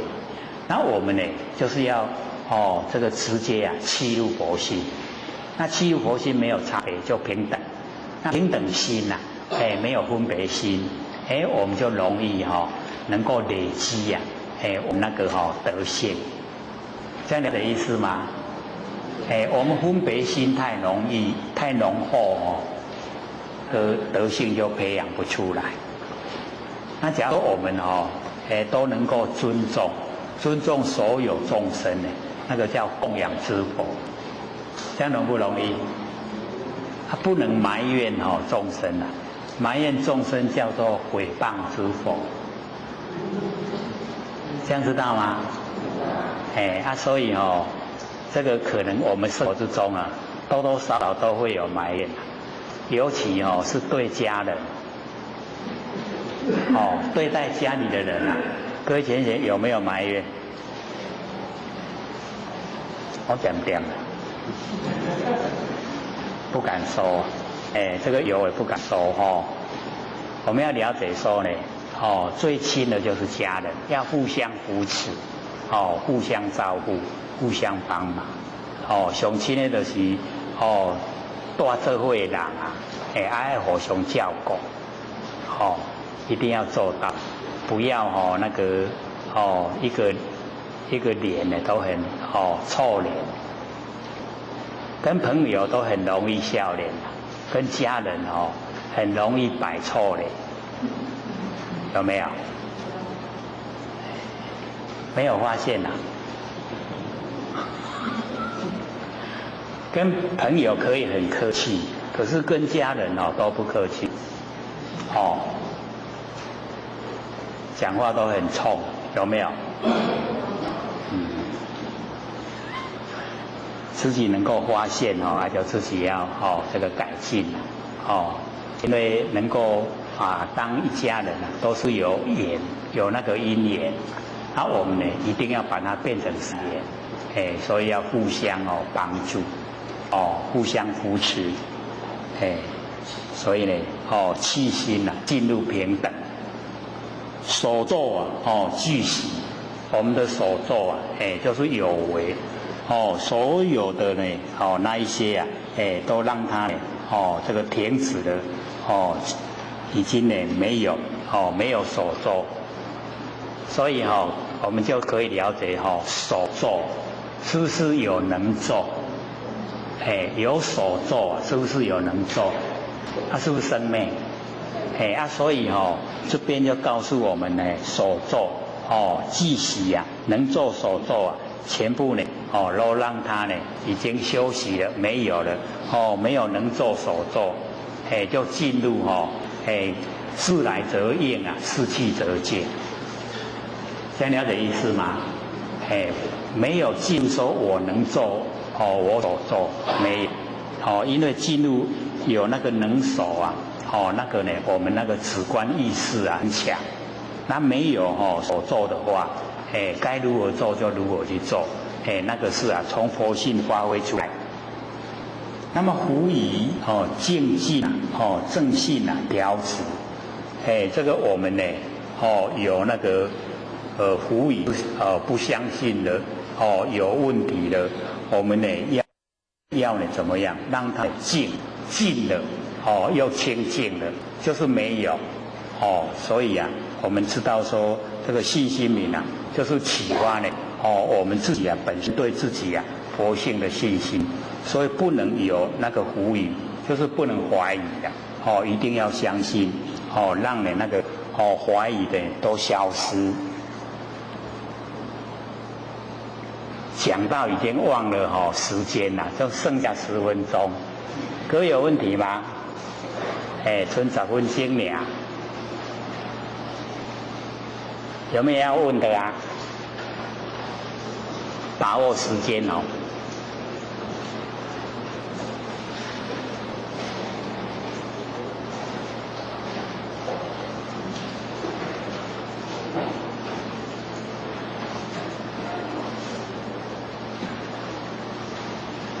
这个外面是很热，它里面冷气开得很强所以可能都很舒服想睡觉。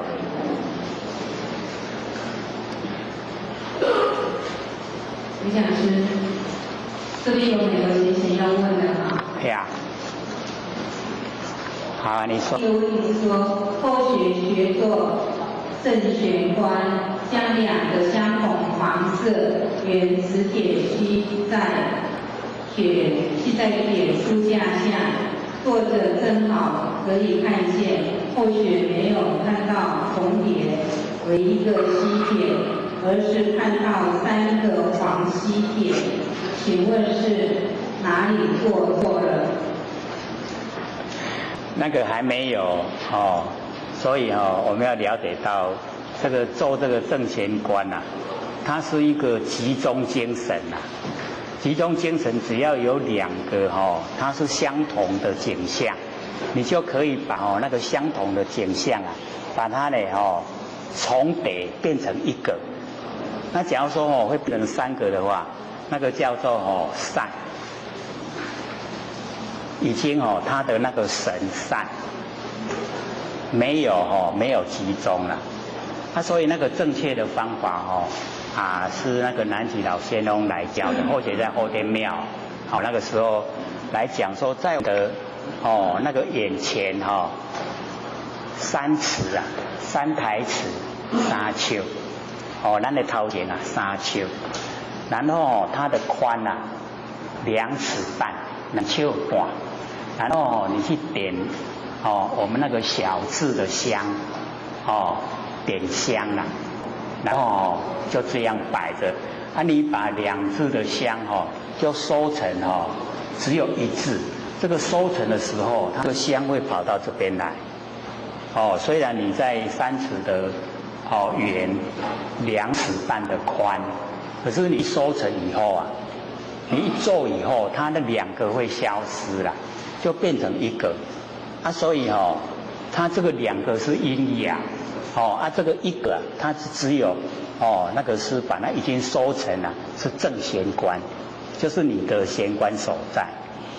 这个是空的，你已经变成有，这个有已经不见了，那个才正确了。所以只要你能够做，你开始能够收到一点了，收到一点以后你就可以利用了。因为或许教人家做呢，很多人都很天才，有的是用那个红包过年那个红包贴在墙壁2个红包贴在一起。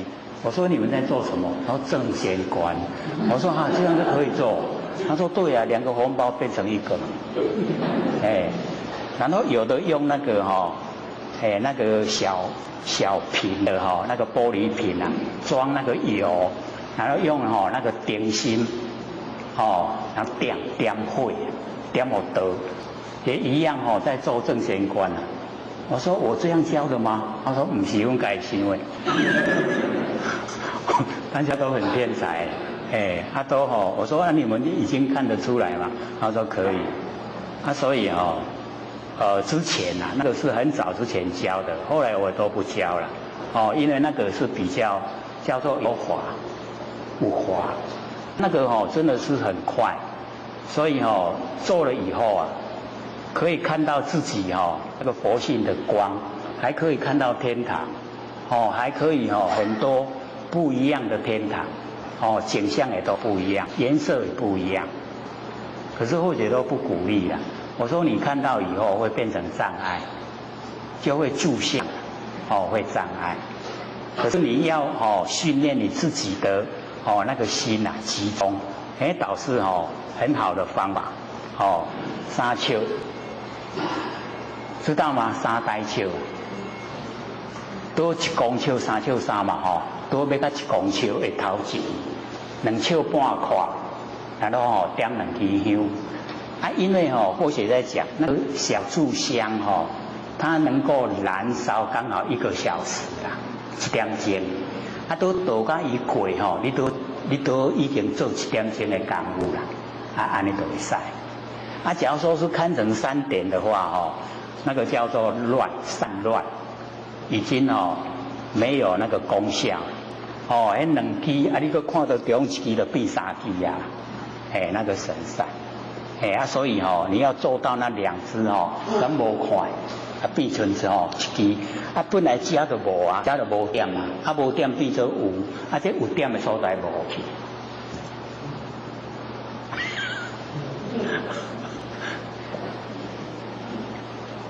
各位浅浅不要做了，做万年放下，一念不生。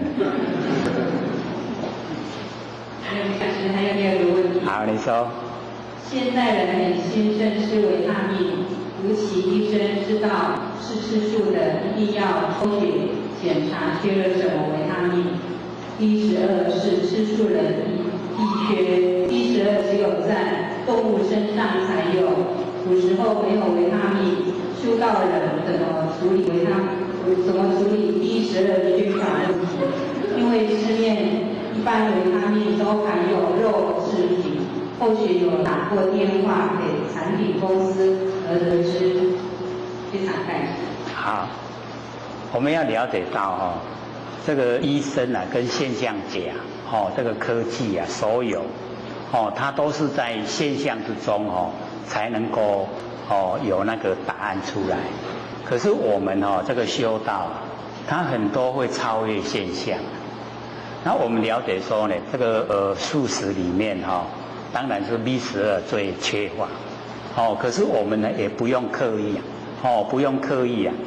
去追求那个B12的养生，因为只要我们这个心理的那个状态都很健全，然后呢在日常生活之中那个作息也都是很正常，然后我们的那个饮食量要尽量这个减少，不吃多了，吃多呢这个状况会很多，吃的少以后这个身体的需求，我们身体的本身那个需求就会降低，那需求降低毛病会减少，那毛病呢减少，我们会在那个精神的领域呀，会很充实啊。所以假如说以那个医学的观点来看我们修道的话，那会障碍重重。那假如说我们用很宽广的心，就是很健康的这一种生活方式呢，追求明心见性，那都可以超越了。很多呢都不是那个医生能够解释得出来，那个医生他能够看的只是现象，那没有现象的他没有办法去了解。那我们一修道以后很多都是记录没有现象的。像呢各位前贤，功德看得见吗？有没有？对，所以我们就是要了解，我们所要重视的呢，就是要培养自己能够能够行功立德，能够呢实际的做。那你实际去行持的时候自然而然你就超越这个现象。所以有时候那个身体的现象是有某一些方面的那一些那个疾病，可是呢在修持方面它都可以全部超越，全部克服。那我们住在呢凡尘的现象，我们就会被它影响，它会影响到我们的那个身心像说报纸登有一个生意人他呢时常肚子痛，那是因为生意很忙，他就不管他了，吃一吃胃散就好了。那亲朋好友说你这么有钱要详细去检查结果他真的把生意放下去检查，结果是什么？胃癌。他得知他胃癌本来都好好的只有吃一吃胃散就够了，结果一检查出来3天就死翘翘。3天他死翘翘，为什么？他自己害死自己我胃癌无望啦，我要死自己害死自己所以那个精神我们要了解精神的领域很宽广，而且不能用我们凡尘的这一些医学来解说，那解说不出来的所以我们就是了解那个精神，我们也都了解说，你只要有意志力去撑很多事情不可能都变可能你只要那个推心上志什么代志你都嘛做不成但那个都超出现实领域所以我们了解说我们一修道了就是跟平常咱都按平常的作息嘛咱都吃就对人吃，困就对人困，这样就好了。下课。各位讲师，各位讲师，各位坛子，各位前贤，大家好。不学当到天师的老亲贤大德，以及感谢呢各位前贤给佛学机会学讲。那我们接着讲这个信心明。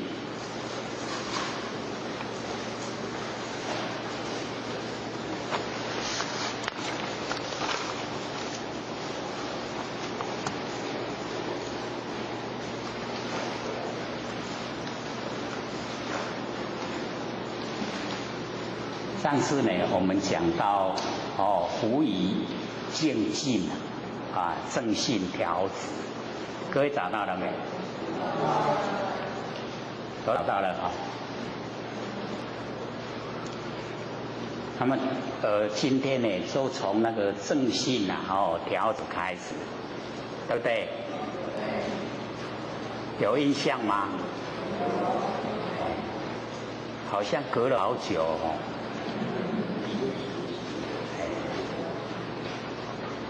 差1个礼拜了，就感觉这个差了好久。这个正信调止，这个正信就是正确的相信各位前贤，我们要正确相信什么？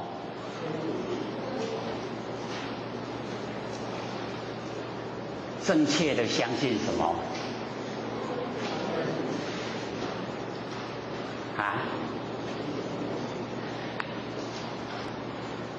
我们平常呢都把信用到呢这个相信外面。那么这个正信正确的相信就是相信我们自己本身呢不生不灭的那个真心佛性要呢从自己本身呢相信自己的佛性这个呢才叫正信，正确的相信。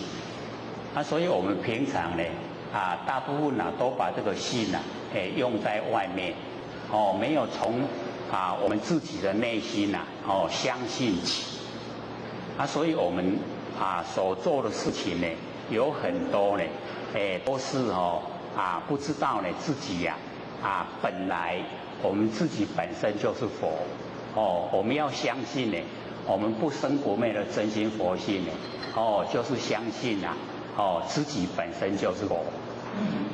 那我们呢也研究了将近这个11个月了大概呢都能够了解我们不生不灭的那个真心佛性，已经启发了没有？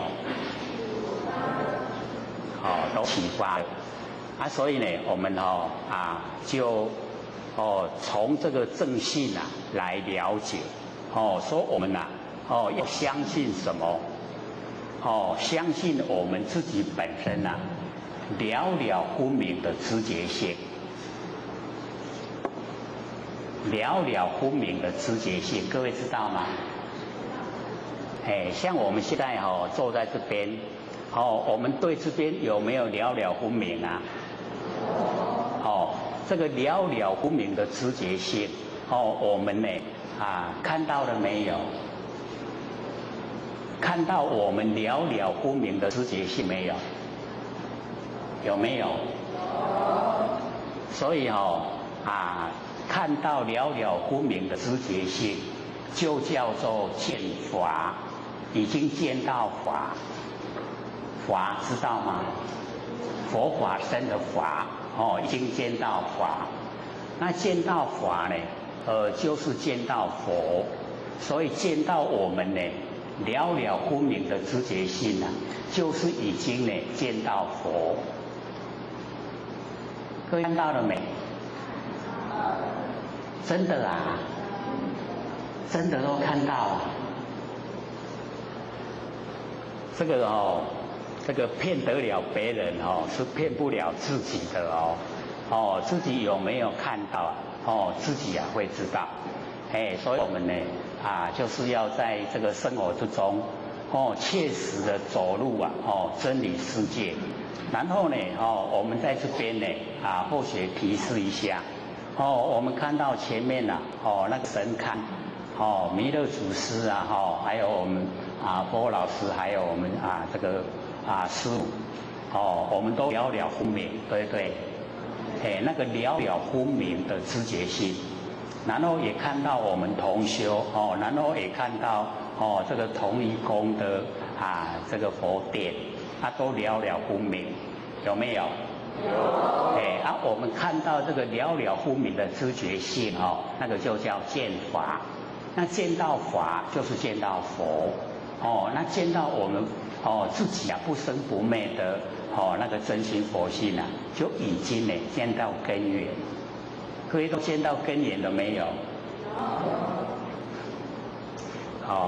因为呢或许就是要各位都能够在生活中就能够体会我们本身就是佛要向自己心内求求我们心里面的佛所以在日常生活之中只要我们那个了分明的知觉性呈现，那个都叫已经见佛了，跟佛在一起。所以底下那2个字调止，那个调止的意思就是要用直心，要调用直心那假如说我们在日常生活之中看到了这个形象，然后我们从形象产生那个意念，意念产生以后我们会有一种是呢还不是呢，就是两边就呈现了。两边呈现的时候啊，就叫弯曲，已经呢不直了，所以要调直，这样知道吗？所以在生活之中啊，就是我们遇到的了了不明的知觉心，那个第一个呈现的那个整个都出来的那个知觉心呢，叫做直心。直心呢就是道场，就是我们佛性的场所。佛性的场所知道吗？我们呢已经呢对我们佛性认识已经启发，然后呢整个空间都是真空，就是会有佛性在。然后呢佛性本体没有形象。那么在真空之中呢，都有我们佛性本体。因为没有形象呢，所以叫妙有。真空妙有。所以我们呢在生活之中，整个真空妙有都呈现，那个就是道场，就是我们性的场所。我们佛性的场所，佛性的地方所在。这样了解吗？我们办道的地方呢，那个叫道场。可是那个道场是我们办事的时候才用的。那平常用说呢，我们的道场就是呢性的场所，是很宽广，非常的广阔，整个虚空全部都是啦。所以我们要正性，然后要调直。只要呢我们见到人对他都了了不明，那个呢就是直心。可是我们只要说一进入到他的好，到他的坏，那个叫弯曲啦，那个就不是直心，那个就不调直啦。这样了解意思吗？所以我们在生活之中呢，只要是正性调直，那我们可以说现前一念具备了万万年。有印象吗？我们呢之前有讲说十四古今不离当念，就不离开我们当下的念头。然后我们当下的念头就是正性调直，这样知道吗？我们一开始上课就把各位拉得很高了，已经都拉到佛的程度了，这样好不好？好。所以我们一定要勉励自己我们本来就是佛，之所以没有成佛就是因为我们观念不正确，被弯曲的观念扭曲了。那只要我们正性调直我们已经都到达。那我们呢把那个上个礼拜有浅显问说那个V12很难摄取，还记得吗？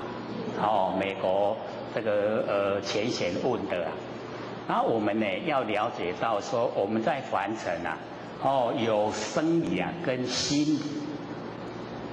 生理就是我们身体方面的那个生住意美。然后心理我们心呢它会无常变化，生老病死。所以呢我们在凡尘的生活各位浅显，是生理重要呢还是心理重要？是我们的心理重要所以呢或许就讲一个呢这个故事啦就是那个希特勒德国那个纳粹那个希特勒，他呢有做这个实验他把那个战俘俘虏，战俘知道吗？这个战败被人家掳走了抓去的那个叫战俘。那么他要实验这个生理跟心理那个有没有连带关系？就抓两个战俘出来，然后就把一个其中的一个把它动脉割断，然后呢底下呢用那个水桶来承接它的血水就一滴一滴滴到那个水桶。那么另外一个战俘啊，叫他站在旁边看，看他的同伴，那样一直啊，流血，然后血啊一流到完了以后啊，人是不是死掉了？他就看到他的同伴啊，就这样死掉了。然后那一个同伴拖出去了以后啊，就把那一个旁边看的那一个战俘啊，眼睛呢把它蒙起来，不给他看。然后用那个鞭刀，冰结成的刀啊，在同一个部位啊，把它割，这样呢割一些。然后用那个水桶一样啊，用那个水，就是刚才那个声音啊，一滴一滴啊，滴到水桶，滴到水桶让那一个眼睛摸着那个战俘啊听，一直听到一段时间以后，他也一样死掉了。那个鞭刀啊，割我们的肉啊会痛，可是它不会把肉割开。不会流血，他一滴血也没有流了，那为什么会死？就是心理作用，因为他明明看到他的同伴就是这样死掉的，所以他的生机啊已经绝了，我要死啊，我要死啊，就这样一直告诉自己啊，他要死了，他要死了，就真的过了一段时间啊，就真的死了。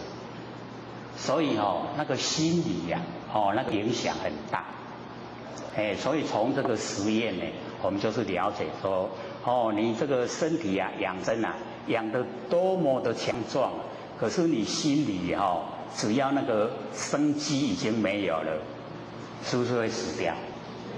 所以我们那个心理的那个作用啊重要。我们在凡尘也是一样的。有一些事情都超过我们身体的负荷，可是我们有意志力啊，竟然可以把它撑过来，这个也是我们呢，就可以实验的。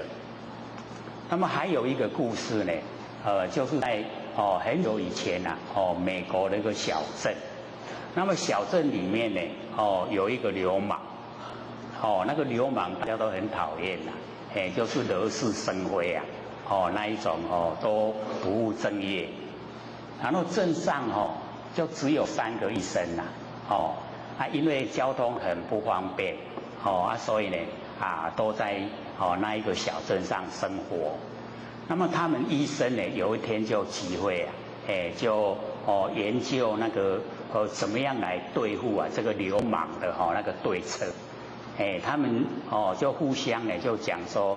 只要他受伤来医治的话，那我们就把那个血拿来检验，就是作假给那个流氓看，真的呢，流氓都会打架他都会这个身体会受伤会流血，真的找医生呢，医生呢就跟他讲，也是照他们所事先商讨好的。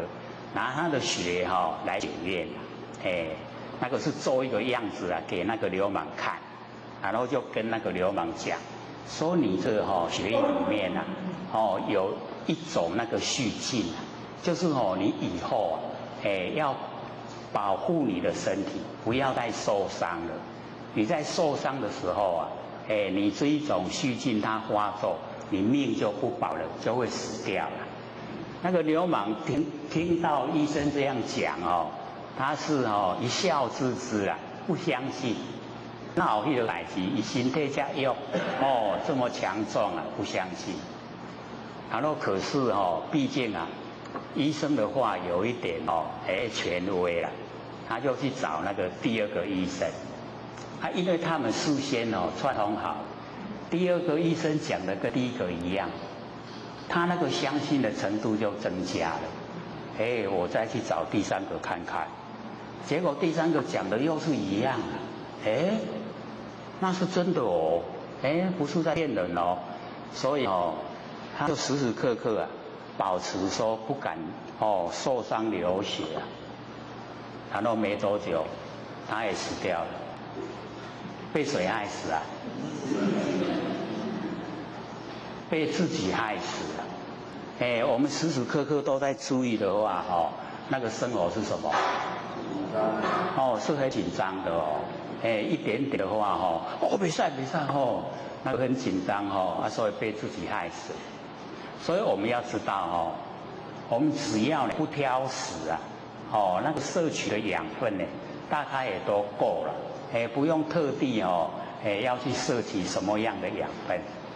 所以在养生方面呢，最重要保持我们那个心境的那个愉快，这样的话呢，过生活啊就会很如意的。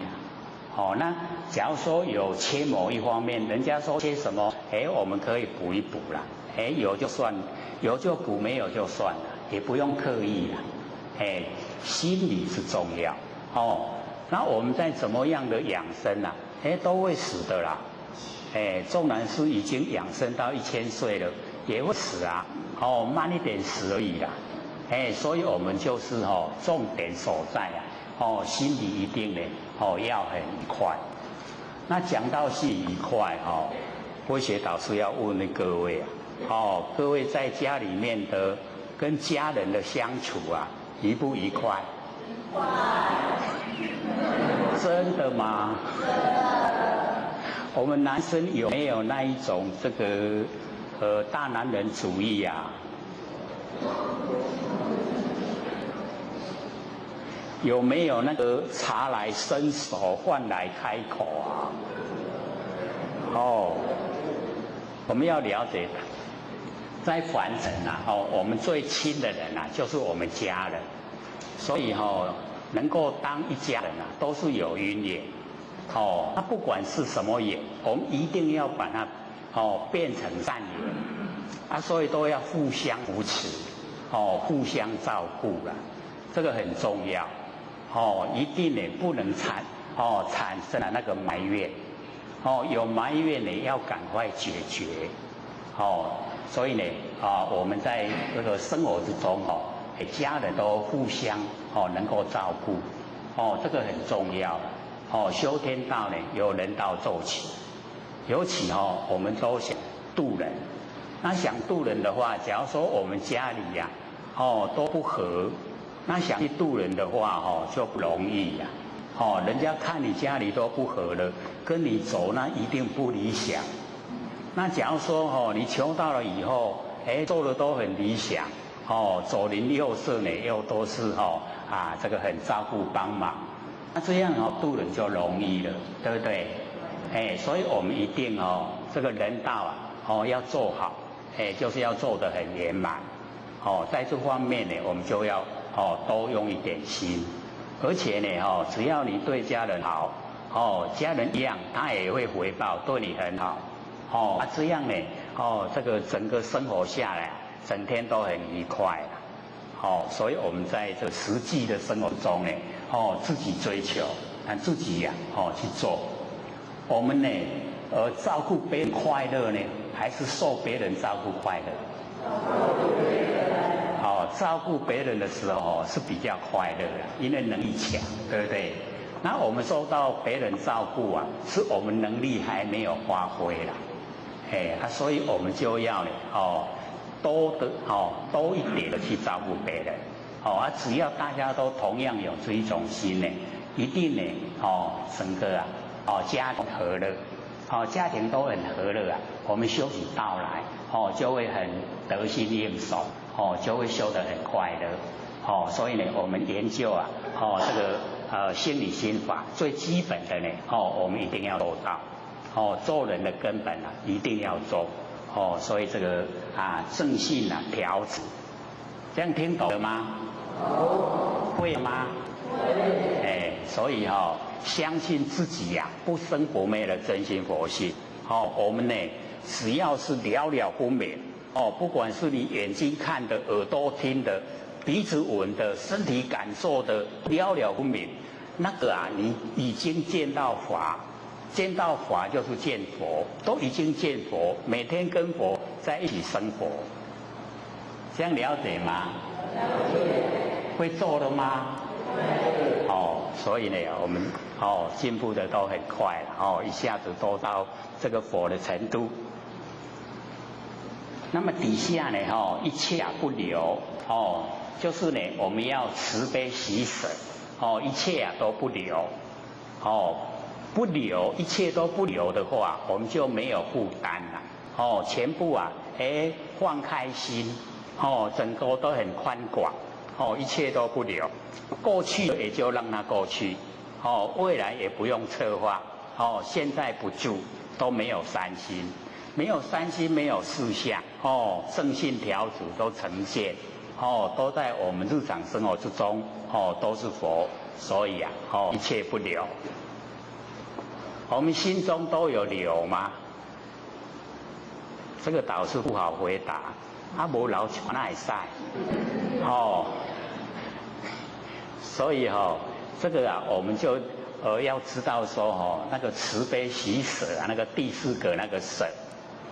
那个舍就是一切不留了，那假如说我们能够到达都一切不留，就不会得罪人，而且会利益众生都呢利益无限，无限的利益众生，所以一切都不留，我们呢一般呢都会有留，所以一切不留以后无可记忆就是都没有记忆。为什么不用记忆因为正信条旨都在当下，都在真心佛性本体之中，所以一切不用留，一切也不用记忆，殊不殊胜？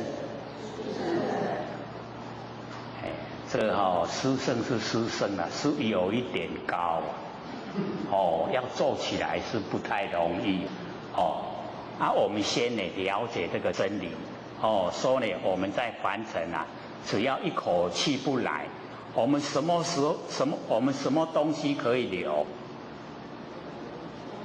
我们什么东西可以带走？没有一样东西可以带走啦，所以要不要留？真的看起来是不用留那我一口气不来还不可以记忆，还可不可以记忆就无可记忆了所以我们在这个现实生活之中呢我们就把它呈现只要我们呈现呢一切不留，无可记忆那我们就解决很多问题了所有一切牵缠挂碍都消失了没有了所以呢我们了解说这个信心明，对我们自己要有信心，有没有信心一定要有因为我们这个了了分明的就在眼前都呈现。那么虚名呢制造不劳心力那个虚名就是这个整个虚空都很光明整个虚空呢都是我们真心佛性都很光明，然后他自己本身发之光明制造虚名制造不用呢我们的心力来这个照明，不用本身呢它就很光明所以呢这个虚名制造不劳心力不用我们劳心劳力来照明我们佛性各位佛性光明了吗？还不敢说了希望它光明吗？希望那可见还真的还暗一点我们呢在这个人生的过程之中我们呢就是要光明磊落就是要坦坦荡荡，那这样的话呢自然呢它呢都会发挥那个本性的光明都会发挥出来我们一般呢因为这个太过于光明的话都吃亏了稍老一点较暗的才有法度自律都会留一点所以那个暗是我们自己造成的所以我们要了解到，只要你都呢把这一些自私的心去掉，全部呢都恢复到佛性本体，绝对都不会吃亏了。这个呢完成的所有一些呢那个543呢都不见了。543知道吗？我们真的很灵敏呢这个不在经典里面啦竟然也都会知道都543。我们这个543医药太多不好，对不对？所以都没了。只要我们虚名制造那一些呢都不见了。非思量处不是呢我们可以思量的地方所在，就是不能用我们呢这个脑筋来思索那个是一个非常殊胜的那个境界，就是虚名制造，非常呢那个殊胜的一个境界不是我们用头脑去想可以到达事情呢难测，认识的我们那个环境很难去测度，我们用环境用认识都没有办法到达，那个要自己本身来做从我们呢把了了分明的知觉性发挥，然后跟自己了了的那个知觉性生活在一起调直，不要使它弯曲这样的话呢我们时时刻刻都叫觉。之前或许不是有讲我们起心动念叫不觉，对不对？不觉叫做无明因为我们能够保持觉的时间呢都不长之前呢或许讲都大概是24秒各位有没有去试验看看它是多久？可以超过24秒吗？可不可以？可以24秒很久了呢滴答滴答才2秒呢24秒很久了所以我们能够保持24秒的觉全部都觉那已经不错了慢慢的在进步到24个小时整天整天都觉，整天都觉正性调直又跟佛性在一起成不成佛？绝对成的所以这个事看我们要不要做，是绝对可以到达的，做起来是有一点困难的各位先生，对不对？有没有困难？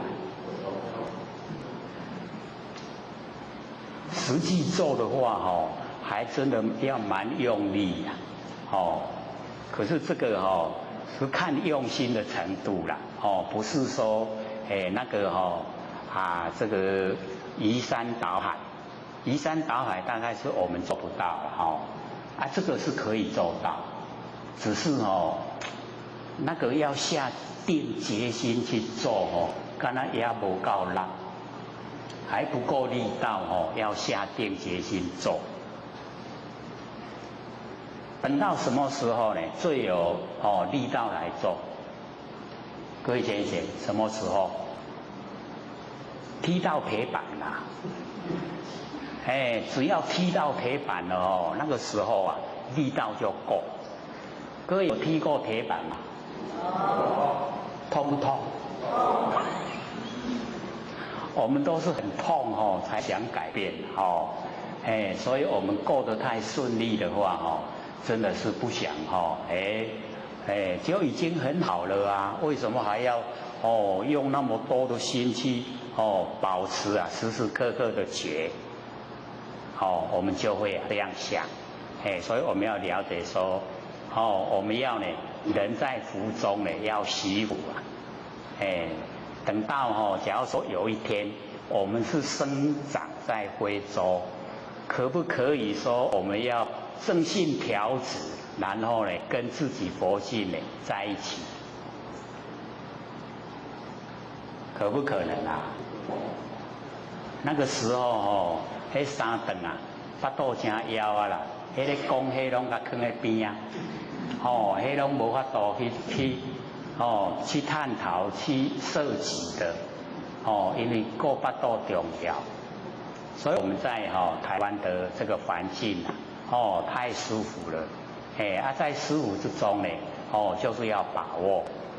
把握啊，我们能够做、能够修、能够上进的，能够让我们成就的，要赶快做，不然我们等到已经跑到那个地方去啊，糟糕了，想修都来不及了，没有机会了，所以要把握呢当下，真如法界呀，无他无智。这个真如呢，就是一真法界。这个一真法界听过吗？有没有听过？一真一切真啊，有没有听过？一假一切假呢？有没有听过？这个倒是听过啊，知道意思吗？知不知道？所以我们好像也上2次有讲过啊，说我们呢那个不生不灭的真心佛性没有形象，然后我们的身体啊是天地的物质所有宏图，有没有？然后我们注重我们身体呀，那个就是所有宏图，那个一假是一切假。然后我们注重呢不生不灭的真心佛性本体呀，那个是一真一切真，这样知道吗？我们在生活之中呢，假如说是非常注重现象，那表示我们走路啊，我们的身体所有宏图众缘际会啊，借我们用的，那个我们就要了解是一假一切假，所有现象都是假。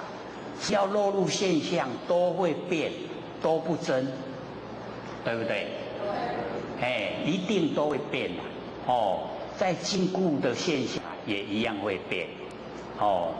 或许都讲这个房子很坚固啊，可是我们要知道建造房子的水泥啊，它的寿命才100年，才100年风化了，它就没有性啊。未修炼一堆的所以我们要了解只要是露现象，它就一定会变化，都是假的，所以叫一假一切假。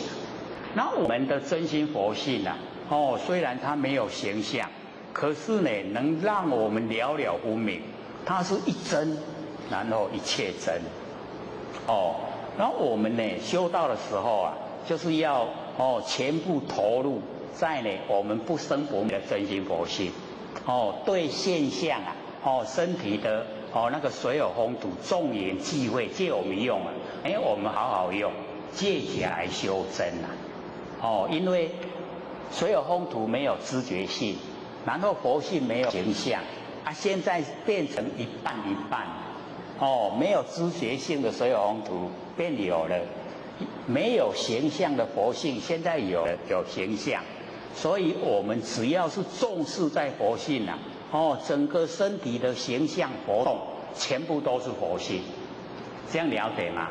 就是一真啊，一切真，已经都没有形象的心在，不注重那个形象。那假如说我们是注重形象身体，那对感官啊，感觉器官。眼睛、耳朵、鼻子、嘴巴、身体、意念，那个感官啊，我们就会很强烈。强烈怎么样？要他享受了。那要他享受的时候啊，是借佛性呢来享受假的身体。那借的真的佛性来造了很多的罪。那身体呀，这个4大假合一口气不来，它呢构成是生住意灭。它有它物质的构成，自然构成。等到它呢，灭的时候啊，一口气就不来了。一口气不来的时候啊，我们借真来享用假那一些罪垢啊，谁要承担？都是我们佛性要承担的。所以为什么会跑到三恶道去啊？三恶道最好就是畜生道。那一落入到畜生道各位先生，我们看出一些畜生啊，我们看他的时候啊，他是可怜不可怜？他会不会思想？会不会啊？他知道苦乐吗？所以我们就是要知道，等到我们在凡尘为非作歹，身体没有了，一落入三恶道，最轻的罪啊，就是畜生道。畜生道他已经很可怜了啦。你要他修道，他不知道怎么修了。只知道呢要吃，吃饱了要睡，睡饱了又要吃，然后长大了被人家杀，这样啊，这样好不好？真的是不好嘞。然后要再恢复人的身体呀，你看要多久？一失人生啊，万劫难复啊，万劫拢恢复袂回来呢。所以我们有人的身体呀，一定要好好爱惜。借假修真，身体是假的，佛性是真的。那我们不住相的，全部呢都是佛性呈现。所以我们这个整个佛性呈现啊，不使佛性有一点点尘垢。就是不要沾了凡尘的污垢。这样呢佛性就光明。只要佛性光明了，我们可以回归本位都是佛。那我们成就了成佛了，我们就可以千百亿化身，可以到无量的佛世界，度化呢无量众生，所以那个才真正的叫做功德。那我们在凡尘用身体形象来做事那个什么功德，能够做多少？做出来又对众生有利益吗？都是很少的啦，很微小，那个都不算能够利益众生呢，都是享受福报，都是很不值得我们去这个探讨的。那很值得探讨，就是呢，一定要恢复我们本性的光明，本性光明一恢复了以后，能够成就了，凡尘呢已经呢不再来了。来的时候是发愿而来，要度化众生，跟我们呢现在被业力推来是不一样的。我们现在到凡尘呢是被业把我们推来的，不得不来所以你看那个小孩子一生下来哇哇大哭就是苦海嘛，这么苦哪叫他来？所以我们要了解这个轮回太久了那个小孩子太聪明了，一生下来不哭为什么哭不来啦？太干苦了，不爱来。可是那个有经验的那个医生他就会赶快把他的两只脚往上一抓，让他头朝下，打他的屁股，做什么？说你已经造了业，就是要来。打到哭了，只要他一哭了他就交给那个他的家属了，讲好来会挖，不哭就不活了，所以我们就是了解到凡尘来就是要哭，就是苦了，所以我们这个把苦都写在脸上，眉毛就是草嘛然后草，然后教我们玄关，然后嘴巴。什么字就是苦都写在脸上苦不苦？真的很苦嘛，都在享受福报嘞，所以我们要知道说借假修真，在凡尘不值得贪念，一直变化，一天一天过很快一生就过去了，那我们回顾一下，这样过一生我们甘愿吗？一定不甘愿，对不对？一定要修正成佛，成佛了就甘愿所以在日常生活，假如说现在要我们做到共舟上去，我们做得住吗？为什么做不住？没有利益众生嘛，这个歹势紧落来，所以呢，我们就是要了解到，要实际的，自己呀，先修正自己，然后呢，也利益众生，己利利人呢，己达达人，这样子呢，我们这一生呢，才没有白来了，所以呢，我们了解说，在真如的法界呀，那个进入真如一真法界了，就是真理世界，在真理世界之中呢，无他无智就是没有你我他，没有分别啦，就是一体，所以我们要体会呢，我们那个不生不灭的佛性本体就是一体，两都本同体，就是一体的，没有分别，没有分你我他，要即相应呢，唯言不二。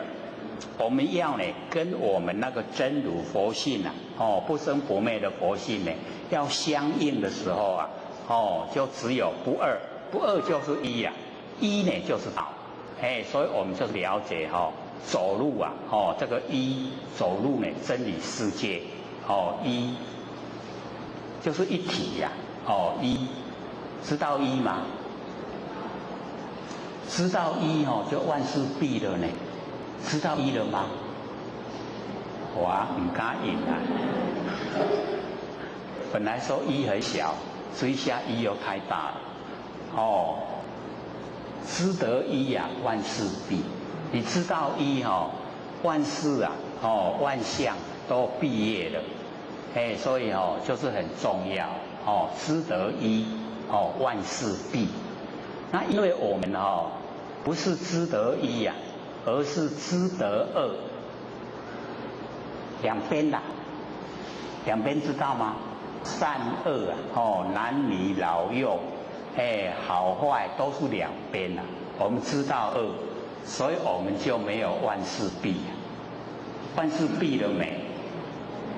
还没因为都在二之中所以我们要知得一，知道一，知道没有分别。知道就是道的本体，这样就万事毕，都已经可以了，到家了。各位都到家了没？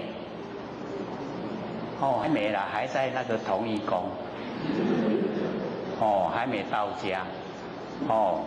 所以呢，我们要是了解说呢，这个要即相应唯言不二。不二呢就是一。我们走路这个一就可以。真正的到达我们的本来。那么不二呢皆同。这个一就全部都一样，所有的众生都是一，所以呢不二皆同，无不包容。因为全部都是同，都是相同，所以整个天地都把它包容，包容在我们的心性之中。所有的凡尘一切不管是相，不管是事，全部呢都在我们性分里面，所以我们全部包容。所以我们老子师显象给我们看，度大能容，了却呢人间多少事。我们有没有度大能容都很窄都给等加嘛多。所以呢，我们就是要在日常生活里面，就是要了解到，天地间的事都是虚幻不实在，都是假的啦，所以不用计较，要呢包容，全部都能够包容，我们度量呢才大，能够有大度量呢，才会跟真理相应。跟真理相应呢，我们才回得了家，才可以回归呢，无极理天，就可以回去了。那么十方智者皆入此中，这个十方，各位先生，十方是怎么算？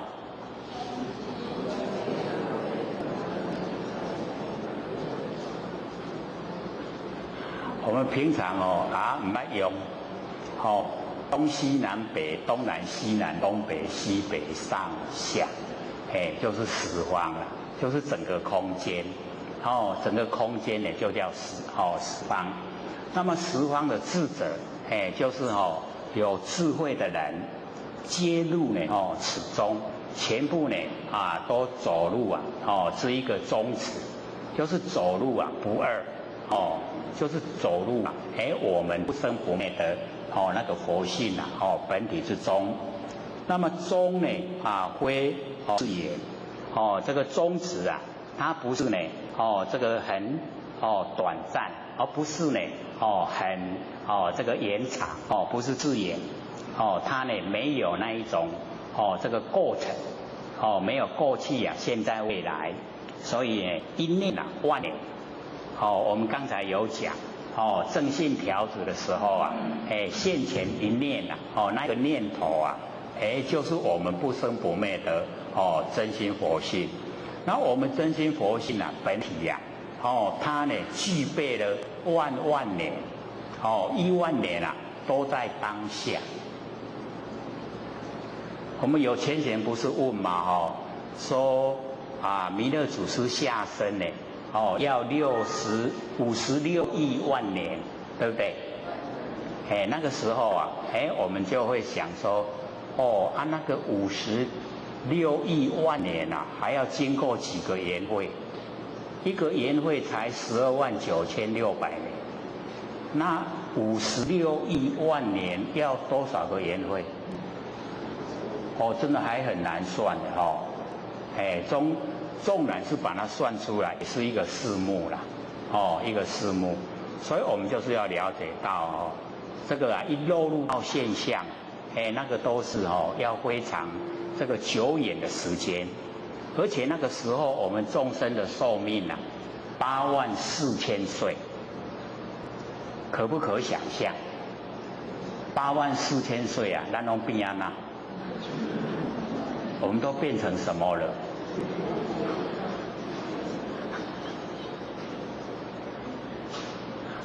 不可想象84000岁。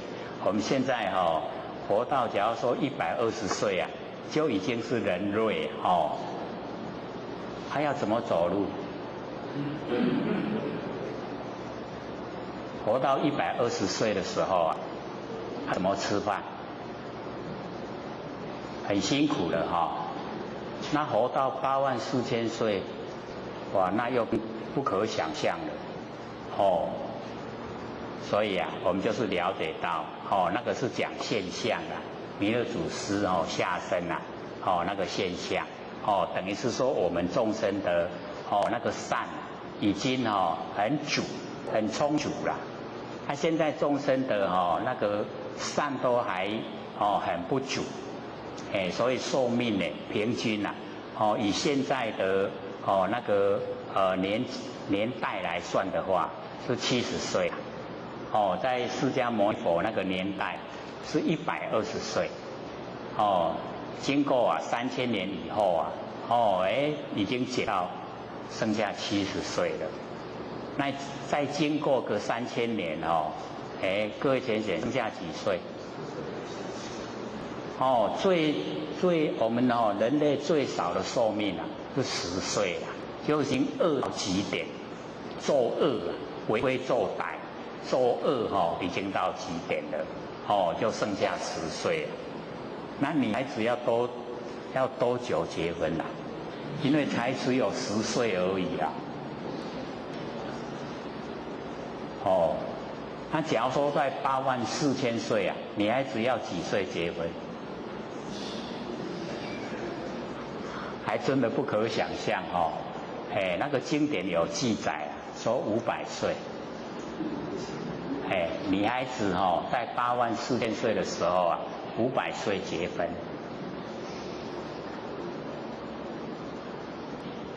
所以呢，我们了解说在我们现象之中所看到的，我们生活所习惯的，它也都慢慢的改变这个以往跟现在都呢不知不觉都在改变。那我们要知道说因为现在啊是末法时期呀，人心不古，越来呢先生是越来越好呢，还是越来越坏？对，就是越来越坏，所以这个才使人担忧啊，因为越来越坏，所以我们要了解说，这个圣间呐，都不见了，像这个礼拜啊，突然到那个长庚医院进去以后，刚好在放映那个日本啊2颗原子炸弹爆炸，一颗下来20万人啊死亡，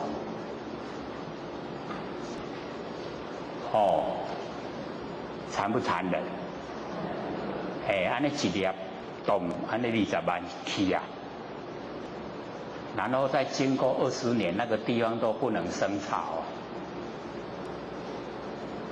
所以我们人类真的还是嘎滴还嘎滴呀，看一看还真的是这样所以我们这个还生的时候啊，还活着嘛各位有没有看活着？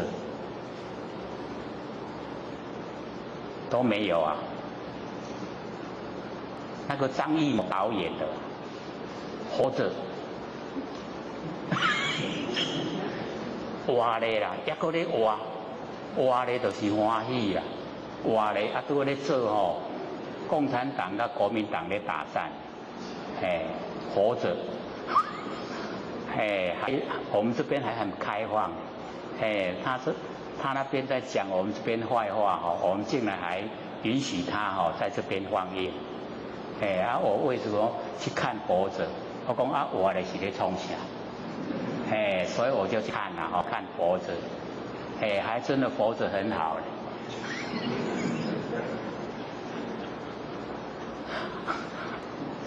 很有意思因为他本来是很富有嘛他去赌博啊，他赌博到倾家荡产，他妻离子散了就是因为这样才活着啦。伊较输若无跋筊，无甲迄财产拢输了了伊就死了了啊啦，去用拍死啊。你有钱啊，就已经斗争了，就死掉了。伊去看甲伊赢去，甲伊赢迄间厝啊，甲伊赢遐个人遐个人啊，拢掠去庆山，伊去看庆山看甲闪着。伊讲我若卖输囝迄个就是我，拍死迄个就是我。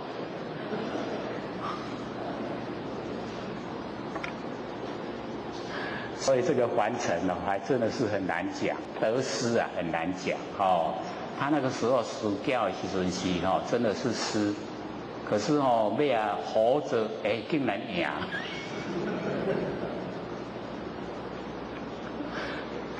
那我们修道大概不用这样经过那么凄惨的那个过程我们在日常生活里面正信调把那个了了分明的知觉性把握都呈现就是已经见佛看到佛了。各位会看的吗？会不会？看到自己了了分明的知觉性那个就是见法，见到法就是见到佛，所以我们正确相信自己就是佛，然后调持，就是不要落入弯曲呀，弯弯曲曲的那个思想都不要，就是直心就是道场，所以我们在日常生活就可以做。一念万年，万年一念，万年都在我们一念之中，所以显现在我们眼前的一念很重要。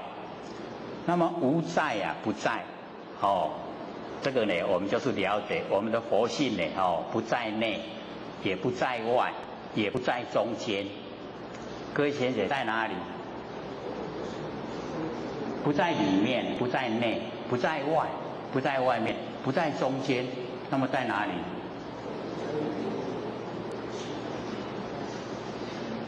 在哪里呀？不知道答案呐？无所不在。答案无所不在。知道了吗？念念看。无所不在。对，我们那个不生不灭的真心佛性，无所不在。不管是什么地方呢，我们佛性都在。全部呢都有我们佛性。所以非常奥妙。或者才会用那个那个照相机的原理来讲。说我们那个如如不动的真心佛性是充塞整个宇宙虚空，它如如不动，因为全部都具备，所以不用动。那假如说呢，我们佛性是动的话，是在玄关的话，那我们头在动呢，我们看的景象都是模糊不清那我们能够看得很清晰表示说我们那个那个佛性本体它是如如不动。如如不动呢，我们看才能够看得很清晰。那个照相机原理一样，只要我们按了那个快门的一刹那，只要晃动洗出来的相片一定模糊。所以按快门的时候一定不能动，去掐，这样才很清晰。这样各位了解吗？所以我们这个佛性本体如如不动，就是充塞整个这个宇宙虚空，所以呢无在不在，没有固定一个地方所在，所以无在。然后呢不在，没有地方没有佛性的，说所有地方都有佛性。那么十方呢目前这个十方呢就显现在我们目前，就是一念万年，万年一念这个十方东西南北东南西南东北西北上下十方十方呢就显现在我们目前，在我们眼前所以我们眼前具备了十方。所以我们要了解说那个真理世界非常的奥妙极小同大那个小很小它跟大的是一样极小同大讲呢那个这个真理的时候我们看呢它是很小，可是它呢一推广以后竟然所有大的都全部呢在里面。我们要了解说我们这个佛性一显现很小的地方呢它在很大的地方呈现也一样的，就是我们不生不灭的这些佛性。所以小跟大它呢都是同具备极小同大忘觉境界就是呢我们要把那个境界全部呢都把它忘觉境界就是不要住相那个形象呢我们都不要记在脑海。那么极大呢同小很大呢跟小是一样，不见呢边表就是不看到呢这个旁边，也不看到表面不见呢这个边表小跟大竟然呢都是呢同体。所以我们了解说那个一般在讲说我们呢这个一个毛细孔它可以含容十方世界。我们毛细孔不是很小吗？很小，可是呢它可以容纳整个十方世界。十方世界不是很大吗？所以我们就是了解在这个真理那个世界里面那个很小我们呢了解到说很小的那个正报，我们一个毛细孔可以呢容纳整个十方世界啊，那个境界那么大，那个境界那么大呢，可以容纳在我们呢一个毛细孔之中。了解这个意思吗？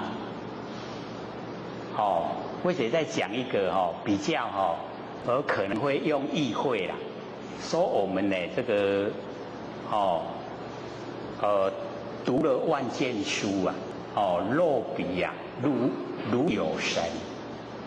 说呢我们啊胸藏呢万卷的书，然后我们肉笔就是要写字啊，好像有神呐，有神帮助。有没有听过？我们胸藏就是我们胸部藏了万卷10000卷的那个书啊，肉笔如有神，就是你已经念过有10000卷的书了，你写文章啊就会很会写，有没有？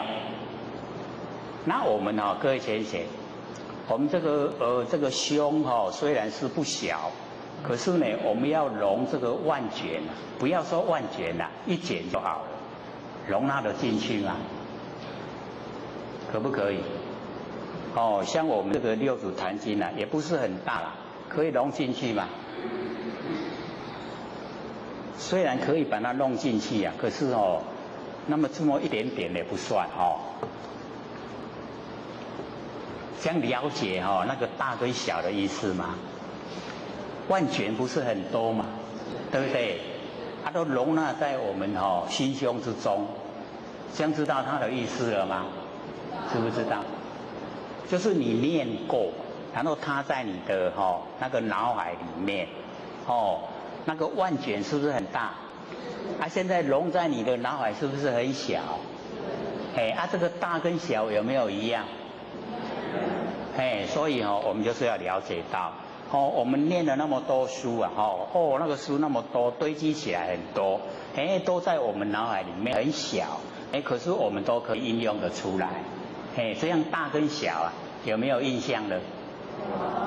就是大跟小是一样的，那么多的书啊，就是我们也要我们了解，然后我们去这个念了以后啊，把那一些里面的文字啊，都在记在我们脑海。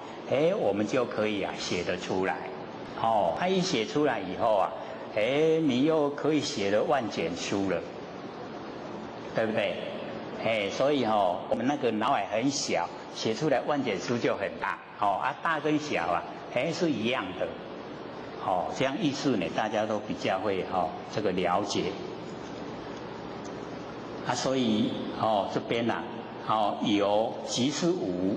无啊，即是有，这个文字啊，看起来好像有一点在游戏啊，有就是无啊，无就是有，可是呢，我们呢从那个我们的构成来讲，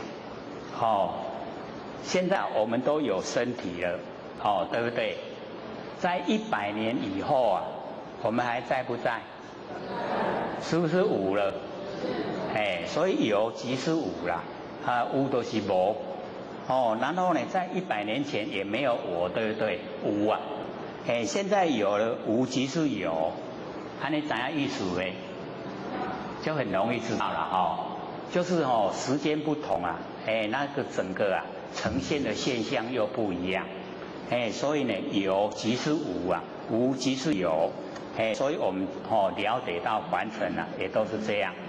很多事也都是这样，本来没有事啊，我们心中惹起有了，无即是有，然后我们处理得很好，有即是无啊，所以有跟无啊，它都是两边让我们去了解，然后处理，若不如是啊，必啊，不悉守，假如说它不是这样，极大同小，极小同大。有即是无啊，无即是有，不是这样的话呢，我们就不用遵守，所以我们了解说呢，这个是在讲我们那个不生不灭的那个真心佛性本体，那么一呀即一切呀，一切即一，这个一呀，就是知得一那个一呀，就是道的本体，就是一，所以我们把那个一呀，各位浅显，把那个一牵起来变什么？变零，对不对？变一个圆圈，变一个零啊，零就是无极啦，把那个零切断拉直啊，是不是一？把那个一呀收起来，是不是变成一点？所以这个叫变化万千啦，从这个一来，一我们一本，然后散万殊啊，从无极，然后太极、两仪、四象、八卦，相中相凑啊，8864，我们呢，佛老师最后一代就是64，东方前18代，西方28代，然后呢后东方18代，加起来刚好64，所以我们老师是最末后了。我们唱歌的时候呢，才有讲说要我们徒儿帮老师呢办理呀末后一早，有没有？所以我们现在还可以传道了。等到我们这一代过去呀，我们这个时候涅槃了以后啊，就没有了，连单传独授都没有了。只有劝善啦，要得到已经没有。老师是最末后，师尊师母啊最末后了，就是64。所以呢，我们了解是从一来的，从一，然后呢一本散万殊，是这样来的。那我们现在呢，万殊然后归一本，我们现在处理完成的万事，都把它归到我们不生不灭的佛性本体回来，都让它回到本体回来，万事呢归一本，这样成就了，不要再流连这个苦海，完成呢不好玩，所以我们呢，这个了解说一呀即一切，这个一呀就是道的本体，一切呢就是万殊，然后一切啊即一，都要回归呢到本体回来。但能如是啊，何虑啊，不必，只要能够这样呢，那我们呢就不用那个忧愁啊，不会解脱了，那个必呢就是解脱的意思啊，这个呢，能够这样呢就可以啊解脱了，何忧呢？不必，信心不二呢？不二信心，所以我们呢要培养自己呀，自己呀那个信心不二，信心呢就是一呀，不二，有没有培养信心是一呀？不要相信两边两边就是众生啦，就是凡夫，然后一呀，就可以回到佛菩萨。所以我们了解说信心不二，不二的信心呐，就是要让我们自己呀相信自己本身就是佛，原理呀道断，这个原理道断呢，就是能够讲的这个话已经呢，就是没有办法把它阐释出来，心行求昧啊。心能够想的，你就是想不到，讲的讲不出来，想的想不到，有一点就是不可思议，那个意思，所以原理道断。那么非呢去来今呐，就是不是过去，也不是现在，也不是未来，所以我们了解说最殊胜也就是在这里，它不是过去，不是现在，不是未来。过去已经过去了，我们再怎么去追也追不回来，然后未来还没到，再怎么说都还没到，现在不住我们说现在呢它不会住，已经又过2秒，现在又过2秒，现在又过2秒，它不住。那我们呢没有过去，没有现在，没有未来，没有三心呢，三世就摄受我们不住了。没有过去世把我们摄受，没有未来世把我们摄受，没有现在世把我们摄受，我们就不用六道轮回。那假如说三世啊都把我们摄受，我们有三心，那我们在六道轮回里面呢、就出不来，这样了解意思吗？可能我们这方面呢都比较少接近都不知道，不知道说我们呐这个弃掉三心了以后啊，三世啊就摄受我们不住了，我们都没有这方面去研究。那我们要了解到过去的已经过去，不要去这个失守。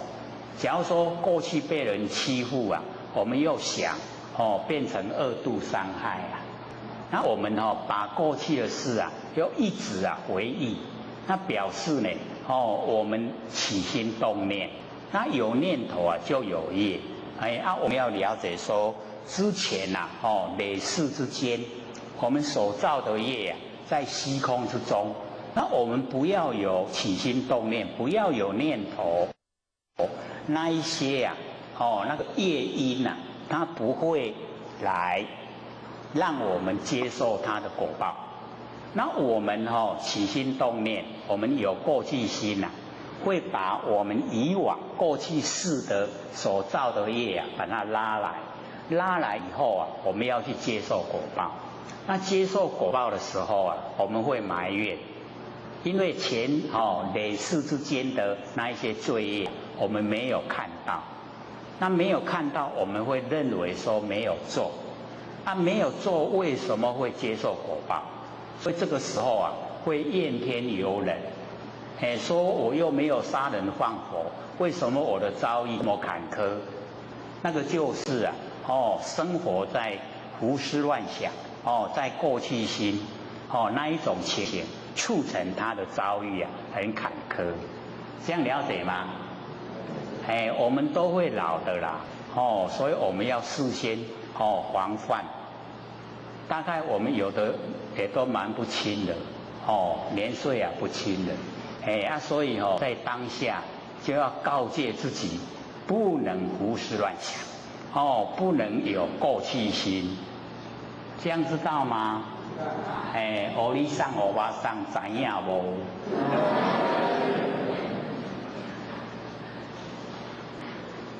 不然遭遇的时候那个时候都太慢了那个时候埋怨来不及了因为已经招来了，把那个业因已经招来果报了那我们都不想的话那一些业因都在虚空之间在虚空之间呢没有果报它不会现象，所以我们不用去接受，你知影无？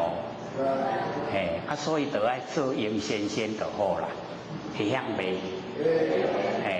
应好应或者都一直讲这个济蒙济看命爱钱，知道吗？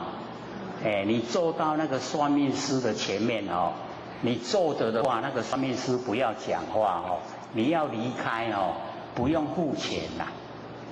假如说你坐在那边那个算命师一直讲话，你要离开，你不付钱，他不让你离开知道意思吗？就是讲你坐咧迄个算命先嘴伫你咧讲，就是你伫咧想啦。伫你讲，你伫咧想，等下你要行离开爱纳钱代价。所以想妄想爱纳钱会晓袂？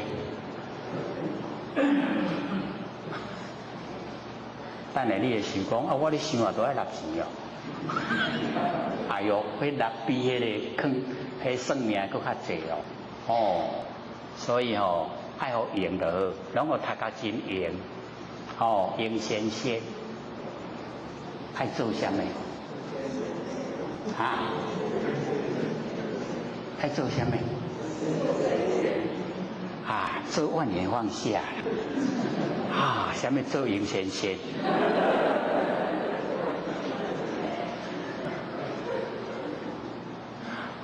这万年放下一念都不生这样的话呢，就跟我们佛性呢在一起了那这个新心明呢，就到这个地方呢，这个讲完。因为底下呢还有接下来就是叙述这个四祖道信大师呢，这个旁师的法慈、华容禅师，四祖遥观呢，牛头山呢，有百鸟这个玄花之意象。这个百鸟拢架花去迄个所在那么只有奇异之人他看到了一定呢有奇异之人，那么遂呢往寻他就去找世子就去找，那么见呢那个法容端坐，那么世子呢就问了在此做什么？你底下在创啥？然后呢法容就讲说关心，我底下在关心看我的心。那么世子呢又问说观是何人？心是何物所以咧观照是什么人？心是什么物件？法容一下不样回答了这个呢，假如说我们一打坐了，参禅打坐了，那个观观是什么人？什么人在观？所以我们要了解那个观就是我们那个真心佛性在观，然后心呢是何物？没有东西啦所以我们呢观那个时候那个心就变成那个妄心了。所以法容他没有办法回答。那么便请世子开示，就世子能够呢跟他讲那个真理。世子呢就讲说呢百千法门同归呢方称。各位浅显，方称是什么？就是方称宝地我们的玄关窍，那个就是方称。就是呢百千的法门呢同归方称。那么河沙妙德因为妙德非常多，一粒沙呢就是一个德，用呢那个河的沙来说，非常多的妙德，从我们的那个方称这个行持的出来，做得出来。那么总在心里，全部呢它的源头就在我们的心。那么一切的戒门、定门、慧门戒定慧神通变化悉自呢记住。所以我们要了解说戒定慧神通变化，我们自己本身呢都已经记住了都全部有都不缺欠不离汝心，这一些都在你的那个心胸之中。那么一切的烦恼业障本来空寂，就是没有烦恼也没有业障他们本来呢都是空寂，是我们自找的啦。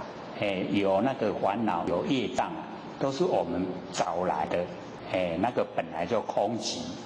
那么一切的因果皆如梦幻那个因果呢都是梦幻无三界可出。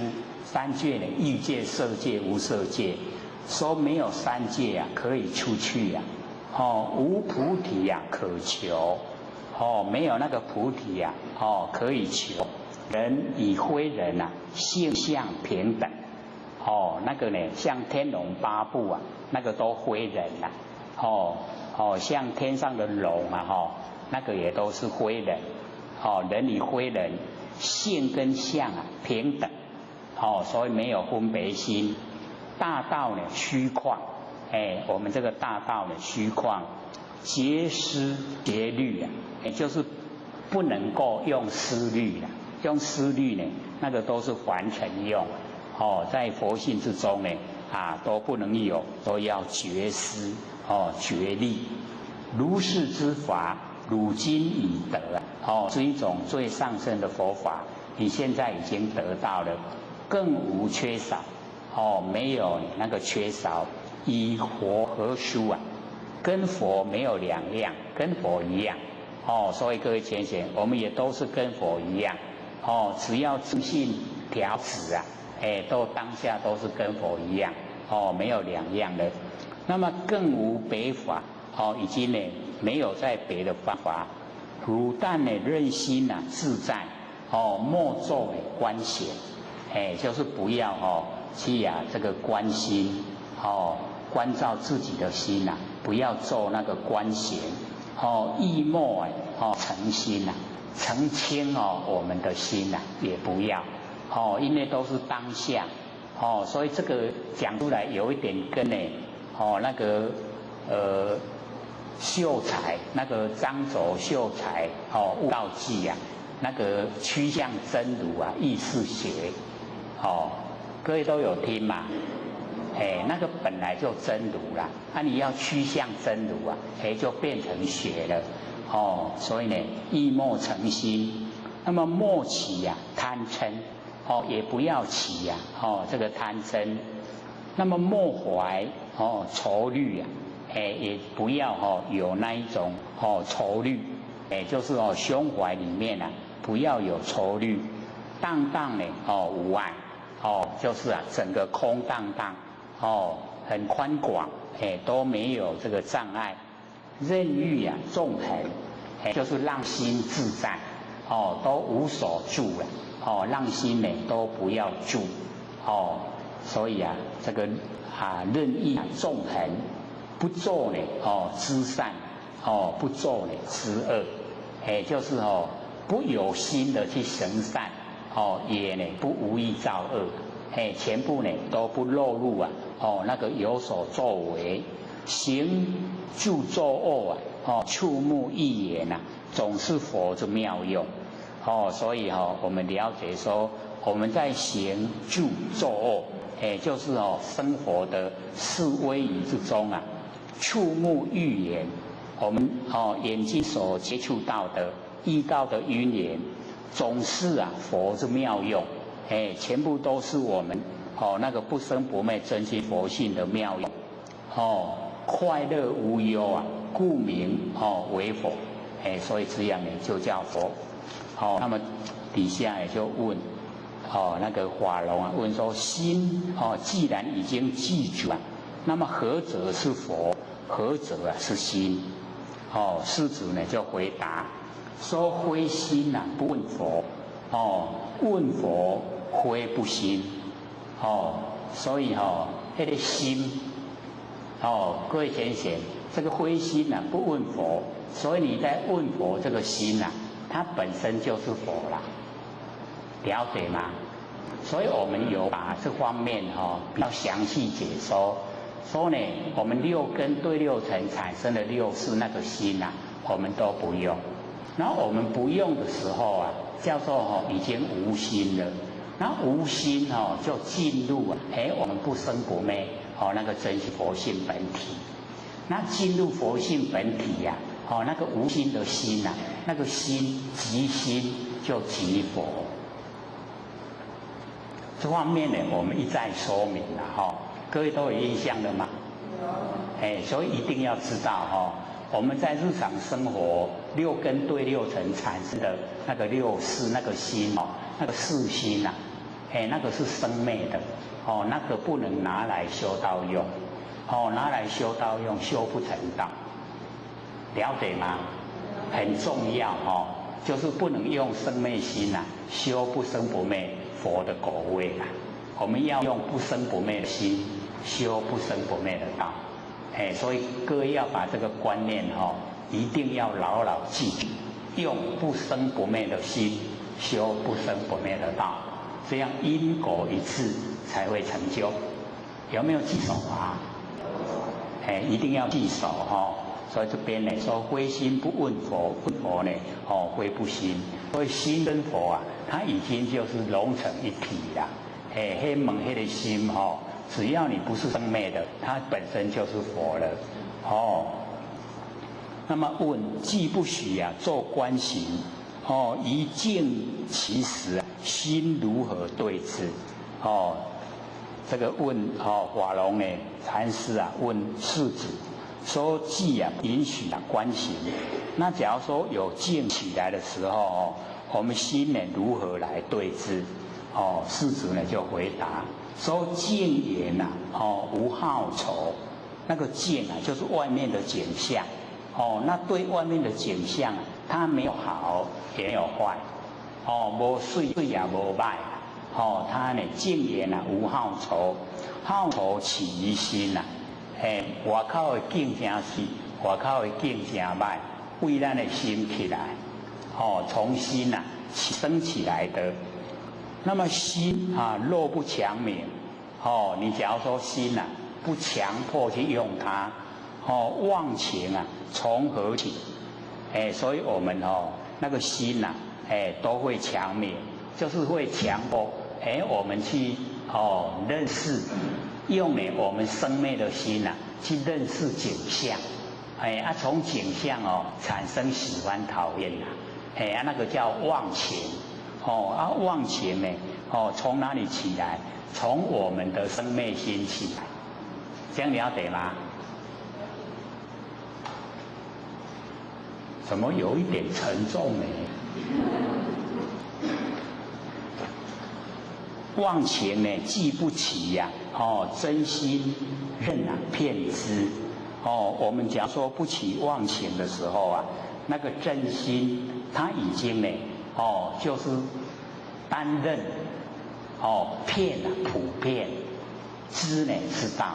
所以那个骗知啊就是已经他不住在相，然后什么都知道骗知啊那个真心呢任骗知他呢担任他的职务了骗呢全部呢都知道所以只要我们没有妄情起来，不影响到了真心所以或者都讲妄呢尽了真才显，知道吗？妄尽了，没有妄真才会显啦。只要我们有妄真它就已退隐了所以我们感官假如说很强我们已经用得很习惯了，眼耳鼻舌身意都很强，那我们的真心绝对出不来。一定要把所有的这些妄心啊都降服了，真心它才会呈现。了解这个意思吗？这个很重要啦，因为我们都这个感官啊六根用得很习惯，它都在当家啦。现在还让它当家吗？有没有大概都还有啦，而且还蛮强烈的这个感官在当家，所以佛性呢很委屈啊都出不来我们一定要慢慢跟他妥协，说你是这个婢女跟那个奴才那个佛性是主人，你要让主人当家啦，卖安尼喧宾夺主拢让你做遐久安尼你敢袂闲？会不会啊？才不会嘞感官当家他不会闲他做得很习惯或许都讲了我们坤道还没乾道还没有那么厉害，坤道对那个服装啊那个真的很厉害，只要经过服装店看到适合自己穿的衣服这一下子糟糕了这个不看到好一看到了以后没有买真的难过，心里面已经疙瘩了，会不会？不会的那么理想的以后要跟自己讲厝的衫仔济唔免搁买回去浪费这个以往或许跟老千一起生活，老千最喜欢去开人家的衣柜做什么？骂人他一看到你衣柜衣有那么多，马上骂人了不客气耶，这么多你穿得完吗？没有一个人受得了嘞而且很喜欢开人家冰箱。冰箱一开，你知道吗？那个放1个礼拜就有毒。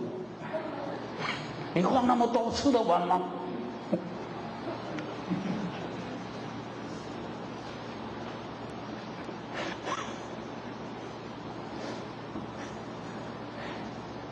所以我们在这个琐细里面真的都很少去注意的。那老人家是很慈悲啦，告诉我们说，东西呢就是要适合就好了，买了就要穿，冰箱里面东西就要吃，大概1个礼拜之中可以吃完，不要超过1个礼拜，放超过礼拜，它就会有毒了，这样对我们身体不好。可是对浅显，家里冰箱的东西呀，1个礼拜吃得完吗？大概都吃不完啦，都超过那个量，都很多了，都变成习惯性。导致后期的冰箱时常都冰康康，有时候都懒得去弄还很大，而且弟弟买一个冰箱给我他说这个过年的时候啊，他很多东西都要拿过来冰，所以买大一点的，结果都放着空，放着空冰箱。所以这个世子根呢法龙禅师讲说卤蛋呢随心自在，无互对峙，就是不用对峙。我们要对峙的时候就起心动念啦，那没有心去对峙没有心啦，没有心无心的，无心就是道所以我们了解呢我们在这个日常生活之中要无心是不容易我们时时刻刻呢都有心，可有没有心不是在讲心脏的心当然没有心脏又死掉了是在讲说我们对凡尘那个心用心是有呢还是无？大部分都是有了都是有心。所以有心大部分呢都会露有为，有所作为。然后有所作为我们就有所期待。然后有所期待就会有烦恼。因为有那个呢落差的时候就会有烦恼。所以我们了解说呢我们保持那个无心状态。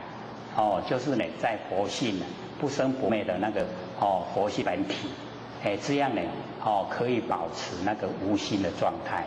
因为无心状态就可以应万用，该什么样的景象呈现容易事来则应，然后事去则见，就是能到达这一种状态。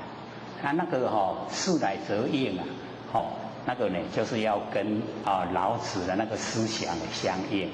说常无欲以观其妙，常有呢亦以观其角。这个有的时候都有它一个刚好的角度。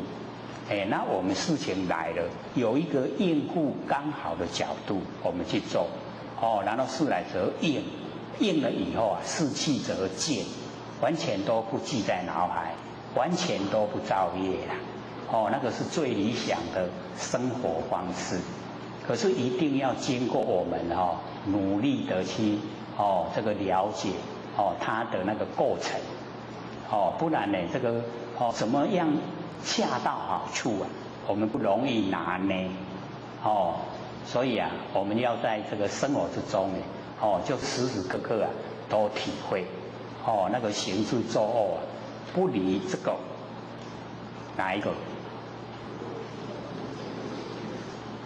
行住坐卧不离这个是哪一个？就是佛性啦行住坐卧呢都不离开真心佛性所以呢我们了解说无互对峙即名呢常住法身不要对峙的时候啊，那个是已经常住，法身呢，就是我们不生不灭的那个真心佛性本体啊，因为尽虚空遍法界，以法为身，所以叫做法身无有变异它呢都全部没有变化。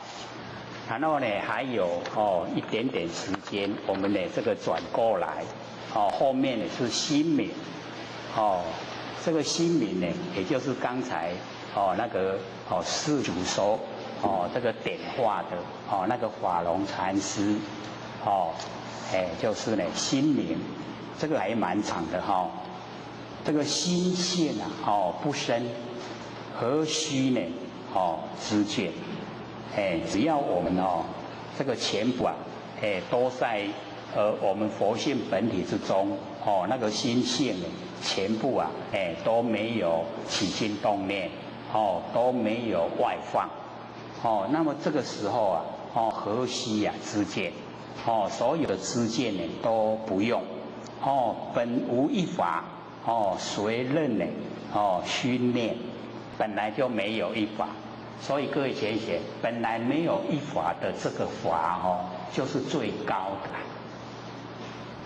所以我们有研究经典的话，大部分呢都会叫我们说呢不要有法执啊。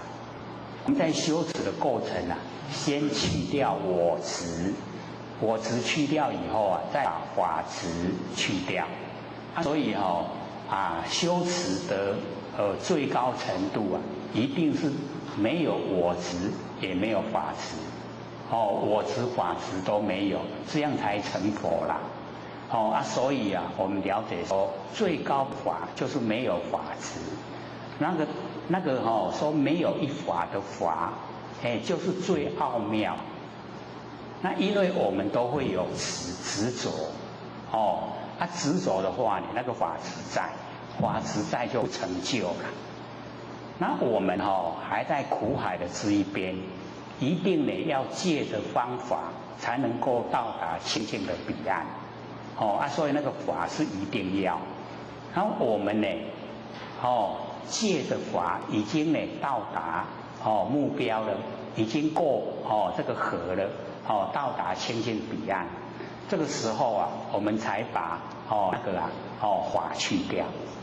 所以我们就是要了解到，在讲的时候呢，虽然说一下子一法都没有，可是我们在苦海里面假如说一法都没有，我们怎么样呢？到清净彼岸，是不是没有办法？所以一定要要呢借着法来修，一定要。可是呢，我们借着法修已经让我们到达彼岸了。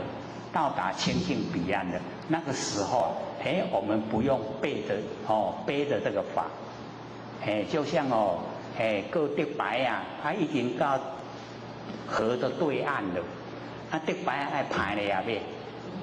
唔免个单一上就好对吧？所以那个得白就是方法，就是法，然后我们到彼岸了那个就不要，工具就不要，所以这个说本来没有一法，就是最高它已经到清净彼岸了。那个时候就是所有法，你不能再一直背着那个纸牌就想，我都就得白才会当回来，然后背得好累所以我们就是了解说本无一法，本无一法的法是最高了。那在金刚经里面呢，佛也会讲。说呢，这个如来在燃灯佛手，以法有手而不，佛在燃灯佛手，对呢，阿耨多罗三藐三菩提有没有手？问呢那个须菩提，然后呢须菩提就回答说，如我解佛所说义因为我还没有成佛，我不知道，可是按照佛所讲的义理。佛在燃灯佛手，以法实无所得。在呢，那个无上的正等正觉实在是没有所得。他为什么那样讲？就是因为他已经到达自信，清净，已经全部恢复到自己的本性回来。那假如说我们有所得，有所得就有所失了有得失就是生灭，那生灭就是不成就，所以无所得以后才成就，所以这边法融直列就把这个法拉到最高，说本无一法随论呢熏炼本来就没有本来就自己的那个不生不灭佛性都记住了，本来都记住了，那么谁要来熏炼熏习修炼什么人要呢？就不用都已经恢复到本来。那么往返呢无端这个往返呢就是我们六道轮回。那无端就是不一定都是在一道里面啦，就是时时刻刻变化没有说一定的啦，不是说当人呢就永远都当人不一定是这样像我们在凡尘也都是这个有时候这个好了到天道去了，不好了到三恶道去了各位有到过三恶道吗？不敢讲了因为我们太久了可能都会有到过了知道呢到那个三恶道很苦，所以呢我们在凡尘有人的身体时候努力呢赶快修持就不会往返无端追寻呢不倦我们要追寻追寻我们的所有这一些这个过程呢一定呢不会让我们知道所以追寻不倦一切呢莫作明己这个自现所以这个法融禅师呢跟我们这个讲说一切就是不要落入有为法，因为落入有为法都是梦幻泡影所以一切莫作明己自现那个光明我们那个佛性那个己就是佛性的如如不动，它自然呢会呈现明己自现。那么前际如空这个前际就是在我们眼前那个际呢就是讲空间跟时间那个前际如空。那么处处迷踪，就是呢所有的地方所在都呢迷昧这个宗旨就是不知道呢追求我们那个不生不灭那个佛性本体。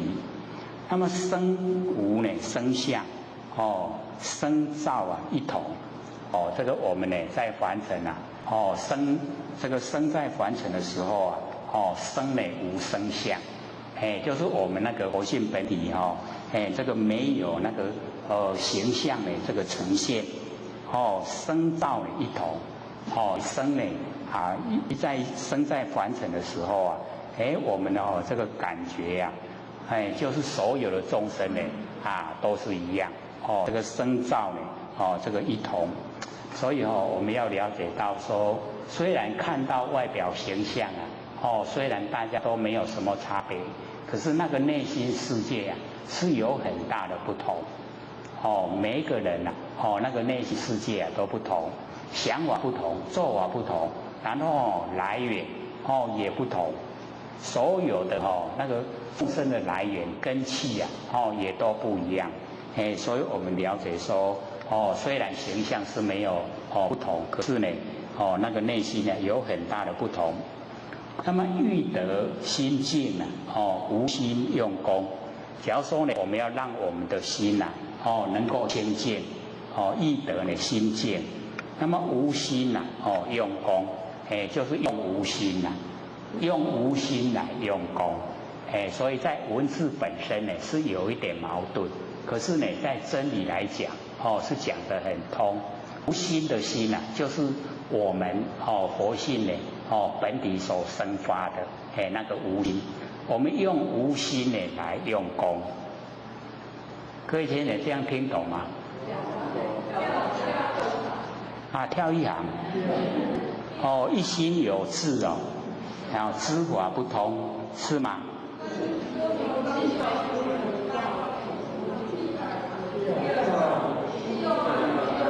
哦，昏明照镜啊，随照明猛，这样吗？哦，可能伫咧想讲这慢的款，用掉的较紧。还剩下呢这个13分钟哦，留给各位问问题。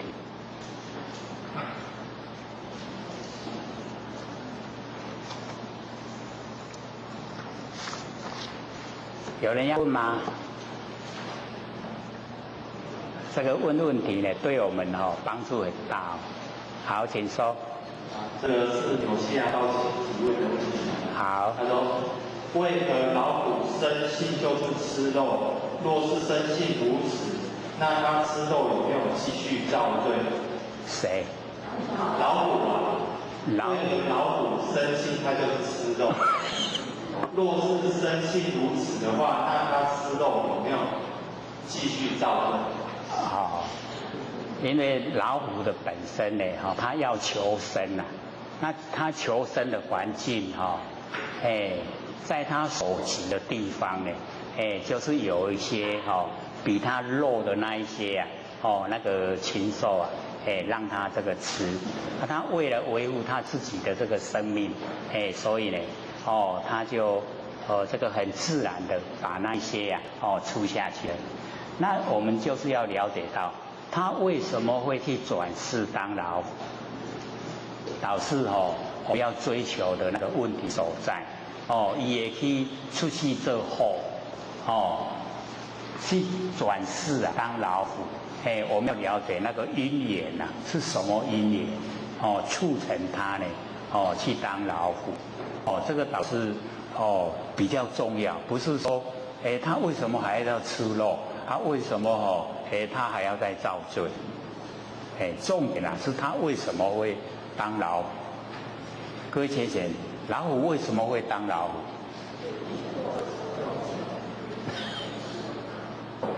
作恶，就是野兽了所以我们了解说那个一转世都有它的那个因缘所在。那呢我们要了解说那个原因很重要。我们在凡尘当人，因为当人我们有那个决定权我们是要往哪一道？往佛仙，还是往天道？还是往阿修罗道？还是往畜生道？还是往地狱道？还是往恶鬼道？我们是有权柄去决定，我们是要转世哪一道？然后我们的认知跟我们的所为，就会让我们去呈现我们喜欢出生的那个道。那老虎它已经都呈现了那一种现象，它为了要生存，它当然要去找那一些比它弱的那一些动物来吃啊，那就变成自然，它不会去管说我造不造业因为它呈现是那个样子，是逼不得已，重点是在它为什么会转世老虎，这个倒是重点所在。好。第二个问题是，人在将死的时候，一生所作所为，听说会快闪过去。若是如此，那闪过去的部分，也包含了一些他做过的事所产生的影响吗？这个我们一般都是这样传说啦，就是呢，我们在要断气之前大概都会有就是回光返照，就会把我们一生之中呢，那个所作所为很快速的呈现，当我们自己去观看，我们到底做了什么，都会有这一种那一种那个情形。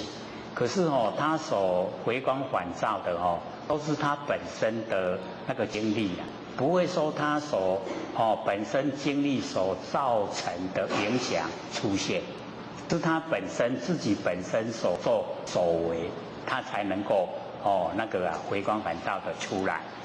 那他所作所为的结果影响，那个不是他所知的，他没有办法知道，不会呈现。好。那第三个问题是，那他在世的时候被欺瞒而不知道的真相，那他死后会知道吗？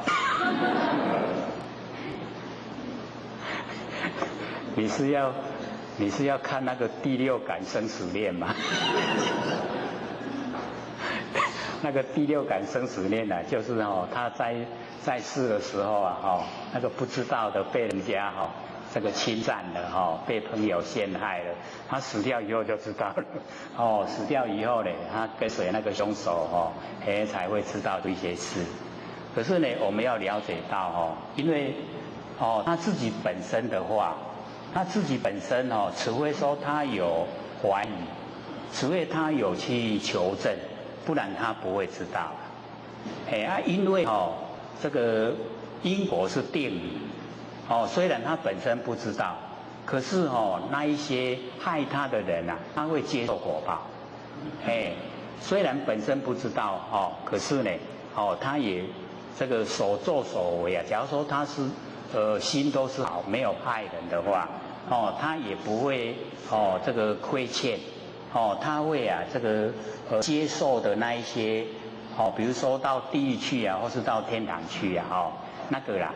会有不一样的裁决，不会说这个我们死了以后就全部了了分明啦，没遐厉害啦，只会说自己修正了以后啊，因为我们要了解到我们呢一深入到我们的法性，深入到我们不生不灭的真心佛性啊，能够呢证悟到本性以后啊。我们不是有说无知无觉吗？有没有？那就无所不知，无所不觉。那你无所不知的话，会不会知道？什么都知道啊，怎么会不知道？在心温中啊，因为全部呢，都是在一体，都是在一体之中，所以什么都知道。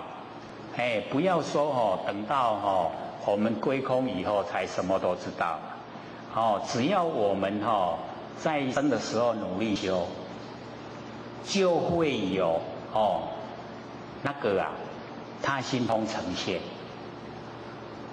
他心里面在想什么因为或许在求道之前在后天庙那个时候只要到佛学前面来，你在心里想什么不要讲粗话，我会知道。唔免你唔免讲话，你敢若想得好，我就知影你在想啥，然后你做过什么代志，我会知道。就是因为这样我才离开后天庙。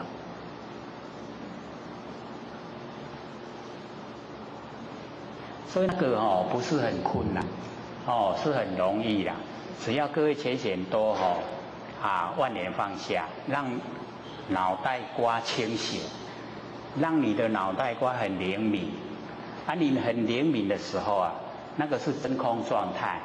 那别人他在起心动念那个是发射脑波，他发射脑波你收到，你怎么会不知道？知道他想什么你都知道，不困难那个是很容易。所以六通里面他心通是最容易。所以你只要在眼前，你在想什么都知道，了了分明。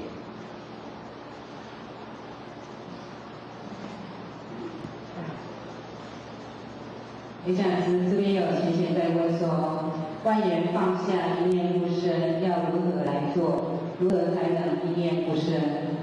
好，这个北部的浅显导师有这个礼拜的跟后学讲。他说他以前都到那个大医院去请那个安眠药回来吃去那个西药房买比较没有保证，他都去大医院去拿那个安眠药。他说做这个万年放下，一念不生竟然安眠药不用吃，只要一躺下去万年放下就睡着了，很好用他说太好用了。所以我们就是了解到我们平常的脑筋就是不肯让它清醒。所以我们呢，这个万年放下真正的到达万缘放下，全部的缘都要放下。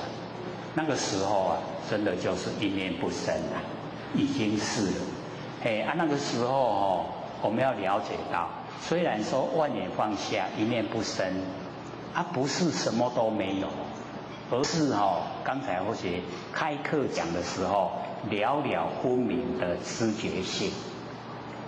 那个就是我们成佛的体呀，就是那个。所以只要你能够万年都放下，一念都不生，你就跟你的自性佛在一起了。不能有一眼万年都放下有一眼我一句安那，有没有眼？有了你讲那我感觉安那，有没有眼？有了。都不可以，感觉安那有安那，什么安那都没使才真的叫万年放下。安尼一样没？就是什么都不管它了啦，天塌下来都不要管它，安尼一样没？就这样了，这样就可以了。你把它保持久一点，正信调止。好，请说。就是请问一下，我们在练那个五根圆头嘛，就是这样听到这个电风扇的声音，但是还能听到别的声音，那有没有正确？正确，因为或许不是讲嘛语十方的声音咱讲大的所在东西南北东南西南东北西北上下因为还有楼上还有楼下十方嘛只要十方发生的声音，我们都同时可以听到，那个叫圆。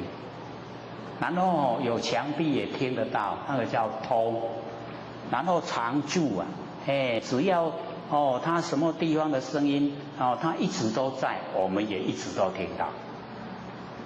圆通常，正常的。你不要落入分辨你讲这冷气声久遐大声，这个鸟咧底下咧啾啾啾，让它自然就好了，不要去分辨，听到那个就是知觉性，知觉性就是佛性啦，所以我们就是要把那个佛性整个都使它延伸到整个空间，正确。还有吗？好，请说。有讲师那个有先前在问我们那个先天大道有没有在办中年普渡？我们是三草普渡，是要呢要有那个引导师引渡要有人办，不是我们办那个拜拜的那个是我们随着风俗习惯就好了。真正的要度化他们呢，那是要经过我们那个真正的那个法会仪式。下课还有一个好了，再问。真人静坐与万缘放下的功夫是否一样？什么？真人静坐与万缘放下的功夫是否一样？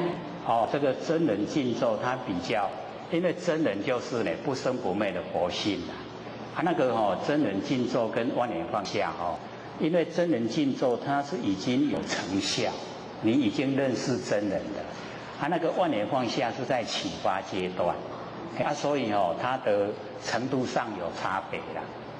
万缘放下是已经开始要脱离凡尘要启发我们不生不灭佛性，那个为重点，那个真人静坐是你已经可以，你已经可以把你的真人，你的不生不灭佛性都已经熟悉了，很透彻，你知道了，你能够呢，使它都能够整个不管什么时候都呈现，那个是功夫比较深一点的啦，真人静坐你假如说还没有启发，那就不算了。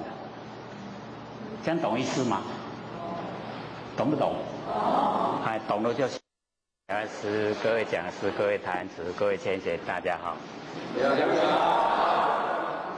佛学占道天师的老千大德，以及感谢呢各位千贤，给佛学机会学讲。没有声音吗？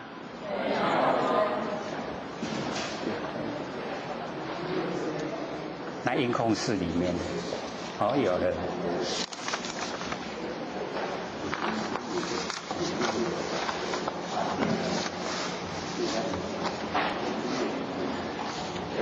我们上个礼拜讲到心灭，可能或许这个心里面有一点急竟然会用跳的。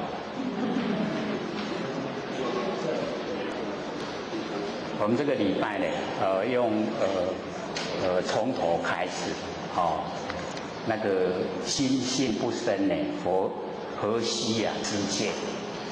这个各位浅显法融禅师呢，已经把我们的那个程度调得很高，已经到达那个佛菩萨的程度。所以只要我们这个心不起心动念，然后性也在正位，就是没有落入凡尘，没有落入这个现象，所以呢心性不生。所以这4个字呢，我们就是了解到，讲到我们的根源，讲到我们呢不生不灭佛性本体，已经呢是最高的一个程度。只要呢我们呢不起心动念，第一个心，第二个性虽然我们现在落入凡尘有身体，可是我们的性呢它并没有生，我们身体不见了，性也没有灭，所以性没有生灭，这样了解意思吗？所以心性不生呢，何须知见？我们假如说呢不起心动念，那都已经回归呢到我们那个佛性的根源，所以这个时候全部都是正位，都是佛菩萨，所以这个时候不需要知见，这样懂意思吗？所以已经呢很高的程度了，所以知见呢都没有，没有知见，那没有知见就是正知正见。所以我们假如说起心动念那个都叫妄见，已经呢不正确了。那假如说我们呢都把万念放下，一念不生呢，那个叫正念，就是我们呢佛性的本体。各位有没有做这个功夫假如说这个晚上的那个睡眠品质不好就可以用，一躺到这个床上以后开始就做万念放下，一念不生，就睡着了啦。有没有做很好用的这个翻来覆去睡不着觉，就可以做功夫。